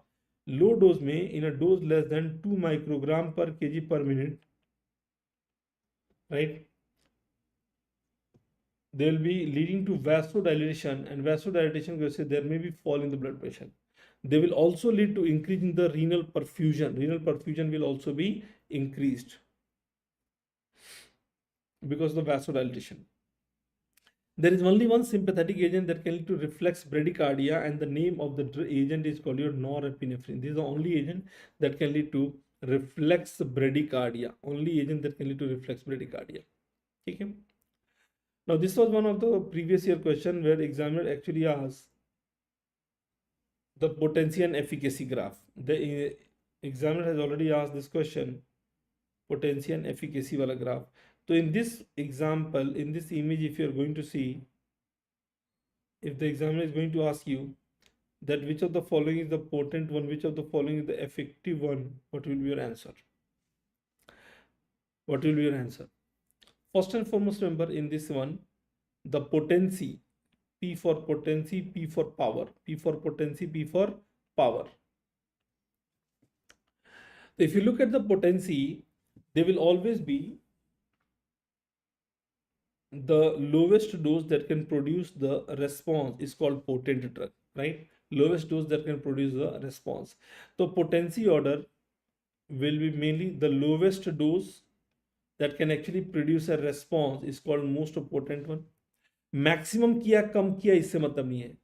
Come dose पे who showed the response, right? That is what is going to be the most potent one. The potent is powerful, right? Powerful people less dose पे काम कर दिए, right? The order of the potency here is always going to be from left to right. So that is going to be A followed by B followed by C followed by D. A, B, C, D. Efficacy, if you see, एक line छोड़ के लिखूंगा. Efficacy, if you see, efficacy, effect. I always say that efficacy का spelling look like a Eiffel Tower. ना EFF Eiffel Tower के जैसा spelling दिख रहा है कि नहीं? Now, why is the Eiffel Tower famous at the first place? Because of the height. So in the efficacy also you have to look at the height. Any agent that is having maximum height will be the most efficacious one. And in this case scenario, which is the most efficacious one? In this case scenario, the most efficacious one is B and C, but both height are having similar. So we can say B and C are equiefficacious, and less efficacious will be A and D, because guys, if you look at the height of the A and D, that is almost similar also. So the next in the order is going to be A and D. A and D are equiefficacious. Do remember that A and D are equiefficacious. So potency and efficacy is very, very important. Potency will get affected by, they will usually get affected by competitive inhibitor, because a competitive inhibitor will compete for the same site. And once they compete for the same site, remember, they will decrease the potency. That means now the same drug that was working, let us say 10 milligram, if a competitive inhibitor is present, you might need to give 15 milligram or 20 milligram. So as you are increasing the dose, what is happening to the graph? Graph is shifting right side. As the graph is shifting right side, that means more dose is being used. So potency will be decreased by the competitive inhibitor, but what will be its effect on the graph? So remember, graph is going to be shifted towards the right side. Graph is going to be shifted towards the right side. Efficacy, Eiffel Tower. Efficacy, Eiffel Tower. This will get affected by non-competitive inhibitor. A non-competitive inhibitor, they will not compete for the same site. They will always act at a different site. They will decrease the efficacy. They are going to decrease the efficacy, and what will happen to the graph? Graph will be shifted downwards. Let me see how many of you guys are with me and how many of you have actually understood this topic. A very simple way to remember this one is a simple mnemonic that I say, help mnemonic. Height will be telling you about the efficacy, left column will be telling you about the potency. Right? If I tell you that you have to see potency, efficacy, I think each one of you can easily see. P for potency, P for power, A, B, C, D is the order. If I ask you, efficacy, Eiffel Tower, B and C are most efficacious, followed by A and D are equi-efficacious also, same like B and C. Then in that case scenario, if the examiner is going to ask you, right, competitive, non-competitive inhibitor, that what kind of inhibition is being shown between B and C, अगर सिर्फ ये question पूछ ले, what kind of inhibition is being shown between B and C, competitive or non-competitive, competitive or non-competitive, what kind of inhibition is being shown here? So B and C are example of the competitive inhibitor, because one action that you got at maybe dose number 3, the same kind of action you might get at the higher dose, maybe dose number 4, dose number 5. What kind of inhibition is being shown between C and D? So in D, no matter how much dose you increase, the same effect cannot be seen, the same effect cannot be achieved. So remember, this will always be decreased. So non-competitive में graph नीचे आता है, non-competitive में graph किधर जाता है, graph नीचे आता है, non-competitive नीचे, right? So I think each one of you can tell me B and C के बीच में किस तरह का था, competitive inhibitor, C and D के बीच में कौन सा था, that is non-competitive inhibition. If I ask you another thing, that from the same kind of image, if the examiner is asking you, which of the following is showing agonistic property, which one of the following is showing partial agonistic property, same kind of image, same. So you have a drug dose, if you are going to give the dose, the effect will be seen but not maximum. If you increase the dose, another drug you got the maximal response. Another drug can show the same kind of effect but at the very high dose. So if the examiner is going to ask you one more very, very important question, apart from the competitive inhibition, non-competitive inhibition, which one is showing agonist, which one is showing antagonist, which was a part of the question in the 2023, agonist कौन है? तो agonist will be B and C. partial agonist कौन है? same एक ही image में 4 concept पूछा था, concept of competitive inhibition, non-competitive inhibition, agonistic, partial agonistic, right? So the one that is showing less action, lesser action, इसको क्या बोलते हैं, partial agonist, ठीक है? So partial agonist is being shown by A and D. So same image से क्या different type of concept can be asked? Oh yes, your examiner is very, very talented. Your examiner is having rich experience in taking examination from student all across the country. Treatment of snake bite, I think सभी को पता है, polyvalent anti-snake venom followed by anti-snake venom दे दिया, followed by neostigmine, and along with neostigmine which drug will be added, guys? Along with neostigmine which drug will be added? We are going to add what? Atropine. neostigmine के साथ क्या add करेंगे? atropine add करेंगे, ठीक है? Scorpion bite, drug of choice is going to be your prazosin. Varenicline, nicotine को clean करने वाला ड्रग, निकोटीन को क्लीन करने वाला drug, that is going to be varenicline. This is going to be an anti-smoking drug. It is going to be an anti-smoking drug. Side effect of alpha blocker. Now that is something that is very, very important, right? Zosine वाले जो drug हैं, they are the selective alpha 1 blocker, ठीक है? Side effect of alpha blocker, alpha blocker के क्या क्या side effect होते हैं? One of which will be your postural hypotension, postural hypotension. Other one will be your retrograde ejaculation, retrograde ejaculation. ठीक है, postural hypotension, retrograde ejaculation, these are going to be the important side effect. Postural hypotension, retrograde ejaculation. और क्या हो सकता है? What else it can cause? Alpha blocker, especially alpha 1 blocker. Example like prazosin, terazosin.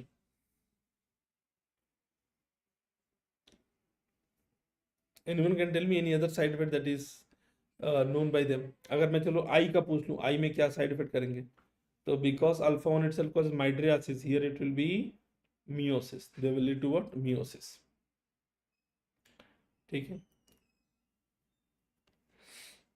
Examiner asks, what is the other anti-smoking drug that is preferred in anti-smoking drug, anti-smoking agent preferred in depressed patient, preferred in depressed patient? That is going to be your bupropion. bupropion भाई साहब पियो नहीं, bupropion पियो नहीं. Yes, आई में meiosis हो सकता है, आई में there can also be floppy या flaccid iris syndrome. But floppy or flaccid iris syndrome will mainly be seen if you give meiosis के presence में mydriasis, especially during cataract surgery. Especially during cataract surgery, there can be floppy iris syndrome या flaccid iris syndrome. ठीक है. Important drug of choices का एक जल्दी से table बना लेते हैं, because drug of choice of shock के भी क्वेश्चन आते हैं. एनाफाइलेक्टिक शॉक में you are going to use epinephrine, इसी का दूसरा नाम एड्रेलिन भी होता है. Epinephrine adrenaline that you are going to give 1:1000, 1:1000 intramuscular route से we will be giving 0.5 ml will be injected. Septic shock, this is the only type of shock जहाँ पे हार्ट रेट बढ़ा होता है, तो you have to give norepinephrine that will be associated with the bradycardia, reflex bradycardia. Cardiogenic shock में you can utilise the drug that is dobutamine. Please remember dobutamine is a drug that is having selective beta 1 agonistic property, but ऐसा नहीं है कि सिर्फ यही एक drug है that can be utilise. We have other drugs as well. Dobutamine is a selective beta 1 agonist. Neurogenic shock, neurogenic shock, what is the drug of choice in neurogenic shock? You can utilize norepinephrine, you can utilize a phenylephrine as well, phenylephrine as well. Vasovagal shock, vagal word आ गया, तो we are going to use the word atropine. vagolytic drug है atropine. Another question is going to be shock with oliguria. If there is shock with oliguria, renal output is lesser, then we are going to use dopamine. And shock without oliguria अगर पूछे, then the answer here is once again going to be dobutamine. Answer once again is going to be dobutamine. ठीक है. So this was a quick summary of important type of shock also.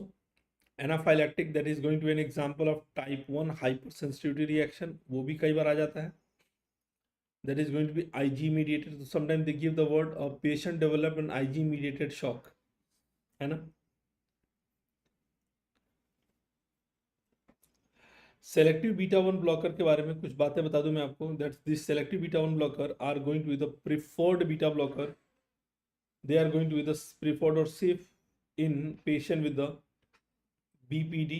BPD मतलब bronchial asthma, peripheral vascular disease and diabetes mellitus. I told you BPD में non-selective should be avoided, but these can be utilized. This can be utilized. This selective beta 1 blocker, they are considered as second generation. What are the drugs that we know? We have atenolol, acebutolol, atenolol, acebutolol.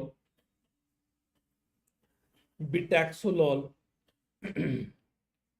बिसोप्रोलॉल, बिटैक्सोलॉल, बिसोप्रोलॉल, लैंडायोलॉल, लैंडायोलॉल, सेलिप्रोलॉल, सेलिप्रोलॉल.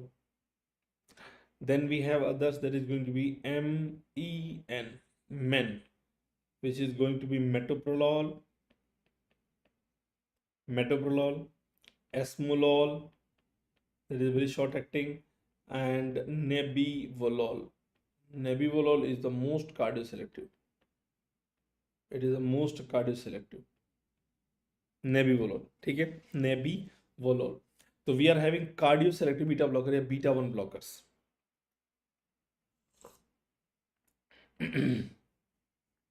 Right, this cardioselective beta blocker you can remember by many ways. If you have attended my regular classes, I used to tell you the long mnemonic, but here in exam you need to be very very quick, है ना, आपका reflex एकदम quick काम करना चाहिए. You should not be jumbling around the question and mixing all the mnemonics together. So remember like this, that they are going to be A2, that is atenolol, acetylol. Then we have B2, that is betoxolol, bisoprolol, A2, B2. Next is going to be LAN, that is love, A2, B2, loves, celiprolol C, right, celiprolol C. And then we know MEN, men, MEN, men. Now I want each one of you guys to read the mnemonic very very carefully and very very loudly. Louder in a sense कि मन में तेज से पढ़िए, मन में तेज से पढ़िए, एकदम तेज से पढ़िए मन में. A2, B2, Landiolol, very short acting one. Their T half life is very very less, hardly 4 to 5 minutes. कोई भी ICU based arrhythmia में आप इसको यूज कर सकते हैं. Esmolol was earlier considered as a very short acting, but this is actually 8 to 10 minutes. Both of them are very short acting because they are rapidly metabolized by RBC esterases. ठीक है, आपने मन में shout करके पढ़ा कि नहीं? क्या मन में शाउट करके बोला? A2, B2, betaxolol, bisoprolol, loves, landiolol, celiprolol, C, celiprolol, and then last हमारे पास क्या था? Men, right? Men, that is going to be metoprolol, esmolol, and last but not the least is going to be nebivolol. ठीक है, बोला आपने, एक बार कस के बोला कि नहीं? एक साथ पढ़िए. A2, B2, हाँ एक बार कस के पढ़िए, अभी याद हो जाएगा. And I am pretty sure आप कभी भूलोगे नहीं. ठीक है, some important recent question is, because हमारा पर्पस क्या है ये सेशन का. जैसे कि मैंने बोला था कि जस्ट मुझे 4 घंटे दे दीजिए अनइंटरप्टेड. जैसे कि मुझे जरूरत पड़ा टी का, तो सी आई गॉट अ टी, है ना. पानी का, आई हैव अ वाटर, है ना. आई नीड एनीथिंग अराउंड, मतलब मुझे 4 घंटे के लिए मैंने रिजर्व रखा है कि भाई 4 आवर्स के लिए I am going to be with you. Likewise I need just your 4 hour and you will see a marked improvement in your revision, है ना. चलिए नेक्स्ट टॉपिक पे चलते हैं. Drug of choice for important recent question that has been asked. जैसे कि drug of choice for mountain sickness. तो mountain sickness के लिए ड्रग ऑफ चॉइस क्या होगा? That is going to B carbonic anhydrase inhibitor which is going to be acetazolamide. Now, examiner do not use the word drug of choice for mountain sickness. No, no, no, no. Do not expect, है ना. Do not, है ना. Do not expect कि examiner बोलेगा कि drug of choice for mountain sickness. नहीं, examiner बोलेगा कि ये पर्सन वेंट ऑन माउंटेनियरिंग, है ना. पर्सन पहाड़ों पे गया, है कि नहीं? हाँ बिल्कुल, है ना. पर्सन पहाड़ों पे गया, अब उसको ब्रेथलेसनेस होने लगा, उसको सिम्टम ऑफ माउंटेन सिकनेस आने लगा. अब क्या करोगे? Right. And remember what is the site of action of this drug on the PCT. The site of action of this one is going to be on the proximal convoluted tubule. ये सारे के सारे previous year topics हैं, वही तो मैं करा रहा हूँ. मेरा मेन उद्देश्य वही है कि प्रीवियस ईयर टॉपिक आप एक बार 4 घंटे में क्विकली ब्रशअप कर लो, so that most of the topic जो क्वेश्चन जो प्रीवियस ईयर से आते हैं वो गलती नहीं हो आपके, है ना. हिडन मीनिंग है, बिल्कुल हिडन मीनिंग है ना. ऑनलाइन है तो थोड़ा सा हम लोग को आप समझ ही सकते हैं, थोड़ी बाध्यता है, बट अदरवाइज तो अगर ऑफलाइन आपने कभी किया है तो आपको पता ही है. हाँ चलिए, drug of choice for motion sickness. Motion sickness, जब आप जर्नी शुरू करते हो, इन दैट के सिनारियो ड्रग ऑफ चॉइस क्या है? तो drug of choice going to be hyoscine, इसका दूसरा नाम होता है स्कोपोलामीन। एग्जामिनर क्वेश्चन बोला कि what is the alternative to this that we know? तो alternative other first line drug that we know is called promethazine. Promethazine, that is one of the antihistaminic drug having anticholinergic property, or diphenhydramine. Diphenhydramine, please repeat with me, diphenhydramine। तो ये क्या है? ये है आपका motion sickness. कई बार word motion sickness ना करके एयर सिकनेस आ जाए, मेरे बच्चे ध्यान रखना, एयर सिकनेस का भी सेम होता है, एयर सिकनेस वर्ड आ जाए। Morning sickness, early morning nausea and vomiting the first trimester pregnancy, the drug of choice is going to be doxylamine. Doxylamine doxinate के नाम से आता है। along with this which drug is mandatorily added? vitamin B6, because there will be they will be associated with the vitamin B6 deficiency. Penicillin mediated hypersensitivity reaction. Penicillin mediated hypersensitivity reaction, remember, this is going to be an example of type 1 hypersensitivity reaction. That is point to be noted, number 1. This is type 1 hypersensitivity, IgE mediated, ये भी point number 2 हो गया। The drug of choice या treatment for this one, you are going to give adrenaline, वही same 1:1000 intramuscular, 0.5 ml. Actually, if you look at the range has been discussed 0.2 to 0.5, but we always try to give in the high dose. ठीक है। Now next potential MCQ क्या होगा? मेरी हर बात में एक जज्बात है, मेरे जज्बात को समझो। Listen to me very very carefully. Understand the mindset of the examiner. Examiner अब ये दे देगा कि एड्रेनालिन दे दिया था पहली बार, पेनिसिलिन mediated hypersensitivity reaction हुआ था, एड्रेनालिन से ठीक हो गया। Next time you have to use any antibiotic, right? Which of the following agents should be avoided? Yeah, what is the next most preferred antibiotic? So other option may be beta lactam, other beta lactams in the option, लेकिन आपको ध्यान रखना है क्या avoid करना है। तो all the beta lactam will be avoided, but what can be given? What can be given? Remember, alternative antibiotic, most preferred alternative antibiotic, guys, is going to be your erythromycin, clarithromycin, azithromycin, that is going to be macrolides. Macrolide is going to be the most preferred, है ना? Macrolide is going to be the most preferred. My dear student, this was the question that was also asking May 2025 INI question, है ना? Alternative antibiotic, other इसके अलावा क्या हो सकता है? बीटा लैक्टम में एक मोनोबैक्टीरियम आता है, इसका नाम होता है एज़्ट्रियोनैम, या तो एजिथ्रो या एज़्ट्रियोनैम, एजिथ्रो एज़्ट्रियोनैम, ये एजी वाले हैं ना। Azithromycin that is macrolide, azithromycin it's a macrolide, दोनों में एजी वर्ड आता है, AG aztreonam azithromycin, aztreonam azithromycin, sorted है। So these are the alternative antibiotic that can be utilized, because other beta lactam can not be used, other beta lactam will be showing cross allergy. Which mydriatic and cycloplegic agent is going to be preferred in pediatric population? तो pediatric population में क्या add करेंगे? We are going to use atropine 1% ointment. Now because I have discussed this pediatric patient, इसके अलावा अगर मैं बोलूँ what are the other agents that we have in the M3 antagonist? Other agent in the M3 antagonist that we are having is going to be M3 antagonist acting at the eyes, that will be leading to mydriasis, and they will also lead to cycloplegia.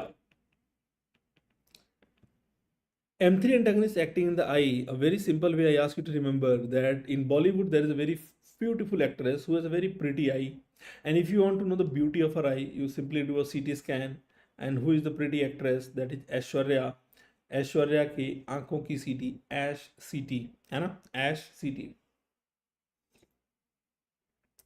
Aishwarya की आंखों की CT, that is going to be your atropine, scopolamine, homatropine, cyclopentolate,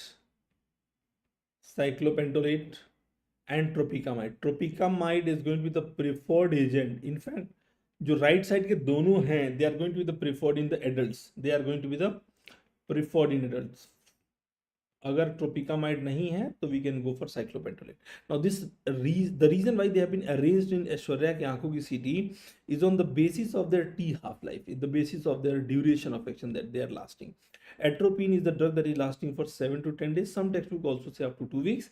Scopolamine lasting for 3 to 7 days. Homatropine 1 to 3 days.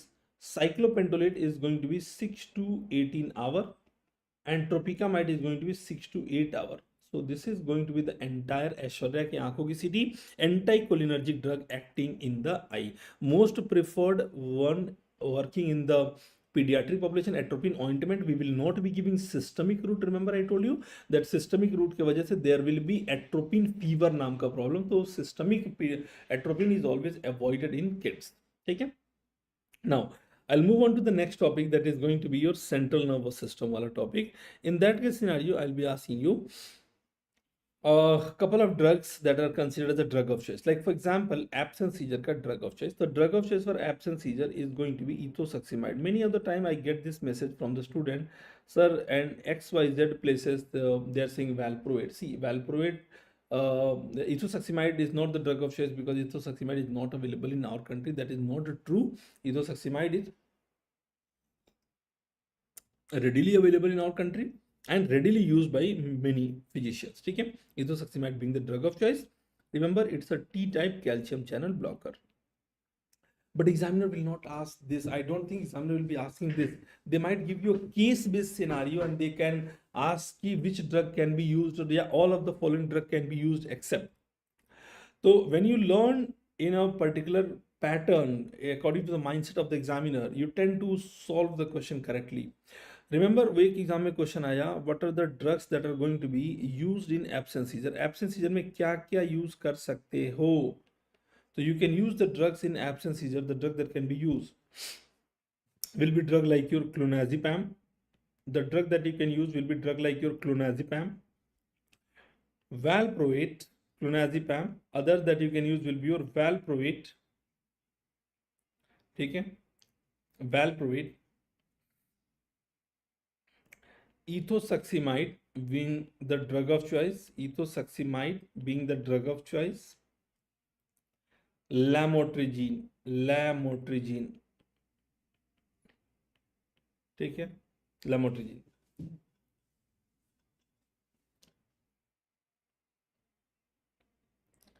देखिए, absence scissor diagnose usually बच्चे में तो होता नहीं है ना. 1 साल 2 साल में तो आप डायग्नोस नहीं कर पाओगे कि whether the baby is having absent spells blank stare और नॉट, है ना. यूजुअली तो absence seizure is being diagnosed when someone notices, है ना. May be a school teacher, class teacher, और someone who is teaching at home, और may be the parents, है ना. अब 1 साल के बच्चे में आपको पता ही नहीं चलेगा ना कि वो ब्लैंक स्टेयर दे रहा है और देयर इज समथिंग रॉन्ग, है ना. तो 3 साल 4 साल के बच्चे के बाद से usually it get detected. And in some text book they have mention कि less than 3 year you use ethosuximide, more than 3 year use valproate. But see, absence seizure is absence seizure. Initially we use ethosuximide. In non responsive cases में we add valproate, we add other drugs as well. ठीक है. ethosuximide you don't get in a 30-year-old male, no. 30 year में तो फिर वो GTCS का form हो जाता है, because anyway this absence seizure is a type of generalize seizure only.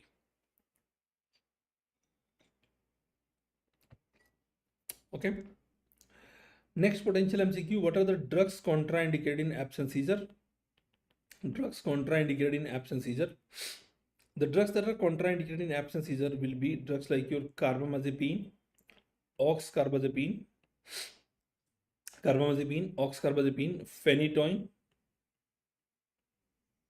phenytoin, right? Tiagabine. GABAergic drug वाले जितने भी होंगे ना, they can precipitate absence seizure. Vigabatrin which is going to be GABA transaminase inhibitor. ठीक है. Now coming back again to the topic that I was telling you, that drug of choice for different type of seizure. ethosuximide is the drug of choice for absence seizure. Myotonic, atonic, right? Myotonic, atonic, इस तरह के scissor में एक और condition आता है इसमें जिसको बोलते हैं क्लोनिक, सिर्फ क्लोनिक. एक और आता है ड्रेविड syndrome. Lennox-Gastaut syndrome. In all of them, the drug of choice is going to be same, which is valproate. आपका अपना प्यारा valproate. ठीक है? Is the drug of choice in all the not all the but most of the important generalized seizure. Dravet syndrome, Lennox-Gastaut syndrome सभी में. Partial or focal seizure में guys, the drug of choice is going to be carbamazepine. Partial or focal seizure में the drug of choice will be carbamazepine. Generalized tonic-clonic seizure में the drug of choice will be lamotrigine. Febrile seizure में we can use drugs like the benzodiazepine group of drug, that is midazolam or lorazepam. So midazolam का आजकल nasal preparation available है, intranasal midazolam और पर rectal diazepam. अब आप खुद ही बताइए कि इन दोनों में कौन सा देने में आपको ज़्यादा मज़ा आना, तो नहीं बोल सकते, कौन सा आसानी होगा ज़्यादा, है ना? Of course intranasal. So that is being the drug of choice. Status epilepticus है ना, the drug of choice for status epilepticus is going to be IV lorazepam. Infantile spasm, the drug of choice will be ACTH, है ना. बोली Naini Yamini Chaudhary, rectal diazepam yes can be given, but उसको देने में ज़्यादा मज़ा तो नहीं आएगा, ज़्यादा इजी तो नहीं है. Nasal spray is much easier. Infantile spasm with the tuberous sclerosis is going to be vigabatrin. Vigabatrin, guys, remember it's one of the GABA transaminase inhibitor. Vigabatrin. Anti-epileptic, that is going to be very much effective during pregnancy. So that is going to be your SV2 inhibitor. Agents like your levetiracetam, brivaracetam. तो ये directly ऐसे question नहीं आएगा कि what is the anti-epileptic drug of choice in pregnancy. No. The question will be like this: a 32-year-old pregnant female presented with the history of this, है ना. What is the safest anti-epileptic drug? Or a person is trying to planning to conceive. What is the safer anti-epileptic drug? Will you advise? इस तरह का question आएगा. Eclamptic seizure, eclampsia induced seizure, that is इसका एक और drug आता है इसमें, ब्रिवारासिटाम. SV2 इनहिबिटर वो भी होता है, brivaracetam, levetiracetam, brivaracetam. Eclamptic seizure में the agent of choice is going to be magnesium sulphate, magsal, है ना, magsal, magnesium sulphate. Now right hand side में there is something that is given and I planned, पिछली बार मैंने predict किया था कि इसका कोई एक क्वेश्चन आएगा, बट नहीं आया. बट कई बार ऐसा हुआ है, मैंने देखा है कि जब मैं प्रेडिक्ट करता हूँ वो नहीं आता, उसके अगली बार या उसके अगली बार वो आ ही जाता है. तो अगेन एग्जामिनर कई बार अहेड ऑफ टाइम नहीं सोच पाते हैं, जितना वो उनको लगता है कि यार छोड़ो ना, बच्चों की तंग करना. लेकिन जब प्रेडिक्ट किया है तो देख लीजिएगा आप लोग एक बार ठीक से, है ना. नॉन एपिलेप्टिक यूज, देखिए एपिलेप्सी में तो यूज करना है, वो तो कोई बड़ी बात नहीं है ना. Anti epileptic drug being used in epilepsy, that's a good thing. But what is the non epileptic uses of this agent? So non epileptic uses of valproate is going to be in the bipolar disorder. It is going to be utilized in the bipolar disorder. In fact bipolar disorder में rapid cycler का तो ये drug of choice है, rapid cycler में तो ये drug of choice है ना. Anyone who is having mania depression more than 4 episodes in a year is rapid cycler. It is also going to be utilized in the prophylaxis of migraine. ठीक है, prophylaxis of migraine. Lamotrigine also can be utilized in bipolar disorder due to its mood stabilizing property. Anti-epileptic uses of phenytoin. Phenytoin is one of the drugs that is having collagenase inhibiting property. They have additionally collagenase inhibiting property. Try to understand a very important fact and you will never forget that, guys, in our body wherever there is a collagen will be metabolized या broken down in the body with the help of an enzyme that is called collagenase. What is happening when you are going to give the phenytoin? Phenytoin is mainly inhibiting this collagenase. They will lead to deposition of collagen. This explains the fact that why, due to excessive deposition of collagen, the patient will actually develop gum hypertrophy. Gum hypertrophy is one of the important side effects, and examiner has already asked this n number of times that the shown side effect will be caused by which of the following anti-epileptic drug. They have also given you, the image of the same, उसका image भी दिखाया और image दिखा के बोला कि patient was given an anti epileptic drug and now he develop the shown scenario which anti epileptic drug he was taking possibly, कौन सा एंटी एपिलेप्टिक ड्रग वो ले रहा है, इस तरह का एक इमेज है गम हाइपरट्रॉफी वाला, राइट। सो गम हाइपरट्रॉफी क्यों हुआ? Due to collagenase inhibiting property. Now next potential MCQ क्या होगा, सुनिएगा मेरी बात को ध्यान से, that phenytoin is one of the drug that is having collagenase inhibiting property and because of that they will have wound healing property. तो which anti epileptic drug has wound healing property? Which anti-epileptic drug has wound healing property? Because they will lead to rapid deposition of collagen. Rapid collagen deposition की वजह से wound healing is going to be faster. But remember, phenytoin का wound healing तो है, wound healing का property तो है, plus it is also one of the anti-arrhythmic drug. It is also one of the anti-arrhythmic drug. फिर exam में question पूछा कौन से क्लास का, तो it is class 1B anti arrhythmic drug. Just stay tuned, after some time जब मैं आपको सीवीएस पढ़ा रहा हूँ तो उसमें मैं पूरी एरिथमिया को 5 मिनट के भीतर ऐसे समराइज करूंगा कि एंटी एरिथमिक का क्लासेस तो कभी आपको नहीं भूलेगा, इस बात की गारंटी है कि कौन सा ड्रग किस क्लास में आता है। Just stay tuned, we will try to do that revision as well.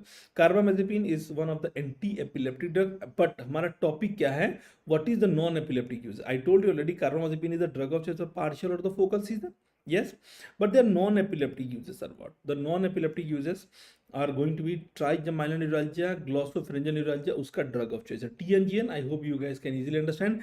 Trigeminal neuralgia, GN, glossopharyngeal neuralgia. Carbamazepine is also one of the drugs that can be utilized in the bipolar disorder. तो trigeminal neuralgia, glossopharyngeal neuralgia, they are a type of neuropathic pain, है ना, neuropathic pain. Topiramate, very very important, ये टोपी पहनने वाला drug है ना, टोपी पहनने वाला ड्रग है topiramate. And I always say this is my favourite drug. It wears a cap, wears a topi, टोपी पहनता है ना, it wears a topi and does lot of holistic work, सारे अच्छे काम करता है ना।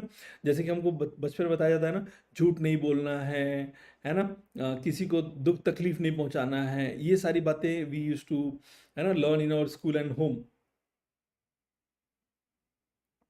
Likewise, this drug topiramate, it is one of the holistic drug. It has all the good habits. For example, is it an anti-epileptic drug? Yes, it's an anti-epileptic drug. We can use in generalized tonic-clonic seizure. We can use them in partial seizure, and we can also use them in Lennox-Gastaut syndrome. Okay. We can also use them in bipolar disorder.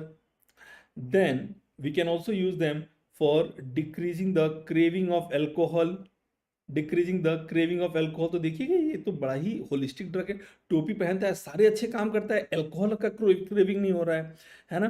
Now they can also utilise for the prophylaxis of migraine, है ना, and for obesity management as well. They are also going to utilise for the treatment of obesity, they are also going to utilise for the management of the obesity, right. अब देखिएगा ये हो गया हमारे holistic drug topiramate, anti epileptic drug, bipolar disorder, craving of alcohol को कम करेगा, ABC, है ना, और मोटापा के लिए भी है ना, MO मोटापा, MO मोटापा ही नहीं, ओबेसिटी, तो M से माइग्रेन, O से ओबेसिटी, है ना। Zonisamide has been actually associated with weight loss, but they are statistically not significant, statistically not significant. Do remember that, very very important. Another important drugs that I would like to discuss here for all of you guys is SV2A inhibitor. SV2A inhibitor, SV2A inhibitor, इसका important side effect, पिछली बार मैंने guess किया था कि शायद इसका side effect इस बार आएगा, नहीं आया था, लेकिन इस बार देख लीजिएगा शायद आ जाए अगर आप लकी हुए तो, है ना। SV2A इनहिबिटर वही ड्रग है SV2A वाला, लेवेटिरासिटाम, ब्रिवारासिटाम, लेवेटिरासिटाम,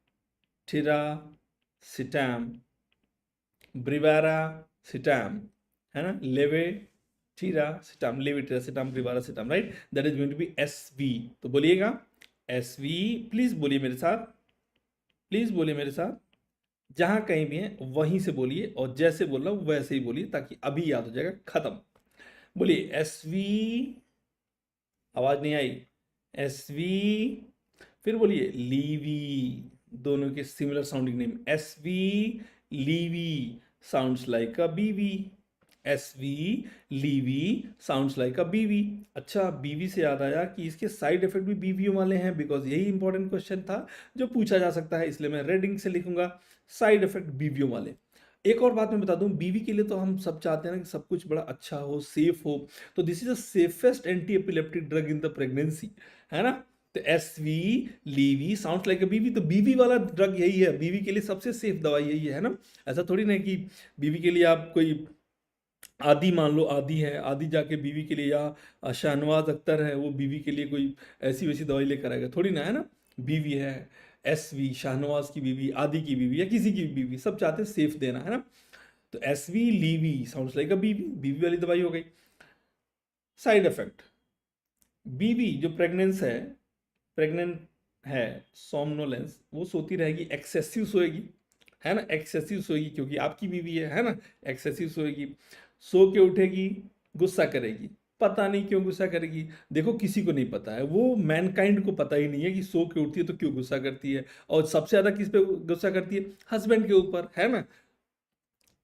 उसके अलावा एग्रेसिव रहेगी, क्यों पता नहीं, नेचर को ही नहीं पता, हमें क्या पता, है ना। तो बीवी वाले सारे सारे गुण हैं इस ड्रग के अंदर। एंगर, एजिटेशन, अगर आपने कुछ बोल दिया तो एजिटेशन भी हो जाएगा मामला, है ना, बोल तो सकते नहीं है ना। अगर आपने ये बोल दिया कि तुम्हारे घर वाले तो ऐसे हैं, बस हो गया काम, है ना। Anger, aggression, agitation, anxiety, anxious, right, और इजी इरिटेबिलिटी, क्यों, कब, कैसे, कब इरिटेबल हो जाए नहीं पता। तो जस्ट वेट टू रिमेंबर, ये एक ऐसा ड्रग है जिसको बीवी के लिए देते हैं और बीवी वाले सारे गुण भी हैं। प्रेगनेंसी में बीवी को दिया, सोती रहेगी, lot of A factor, angry, क्यों पता नहीं, एग्रेशन, एजिटेशन, एंक्शियस, इरिटेबिलिटी, देखिए तो बीवी वाले सारे ड्रग हैं। अगर ये, this is nothing against any बीवी, please do remember that this is just for the mnemonic and important purpose. हो सकता है कई सारे हस्बैंड सुन रहे हो और जाके अपनी बीवियों को बोले कि देखो, है ना, सर ने ऐसा बताया, ऐसी बात नहीं है, just for the memory purpose, ये on the basis of the movie only, no personal experience, है ना। हाँ, सोमनोलेंस, एंगर, कोई कई सारे लोग इसका क्लिप को काट के मेरी बीवी को भेज रहे होंगे, है ना, देखिए क्या बोलते हैं ना, नथिंग फॉर माय वाइफ, है ना, मैं बता दूं पहले, डिस्क्लेमर पहले मैंने दे दिया। ठीक है, तो रिमेंबर दैट। तो क्वेश्चन कैसा आएगा कि pregnant female was given an anti-epileptic drug, or yeah, a patient was given an anti-epileptic drug, now presenting with lot of mood related problem like anger, agitation, easy irritability, which anti-epileptic drug she was given। देखिएगा ये question, because ये topic directly आपके Goodman Gilman से उठाया गया, और आपका examiner, I have seen specially NEET PG and INICET, they prefer Goodman Gilman very commonly, मैं बता रहा हूँ आपको, ठीक है। चलें, अब आते हैं अगला, extrapyramidal symptom। Extrapyramidal symptom, please do remember that it is mainly associated with the D2 blocker। Maximum extrapyramidal symptom is associated with the D2 blocker। और कौन सा है, that is going to be your haloperidol। haloperidol, that is the most potent। D2 blocker में भी कौन सा, typical, atypical, this D2 blocker is always typical only, atypical तो D2 blocker नहीं होते, they have some D2 blocking property but they are not called typical, they are atypical, they are mainly 5-HT2A blocker, ठीक है। least risk of extrapyramidal symptom, now there are two questions that can be asked here।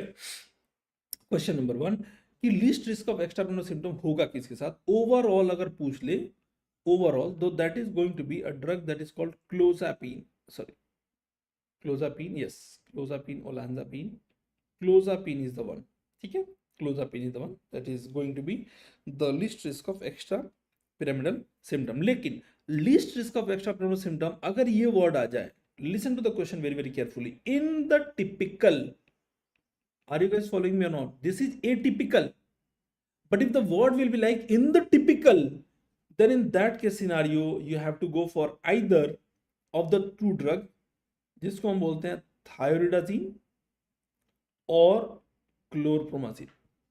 Because यहाँ जगह नहीं है, मैं दोनों drug का नाम यहाँ लिख दे रहा हूँ complete, THZ, although we are not using them clinically, लेकिन अगर ऑप्शन में है तो इसी को सेलेक्ट करिएगा, thioridazine, they are the least potent, and CPZ, that is going to be chlorpromazine, chlorpromazine, ठीक है, chlorpromazine.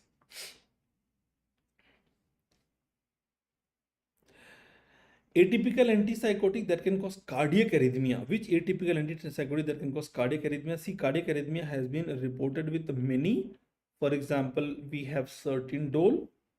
That is one of them. That is very, very important. Sertindole is one of them. Ziprasidone, Sertindole, Ziprasidone. Then QT prolongation has also been reported with the quetiapine. Although quetiapine is not very commonly causing this one, but can be caused. Side effect of clozapine. Clozapine किस तरह का है? Clozapine, remember, it is one of the atypical antipsychotic. That is point to be noted number 1. Least risk of extrapyramidal symptom. That is point to be noted number 2. Point to be noted number 3, that remember, clozapine is the first anti-suicidal. Now, why am I telling this? Because in one of the question, there were, you have to choose one false statement. And it says that clozapine increase the suicidal tendency. No. Clozapine is the first anti-suicidal drug. They have anti-suicidal property. They do not increase the suicide, right? They have anti-suicidal property. देखिए, साइलोरिया वाला question पूछा जा चुका है मेरे lecture को, अगर ध्यान से देखोगे ना तो थोड़ा फ्यूचरिस्टिक होता है ना। साइलोरिया पूछा गया, वो है, आपको पता है, मुझे सबको मालूम है। क्लोज आ पीन, है ना। आप अपने दोस्त को बोलते हो क्लोज आ पीने चलें, है ना। क्या? चाय, पानी, कुछ भी डिपेंड करता है आप अपने कौन से दोस्त को बुला रहे हो ना। क्या है? क्लोज आ पीने चलें, clozapine, right. So they will be associated with important side effect. एक तो आपका atypical or side effect होगा ही, that is going to be metabolic syndrome.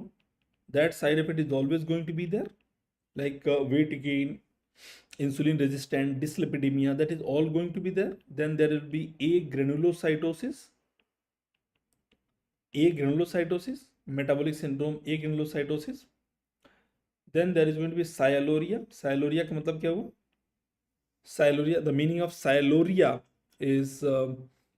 sialorrhea is going to be excessive salivation, and we call this one as a wet pillow syndrome.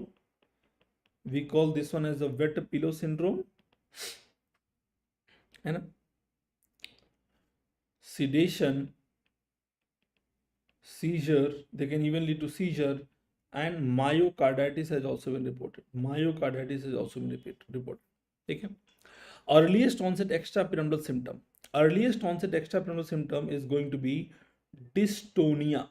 Dis मतलब होता है abnormal, tonia मतलब tone, abnormal tone. Dystonia, the tone has been altered.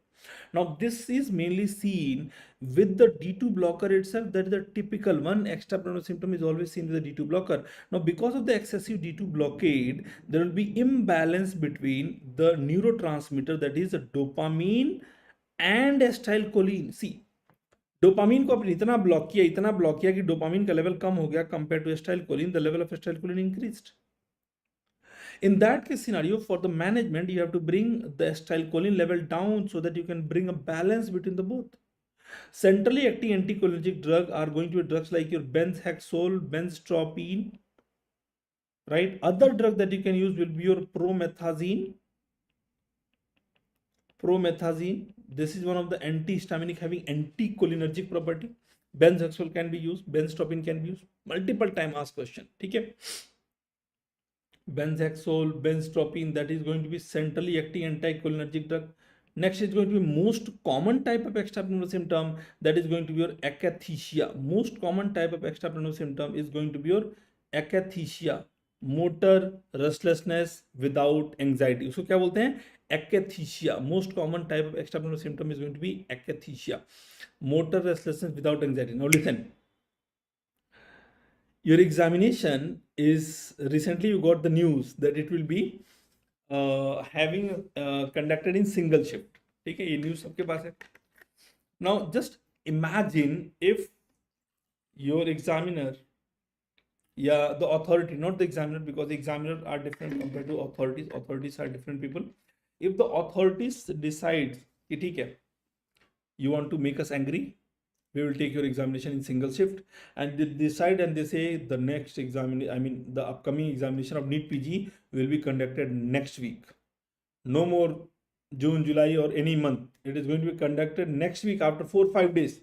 Now will it create uncertainty in your brain? Will it bring some anxiety right around you? Yes. So in that anxiety, if you're having restless, If you show motor restlessness, then we are going to call that could be a normal response, right? That could be a normal response because there is a source of stress and you are being restless. That could be normal sometime. But without any source of anxiety, if you are if you show this symptom after taking the drug, then we call them akathisia, motor restlessness without anxiety. That is akathisia, and the drug of choice for this one is going to be propranolol, PPNL, propranolol being the drug of choice. Okay. Most dangerous external symptom that is going to be most dangerous, that is going to be neuroleptic malignant syndrome, and a death has also been reported due to this one. Okay, death has also been reported. So the management for this one is going to be drugs like your dantrolene sodium, and along with this, earlier we were using dantrolene only, and currently the specific antidote that is given is called your bromocriptine, because although the presentation of neuroleptic malignant syndrome is pretty much similar to malignant hyperthermia, but दोनों का underlying cause different. In malignant hyperthermia, the problem is at the level of calcium channel abnormality, but here there will be excessive D2 blockade. So we have to give D2 agonist, that is the bromocriptine, and साथ में we will be adding dantrolene sodium as well. Please remember that this is your dangerous kind of extrapyramidal symptom. But if the examiner is going to ask you which of the following is the late onset extrapyramidal symptom, that is going to be a tardive dyskinesia. Tardive dyskinesia is one of the late onset extrapyramidal symptom, and this will be treated with the VMAT2 inhibitor of a cycle monoamine transporter 2 inhibitor, that is going to be valbenazine, and tetrabenazine, deutrabenazine, and these are some of the important VMAT2 inhibitor can be utilized. The newer one is going to be deutrabenazine, valbenazine, benazine, more commonly preferred. So you can remember like this: tetrabenazine, तेरे बिना जीना नहीं, VMAT2 inhibitor, VMAT2 tardive dyskinesia, है ना. ड्यूट्राबेनाजीन, दूसरी के बिना भी जीना नहीं, है ना. वैलबेनाजीन वगैरह वगैरह, किसी के बिना भी जीना नहीं, है ना. So they are all going to be benazine, benazine, benazine, है ना. उनके बिना जीना नहीं. Next box is actually a topic of drugs that is showing disulfiram like reaction. Disulfiram like reaction mainly is going to be seen any drug that is having aldehyde dehydrogenase inhibiting property, and because of the aldehyde dehydrogenase inhibiting property, there will be increase in the level of acetaldehyde. This acetaldehyde or aldehyde component, rather I would say aldehyde component, that I would say is mainly going to be toxic, associated with nausea, vomiting, flushing, fall in the blood pressure, severe headache, abdominal pain, and all this symptom will be seen. These are known as disulfiram like reaction. Although disulfiram itself is a drug that is utilized, एंटाब्यूज के नाम से आता है. Disulfiram is a drug that is mainly utilized for decreasing the, right, or utilized for, है ना, एंटाब्यूज के नाम से आता है, यूटिलाइज फॉर एल्कोहलिक्स, है ना. एल्कोहलिक्स में मेनली हम इसको देते हैं, mainly we are going to give them among the alcoholics. ठीक है.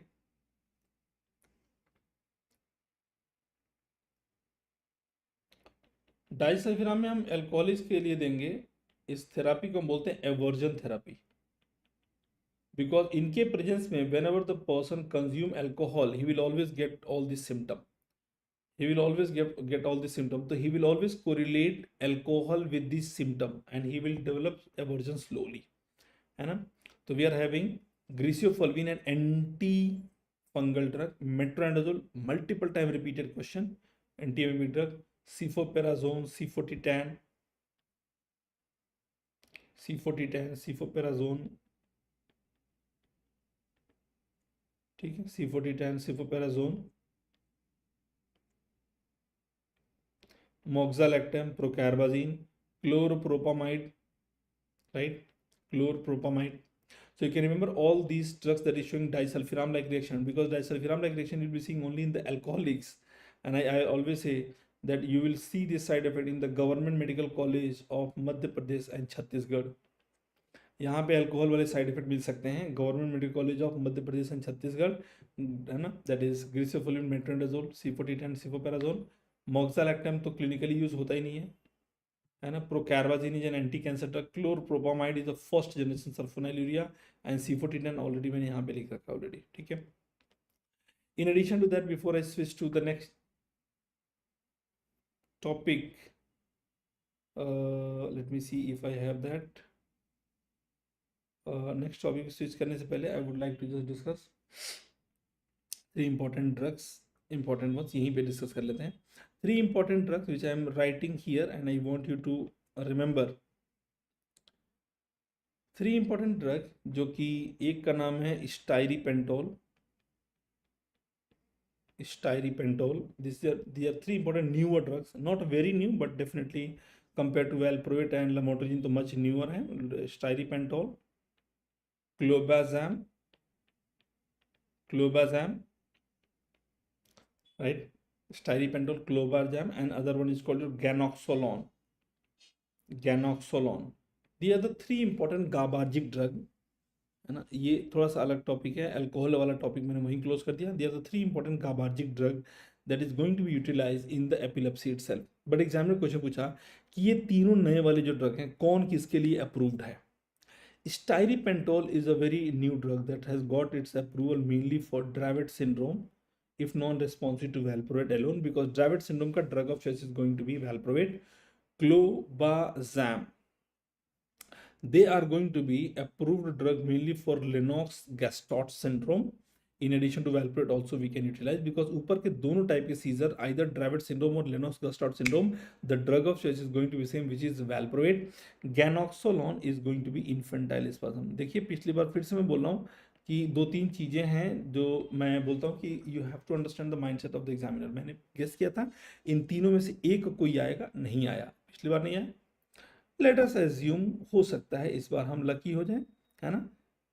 तो मैं कभी ज़्यादा फ्यूचरिस्टिक अप्रोच ले लेता हूँ, है ना, फिर उसकी अगली बार में आ जाता है वो question, luckily, because just book में आपके काफ़ी अच्छी जगह पे काफ़ी बार इनका जिक्र आया है इन ड्रग्स का, है ना, इसलिए because when the examiner might open the book for making your question, they will open the book, और उस बुक में जहाँ जहाँ पे डिस्कस है ना, ऐसी जगह पे है कि नजर पड़ेगा ही पड़ेगा, right. Now stiripentol, how to remember, just look at the stiripentol देखिएगा, ड्राइवेट सिंड्रोम में यूज करते हैं। आपको ड्राइवेट सिंड्रोम नाम देख के किसी बड़े फेमस क्रिकेटर का नाम याद आ रहा है? Can you recall of a very famous cricketer just by looking at the Dravet syndrome? Yes, किसी क्रिकेटर का नाम याद बताइए जो आपको, जो आपके दिमाग में आ रहा हो ड्राविड नाम देख करके।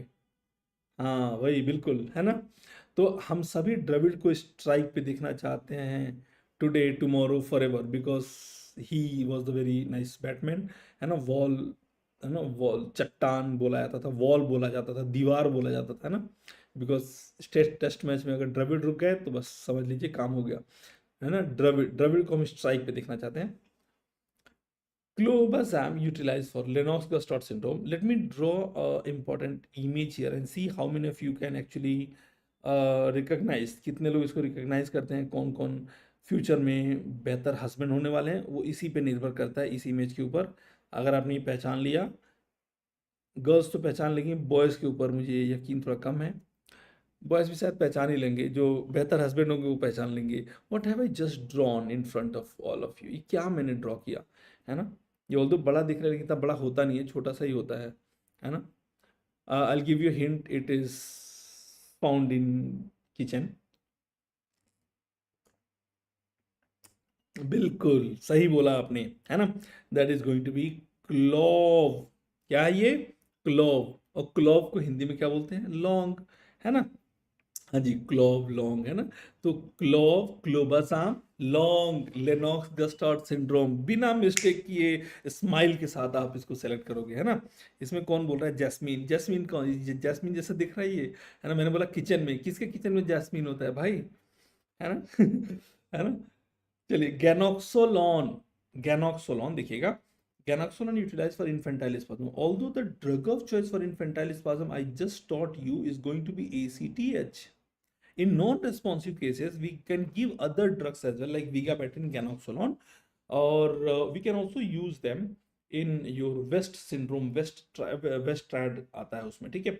ganaxolone ये आपके इन्फेंटाइल स्पाज्म के लिए देते हैं ना, तो इसके नाम में देखिएगा गैनोक्सोलन। गाना गाता है एलोन, कौन गाना गाता है? इन्फेंट। कौन गाना गाता है? इन्फेंट। आप कभी इन्फेंट को देखे हो, है ना? They play in their own rhyming words, है ना, and they sing their own song, nobody will understand, है ना। तो इन्फेंट गाना गाता है एलोन, गाना गाता है एलोन, गैनोक्सोलन। कौन गाना गाता है? आप और हम तो नहीं गाते, हम तो साथ मिलके गाते हैं, है ना। इन्फेंट गाना गाता है alone, infantile spasm. I hope all of you guys have got this one. तीनों ड्रग में से पिछली बार मैंने गेस किया था कि एक आएगा, कोई ना कोई, सिर्फ डायरेक्टली गाबार्जिक ड्रग है, ध्यान रखिएगा। इनमें से डायरेक्टली कौन किसके लिए स्पेसिफिकली अप्रूव्ड है? Stiripentol is a very specific drug, है ना, very specific drug for Dravet syndrome, very specific drug for Dravet syndrome. तो तीनों में से कोई एक। और क्या होता है, इतने क्लोज ऑप्शन होते हैं कि कोई ना कोई कंफ्यूजन हो ही जाता है, तो इसलिए मैंने बोला कोई स्कोप ऑफ कंफ्यूजन नहीं छोड़ना है। स्ट्राइक पे ड्राविड को देखना है, क्लोव का मतलब लॉन्ग, हाँ तू लॉन्ग, नहीं, हाँ हाँ वो गाना समझ गया ना, तू लॉन्ग मैं इलायची वाला, हाँ ग्लो क्लो लॉन्ग। और गाना गाता है लॉन्ग, देखिए आप और हम नहीं गाते, इन्फेंट गाना गाते हैं, इन्फेंट गाना गाता है long. Now coming back again to the extra pyramidal symptom, है ना, ये तीनों में से एक अगर आ गया तो भाई दे देना भाई, है ना। जो भी पेपर बनाने वाले लोग हो, मैं दुआ कर रहा हूँ बच्चों के लिए, है ना, कि एटलीस्ट एक नंबर तो यहाँ सही हो जाए। चलो, दुआ से बहुत सारी चीज़ें बदल सकती हैं। चलिए स्टार्ट करते हैं आगे। एक्स्ट्रा पिरामिडल सिम्टम एक बार जल्दी से याद कर लेते हैं। Earliest onset extra pyramidal symptom बोलते हैं dystonia. Most common extra pyramidal symptom akathisia. Dangerous extra pyramidal symptom will be neuroleptic malignant syndrome. Late onset extra pyramidal symptom is going to be tardive dyskinesia. ये टालता रहता है, टालता रहता है, टालता रहता है ना। डिस्काइनेशिया टालता रहता है, 1 साल तक टालता रहेगा, है ना। टार्डिव डिस्काइनेशिया टालता रहता है, ठीक है। हाँ ठीक है, चल। Atypical with the least weight gain. अच्छा, एटिपिकल तो सारे के सारे वेट गेन करते हैं, लेकिन लीस्ट वेट गेन देखिए कभी भी क्वेश्चन ऐसा नहीं देगा।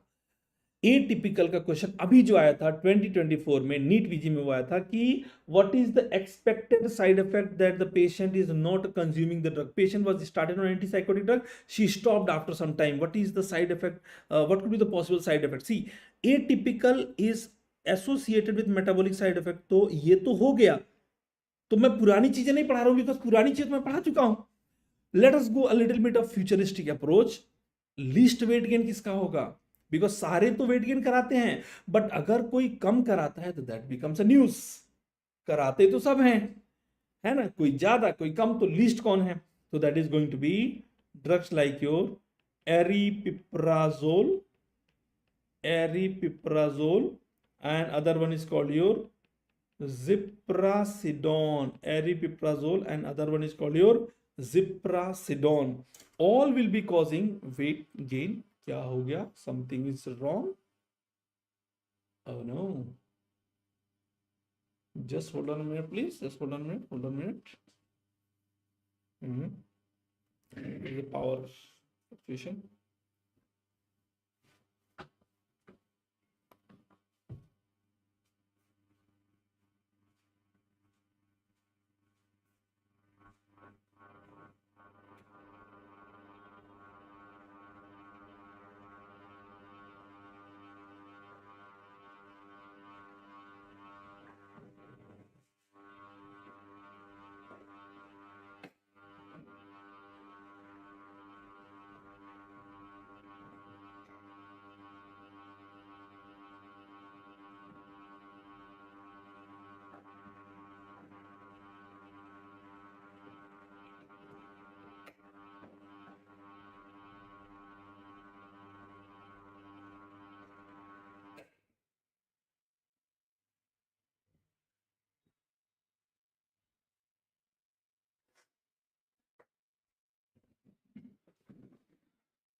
ऑलराइट, हाय गाइस, हाय हाय हाय। एक्चुअली मैंने अभी आज ही अपना ऑफिस या स्टूडियो बोल लीजिए शिफ्ट किया एक नई लोकेशन पे, but I think power backup का कनेक्शन देना हमारे इलेक्ट्रिशियन साहब भूल गए हैं। तो अगर आपको सब कुछ ठीक दिख रहा है, कैन वी कंटिन्यू? पहले वाली clarity might not be there, but can we continue? Yes, is it clear? I think कर सकते हैं, बीच में अगर हो गया तो कुछ पावर फ्लक्चुएशन हो गया, I guess we can continue, right?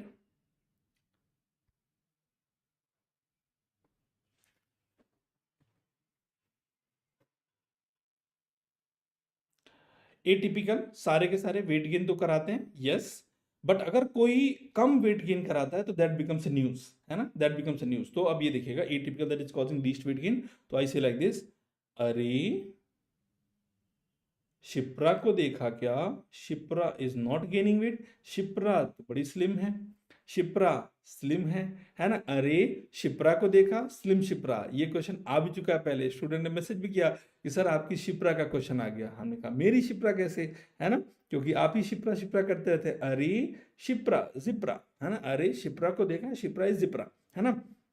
उसका वेट तो बिल्कुल नहीं बढ़ रहा है, वो तो बड़ी स्लिम है ना, बाकी सबका वेट बढ़ रहा है। अब मैक्सिमम कौन कर रहा है? तो मैक्सिमम ये वो हैं जो आपके फिगर को जीरो कर देते हैं, नॉट मॉडल वाला जीरो, हमारा और आपका वाला जीरो, जो इंडियन पैटर्न ओबेसिटी होता है। लाइक फॉर एग्जाम्पल योर ओलैंजापिन, है ना, देखिए फिगर जीरो कर दिया, मैंने बताया था फिगर जीरो वाला। क्यूटियापिन, क्यूटियापिन ये देखिए, क्यूटियापिन ये देखिए फिगर जीरो, है ना, फिगर जीरो यहां से भी हो गया। और देखिए एक और है ओलैंजापिन, क्यूटियापिन, और एक और है जिसका नाम है क्लोजापिन। देखिए इंडियन पैटर्न ओबेसिटी हो गया ना, ये क्लोजापिन इंडियन पैटर्न ओबेसिटी हो गया, right. So remember olanzapine, quetiapine, clozapine, that is actually going to be maximum weight gain, maximum weight gain, maximum weight gain, but least weight gain वाला is more important, right. Next is going to be atypical antipsychotic that is causing weight loss. देखिए weight gain कराना, कम कराना, that's a different thing, but weight loss there is no such, but there are some studies that says that molindone is one of the agent that is having comparatively, right, weight loss. Maximum risk of hyperprolactinemia among the atypicals. Okay, among the atypicals, which one is causing hyperprolactinemia? Okay, तो जो सबसे ज्यादा notorious है, जो सबसे ज्यादा potent है, right, कौन है सबसे ज्यादा potent? Maximum risk of hyperprolactinaemia, that is going to be haloperidol, haloperidol. तो examiner will not give you this word hyperprolactinaemia, वो बोलेगा कि पेशेंट है और उसको एक्सपोज किया गया एक्सेसिव प्रोलैक्टिन की वजह से, सिम्टम देगा, because your pharma has become clinical pharma, expect the clinical one, right, expect the clinical one, right. तो अब इसमें दो क्वेश्चन बनते हैं, एक ध्यान से सुनिएगा, ओवरऑल अगर पूछ ले ओवरऑल तो सबसे ज्यादा उसमें हेलोपेरिडोल होगा, लेकिन ध्यान से अगर आप क्वेश्चन को पढ़ोगे तो इसमें क्या लिखा हुआ है, एमोंग एटिपिकल, ना वहीं पे पूरी कहानी चेंज हो जाती है। Hyperprolactinemia in male will present to you with the gift of gynecomastia, and in the female it will present to you with the gift with the galactoria। देखो gynecomastia गिफ्ट हो सकता है, galactoria is not a gift, galactoria तो होना ही है, gynecomastia could be a gift, है ना। But atypical word आ जाए तो उस in that case scenario the answer will change to a very risky drug. And what is the name of the risky drug? The name of the risky drug, I say risperidone. It's not risperidone, but I read like risperidone because it's a very, very risky drug. It is atypical. Atypicals are not supposed to cause ये वाले side effect. They're supposed to cause less, extrapyramidal symptom, less hyperplatinемia. But अगर एक risky drug है जो है तो atypical में लेकिन कारण का काम कर रहा है टिपिकल वाला, तो उसको बोलते हैं रिस्क पेरिडोन। तो what is the answer to this question? That is going to be risperidone. It's a risky drug, है ना, यहाँ पे मैंने आंसर उसका लिख दिया, ठीक है, यहाँ पे मैंने कंप्लीट आंसर लिख दिया, risperidone. Corneal opacity and retinal pigmentation, which one will be causing corneal opacity, retinal pigmentation? एक ड्रग है जिसका नाम है थायोरिडाजीन, है ना, thioridazine. It actually leads to brownish retinal, browning of visits बोलते थे उसको, brownish retinal pigmentation, brownish retinal pigmentation. लेकिन सिर्फ कॉर्नियल ओपेसिटी की अगर बात करें तो our drug chlorpromazine has also been associated. सिर्फ अगर इसकी बात करें तो क्लोरप्रोमाजिन among atypical antipsychotic has also been associated with the corneal opacity. Which one is causing cataract? Cataract is going to be associated with antipsychotic that is called your quetiapine. Quetiapine. तो मैं बोलता हूं कि this was a story of a blind queen, अंधी रानी, है ना। तो जब साइकोसिस का लेक्चर आप देखे होंगे हमारे पीडब्ल्यू ऐप पे, तो वी डिस्कस साइकोसिस antipsychotic drug in around 1 hour, है ना। 1 घंटे में सारे टिपिकल एटिपिकल सबके इंपॉर्टेंट प्रॉपर्टीज, इंपॉर्टेंट क्वेश्चन सब कवर करते हैं। तो there we discuss a story of आंधी रानी, blind queen who is always and always running after the rich people, सेठ लोग के पीछे भागती रहती थी, उसकी कहानी शेयर करते हैं। तो उसमें जिस्ट यही था, अंधी रानी। अंधी रानी इसलिए बिकॉज ये क्यूटियापिन ना कैटरैक्ट कराता है, क्यूटियापिन कैटरैक्ट कराता है। Cataract will be caused by many other drugs, but remember if the examiner is asking antipsychotic, that is this one, right? अंधी रानी। Use of methadone, right? Methadone is mainly one of the drugs that is known as methadone substitution therapy. So MST, methadone substitution therapy, MST. So this MST, methadone substitution therapy, is one of the therapy that is going to be utilized for opioid de-addiction program. Opioid de-addiction therapy, opioid de addiction therapy में हम mainly इसको utilize करते हैं। They are very long acting opioid, they are considered as the very long acting opioid, ठीक है। Opioid de addiction में mainly इसको use करते हैं। Tramadol is one of the drug, question कैसे आया था, which of the following is an opioid having non opioid property. Opioid तो है लेकिन ओपियोइड के साथ नॉन ओपियोइड प्रॉपर्टी है। So this is one of the mu opioid receptor agonist with SNRI. SNRI का मतलब क्या हुआ, serotonin noradrenaline reuptake inhibitor, mu opioid receptor agonist with SNRI. तो they will increase the level of serotonin and they will increase the level of noradrenaline. You guys, when you solve the PYQs, you will come across another form of the same question, that tramadol was given to a patient, it increases the level of serotonin and option में था noradrenaline, dopamine, ऐसे करके multiple option थे। तो serotonin and noradrenaline, that is called your tramadol. Tramadol is one of the drug that is called opioid analgesic. It is one of the opioid analgesic. तो analgesic मतलब pain management में हम इसको utilise कर सकते हैं, लाइक पोस्ट ऑपरेटिव पेन, है ना, post operative pain, bond related pain, या कोई भी माइल्ड टू मॉडरेट पेन जो है उस सब में हम इसको यूटिलाइज कर सकते हैं, ठीक है। Because there is something called tramadol, I'll just discuss one more drug. The drug is not here, I'll just mention it here. Tapentadol. The name of the compound is called your tapentadol. एक तो है tramadol और एक हो गया आपका tapentadol. Tramadol और एक हो गया आपका tapentadol. Tramadol, tapentadol. So please do remember this tapentadol as a drug. This is also a mu opioid receptor agonist with NARI. Mu receptor agonist with the NARI. What is NARI? Noradrenaline reuptake inhibitor. So they will only and only increase the level of noradrenaline. Always do remember that opioids can be given in pain, yes, but not in all kind of pain, है ना।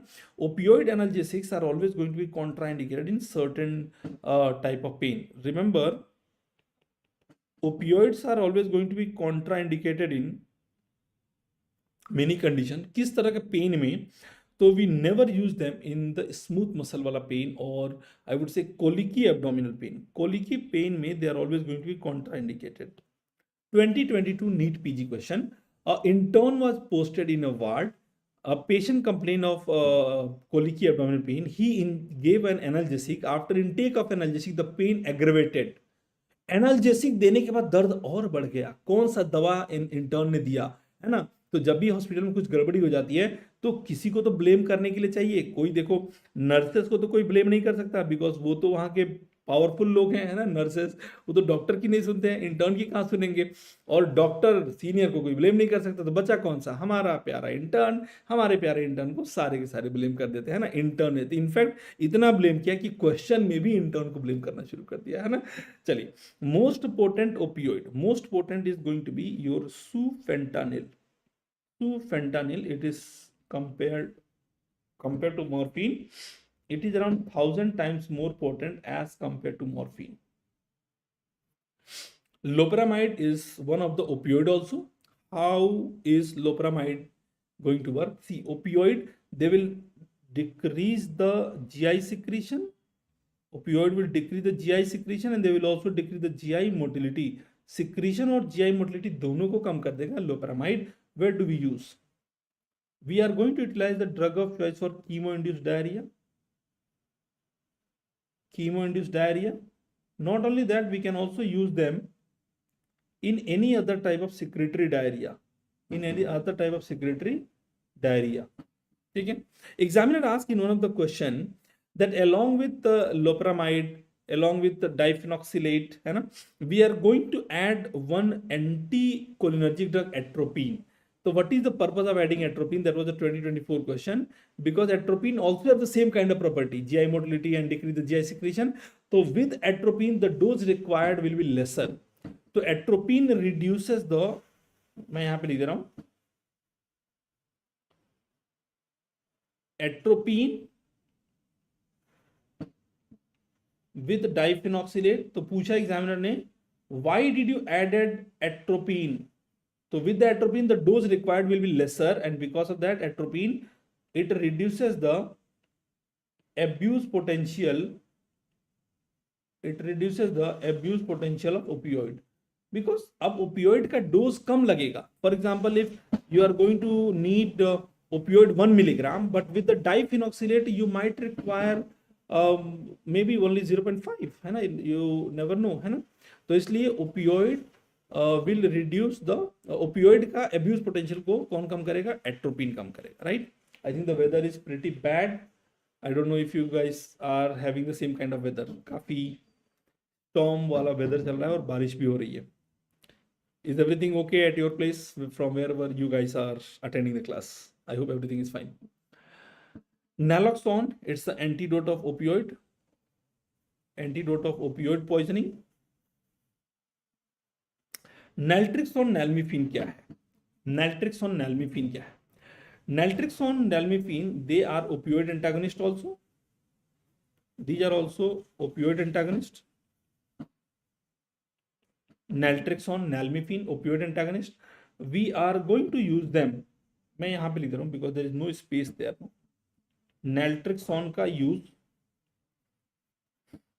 they will decrease the alcohol craving. That is use number 1.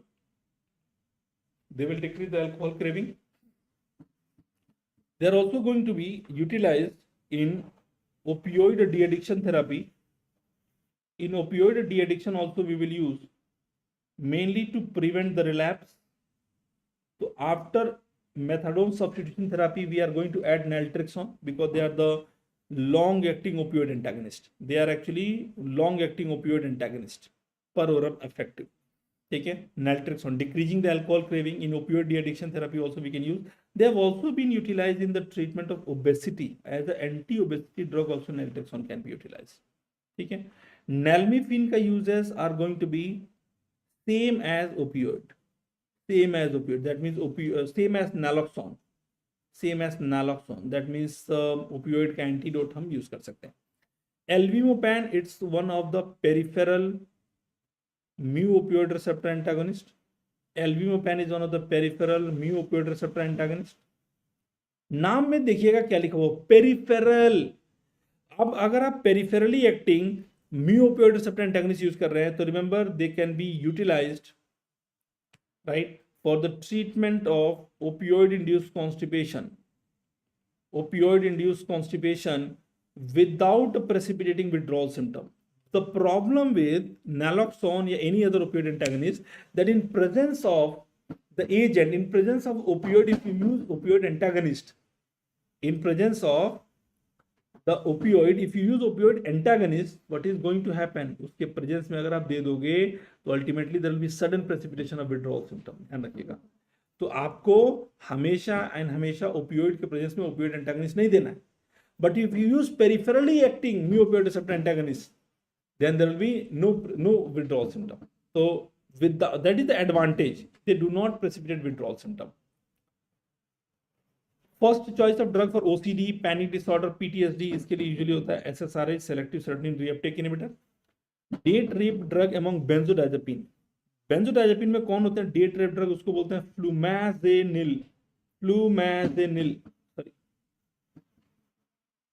फ्लूनाइट्राजिपाम, फ्लूनाइट्राजिपाम not flumazenil, फ्लूनाइट्राजिपाम। Date पे गया rape करके flu कर गया, है ना, date पे गया रेप करके फ्लू कर गया, flunitrazepam. Inverse agonist is going to be beta carboline, beta carboline. there will be no power restoration in the next couple of hours maybe, तो अब हम लोग को क्लास ऐसे ही करना पड़ेगा। I hope it is visible to all of you and everything is fine. Drug of choice for both prevention and arrest of conversion, that is going to be your diazepam, है ना, डायazepam। Prevention के लिए भी use कर सकते हैं और active arrest, active episode को भी आप रोक सकते हो। Treatment of choice for management of the acute alcohol withdrawal. Now that is something that you have to see. Treatment of choice for acute alcohol withdrawal. Acute alcohol withdrawal के लिए you are going to use IV lorazepam. You are going to utilize which one? IV lorazepam is something that you are going to utilize. It's very very important. Treatment of choice for management of acute alcohol withdrawal. अगर वो chronic alcoholic होगा तो you will also be adding agent that is called vitamin B1, vitamin B1, ठीक है, vitamin B1 will also be added.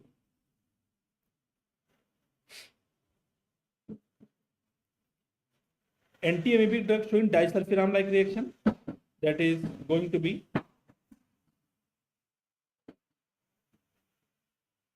मेट्रोएंडाजोल। I hope आपको background noise आ रहा होगा। Metronidazole they are actually anti amoebic drug showing disulfiram like reaction, जो मैं बता चुका हूं आपको। ओपियोइड पॉइजन का ये सब भी हो चुका है। Naloxone, metoclopramide versus domperidone. See domperidone actually do not cross blood brain barrier, do not cross blood brain barrier compared to metoclopramide that have shown to cross blood brain barrier, and they are going to be associated with extrapyramidal symptoms. Sometimes the examiner use the word abnormal posture, so they are abnormal posture, they are going to cause abnormal posture. Mania का drug of choice will be none other than lithium, है ना, lithium, which is one of the IMPase inhibitor. Examiner will go one step ahead and will ask you the important side effect of lithium, and I always say that important side effect of lithium will be remembered by the mnemonic of LITTH. Lithium का side effect LITH, LITTH. Mnemonic will be LITTH. Lot of things you have to remember, just revision के लिए at least याद करो। Leukocytosis, मेरी आवाज तो आप तक जा रही है ना, बाहर का बैकग्राउंड नॉइज ऐसा ना हो कि बहुत इतना ज्यादा जाए कि आपको कुछ सुनाई ना दे। आप लोग सुन पा रहे हैं ना मुझे? Insipidus, that is going to be diabetes insipidus. Tremor, tremor is always going to be the most common side effect. Tremor is always going to be the most common side effect. Teratogenic effect. Teratogenic effect. Lithium can cause teratogenic effect. That is called, lithium can cause teratogenic effect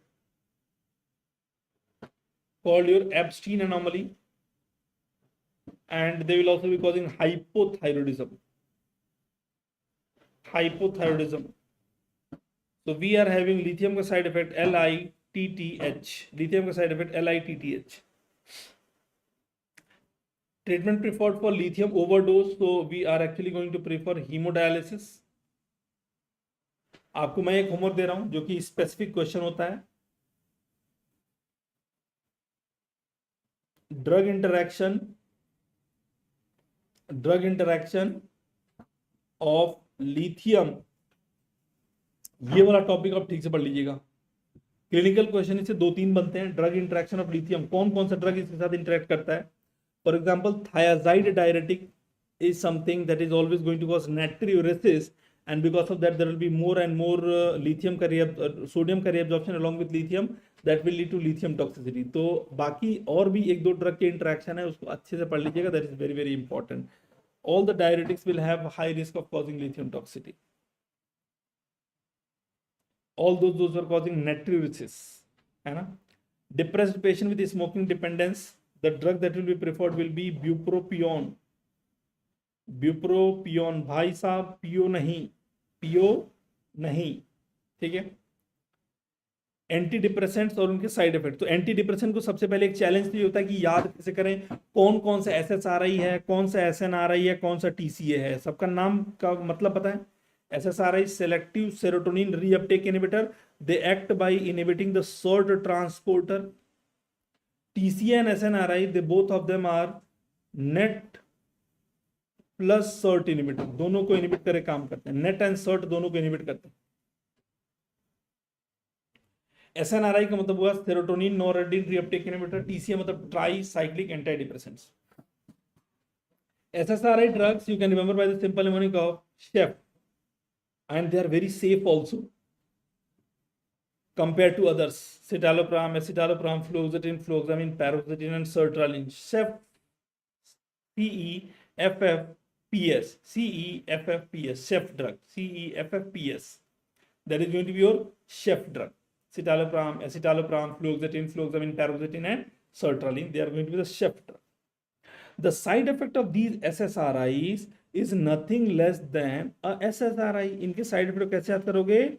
SSRI का side effect will be SSRI. देखो बड़ा आसान हो गया तो. S stand for serotonin syndrome.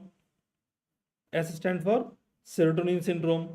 Examiner will not use the word serotonin syndrome. Examiner बोलेगा a patient presented and he was given an antidepressant, now presenting with the nausea, vomiting, anxiety, BP fluctuation and a headache. इस तरह के symptom के साथ आ रही है. What is the drug और most likely offending agent, right? तो serotonin syndrome में the patient will have symptoms like nausea, vomiting, diarrhea. Diarrhea is very very common serotonin की वजह से. Apart from that, the patient will also have headache, anxiety, agitation, vivid dreams, रंगीन सपने आएंगे serotonin syndrome की वजह से. Next is going to be sexual dysfunction. There will be two important sexual dysfunction that has been reported. दो sexual dysfunction जो हमेशा बात की जाती है, एक happy एक unhappy. इसका मतलब क्या हुआ? एक happy इसलिए because they cause delayed ejaculation. अब बताइए delayed ejaculation करेगा तो who will be happy? Anyone who is having premature ejaculation. It's an FDA approved drug for premature ejaculation. और एक होता है unhappy, so they will lead to anorgasmia. नाम में सब कुछ है. anorgasmia, orgasm नहीं आने देगा. Decreasing the libido, the desire of sexual intercourse will be reduced. R stand for restlessness and I for insomnia. देख रहे हैं, सोने भी नहीं दे रहा है.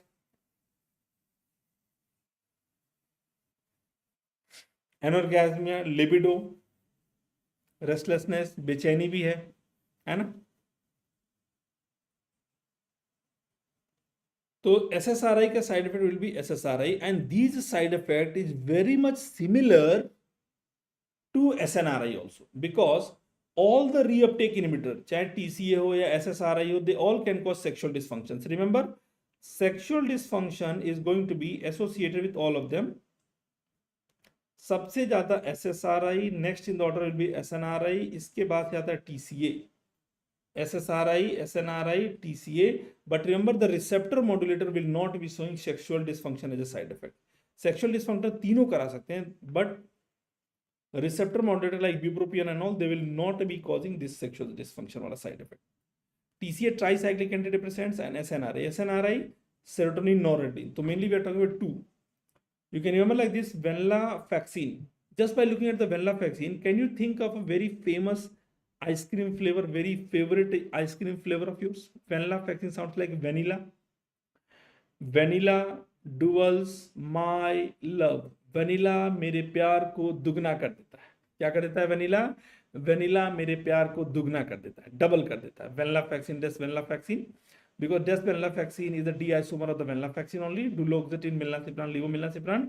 तो vanilla duals my love, vanilla मेरे प्यार को दुगना कर देता है ना. ट्राई करिएगा, आपके भी प्यार को दुगना कर देगा, है ना.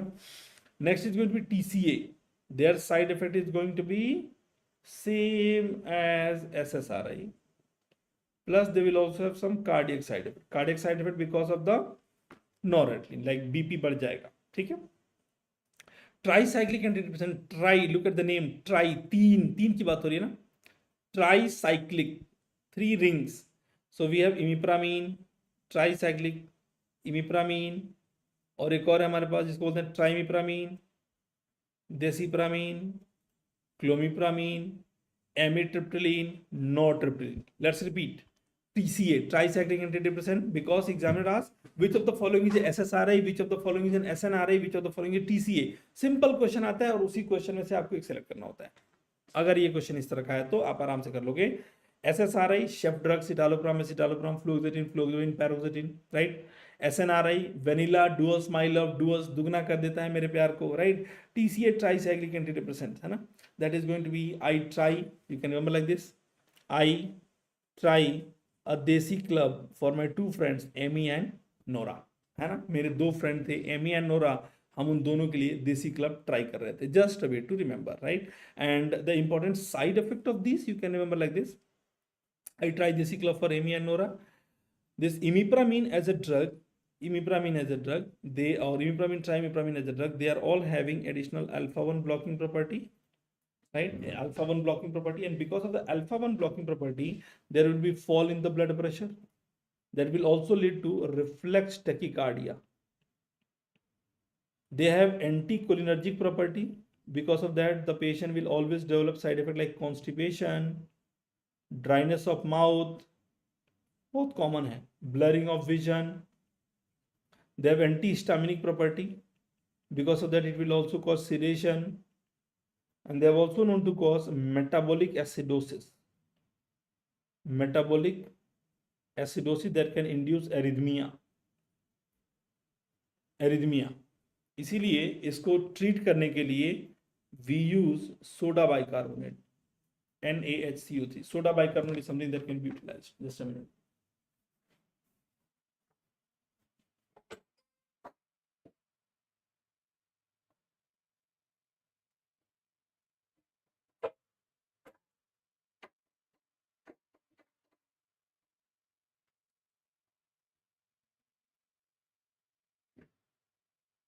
All right. So this is going to be the important antidepressants, and this ends our CNS also. So we have covered our important poisoning antidotes वाले topic. General pharma ANS we have covered, CNS also we have covered. CVS में the important topics, let me just quickly cover this for all of you guys. Antihypertensive drug that is causing Coombs positive test. Coombs positive test is associated or reported with the alpha methyl dopa. Remember guys, this alpha methyl dopa is one of the alpha-2 agonists. They have been associated with autoimmune hemolytic anemia. What do they cause? They cause autoimmune hemolytic anemia that can lead to Coombs positive test. Now there are 2 important questions. One is called renin inhibitor and other one is called your renin release inhibitor. Renin release or renin secretion is mainly dependent on the JG cell of the kidney that is having beta-1 receptor. So release inhibitor will be mainly your beta blocker. Renin inhibitor will be your drugs like your Elisquiran, Remiquiran, Enalquiran. ध्यान रखिएगा. Look at the question very very carefully. Is the examiner asking renin secretion या renin release या renin inhibitor? Either way, whenever you give Elisquiran as a drug, remember they are alone not a very effective antihypertensive drug. Alone they are not very effective antihypertensive drug, and they are not used also in a patient with the CKD. ठीक है, avoided in CKD. Most common side effect of ACE inhibitor. देखिए ACE inhibitor के बड़े सारे side effect होते हैं, but when we revise, I say learn pharma in my style. ACE inhibitor का side effect ACE inhibitor, ACE, that is going to be angioedema. Point to be noted number 1. next is going to be your cough, and next is going to be elevated potassium, hyperkalemia. अब इसमें most common पूछा है, तो most common word जब आ जाए तो that is going to be cough, specially the dry cough being the most common side effect. Which ARB having anti-aggregant property? ARB मतलब angiotensin receptor blocker, they block the receptor AT1 receptor. Which one is having anti-aggregant property? Please continue. Anti-aggregant property that is going to be mainly associated with a drug that is called losartan. आप लोग जवाब देना रोकिए नहीं, चलते रहने दीजिए, because जैसे कि मैंने बोला था 4 आवर, आई थिंक 4 आवर से थोड़ा ज़्यादा लग जाएगा, बिकॉज कुछ चीज़ में हमने ज़्यादा डिस्क्रिप्शन ले लिया, बट 4.5 तक मैं वाइंड अप कर लूँगा. 4 o'clock तक स्टार्ट किया था, 9:30 तक most likely will be able to wind up, but you will end up revising most of the important topics that I can assure you for sure. ठीक है. लोसार्टान, तो लोसार्टान हर चीज को लो कर देता है, for example they will low blood pressure, BP को कम करेगा. They will also lower the uric acid level because of the uricosuric property. They are having anti aggregant property. Why? Because of the thromboxane A2 inhibiting property. So they also lower the platelet aggregation. ये भी है. Everything will be lowered by losartan. इससे आसान क्या हो गया? losartan हर चीज को लो कर देता है. लो BP, lowering the uric acid level, lower the platelet aggregation. They lower the platelet aggregation because of the thromboxane A2 inhibiting property. Losartan is also shown to be associated with the lowering the LDL level. LDL level को भी कम करता है losartan. लो कितना लो? Plus इसका सबसे लो T half life भी होता है अराउंड 3 आवर्स. सबसे लो T half life 3 to 4 hours.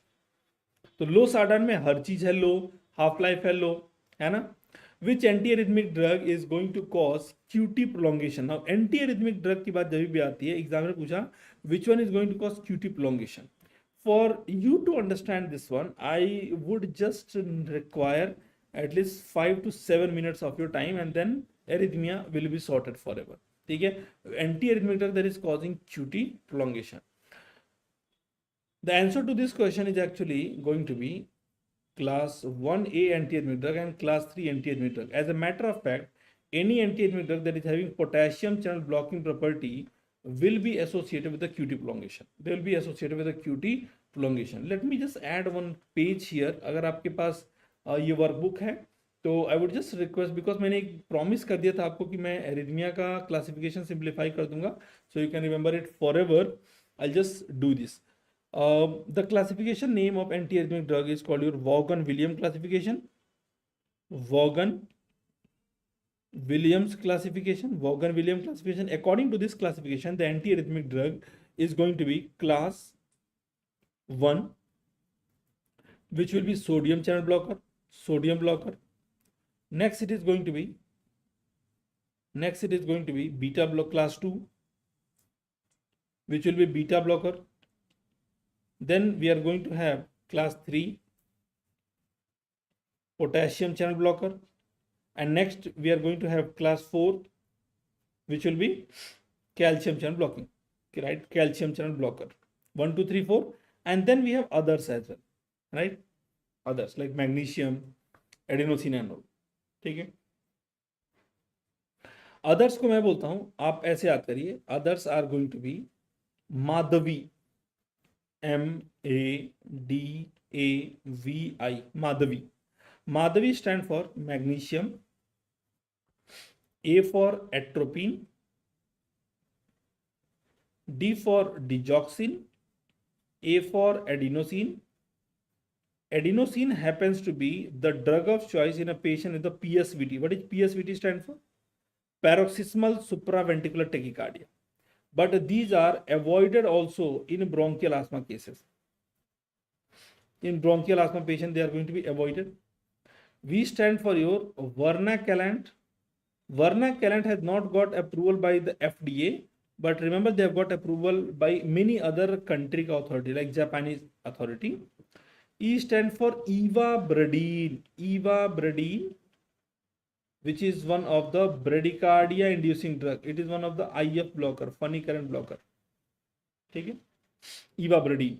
So we are having Madhavi, magnesium, atropine, digoxin, adenosine, vernaculant, and ivabradine. Ivabradine. These are going to be your Madhavi wale drugs. Madhavi. They are all going to be the miscellaneous group of drug. They are all going to be the miscellaneous group of drug. ठीक है, अब एक एक करके देखते हैं. Sodium channel blocker, sodium blocker, beta blocker, calcium, potassium. Calcium will always be class 4. It will never go into class 1 and 2, right? You have to remember like this: sodium, beta, potassium, calcium, right? Sodium, beta, potassium, calcium. How to remember this? I always say that your soda blocks potassium channel. That's it. Soda blocks potassium channel. Sodium, beta, potassium, calcium. Soda blocks potassium channel. ठीक है. Calcium will be drugs like your verapamil, diltiazem. Verapamil, the drug of choice in a patient with the SVT, and also the drug of choice in a patient with the PSVT if there is a history of bronchial asthma, because bronchial asthma में you can't use adenosine. ठीक है. Class 1 को they have further divided into 3 important subgroup. That is going to be 1A. 1 has been further divided into 3 important subgroup: 1A, 1B, and 1C, because 2 will be all the low cardioselective beta blocker. That is A2, B2 loves celiprolol C, and then there was MEN, MEN, that is going to be metoprolol and esmolol, right? Class 1A antiarrhythmic drug are going to be agents like your quinidine. Other drugs are going to be procainamide, quinidine, procainamide, and next is going to be a disopyramide. So we have, they are the A group of people in the class 1 antiarrhythmic drug: quinidine, procainamide, disopyramide. B group of people is going to be lidocaine, tocainide, phenytoin. So phenytoin is an anti-epileptic drug having antiarrhythmic property. Phenytoin and maxilitine.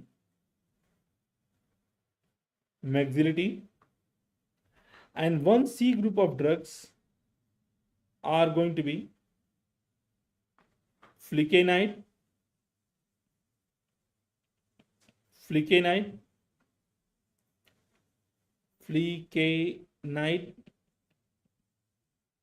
propafenone,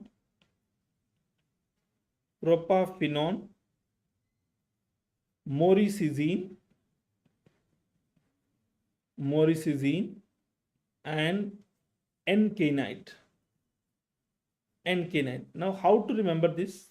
All the drugs very easily, because class 3 वाले जो drug होते हैं, there are important drugs like your amiodarone, very important drug. ठीक है, class 3 antiarrhythmic drug. Other drugs are also there like ibutylide, sotalol, amiodarone, bretylium. There are a lot of other drugs, but remember, ठीक है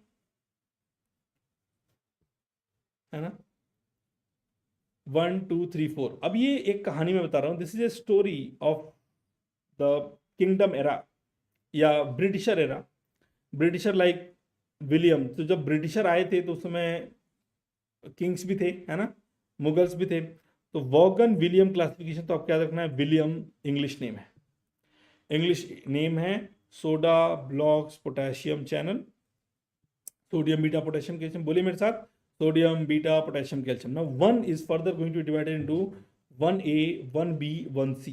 1 is further going to be divided into 1A, 1B, 1C. Now this dividing property is mainly dependent on their additional action on the potassium.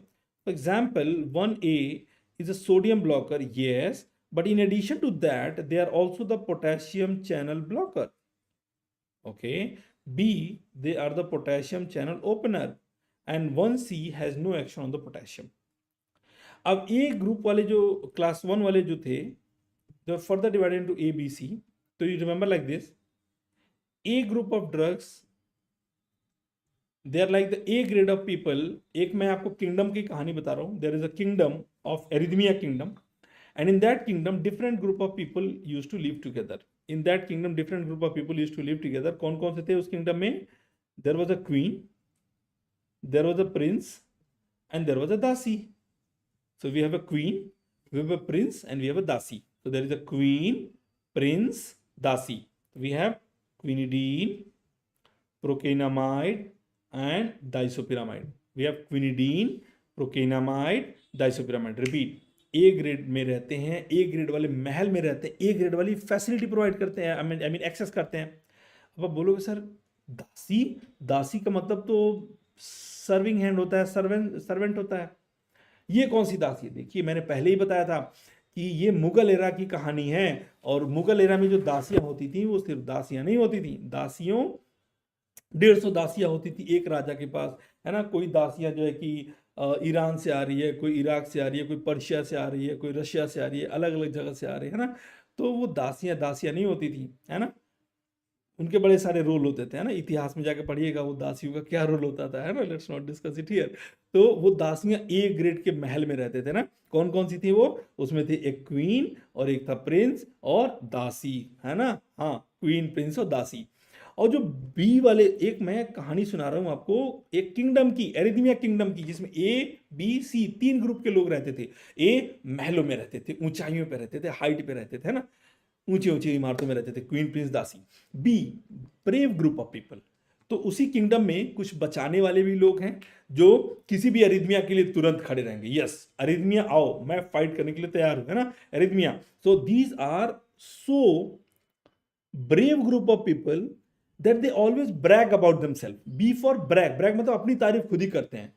I am so good, not me, मैं तो good हूं, लेकिन ये वाले लोग भी अपनी तारीफ करते हैं. I am so good that they all like to phone me. ये खुद अपनी तारीफ हर जगह करते हैं कि मैं इतना बेहतर हूं, कोई भी अरिथमिया आए सब मुझे याद करते हैं, कोई भी अरिथमिया आए सब मुझे याद करते हैं. लाइक टू फोन मी. और ये सच भी है. Most physician prefer lidocaine from the entire class 1 anti arrhythmic drug in any case of arrhythmia. Lidocaine, है ना. तो लाइक टू फोन मी सच्चाई भी है कि भाई कोई भी अरिथमिया लाइडोकेन दे दो, एमेड्रॉन दे दो. Lidocaine is the drug that is the most preferred. That is why they are bragging. B for bragging. B for बाहर करेंगे किसको? पोटेशियम को. Because potassium channel when open, always potassium will try to go out. Potassium will be effluxed out. All right. Now there is going to be C grade of people in the same kingdom. A, B, C. C वाले कौन थे? ये सारे C grade वाला काम करते थे उसी किंगडम में. What is the meaning of C grade वाला काम? देखिए बहुत सारे काम हो सकते हैं, लेकिन मेरी स्टोरी में मेरे तरीके से चलेगा. C ग्रेड वाला काम, फ्लोर पर मॉपिंग एक्सेट्रा वाला काम. देखिए आसान हो गया. पूरी kingdom of arrhythmia is sorted. मैंने बोला वॉगन विलियम, अंग्रेज वॉगन विलियम, है ना, वॉगन वेगन, है ना, वॉगन विलियम क्लासिफिकेशन. तो उसमें soda blocks potassium calcium, right. Soda blocks potassium channel, right. Sodium blocker, beta blocker, potassium blocker, calcium blocker. Sodium को फर्दर डिवाइड किया 3 पार्ट में. मेरे साथ जल्दी से रिवाइज कर लो. कौन कौन है? 1 2 3, I mean 1A 1B 1C. A grade of people utilising A grade services, है ना. कौन से लोग हैं? क्वीन, प्रिंस, दासी. B brave group of people, they always brag about themselves. और क्या बोलते हैं? Like to phone me. किसी को प्रॉब्लम हुआ सब मुझे बुलाते हैं. Like to phone me. Lidocaine, tocainide, phenytoin, me for mexiletine. C grade वाला काम करने वाले, फ्लोर पर मॉपिंग एक्सेट्रा. अब एक और चीज था जो क्वेश्चन आया हुआ था वो आपका, वो था आपके क्यूटी प्रोलॉन्गेशन पे. तो you have to look at the action potential duration of a anti arrhythmic drug. Guys physiology में आपने पढ़ा होगा ना कि किसी भी एक्शन पोटेंशियल ड्यूरेशन पढ़ने के लिए आपको ये आपने पढ़ा होगा basic phases of the action potential duration. That is going to be phase 0 1 2 3 4. Definitely पढ़ा होगा, ऐसा तो हो ही नहीं सकता नहीं पढ़ा होगा आपने.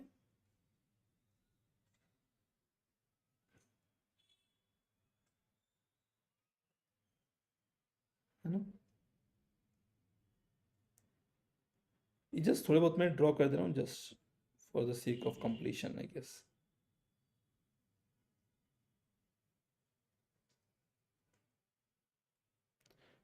ये वाले let us delete because these are pretty big. We just require these are. Okay, that's all. So we are having antiarrhythmic drug that is going to have a normal one.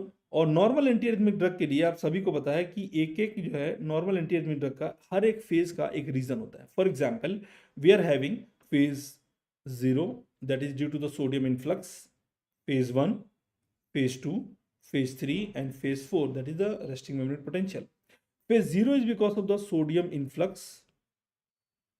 Phase 2 early repolarization is because of the potassium efflux. Phase 1.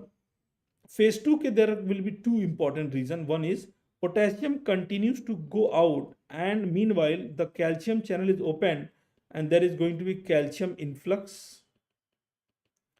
Phase 3 is going to be potassium efflux continues and calcium channel closes, and phase 4 is the resting membrane potential. So if the examiner is going to ask you how many phases are there in one action potential duration, please remember there are total 5 phases in one action potential duration. I think it's pretty simple. There are going to be total 5 phases in one action potential duration. At any point of time, if phase 0 you have seen already is because of the sodium influx, one is because of potassium efflux. Potassium efflux and calcium influx, that is whatever positive that was being lost will be counterbalanced by the calcium. That is why there is going to be plateau, and after that there is phase 3, potassium influx continues. At any point of time, if you try to block the potassium channel or sodium channel, what is going to happen? See, if you block sodium channel, because of sodium channel blockade, the slope of depolarization is going to be decreased.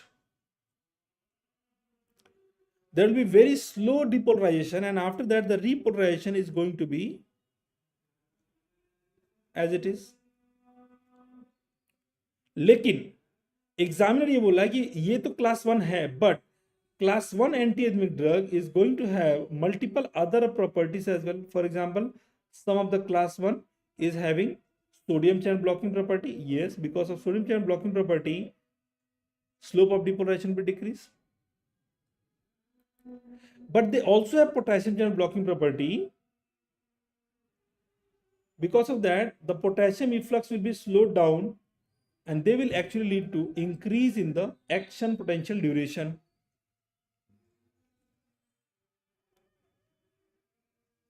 Increase in the action potential duration. Increase in the action potential duration.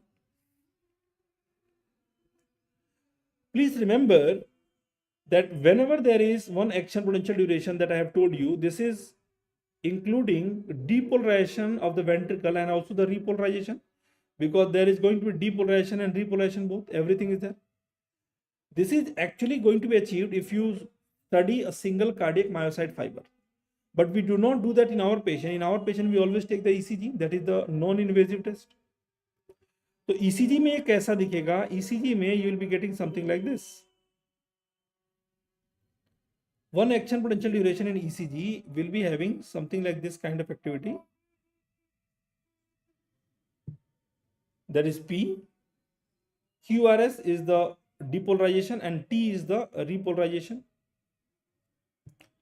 But I'm trying to explain here that in one ventricular depolarization, I mean in one action potential duration, there is depolarization also, there is going to be repolarization also.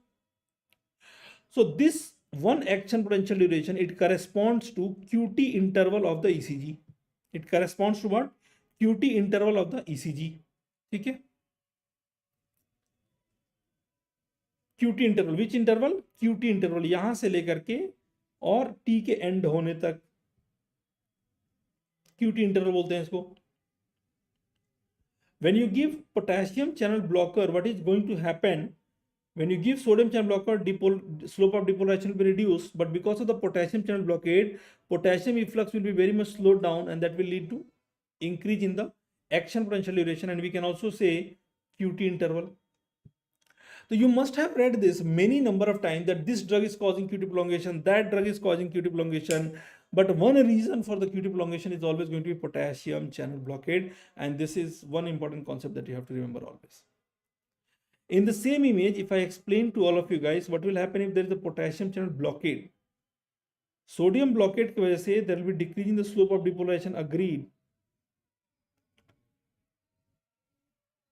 But if the potassium channel is opened, then there will be rapid efflux of the potassium, and because of the rapid efflux of the potassium, the action potential duration will be markedly reduced. So in the second image, which is actually image of, this is actually the image of class 1B, this is class 1A. Okay? There will be decrease in the QT interval.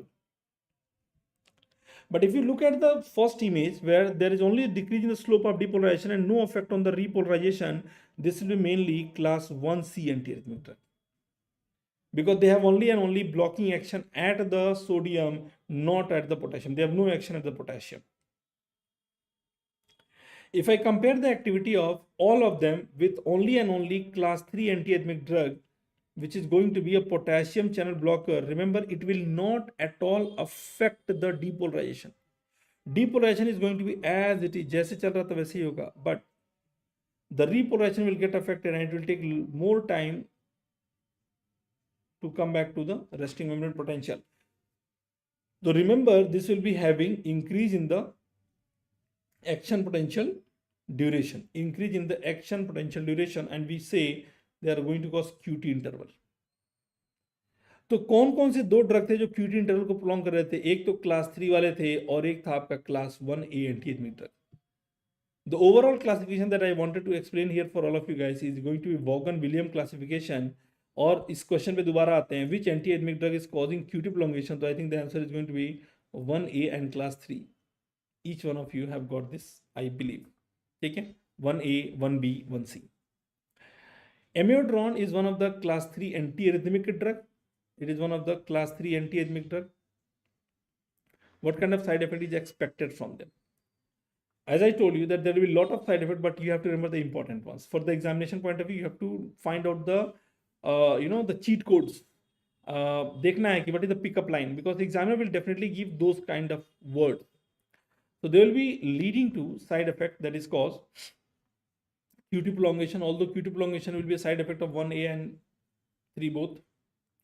Apart from that, they will also lead to liver toxicity, hepatic toxicity. Thyroid abnormality is always going to be the very common side effect. It is the most common side effect. Photosensitivity, all the sun exposed part will be turning out as bluish gray, and that is why they also lead to a condition that is called blue man syndrome. Pulmonary fibrosis, cornea verticillata, that is corneal deposits causing cornea verticillata. Okay, so these are the important side effect of amiodarone that we have. Important side effect of amiodarone. Amiodarone is a class 3 antiarrhythmic drug, और किसी भी तरीके से आप इनको ले लो, आपको image based question ले लो, और action potential duration वाले, if something like this is the normal action potential duration, remember this, your drug amiodarone, if action potential duration will be asked from here, they will only and only have increase in the action potential duration. Levosimendan is one of the drugs that is going to be from the family, same family, that is called your Ambrinone, Milrinone, Milrinone. These are the ionodilator. इनको बोलते हैं phosphodiesterase 3 inhibitor. The name is called your ionodilator. Ionodilator group of drug, they are going to be utilized mainly in the patient with a congestive heart failure. Mainly in the case of congestive heart failure. Digoxin mechanism of action is going to be sodium, potassium, ATPase inhibitor. तो ये question भी पूछा है कि digoxin कैसे काम करता है, राइट?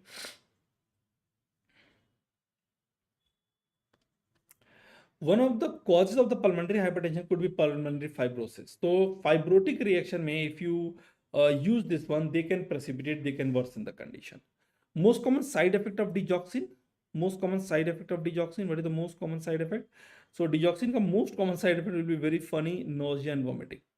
But अगर पूछे specific side effect of digoxin, then it will not be nausea vomiting. That is going to be xanthopsia, yellow vision. हर चीज yellow दिखेगा. Xanthopsia, yellow vision. Trimetazidine, ranolazine.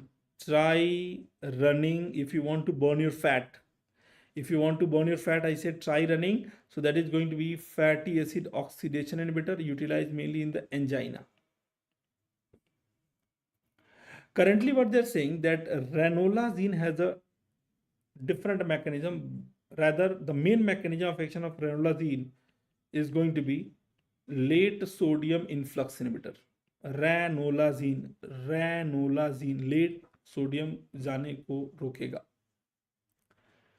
फासुदिल, फंसा हुआ दिल, और फंसा हुआ दिल करता है कुछ नहीं, बस रोता रहता है. तो they are the rho kinase inhibitor, also utilized in the management of the angina.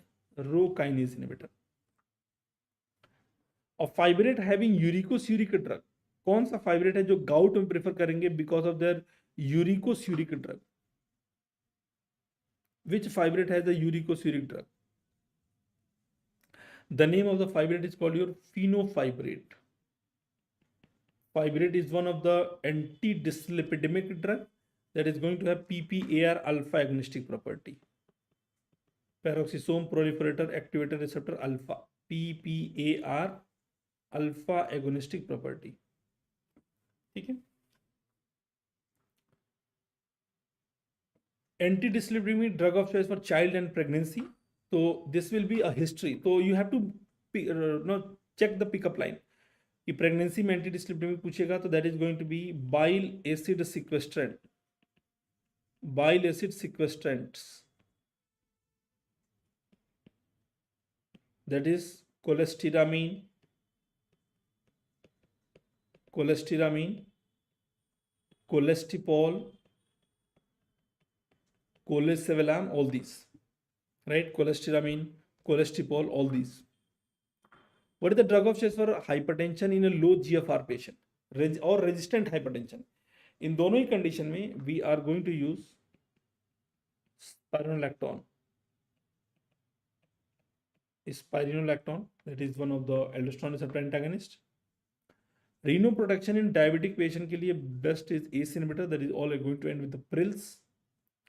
In a patient with a severe hypocalcemic tetany, तो hypocalcemic tetany है तो भाई कैल्शियम दीजिए, calcium gluconate, we can give calcium. Okay.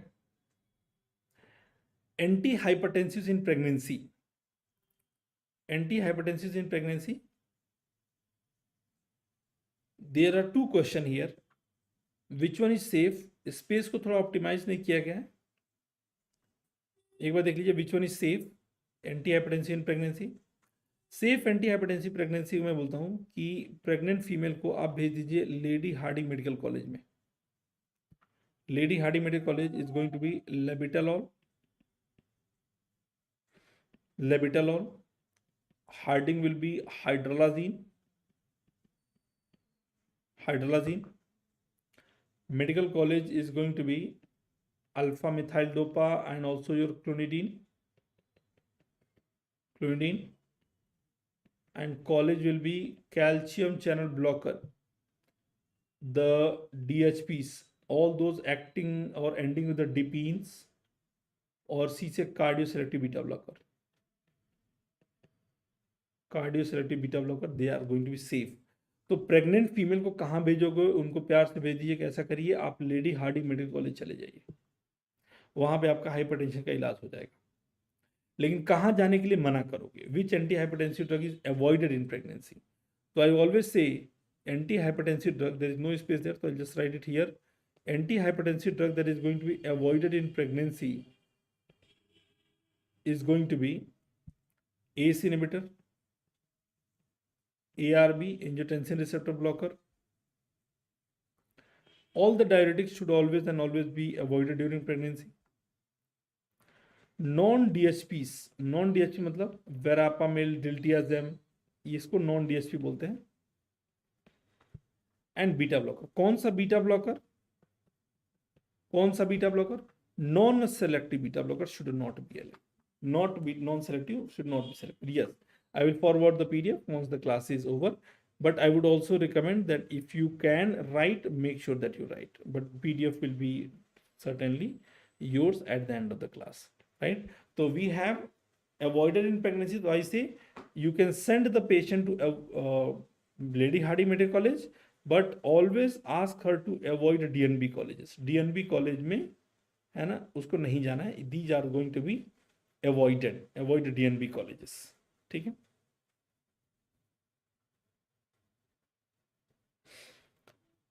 Next topic, they used to give you,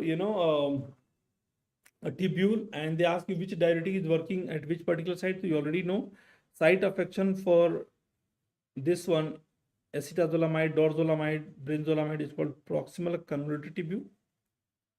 We are going to call them carbonic anhydrase inhibitor. Acetazolamide, dorzolamide, brinzolamide. Acetazolamide, dorzolamide, brinzolamide, they will be associated with the important side effect. The most common side effect is going to be hypokalemic, hyperchloremic, metabolic acidosis. Hypokalemic, hyperchloremic, metabolic acidosis.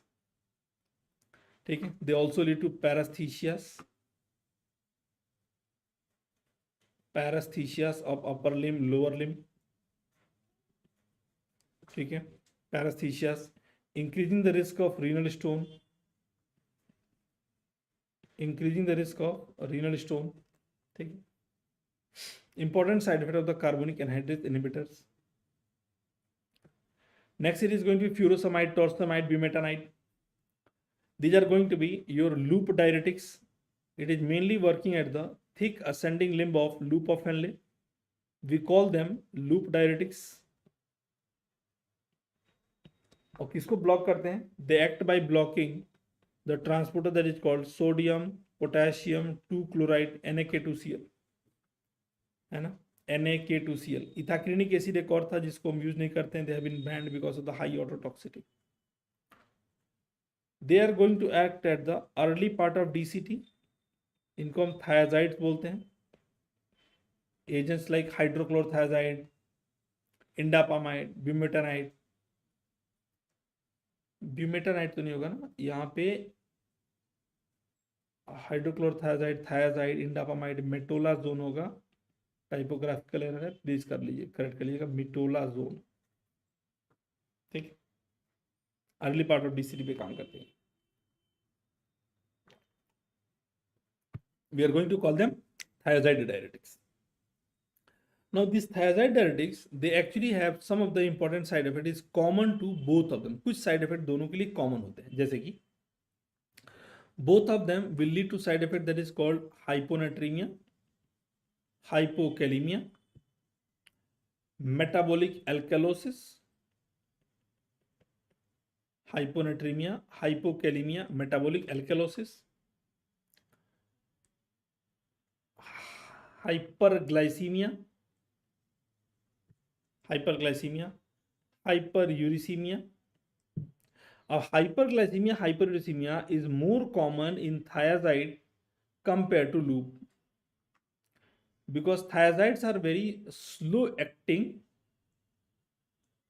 but longer acting agents. Slow but longer acting. In addition to this hyponatremia, hypokalemia, additional side effect with the loop diuretic, they also lead to hypocalcemia, because loop diuretic mainly causes loss of calcium. They will lead to hypocalcemia. Loop causes loss of calcium. Okay. The reabsorption of calcium will be reduced, rather they will be lost. They will inhibit the calcium reabsorption, calcium excretion, and there will be increase in the level of calcium. More calcium will be reabsorbed. Hypercalcemia is a very, very important. Increasing the uric acid will be more common, and therefore they will always and always have high risk of precipitating gout.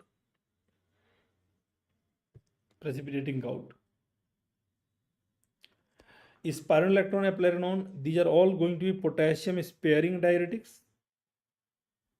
ऊपर वाले को हम बोलते हैं aldosterone receptor blocker.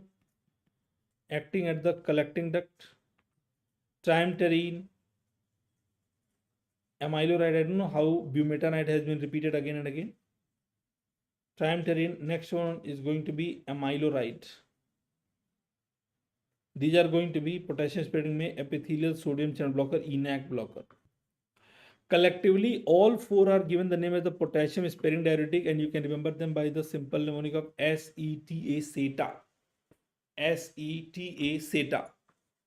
That is going to be spironolactone, eplerenone, trimterene, and amyloride. इनके important side effect, they will always lead to hyperkalemia. Spironolactone is a known notorious drug that is having anti-androgenic side effect like gynecomastia, decrease in the libido. ठीक है, gynecomastia, decrease in the libido. They will also lead to hyperkalemia. See, all the diuretic will cause hypokalemia except the potassium sparing diuretics. So examiner asks, which diuretic will be added in a patient where there is high risk of hypokalemia? So potassium sparing diuretic, they are mainly added to save potassium or compensate the loss of potassium along with other diuretics. Okay.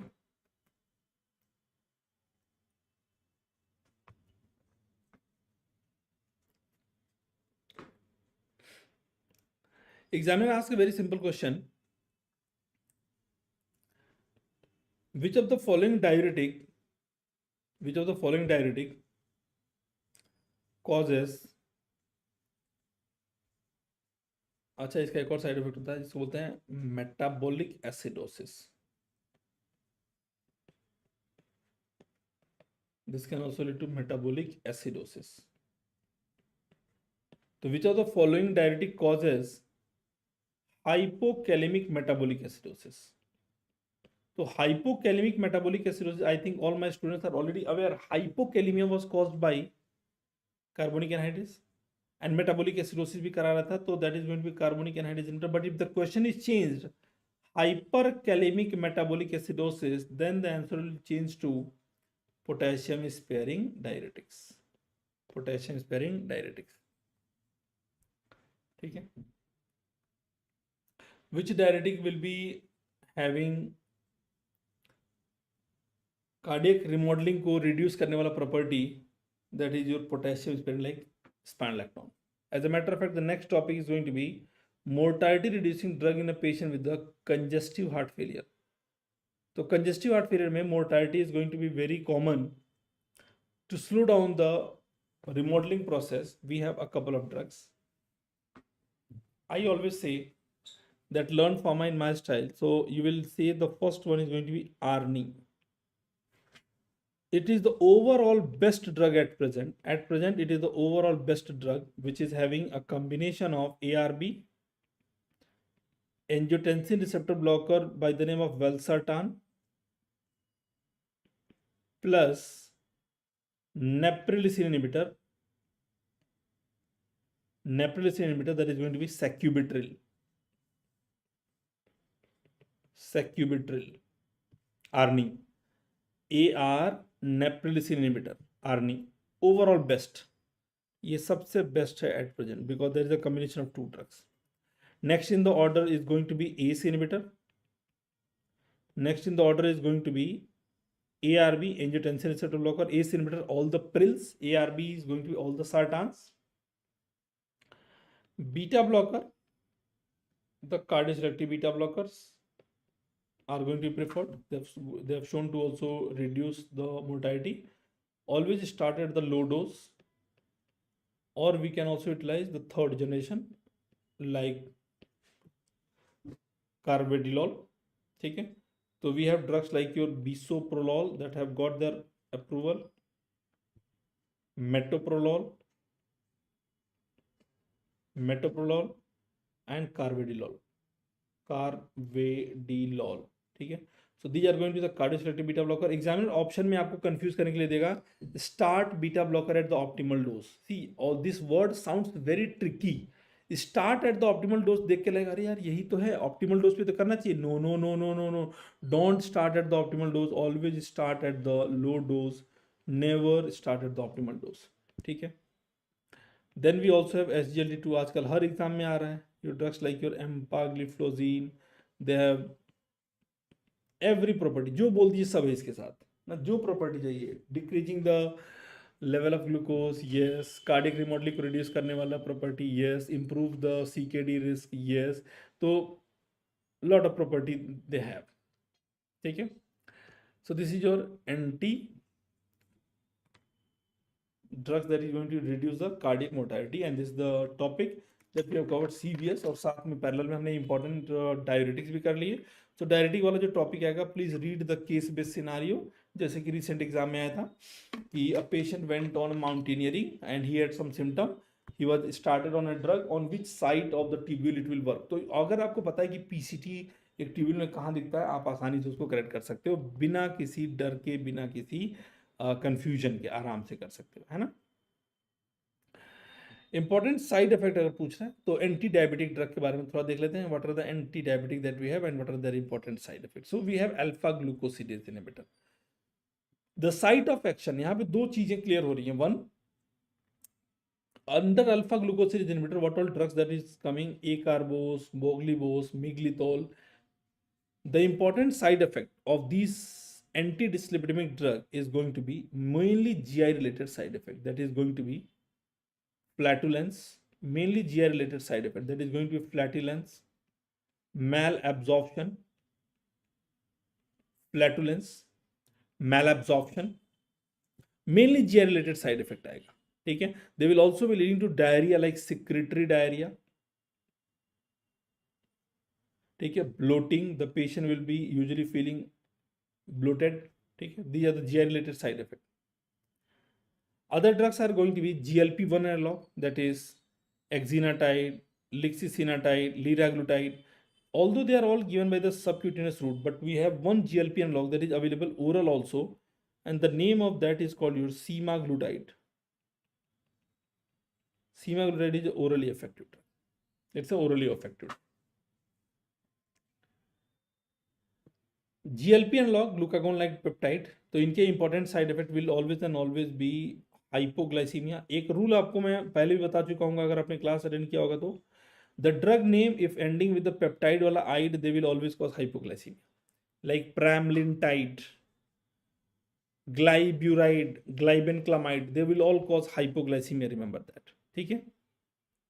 Hypoglycaemia, they also cause pancreatitis,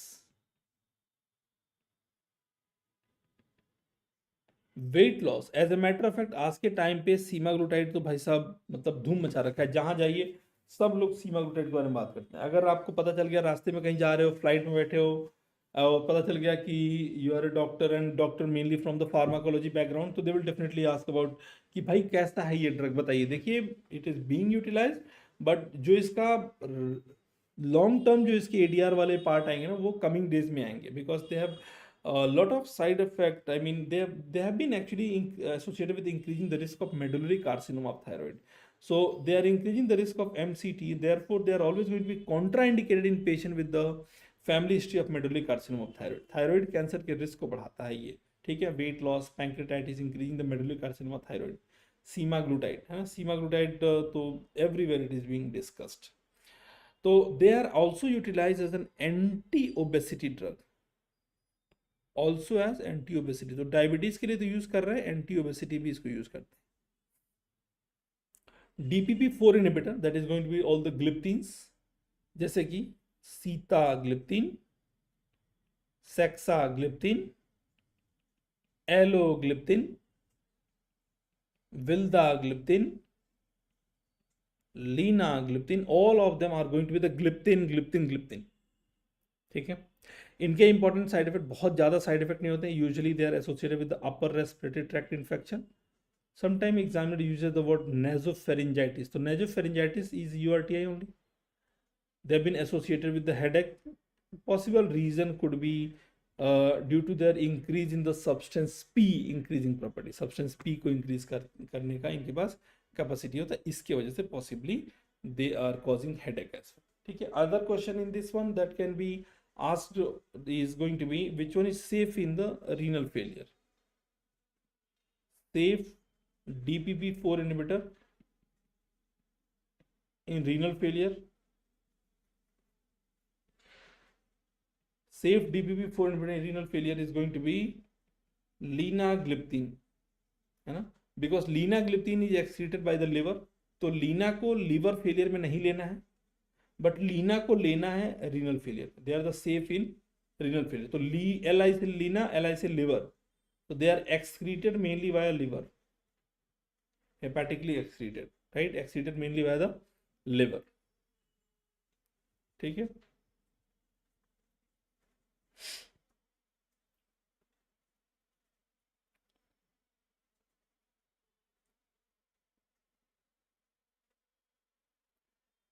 Next, amylin analog, pramlintide. Amylin analog, pramlintide that we know, pramlintide, amylin analog. इसके साथ important side effect क्या होगा?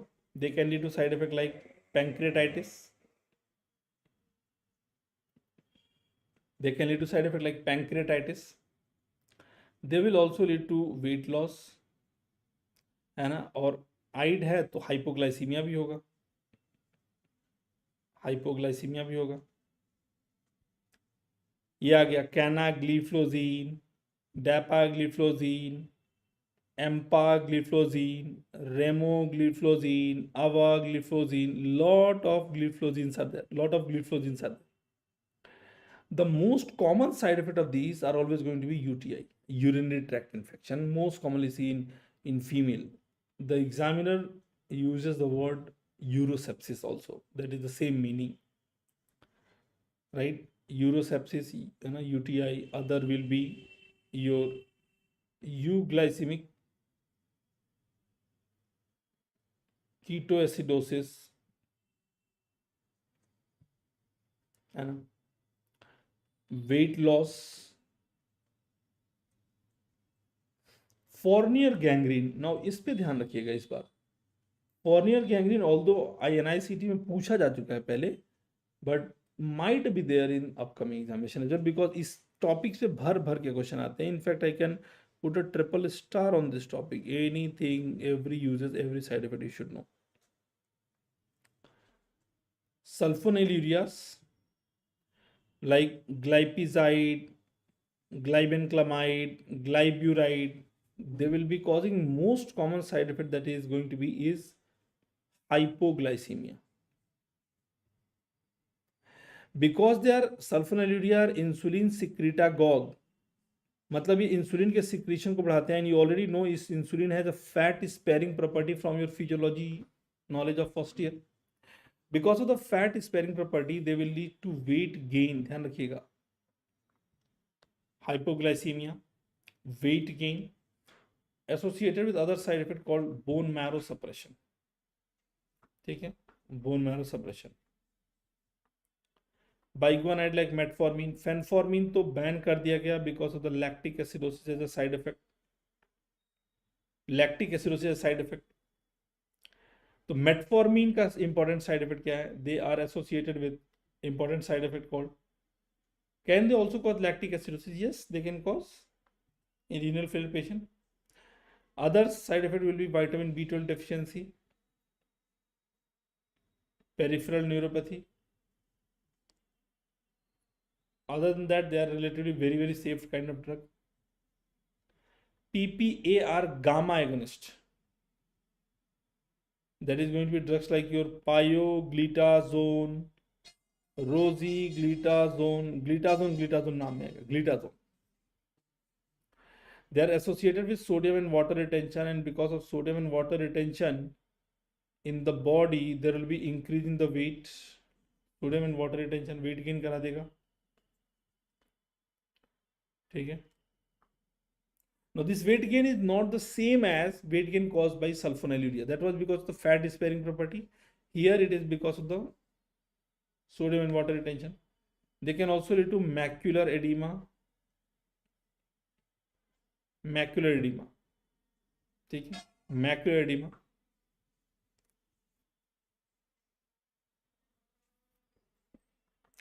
दे have shown to increase the risk of bladder cancer. तो cancer, दो तरह के cancer मैंने बताया।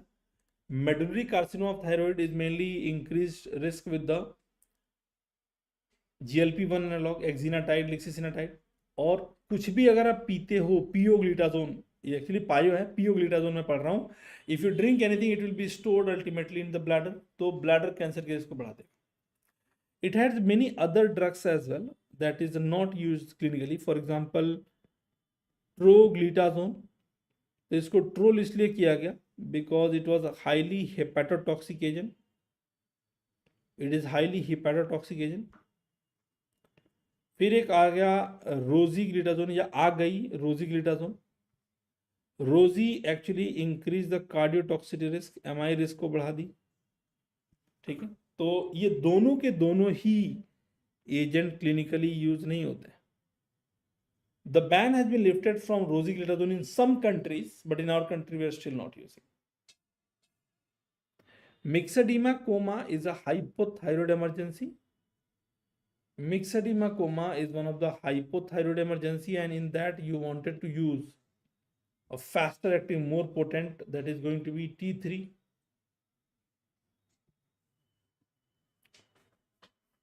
Bile acid sequestrant approved as an anti-diabetic agent, so that is going to be 𝐒𝐿-𝐶𝐴VLAM. 𝐒𝐿-𝐶𝐴VLAM is one of the bile acid sequestrant that has also got approved for the diabetes. And dopamine agonist that is approved for the diabetes is going to be bromocriptine, possibly because of their increasing or improving the insulin resistant condition. Bromocriptine is one of the agent that is a dopamine agonist that is approved for the diabetes. DPP-4 inhibitor safe in renal failure. I just told you that linagliptin को ले सकते हैं। Linagliptin, Leena liver से निकलता है। Hyperthyroidism. Now hyperthyroidism में you always have to give anti-thyroid drug. So in the first trimester, which anti-thyroid drug we are going to use? Propylthiouracil. They are having quite less blood placental barrier crossing as compared to your methimazole, carbimazole. Methimazole, carbimazole, methimazole, carbimazole. These are mainly the drug of choice in second, third trimester. But अगर इसको first trimester में use किया गया, so these are the agents that are going to be associated with methimazole, carbimazole associated with aplasia cutis, scalp defect. There will be defective scalp.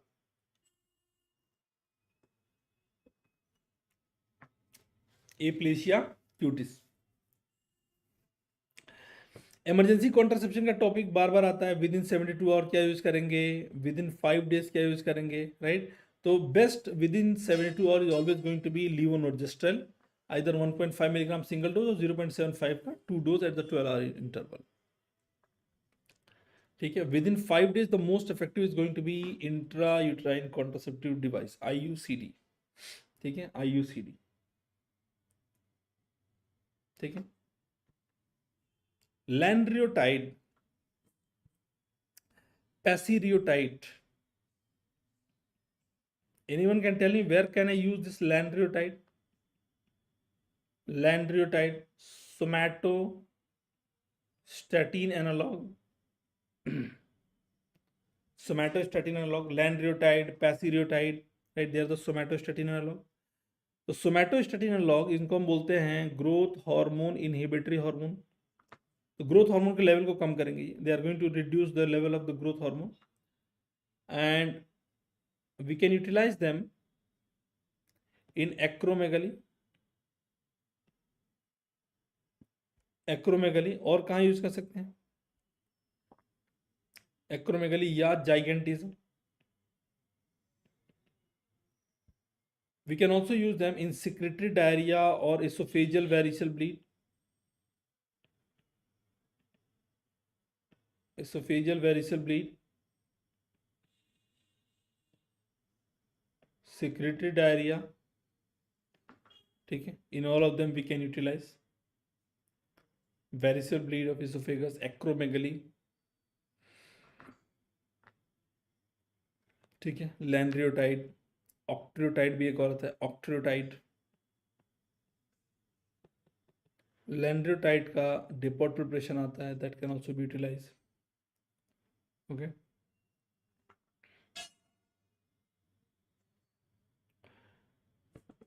in H. pylori therapy, you have to understand three important things. One is peptic ulcer disease. The drug of choice for peptic ulcer disease, as per examiner, is always going to be,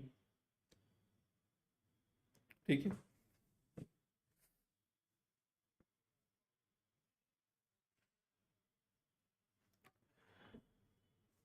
desmopressin नहीं नहीं नहीं नहीं, desmopressin बिल्कुल नहीं होगा सुरेश। देखिए, एक V1 agonist होता है, V1 एगोनिस्ट जो होता है उसको बोलते हैं terlipressin, that can also be utilized, but vasopressin is an you can use, लेकिन they are not as effective as terlipressin, because vasopressin is a V2 V1 agonist, terlipressin is specific V1. So V1 is mainly present in the blood vessel, that is going to cause vasoconstriction. ठीक है,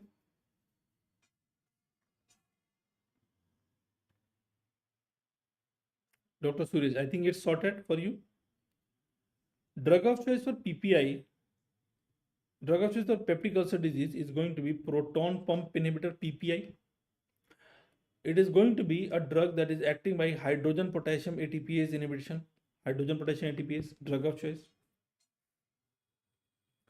Other new drug that came for this one, I say PCABs, potassium competitive acid blocker. बोले फिर से, potassium competitive acid blocker. Just prior to INICT, I also took a session of newer drugs, and this drug came. I mean, I discussed in my class this drug, PCABs. Anyone can tell me? Yes, desmopressin is a synthetic ADS used in diabetes insipidus, central diabetes insipidus. है ना? Yes, the name of the compound is going to be vonoprazan. वो प्रजोल नहीं होते हैं, ये प्रजान होते हैं। PPI are going to be drugs like pantoprazole, omeprazole, वो प्रजोल होते हैं, पैंटोप्राजोल, ये प्रजोल होते हैं, ये प्रजान होते हैं, वोनोप्रजान, है ना, वोनोप्रजान, टिगोप्रजान, सबके नाम में प्रजान आता है,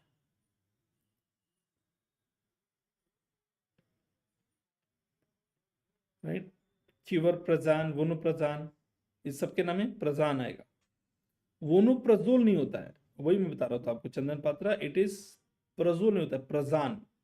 They are the potassium competitive acid blocker. The important points to be noted around this topic, I expected कि ये एटलीस्ट INICT में आएगा, उसमें नहीं आया तो क्या पता आपके में आ जाए, बिकॉज न्यूअर ड्रग्स है, एक यूट्यूब पे फ्री सेशन है, आप लोग उसको यूटिलाइज कर सकते हैं। फ्री सेशन न्यूअर ड्रग्स का है, PW मेडेड के चैनल पे ही है। और इन एडिशन टू दैट एक और अनाउंसमेंट मैं आपको बीच में कर दे रहा हूँ, फिर लास्ट में भी बोलूँगा इसके बारे में, that the GT, that is called guesswork GT, a very likely GT that could be there in your PYQ pattern पे, है ना, वो ऑलरेडी अपलोडेड हो चुका है आपके PW मेडेड ऐप पे, तो you guys can utilise that information, you utilise that opportunity to discuss and to do the GT। Okay, उसको कर सकते हैं आप लोग, जब भी आपके पास टाइम हो, you can do that. Okay, tegoprazan, इन सब के बारे में एक और चीज मैं बता दूं कि they are not dosed around meal, मतलब मील से पहले देने के नहीं है, any time can be given, any time it can be given, like PPI you have to give prior to meal only, है ना, to make sure that their bioavailability does not get affected. Plus, they are not an enzyme inhibitor. They are not an enzyme inhibitor. Therefore, they are going to be safe also with agents like clopidogrel and all, unlike your omeprazole that was not given with the clopidogrel. है ना, vonoprazan, quivaprazan, tigoprazan, not dosed around meal. That is a very, very important point. And they are not also metabolized by CYP2C19, rather they are metabolized by CYP3A4, ठीक है, CYP3A4. They are supposed to show better pharmacokinetic property and severe erosive gastritis के लिए भी can be indicated. Erosive gastritis, उसके लिए भी you can utilize it. You can utilize in severe or erosive gastritis. So these are the newer drugs. Remember that. Triple and quadruple therapy के बारे में if I discuss with all of you guys, triple नाम इसलिए रखा गया because there are 3 drugs. The drug of choice is PPI. So we use 2 antibiotics out of the 3 that I am writing here. 2 antibiotics out of CAM, that stands for clarithromycin. That is one of the macrolide. Amoxicillin, clarithromycin, amoxicillin. metronidazole,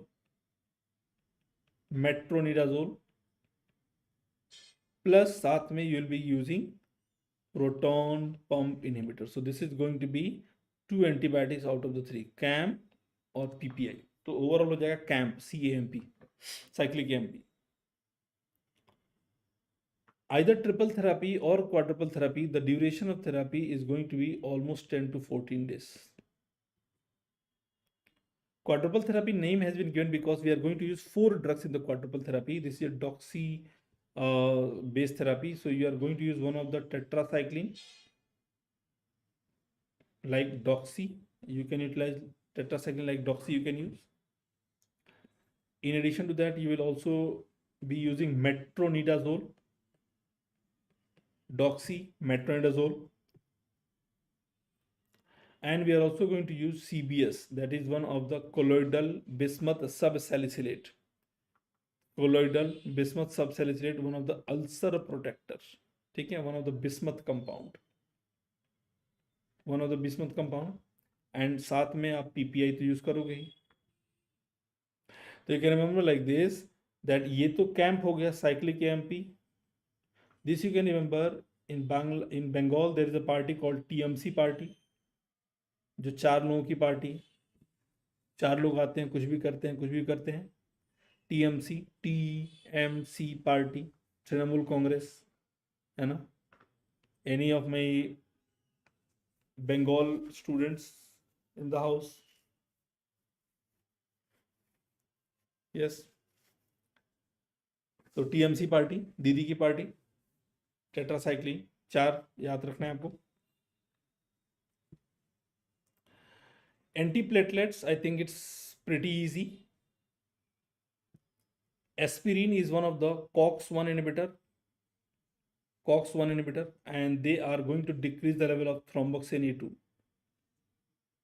right? Thromboxane A2, right? Ticlopidine, clopidogrel, prasugrel, all these are going to be P2Y12 inhibitor. Please remember, P2Y12 is a receptor of ADP, so we also call them ADP inhibitor. Ticlopidine, ऊपर वाले जो हैं, these are going to be irreversible inhibitor of the P2Y12 or ADP. Down here we are having cangrelor, ticagrelor, so they are also like a grel, just like clopidogrel, they are also like a grel, but like grel, these are reversible. So these are the reversible inhibitor of the P2Y12. Cangrelor, you can remember like this, that cangrelor आप cannula से दोगे तो that is IV. टिकाग्रिलौर, देखिए अभी class लंबी चल रही है, इसके बाद खाना खाओगे, उसमें चिकन टिक्का होगा, वेजिटेरियन हो तो पनीर टिक्का होगा. तो tikka and tikka they are going to be tikka है ना, चिकन टिक्का और पनीर टिक्का. तो they are going to be the oral one, orally आप खाते हो. abciximab, tirofiban, eptifibatide, they are going to be GP2B3A inhibitor that will decrease the platelet cross-linking. GP2B3 inhibitor, etopaxar, vorapaxar, protease activator receptor inhibitor. Just good to know their names कैसे काम कर रहे हैं. वर्फरीन is one of the, इसका दूसरा नाम होता है कुमाडीन. तो एक एग्जाम में तो कुमाडीन आ गया था, बहुत सारे बच्चे बोले सर कुमाडीन क्या होता है. कई नोट्स में हमने कहा देखो वारफरीन के बगल में, हर नोट्स के बगल में लिख देता हूँ कुमाडीन, है ना. तो वारफरीन कुमाडीन के नाम पे क्वेश्चन आ गया था. Because when you see how the government examiner setup में वाइवा वगैरह में क्वेश्चन पूछ रहे हैं ना, तो यू अंडरस्टैंड कि हाँ भाई इस तरह के क्वेश्चन आपके एग्जाम में भी आ सकते हैं, है ना. So they are the competitive inhibitor of vitamin K dependent clotting factor, है ना. heparin, they are the heparin, it is going to be indirect thrombin inhibitor, 2A inhibitor. So how do they work? They are going to increase the activity of antithrombin 3. Antithrombin 3 की activity को बढ़ा के काम करते हैं. This antithrombin 3 they will bind the thrombin. Enoxaparin, dalteparin, tinzaparin, सबके नाम में पेरिन आता है. Parin, parin, parin, dalteparin, tinzaparin, reviparin, parnaparin, all of them are perin. So these are actually going to be low molecular weight heparin. Low molecular weight heparin. These are known as ultra low molecular weight heparin. They bind 10A inhibitor only, but this will be binding 10A and 2A both. Low molecular weight heparin. Hirudine, lepirudine, bivalirudine, they are known as direct inhibitors. So these are given the name of the direct 2A inhibitor. Hirudine, lepirudine, bivalirudine, they are the direct 2A inhibitor. All these heparin, low molecular weight heparin or direct 2 inhibitor, all of these are going to be subcutaneous. This is going to be per ORM. Warfarin is an oral anticoagulant. Sorry, ये ऊपर जाएगा और थोड़ा. वारफरीन oral होता है ना, तो ये थोड़ा सा ये ऊपर जाएगा. ये लाइन यहाँ शुरू होती है, ठीक है. So heparin, low molecular weight heparin, ultra low molecular weight heparin, all of them, they are going to be injectable. Ergatran, melagatran, but dabigatran, reason I am discussing is dabigatran is going to be orally effective. इन सभी के antidote मैं दे चुका हूँ. Haematology से question ज़्यादातर आता है, या तो एंटीप्लेटलेट वाले रहते हैं या इनके एंटीडोट होते हैं ओवरडोज में. Anticoagulant of choice in pregnancy. Now this is a question that has been asked n number of time. In pregnancy, it depends कि patient कब आ रही है आपके पास. If the patient is coming 1 to 12 week age of gestation, AOG's age of gestation, then in that case scenario you are going to use low molecular weight heparin. But from 13 to 35 week,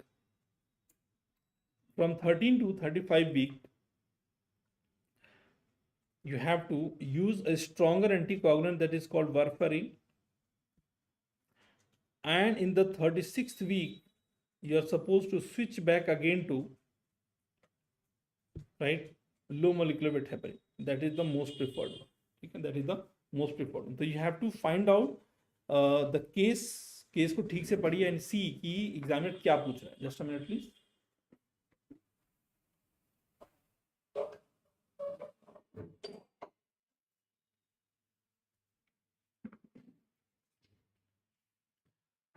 All right, I think थोड़ा सा video quality improve हो गया due to the और backup we got. Dual antiplatelet therapy, DAPT. It's highly effective in MI cases. Here we are going to give one thromboxane A2 inhibitor और साथ में we have to give P2Y12 inhibitor. Thromboxane A2 inhibitor like aspirin and P2Y12 inhibitor like clopidogrel और ticagrelor, cangrelor. Tikka को orally देते हैं इसलिए orally it can be utilized. ticagrelor, right? So either of them can be utilized. When you use two antiplatelet together, remember the outcome is 20% better as compare to any single antiplatelet drug. एक antiplatelet drug के comparison में दो को use करेंगे तो definitely दो बेहतर होगा एक से, ठीक है। तो ये हो गया आपका हेमाटोलॉजी का क्विक रिवीजन, एंटीप्लेटलेट एंटीकोआगुलेंट्स, और इसका एंटीडोट्स मैं आपको पहले ही स्लाइड पे ऑलरेडी पढ़ा चुका हूँ। आई hope all of you guys have gone through this one, right. तो ये तो हमारा कहाँ तक कहानी आ गई, 8 o'clock, 4 o'clock से स्टार्ट किया 8 o'clock तक, जो कि मैंने बोला था 4 से 5 घंटा, तो 1 घंटे का क्लास और रह गया। I hope you guys can spare 1 hour more, and I can assure you कि जब आप एग्जाम दे के आओगे तो खुद लाइन बाय लाइन टिक लगाओगे कि हाँ सर ये क्वेश्चन आया था, ये टॉपिक आया था, बिकॉज ये सारे के सारे प्रीवियस ईयर टॉपिक्स ही हैं जो हम आपको एक बार क्विकली रिवाइज करा रहे हैं, ठीक है। एंटी ट्यूबरकुलर ड्रग का इंपॉर्टेंट साइड इफेक्ट, ठीक है। अगर आपको टीबी रिवाइज करना है तो please simply type NTEP 2020 my name, just type my name, या tuberculosis just type my name, है ना। आप सर्च करोगे यूट्यूब में आराम से मिल जाएगा। टीबी को पूरा रिवाइज करना, बिकॉज अलोन अगर टीबी में रिवाइज करूंगा तो 45 to 50 मिनट लग जाएगा सिर्फ रिविजन में। तो टीबी को ठीक से पढ़ लीजिएगा। टीबी, लेप्रोसी, मलेरिया से क्वेश्चन ना आए ये पॉसिबल ही नहीं है। ये पेपर को अप्रूव ही नहीं किया जाएगा अगर इन टॉपिक से क्वेश्चन ना हो। तो इंटर्न को according to recent guideline it is known, it is believed and it is expected कि intern should know how to treat, how to diagnose and how to treat the TB according to the recent guidelines of the NMC, ठीक है। तो TB आप वहाँ से कर लीजिएगा एक बार। पूरी टीबी को तो पढ़ा पाना मुश्किल है, बट रिविजन के पर्पज से जो भी इंपॉर्टेंट है मैं आपको बताऊंगा। साइड इफेक्ट्स के क्वेश्चन आते हैं like isoniazid, that is actually shown to be associated with the peripheral neuropathy. Other side effect is going to be xerostomia, psychosis, and they have also shown to decrease the seizure threshold, ठीक है। Rifampicin leading to red orange urine discoloration, flu like symptom. Rifampicin also causing hepatotoxicity.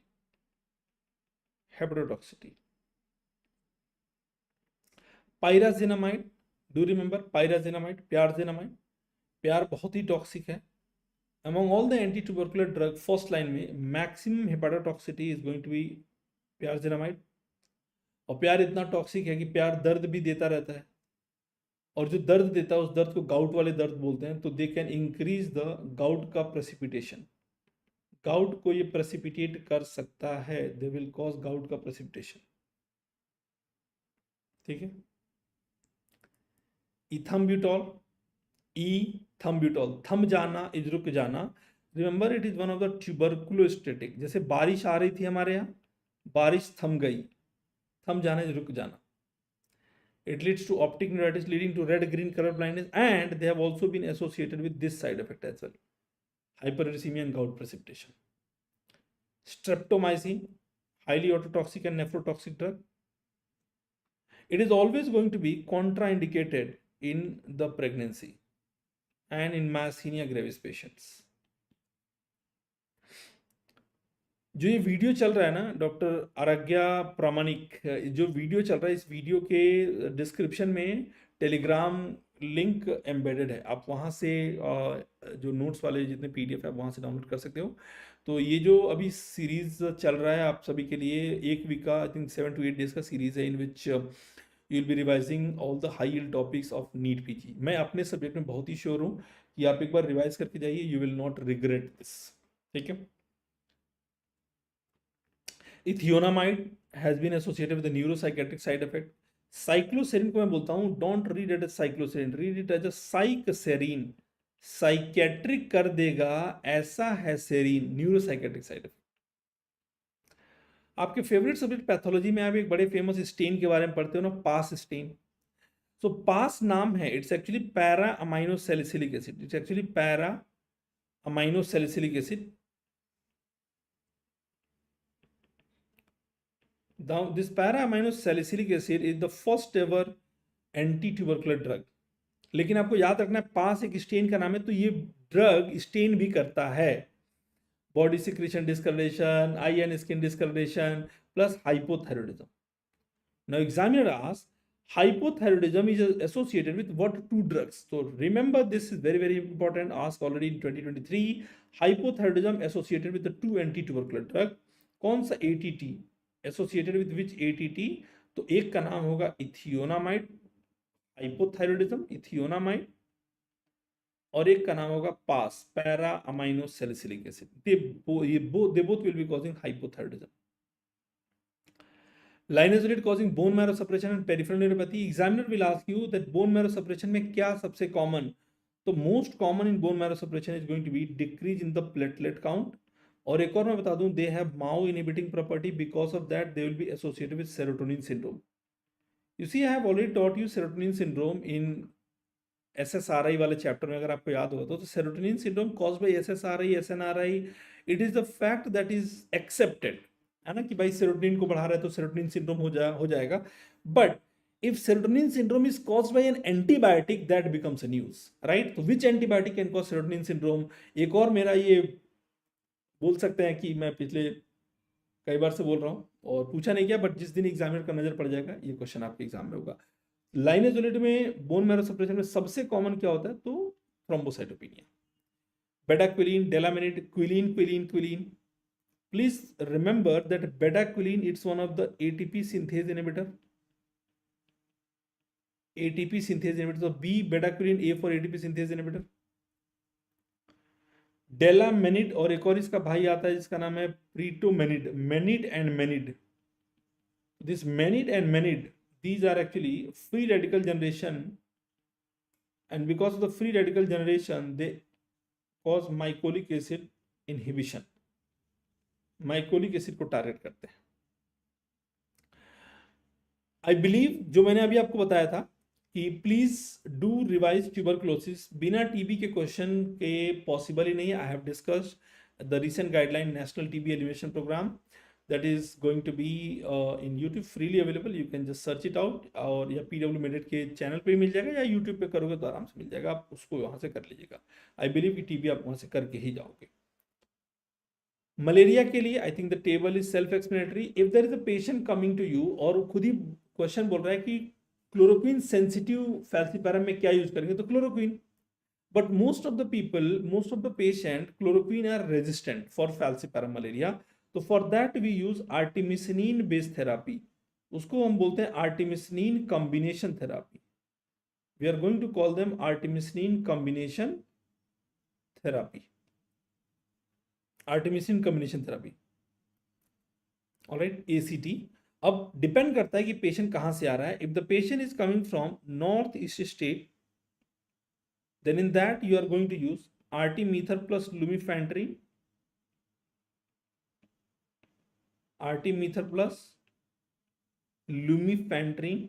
लूमेट 80 के नाम से तो बहुत commonly used. If the patient is coming from rest part of the country, rest part north से आ रहा है, कहीं और से आ रहा है, then we use the drug ASP, है ना, artesunate sulfadoxine pyrimethamine. Artesunate plus sulfadoxine pyrimethamine. This sulfadoxine pyrimethamine, they have shown to have a resistant pattern in a northeast state. Therefore इसको हम नॉर्थ स्टेट में use नहीं करेंगे. But mind the fact, ये आर्टिमीथर लुमिफेंट्रिन इसको हम हर जगह यूज कर सकते हैं. नॉर्थ ईस्ट में भी यूज कर सकते हैं और रेस्ट पार्ट में भी यूज कर सकते हैं. लेकिन ये वाला जो है ये सिर्फ रेस्ट पार्ट में यूज करेंगे, नॉर्थ ईस्ट में यूज नहीं करेंगे. तो examiner will not use the word rest part. Examiner बोलेगा कि patient coming from Meghalaya, Assam, ऐसे करके देगा. वाइवेक्स मलेरिया में we can use chloroquine plus primaquine, but mind the fact that primaquine we are going to use 15 milligram on the daily basis for a total duration of 2 weeks because you require radical cure. Radical cure is mainly required in Vivex and Oval. ये दोनों चीजें भी आपके exam में आई हुए हैं.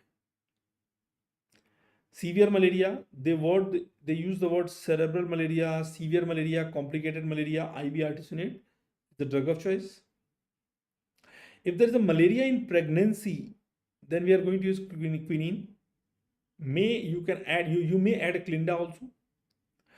In the first trimester only we are going to use this, because second, third May we will shift back again to artemisinin combination therapy. Artemisinin combination therapy have shown to have ventricular septal defect in the animal model. There has been no trial in the human, but in the animal model, they have shown to have some cardiac side effect and other teratogenic effect as well has been reported, but we do not have any human reports. So animal जो trial किया गया उसके basis पे we do not use artemisinin combination therapy in the first trimester of pregnancy. So most common type जो होता है that is going to be falciparum. But अगर vivax malaria हो जाए प्रेगनेंसी में, then we are going to use weekly chloroquine. Primaquine will also be contraindicated throughout this one. Remember, chloroquine will be utilized throughout the pregnancy. Vivax और ovale में same. Prophylaxis will be given to someone who is traveling to malaria endemic area. If the duration of journey is less than 6 weeks, we call this one as a short-term prophylaxis. If the duration of journey is more than 6 weeks, we are going to call them long-term prophylaxis. Short-term prophylaxis, long-term prophylaxis. तो ऐसे बोलते हैं कुछ दिनों के लिए जा रहा है क्या? कुछ दिनों के लिए जा रहा है तो we use doxycycline. कुछ महीनों के लिए जा रहा है, गोइंग फॉर फ्यू मंथ्स, तो mefloquine. Very easy. Doxy few days, we are going to use 100 milligram on the daily basis. According to the guideline, you have to start 2 days prior to journey and should be continued till 4 weeks after. Mefloquine महीनों के लिए जा रहा है तो we give 250 milligram on the weekly basis. Ideally, you should start 2 weeks prior. Ideally, you should start 2 weeks prior and should be continued till 4 weeks after. That means after coming, the duration of therapy is going to be same in both. है ना? महीनों के लिए mefloquine, दिनों के लिए doxycycline. I think each one of you can easily understand. तो let us quickly do a quick revision of malaria. Most common malaria, I hope all of you guys are with me. Most common malaria, falciparum. What is the drug of choice of falciparum? Artemisinin based therapy. The artemisinin combination therapy, if the patient is coming from northeast state, AL, artemether lumefantrine. Rest of the India, ASP. So remember, rest of the India is bigger compared to northeast. तो उसमें AL था, इसमें ASP है.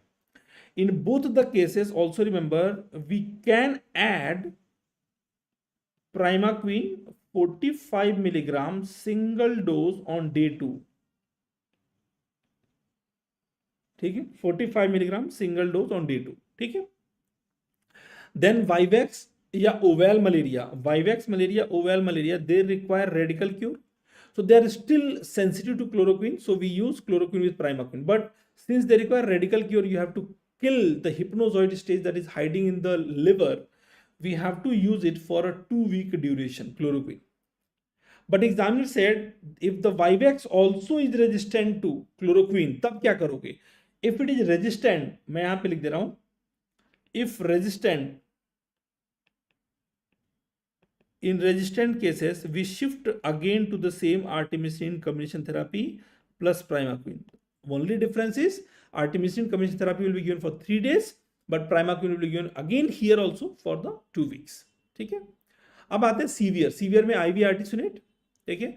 अब आते हैं pregnancy में first trimester you always give quinine plus minus clinda. Second third trimester में we can use artemisin combination therapy. But vivax ovale in pregnancy we can use chloroquine. Primaquine is always contraindicated at any point of time. If it is resistant, अगर यहां पे भी R for resistant आ जाए तो you can again go for the same rule. First trimester में you can use quinine, second third trimester में you can use the same artemisin combination therapy, same as falciparum. तो pregnancy में chloroquine देंगे, अगर resistant है chloroquine तो we can shift to same falciparum like management. ठीक है.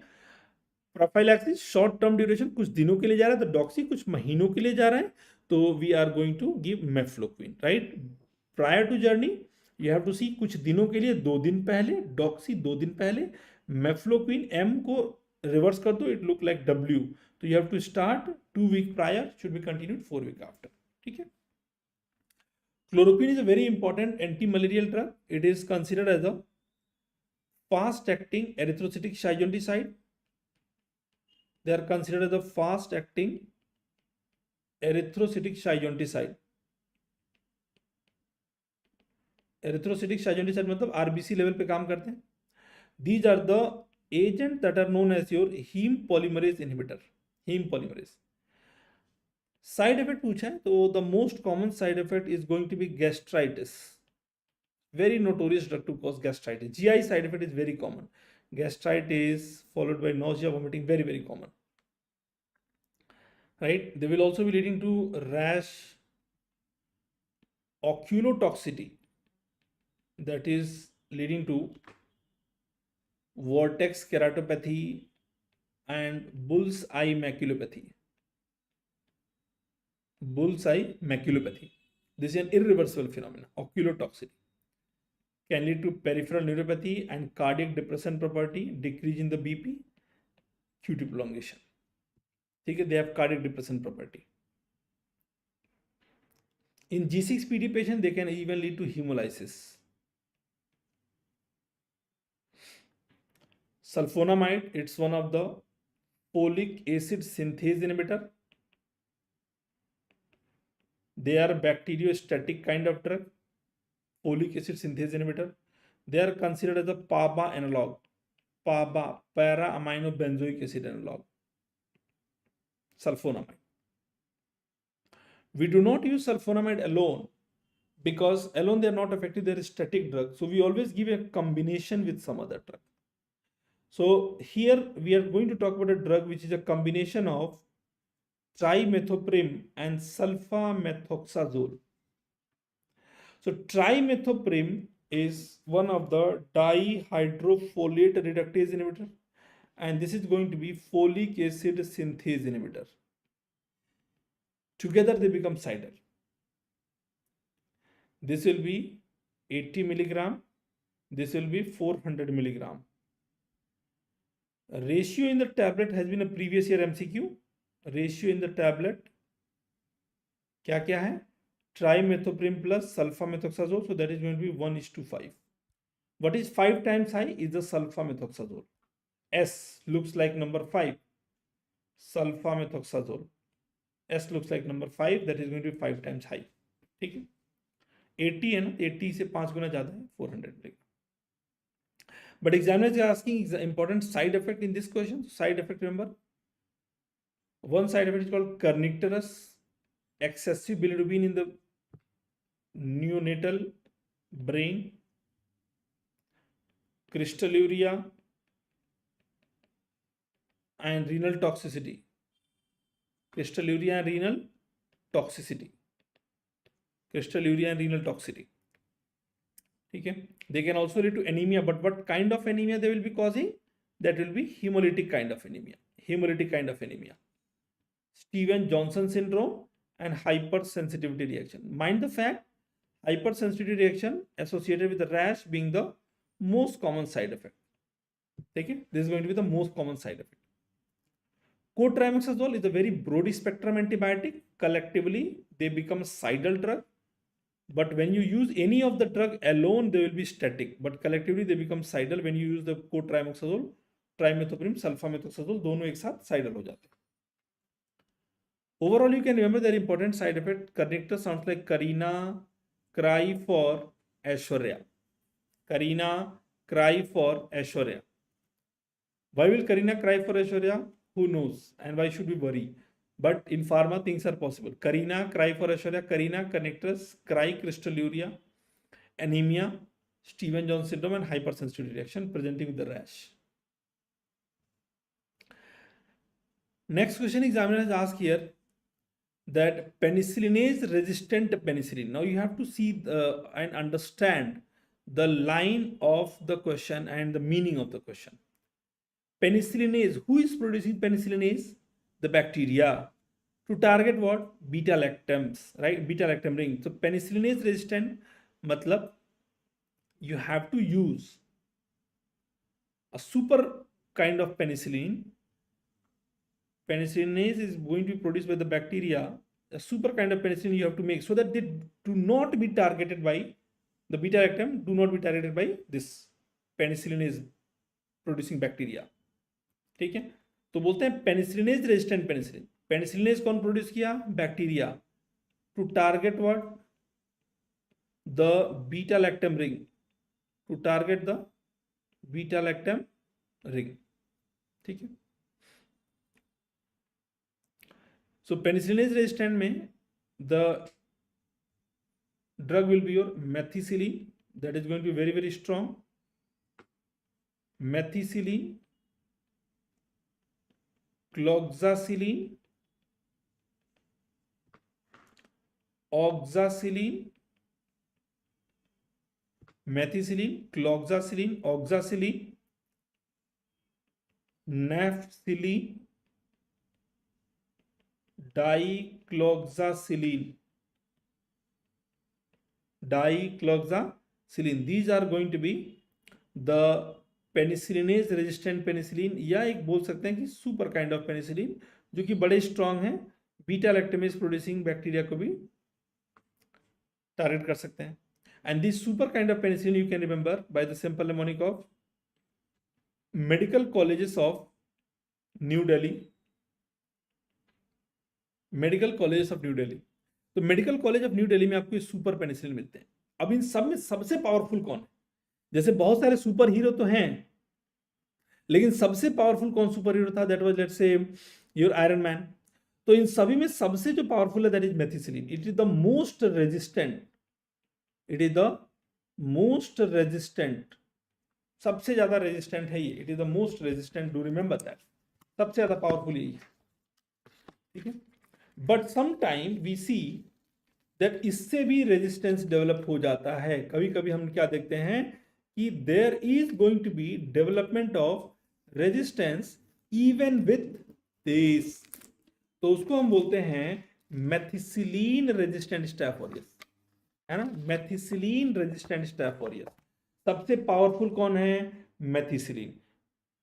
If there is resistance with the methicillin also, what do we call them? अगर methicillin से भी रेजिस्टेंस हो जाए तो हम उसको क्या बोलेंगे?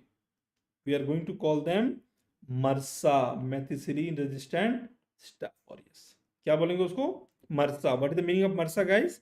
Methicillin resistant staph aureus. ठीक है. और मर्सा वाले कंडीशन में what is the drug of choice? Drug of choice is going to be vancomycin. The drug of choice is going to be vancomycin. That is also one of the cell wall inhibitors. ठीक है. अब कहानी आगे बढ़ती है. आगे कहानी में होता क्या है कि in this story further there is resistance with the vancomycin also and we are going to call them VRSA. We are going to call them VRSA. No, VRSA के लिए the preferred agent that we have is going to be daptomycin. But please remember, VRSA pneumonia में daptomycin doesn't work because daptomycin get inactivated by pulmonary surfactant. So other alternative option that we have is going to be linezolid. There are a lot of other drugs that we have, but right now I'm just writing the most preferred drug. तो अगर आपका pulmonary infection है, I'm drawing छोटू सा lung so that you can remember. Linezolid is going to be the versa pneumonia का drug of choice. लेकिन अगर इससे भी रेजिस्टेंस हो जाए then we call them DRSA और LRSA. So in DRSA LRSA what will you do? In DRSA LRSA the management is going to be, DRSA LRSA में क्या मैनेजमेंट करेंगे? We can utilise the drug that is going to be streptogramins. That is one of the cidal protein synthesis inhibitor. Streptogramine is a combination of quinpristine plus dalfopristine. Colistin is another option. Colistin is the other option that we have. So again, these are the important flowcharts that we have for the MRSA, VRSA, LRSA, DRSA. है ना, सब एक साथ आते हैं. MRSA, VRSA, LRSA, DRSA. Listeria का drug of choice क्या होगा? Who can tell me the drug of choice for Listeria? Drug of choice for Listeria that is going to be your ampicillin.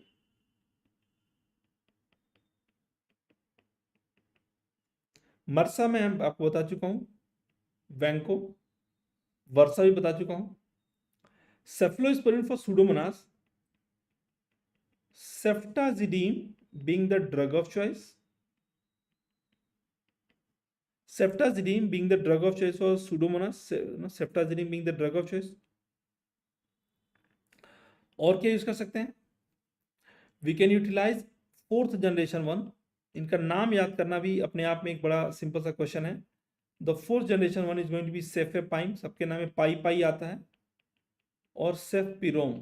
सेफेपाइम and cefpirome, they are the fourth generation one. They can be effective for Pseudomonas. लेकिन examiner ये नहीं पूछा. Examiner पूछा What is not effective for Pseudomonas? So the one that is not effective for Pseudomonas, remember, note करके लिख दे रहा हूं, note, vancomycin is an antibiotic, it is not effective in Pseudomonas.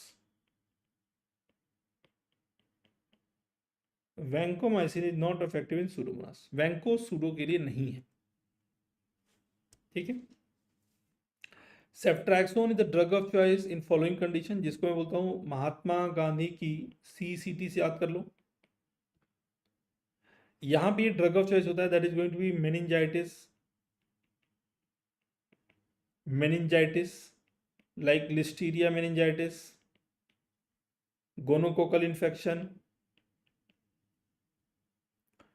community acquired pneumonia, E. coli, chancroid and typhoid fever, जिसको आप एंट्रिक fever भी बोलते हो। टाइफॉइड फीवर को भी आप एंट्रिक फीवर ही बोलते हो, ठीक है। तो महात्मा गांधी की CCT, these are the condition where ceftriaxone is considered as a drug of choice. Mahatma Gandhi की CECT, ठीक है, महात्मा गांधी की CECT, okay.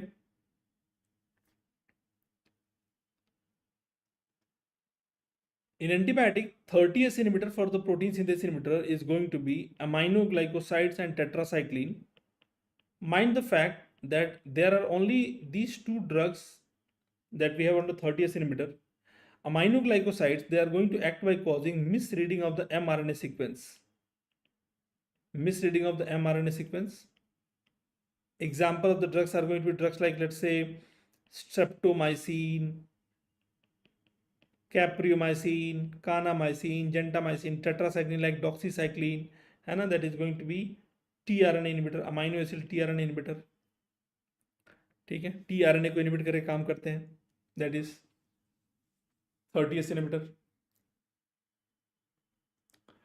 Under 50S inhibitor we have drugs that are linezolid, macrolides. तो ये एक ब्रॉड स्पेक्ट्रम में आपको ब्रॉड एक कवरेज दे रहा हूं।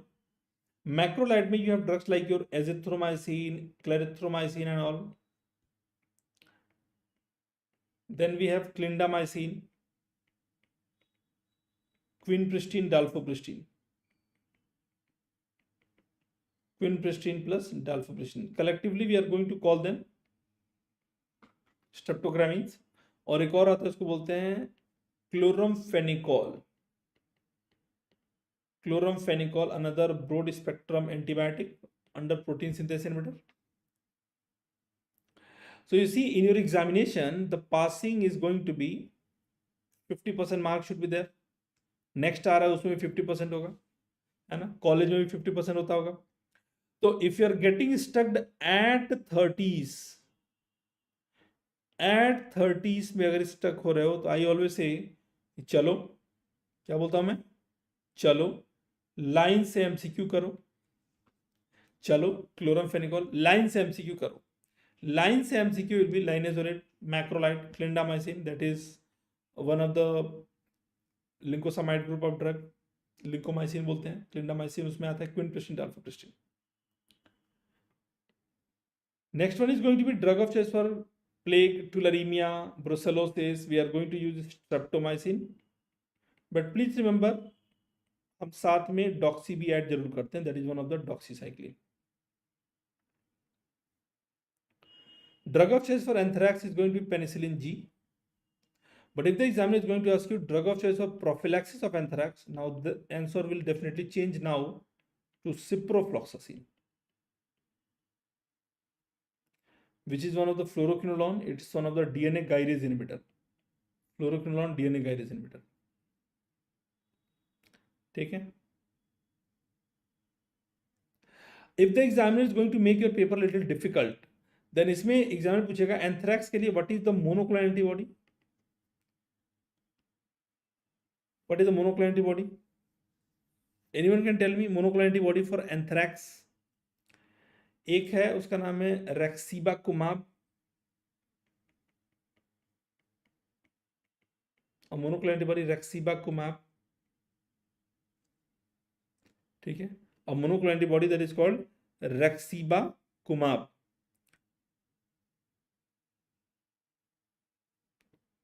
𝐒𝐎𝐂𝐈𝐀, ठीक है. और एक और न्यू मोनोक्लोनल एंटीबॉडी है, इसका नाम है ओबिलटॉक्साक्सिमाब. नाम थोड़ा सा डिफिकल्ट है, लेकिन मैं फिर से बोल रहा हूं, ओबिलटॉक्साक्सिमाब. सो 𝐒𝐒𝐂𝐈𝐀, ओबिलटॉक्साक्सिमाब. टॉक्स वर्ड आ गया, मतलब एंथ्रैक्स, मतलब टॉक्सिन के लिए है, ठीक है. इनहेलेशनल जो एंथ्रैक्स होता है उसके लिए हम मेनली ये मोनोक्लोनल एंटीबॉडी यूज करते हैं. Who can tell me what is the drug that we can use for the treating trichomoniasis? Trichomoniasis.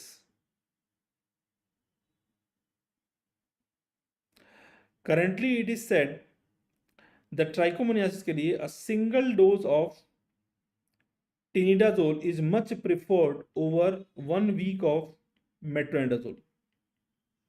Tinidazole 2 gram single dose is more preferred as compared to a week of metronidazole. अगर नहीं है तो next you can use will be metronidazole. Okay. In one of the recent examination, examiner asks, what is the drug of choice for fasciola hepatica? Fasciola hepatica, I say triclabendazole. Toxicity को handle करता है liver, triclabendazole. This was asked in one of the very recent examination. Please do remember that according to recent guideline, trichomoniasis के लिए single dose 2 gram is more preferred as compared to metronidazole 400 milligram for 1 week. Drug of choice for chemotherapy that is caused by cystic hydrated disease due to echinococcus granulosus. I think ये सभी को पता होगा. The name of this compound is going to be albendazole.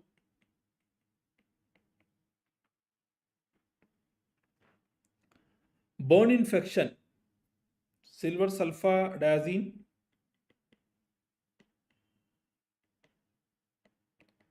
Silver sulfadiazine, one of the sulfur compound, broad spectrum agent है, topically available. CMV retinitis, we have ganciclovir.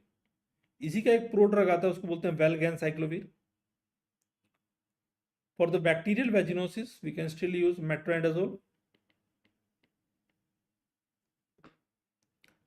Type 2 lepra reaction is third type of hypersensitivity reaction. Treatment के लिए we are going to use steroids. But the rule is do not stop multi-drug therapy. Do not stop MDT. MDT मतलब multi-drug therapy. कभी भी lepra reaction होता है तो do not stop. In lepra reaction, we have a rule called rule of 5. I'm sure you guys are aware about that, because type 1 lepra reaction is going to be fourth type of hypersensitivity. So 1 and 4 become 5. Type 2 will be third type of hypersensitivity. So 2 and 3 become 5. Legionnaires disease, Legionella, azithromycin, जितने भी atypical infection होते हैं, azithromycin, like mycoplasma, chlamydia, सभी के लिए. Mucormycosis, black fungus. I think all of you guys are already aware, amphotericin B. In seizure patient, which beta-lactam should be avoided? That is going to be imipenem. Imipenem. That is one of the carbapenem. Not all the carbapenem, but only imipenem mainly, because imipenem has shown to reduce the seizure threshold. In pregnancy, streptomycin, I think aminoglycoside, I have told you already. This question has been repeated. Bacterial vaginosis हो चुका है. Cryptococcal meningitis. Amphotericin B, but which drug is mandatorily added? That is going to be your 5-flucytosine. 5-flucytosine. Mind the fact, this 5-flucytosine is simply also given 5-FC. This is one of the pyrimidine analog. It is the DNA and RNA inhibitor of the fungus. Cryptococcal meningitis में you are going to use amphotericin B. साथ में which drug is definitely added? That is 5-flucytosine. ठीक है. A quick summary of the two important topic, otacoids and anti-cancer, and then our topic will be done for the day. ठीक है. Inverse agonist of S3 used in narcolepsy. Narcolepsy के लिए we are going to use inverse agonist that is called tiprolisant, pitolisant. Piperacillin, pitolisant. There is an antihistaminic drug that is having maximum antihistaminic and anticholinergic property. The name of the compound is called your promethazine. They are very, very pro. मतलब antihistaminic तो है, they have lot of anticholinergic property, and that is why we are going to use them in the management of the extrapyramidal symptom and motion sickness, है ना. extrapyramidal symptom में use कर सकते हैं, motion sickness में use कर सकते हैं, ठीक है. Least sedative antihistaminic drug that is going to be chlorpheniramine. Please remember this chlorpheniramine is the least sedative among the first generation. अगर स्पेसिफिकली पूछे फर्स्ट जनरेशन से कौन है तो क्लोरफेनिरामिन. अगर ओवरऑल पूछता है so answer will change to fexofenadine. Fexofenadine, that is overall least sedative, and that explains the fact that this fexofenadine as a drug is going to be the preferred antihistaminic drug in pilots, heavy machinery operator, heavy machine operator, and truck drivers. Yeah, anyone who require constant attention, we can give fexofenadine, because other antihistaminic drug they have shown to cause sedation as a side effect. ठीक है, sedation as a side effect. All right. Estemizole, terfenadine, they are going to be withdrawn because of the QT prolongation. This was a question that was asked in 2024 PYQ. For allergic conjunctivitis, we can utilize olopatadine. लेकिन मैं आपको एक और drug का नाम add करूंगा. एक तो ओलोपैटाडीन ऑक्यूलर यूज हो गया, आंखों के लिए एक और है alcaftadine. Both of them are available by eye drop form and very very effective. Olopatadine more commonly used. ठीक है. 5-HT2C agonist used for the obesity. The name of the compound is called lorcaserin. आपके load को कम कर देता है lorcaserin. lorcaserin. तो serin serotonin word आ गया, सेरोटोनिन वर्ड आ गया. Triptans are the 5-HT1B by D agonist, considered as a drug of choice in a patient with a migraine. Right? Triptans act on this receptor. So this type of question has been asked in the past, and this is a quick summary of the at least 5 to 7 year of your examination. Chemo-induced vomiting, multiple time asked question. 5-HT3 antagonist. The name of the drug could be ondansetron, granisetron, palanisetron, है ना. ondansetron, granisetron, palanosetron, सबके नाम में setron word आएगा. Methiserzide has been associated with side effect that is called pleuropulmonary fibrosis. It is not used clinically actually because of this side effect only. Pleuropulmonary fibrosis, pericardial fibrosis. Immediate precursor of prostaglandins are going to be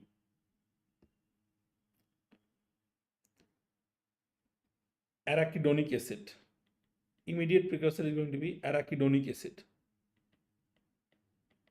If you see, you must have seen this also, that phospholipid being converted to arachidonic acid with the help of phospholipase A2, and this will be converted to either prostaglandin or leukotriene with the help of enzyme that is going to be either COX or LOX.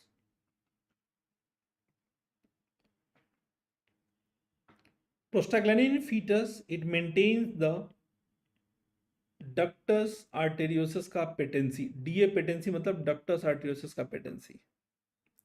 For cervical ripening, what do we use? Misoprostol. Currently, we are going to use two very important drugs, misoprostol plus antiprogestin mifepristone, that we know, जिसका दूसरा नाम RU486 भी होता है, is the most preferred for medical termination of pregnancy. It's the most preferred for medical termination of pregnancy. Prostaglandin, even analog for irritable bowel syndrome with constipation. The name of the compound is going to be lubiprostone. Lubricate कर देता है lubiprostone. एक तो प्रोस्टोन word आ गया, that means prostaglandin हो गया. So they are PGE1 analog 1. PGE1 analog lubricate कर देता है PGE1 analog. ठीक है, lubricate कर देता है PGE1 analog. Due to some reason that is not well understood, but gout or rheumatoid arthritis is very, very famous these days. For gouty arthritis, प्रोकैलोप्राइड चंदन आप use कर सकते हैं, but prucalopride is not prostaglandin analogue. Let me just write it down. Prucalopride for all of you guys. Prucalopride, cisapride, mozapride. Prucalopride is a 5-HT4 agonist. We can use it for same purpose, but they are not the prostaglandin analog. IBS with constipation is the use. Yes, agreed, but they are 5-HT4 agonists. They are prokinetic drug. Gout में दो तरह question, acute gout में क्या use करेंगे और chronic में. Acute gout में the drug of choice is going to be NSAID. Simply all the NSAID can be utilize. Exception to the rule is going to be aspirin. Aspirin should not be used. In non responsive cases you are going to add steroid. जो भी आप ले रहे थे, जो भी एनसेड दे रहे थे, उसके ऊपर से स्टेरॉइड दीजिए. In further non responsive cases you have to add colchicine now. Colchicine being the third line drug, due to the important side effect of colchicine like bone marrow suppression, Stevens-Johnson syndrome, and lot of GI related side effect. GI related side effect is most common. Nausea, vomiting, abdominal pain, ये सारे side effect is more common. Colchicine, it is the one that is inhibiting it's a microtubule inhibitor, plus it also inhibits the chemotaxis. If you compare the anti-inflammatory effect of colchicine, they are much better as compared to NSAID. मतलब NSAID से ज्यादा बेहतर anti inflammatory है, फिर भी हम इसको NSAID के बाद यूज कर रहे हैं because of the side effect. Now, chronic gout में the main problem is there is going to be increase in the uric acid level, and uric acid level going beyond 6.8. You have to reduce the uric acid level by giving your patient something called your xanthine oxidase inhibitor, that is allopurinol or febuxostat. So examiner asks which of the following agent, right, which of the following agent can be utilized that will reduce the uric acid level by inhibiting their production. The inhibiting their production is going to be xanthine oxidase inhibitor. Next, it is going to be uricosuric drug. Uricosuric drug that is going to increase the level excretion of uric acid. Name of the compound could be probenecid, lesinurad, probenecid, lesinurad, benzbromarone,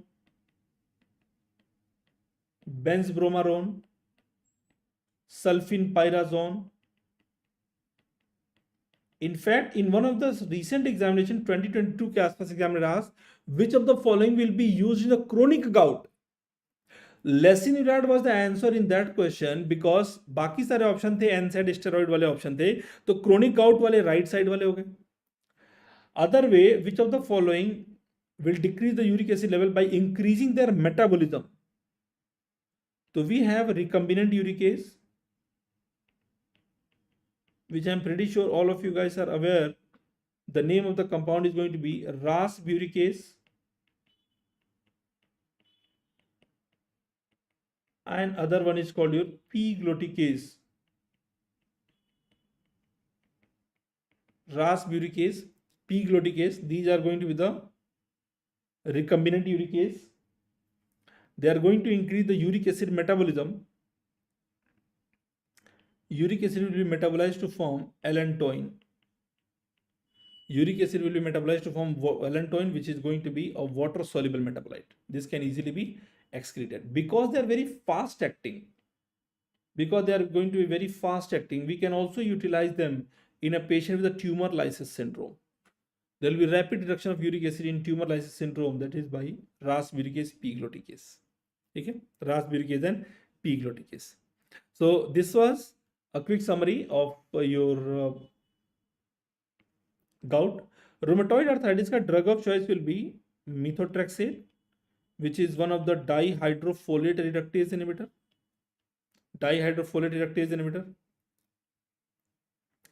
In addition to that, what else we can use? Leflunomide is something that can be utilized. It's an immunomodulator, very fast acting. leflunomide.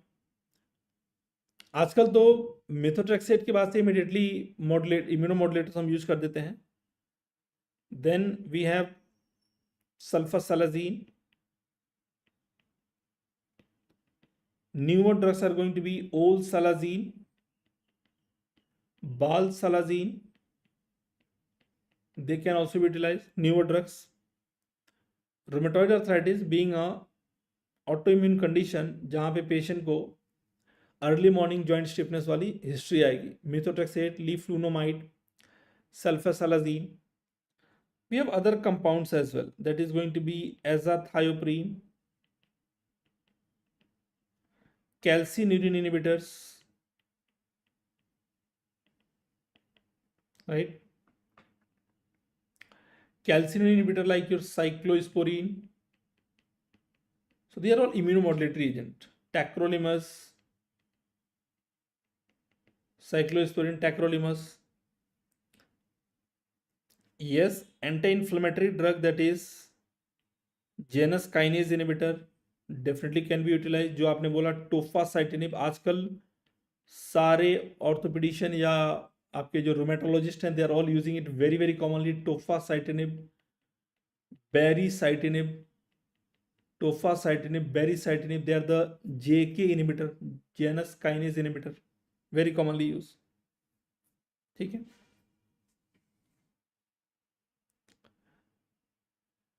Which calcineurin inhibitor causes gum hypertrophy and hirsutism? That is mainly with the cyclosporine. Which anti-epileptic drug causing gum hypertrophy? That is phenytoin. Fastest acting is going to be leflunomide.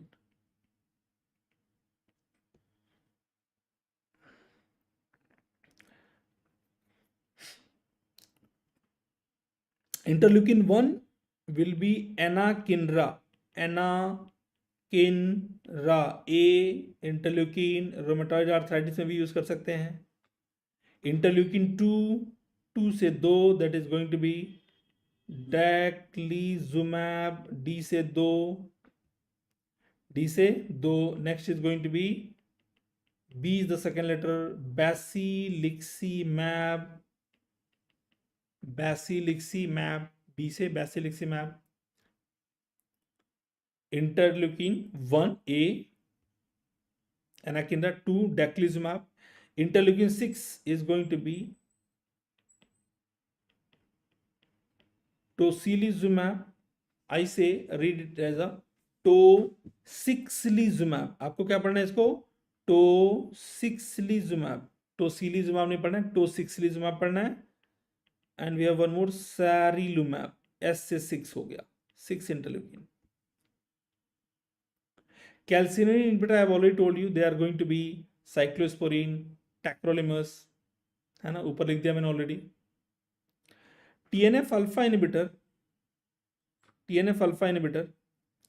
I can just cut this one, and TNF alpha inhibitor I'll just write on this slide. You can remember them. TNF alpha inhibitor drugs like infliximab, certolizumab, etanercept, adalimumab, another one is called your golimumab.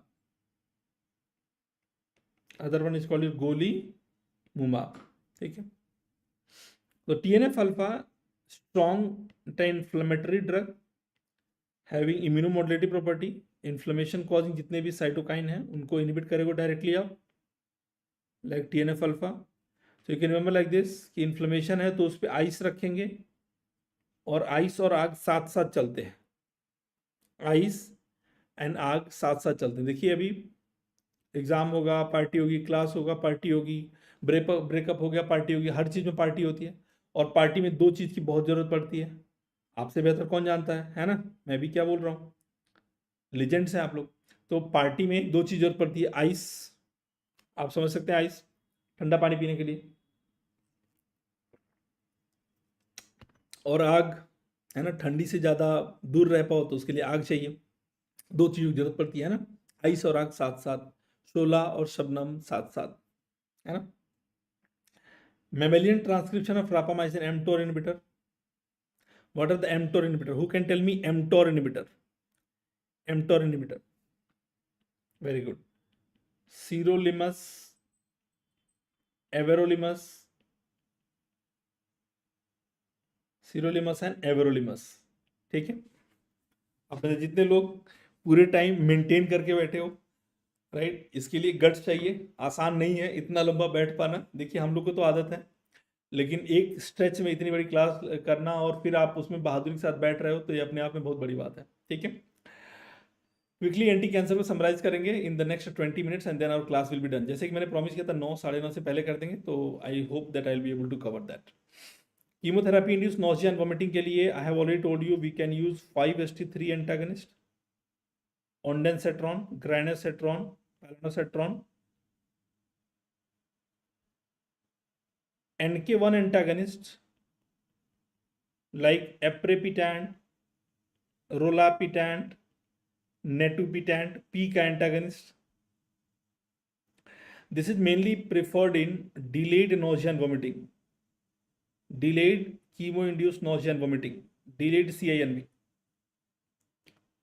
Other agent that you can use will also be your dexamethasone. They are the steroid. They will reduce the local inflammation, and then they will also reduce the risk of your vomiting.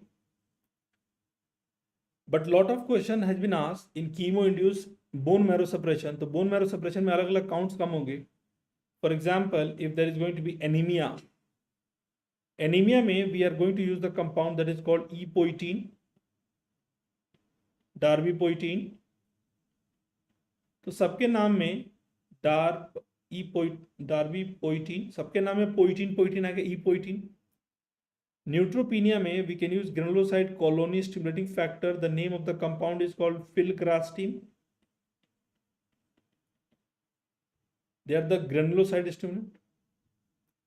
Or we can also use granulocyte monocyte colony stimulating factors, the precursor cell in the bone marrow, उनका factor दे सकते हैं. That is known as your regramostim. There are a lot of drug, लेकिन सबके नाम को आसानी से याद कर लो, sir ग्रामोस्टिम, रिग्रामोस्टिम, सरग्रामोस्टिम. They are going to be the granulocyte monocyte stimulant.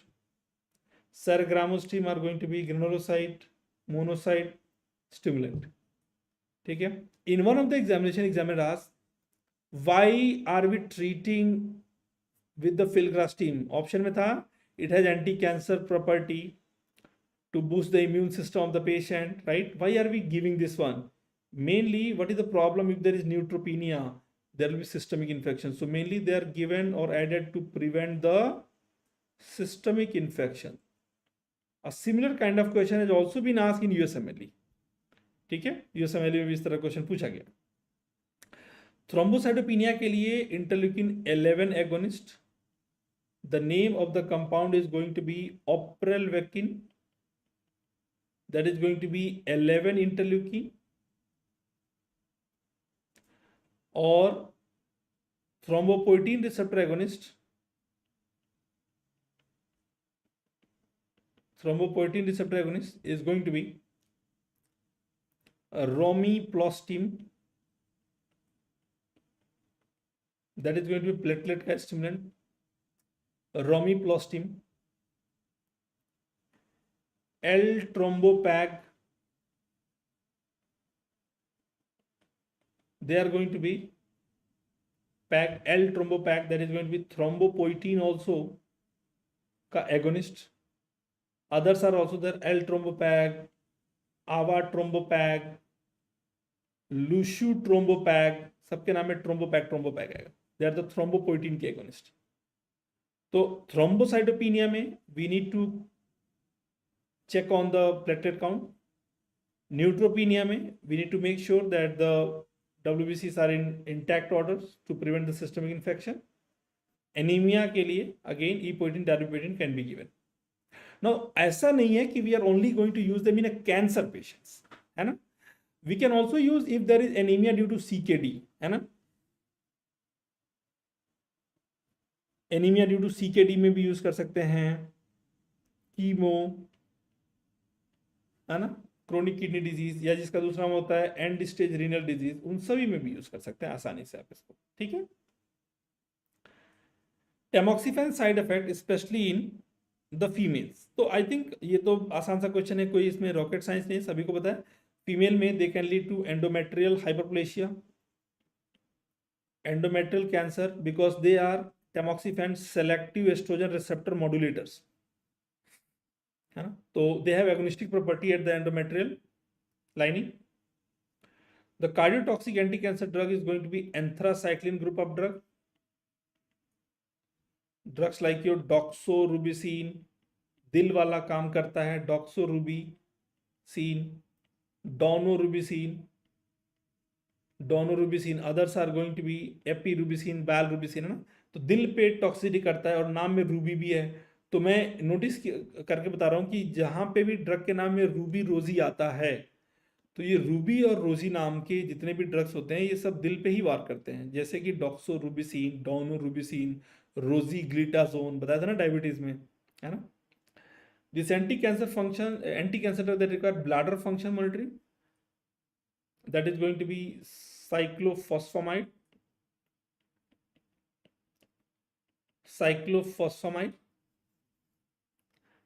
और इससे भी ज्यादा नोटोरियस है आईफॉस्फामाइड।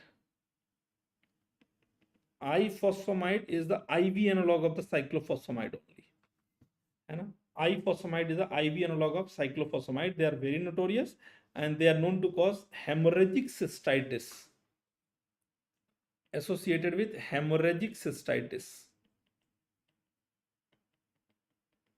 हेमेट्यूरिया, ब्लैडर फाइब्रोसिस, ये सारे साइड इफेक्ट करते हैं, hemorrhagic cystitis, hematuria, bladder fibrosis,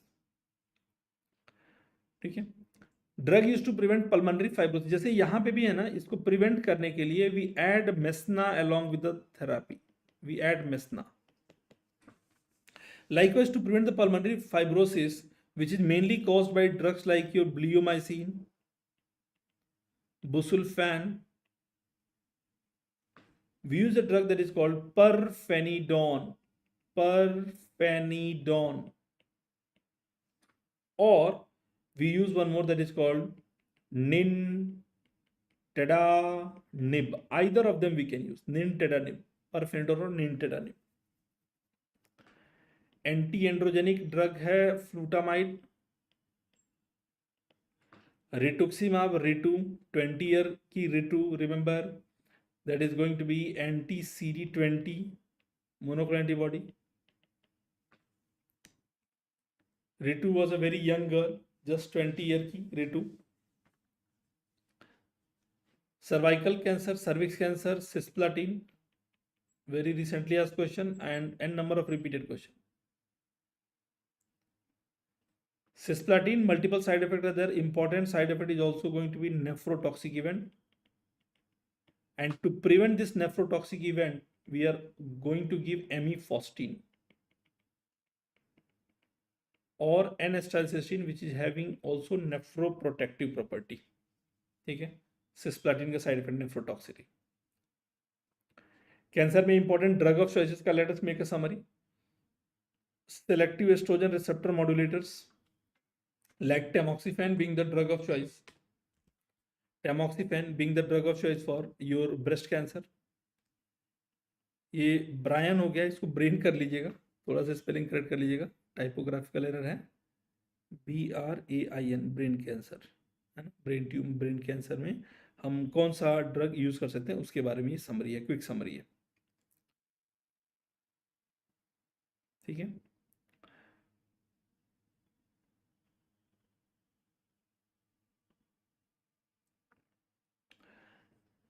SOM में the drug that we are going to use is called your tamoxifen.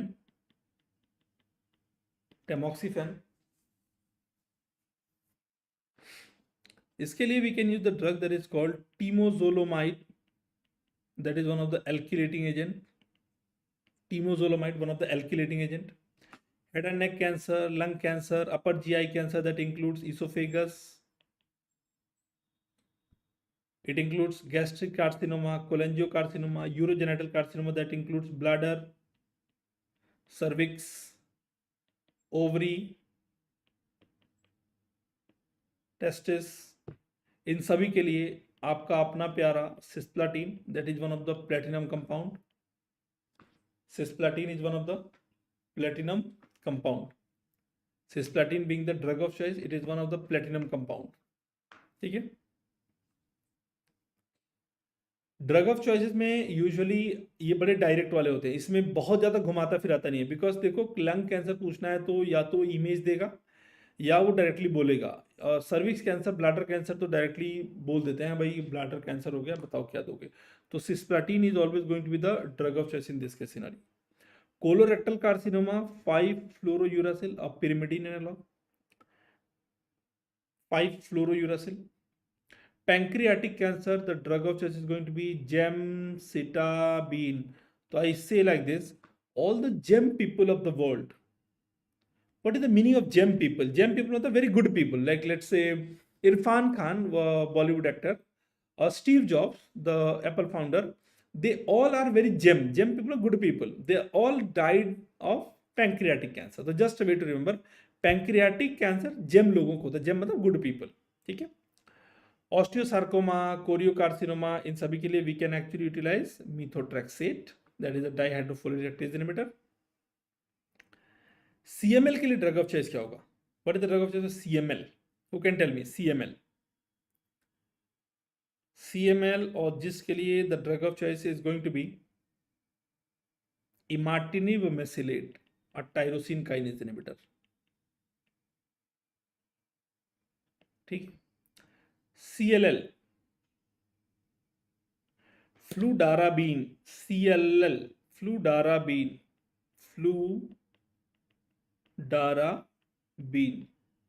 तो CLL, CL, right. CLL, CL, flu, CL लेके फ्लू कर गया. CL लेके क्या कर गया? फ्लू कर गया. Volume is very low.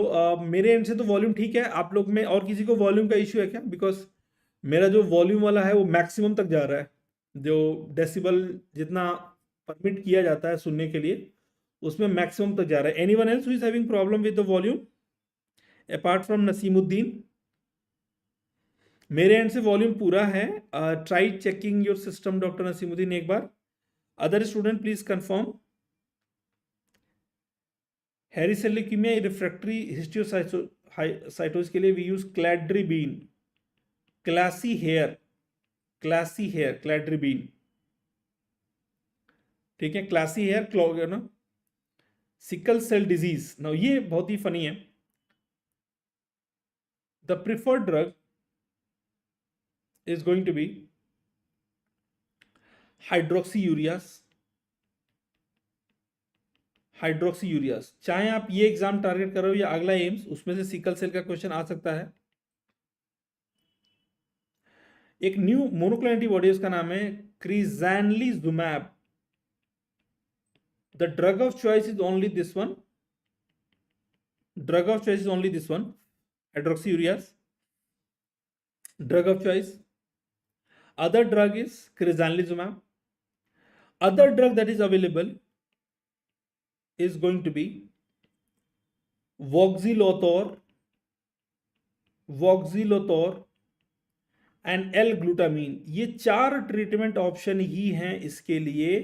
और इनमें से एक क्वेश्चन आता है, which of the following is not used in sickle cell anaemia? कौन सा यूज नहीं करेंगे?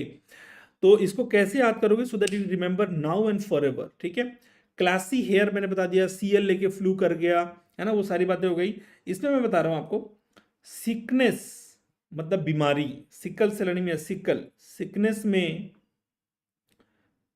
वो ले गई, सिकनेस में वो आई, वो ले गई, आई नहीं, वो ले गई, एंड ही क्राइड, क्राइड क्रिजानलिजुमैब, है ना, सिकनेस में वो आई, है ना, सॉरी वो आई कैसे वो ले गई, he cried hydroxyurea, cry crizanlizumab, और वो ले गई वॉक्सिलोथोर एल-ग्लूटामिन। तो these are the 4 treatment option. इनमें से पूछेगा कौन सा यूज नहीं करेंगे, ठीक है। Marrow sparing anti cancer drug, see all the anti cancer drug will definitely cause bone marrow suppression, but अगर कोई बोन मैरो कोई स्पेयर कर रहा है तो that is very difficult to believe. All the anti-cancer drug will cause bone marrow suppression, but if someone is having bone marrow sparing property, so I say, believe me, these are marrow sparing. Believe me, these are marrow sparing. That is going to be bleomycin, L-asparaginase, bleomycin, L-asparaginase, and vincristine. ठीक है? Believe me, these are marrow sparing, BLV, believe me, these are the marrow sparing anti-cancer drug. ठीक है? Radio sensitizing anti-cancer drug, radio sensitizing, they increase the radio sensitivity to the tissues. These are going to be drugs like your cisplatin. These are going to be the drugs like your cisplatin, mitomycin C, 5-fluorouracil, जेमसिटाबिन. ये gemcitabine वही है which was used in pancreatic carcinoma. याद है gem लोगों को होता है pancreatic carcinoma, gemcitabine. And hydroxyurea, ये वही हाइड्रोक्सीयूरिया है which was utilized in sickle cell disease. ठीक है? तो there are many other, but just remember CM chief minister reads FGH. यहीं तक पढ़ना आता था उनको. चीफ मिनिस्टर को कहां तक पढ़ना आता था? FGH. वो बोलते थे FGH. CM says F5-fluorouracil go home, है ना. अब इसको एक साथ पढ़िए, आपको समझ में आ जाएगा. CM says F5-fluorouracil go home, है ना. F go home, F का मतलब यहाँ क्या है? 5-fluorouracil, which is a pyrimidine analog. It is also the drug of choice for colorectal carcinoma. CM says, right, F go home, है ना, F go home. ठीक है, चलो आपके गो होम का भी समय आ गया है. I believe. Last topic which I always discuss, जहां से 1 से 2 क्वेश्चन डेफिनेट रहता है, उसके बिना वन सेकेंड पेपर नहीं बनता. जैसे कि आपका टीबी, लेप्रोसी, मलेरिया, वैसे ये लास्ट टॉपिक है, that is called your important anti cancer drug. इसके बाद से our topic will be finish, because इसके बाद से जो है सेल्फ एक्सप्लेनेटरी है. Like for example your monoclonal antibodies, PRP proteasome inhibitor, imminently INI-CT वाले बच्चों के लिए आप चाहें तो पढ़ सकते हैं. इसमें एवरीथिंग इज सेल्फ एक्सप्लेनेटरी. ठीक है? स्टेरॉइड वगैरह के बारे में थोड़े बहुत एंडोक्राइन वाले भी हैं, और न्यूअर ड्रग्स का भी एक पूरा टेबल मैंने यहाँ पे दे रखा है आप सभी के लिए. राइट? तो आप सभी के लिए सारी चीजें I have covered it already. The last topic which before I end is going to be all-time favorite topic of the examiner and also from the student point of view is important anti-cancer drugs. Important anti-cancer drug के side effect को समझने के लिए we make a Superman, and with the help of the Superman we discuss the important side effect. And this Superman I make using a circle, a rectangle and 4 triangle. Right? बोलोगे sir ये कैसे possible है? देखिए आपके सामने जो draw कर रहा हूं, circle, a rectangle and 4 triangle, है ना. a circle, a rectangle, 4 triangle, है ना. पेन भी जवाब दे रहा है, बट आप सभी को पता है कि इतना लंबा पेन भी नहीं चलता है, बट बहुत मुश्किल से चार्ज कर रहे हैं, पढ़ा रहे, चार्ज कर रहे, पढ़ा रहे. तो अब पेन फाइनली जवाब दे दिया कि भाई साहब नहीं चलेंगे, पहले मुझे चार्ज करो. 1-1% चार्ज करके 1-1% चल रहा है जैसे तैसे. But anyways, finally we have covered this. अच्छा, इसके हाथ तो मैंने बनाए नहीं कीमोमैन के. तो if you guys are not writing, I would still suggest please make sure कि एटलीस्ट इसको तो ड्रॉ कर लो, और ड्रॉ करके अपने जहां पढ़ते हो उसके सामने इसको लगा ही लो. This is very very important. ये जैसे कि मैंने बताया था, a circle, a rectangle and 4 triangles. Sorted है. अगर आप लोग इसको कर लेते हो तो बिलीव मी एक क्वेश्चन आपका डन हो गया, जैसे कि बाकी सारे टॉपिक भी हमने कवर किए. ठीक है? तो अभी स्कीमोमैन में सबसे पहले क्या क्या चीज़ें डिस्कस करेंगे और कौन कौन से इंपॉर्टेंट साइड इफेक्ट होंगे, उनके इंपॉर्टेंट साइड इफेक्ट को यहाँ पे समराइज किया जाता है इस इमेज के through. First and foremost, I'll tell you that chemo man who is smiling and listening to all your queries, keeping all the organs steady, including the kidney also. Kidney को अपने strong करके रखता है. अब जितने भी organ यहाँ पे मैंने आप सभी के लिए ड्रॉ किए हैं, they are all actually coming in the form of letter C and name of the drug is going to be cisplatin. Cisplatin is the drug that is having maximum risk of nausea and vomiting, most hematogenic. To prevent that, we give ondansetron. They are also highly ototoxic drug. Plus, the important side effect which asked by the examiner is going to be nephrotoxicity. Please remember nephrotoxicity of cisplatin, carboplatin, oxaliplatin तीनों का हो सकता है, but cisplatin is always and always going to be more. Cisplatin is always going to be more as compared to carboplatin. Always do remember that cisplatin is always going to be more. And to prevent this nephrotoxic event, हमको क्या add करना चाहिए? I have already told you. We give a nephroprotective drug by the name of amifostine. Alternative to this, I can also give N-acetylcysteine.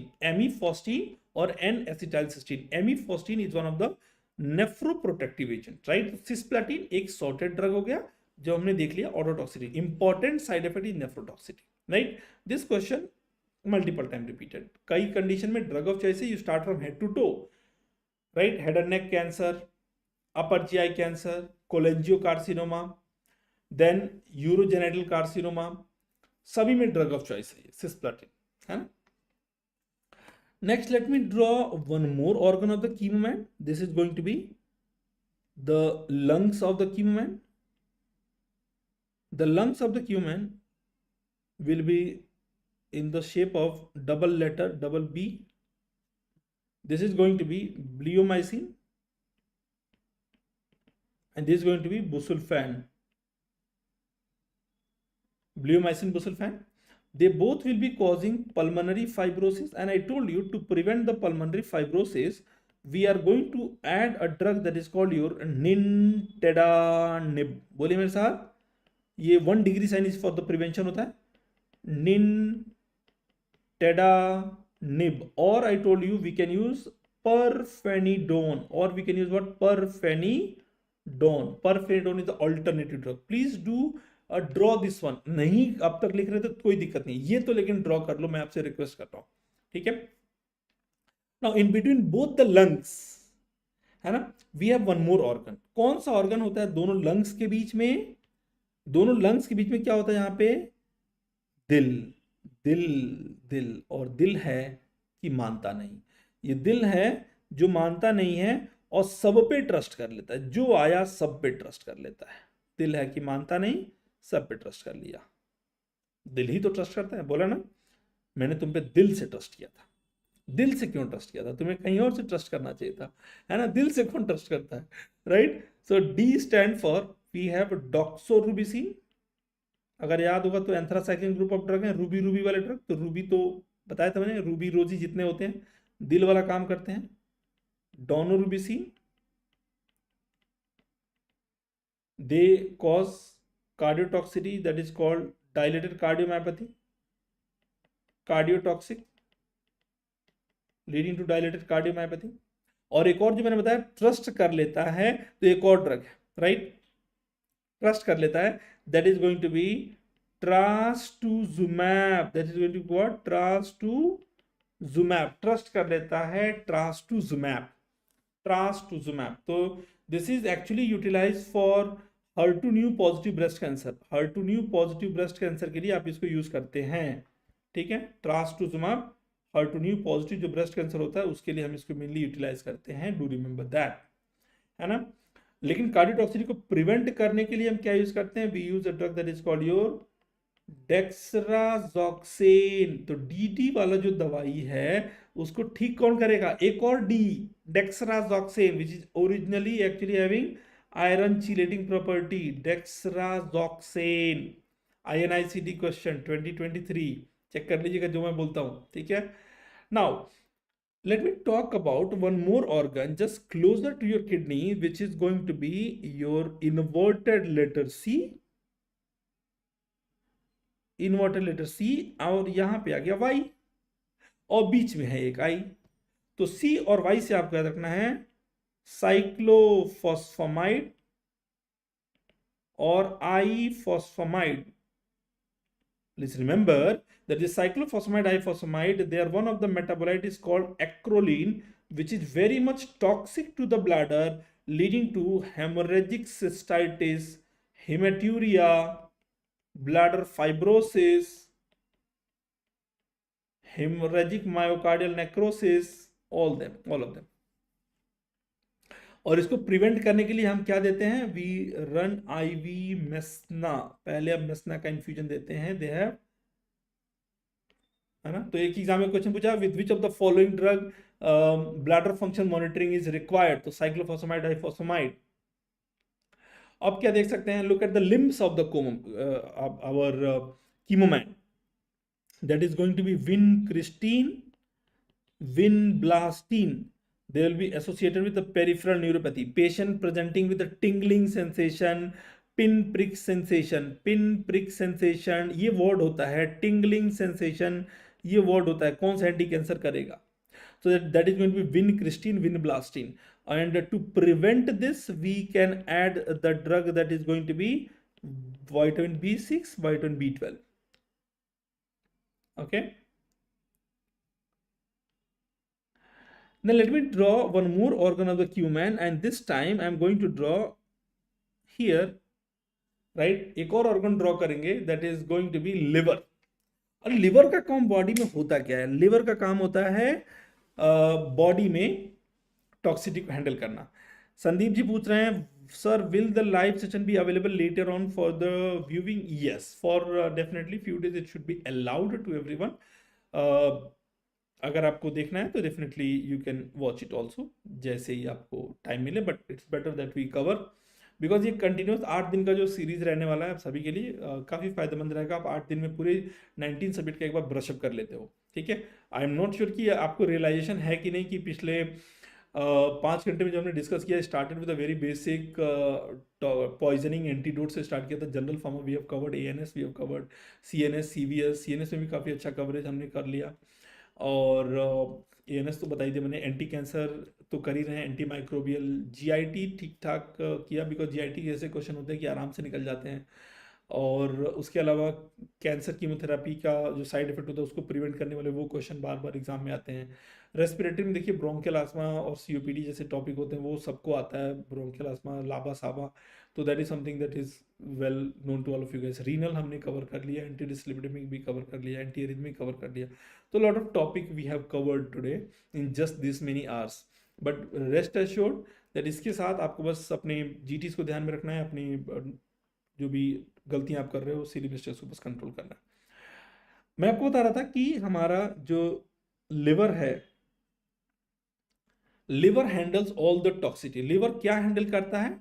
Toxicity को handle करता है, right. Now इसको थोड़ा सा लिवर ऐसे देख लीजिए, ये टॉक्सिसिटी को हैंडल करता है, M फॉर मेटाबॉलिज्म करता है, राइट। अब ये लिवर जो है, this is looking like someone has kicked letter 6, और लेटर 6 आगे की तरफ गिर गया, someone has kicked letter 6, वो ऐसा दिख रहा है, राइट। तो in this case scenario this is going to be your liver looks like someone has kicked letter 6, ठीक है, someone has kicked letter 6, ठीक है। तो इसको ऐसे ही करके याद रखोगे आप, तो तभी याद रहेगा, है ना, तभी याद रहेगा। और जो आपके ये समय चल रहा है ना, समय मतलब ये कौन सा समय चल रहा है, आपके स्ट्रगल का समय चल रहा है, तो हो सकता है बहुत सारे लोग आप पे सवाल करेंगे कि आपने ये पढ़ा कि नहीं पढ़ा, कैसे पढ़ा, तुम कर पाओगे नहीं कर पाओगे, बहुत सारे सेल्फ डाउट भी अभी आएंगे। अभी और सेल्फ डाउट तब आएगा जब आप देखोगे कि एग्जामिनेशन का कभी डेट फ्लक्चुएट कर रहा है, कभी कुछ हो रहा है ना। तो इसमें आपको बहुत ही मजबूती के साथ रहना है, यू हैव टू स्टे सख्त, है ना, सख्त लौंडा बन के रहना है आपको, है ना, ड्यूरिंग स्ट्रगल। मैं बार बार बच्चों को बोलता हूँ कि अभी आप बहुत ज़्यादा don't seek so much attention from anyone from any place, है ना। अभी आप संघर्ष कर रहे हो, है ना, संघर्ष में हो तुम मित्र, है ना, काफिला तो सफलता के बाद आएगा। सफलता मतलब आपका एग्जामिनेशन, है ना। अभी संघर्ष में है, काफिला तो आएगा ही आएगा, राइट, बस थोड़े समय की बात है, राइट। चलिए आगे आते हैं हमारे लिवर और मेटाबॉलिज्म के बारे में। तो लिवर को मैंने बोला इट लुक्स लाइक लेटर 6 को किसी ने लात मार दिया है ना। तो that is going to be 6 mercaptopurine, 6 thioguanine और M से methotrexate. They are going to be associated with hepatotoxicity, lots of hepatotoxicity. In addition to this, if I draw in the long bones, M for methotrexate, देखिए सारे anti cancer drug तो bone marrow suppression कर सकते हैं except BLV, that is bleomycin, L asparaginase and vincristine, ठीक है। तो 6 mercaptopurine, 6 थायोग्वानिन, methotrexate के बारे में बता दूं, they have an additional side effect that they are associated with lots of bone marrow suppression as well, megaloblastic anemia as well। और examiner question पूछा कि भाई साहब इसको प्रिवेंट करने के लिए क्या है आपके पास, कोई आपके पास रास्ता है इसको प्रिवेंट करने के लिए? Yes, we do have to prevent this, we do add folinic acid, also given the name as leucovorin. Also इसका दूसरा नाम क्या है? ल्यूकोवोरिन, ठीक है, ल्यूकोवोरिन, फोलिनिक एसिड और ल्यूकोवोरिन, इसी का दूसरा नाम होता है, not folic acid, because folic acid will also require their conversion in the body with the help of dihydrofolate reductase। methotrexate अपने आप में dihydrofolate reductase inhibitor है, तो it will not be able to get converted to active form, ठीक है, making sense. अब क्या बच जाता है? अच्छा एक और देख लीजिए, ये रहा आपके कीमोमैन का फिंगर्स। कितने फिंगर है आपके पास? How many finger do you have? Of course 5। तो आपको याद रखना है 5 फ्लोरोयूरासिल, 5 फिंगर, है ना, 5 फ्लोरोयूरासिल। इसी का एक और ड्रग होता है that is called capecitabine. Capecitabine is a pro drug of 5 fluorouracil, right. और एक और होता है that is called pemetrexed, pemetrexed. Please remember P से 5 फिंगर। तो these are going to be associated with a condition that is called hand and foot syndrome, hand and foot syndrome, painful erythematous palm and sole। क्या मैंने बोला? painful erythematous palm and sole, and to prevent this one we are going to add vitamin B6, we are going to add vitamin B6 to prevent this one, okay। कीमोमैन का टोपी भी बना लेते हैं यार। कीमोमैन की टोपी, उल्टी टोपी मतलब उल्टा letter V, that is going to be vincristine। They are also associated with SIADH, syndrome of inappropriate ADH secretion, syndrome of inappropriate ADH secretion। Let me just do a quick revision before we end our session, है ना। Quick revision कैसे करेंगे? देखिए cisplatin के बारे में मैंने बताया था, they are associated with the nephrotoxicity, and to prevent that we are going to give amifostine or N-acetylcysteine। N-acetylcysteine also is a drug for, I mean antidote for paracetamol poisoning, they also have nephroprotective property, okay। Bleomycin busulfan, BB, देखिए BB lungs, है ना, और निंटेडानिप, है ना, परफेनिडोन, right, परफेनिडोन। तो BB को आप ऐसे भी याद कर सकते हो, BB, है ना, 2B, BB को कहाँ रखते हैं? यहाँ पे, है ना, BB को कहाँ रखते हैं? यहाँ पे। कितनी BB? एक BB, 2B, 2BB, है ना, एक ही BB, है ना है ना, ऐसा नहीं कि सर 2 BB आप बोल रहे हो, नहीं नहीं बिल्कुल नहीं, एक ही BB को रखो 2B, बीच में क्या है? दिल, है ना, तभी जाके दिल में ट्रस्ट बनेगा, और ट्रस्ट दिल है डॉक्सोरिबोसिन, डोनोरिबोसिन, और trust trastuzumab. Next is going to be your cyclophosphamide, ifosfamide, that is associated with the hemorrhagic cystitis, and to prevent the hemorrhagic cystitis we are going to give the drug that is IV mesna therapy, vincristine, vinblastine, associated with your peripheral neuropathy। To prevent that we are going to give vitamin B6, vitamin B12 will be added। bone marrow suppression by methotrexate, we will be adding folinic acid, also known as leucovorin, ठीक है।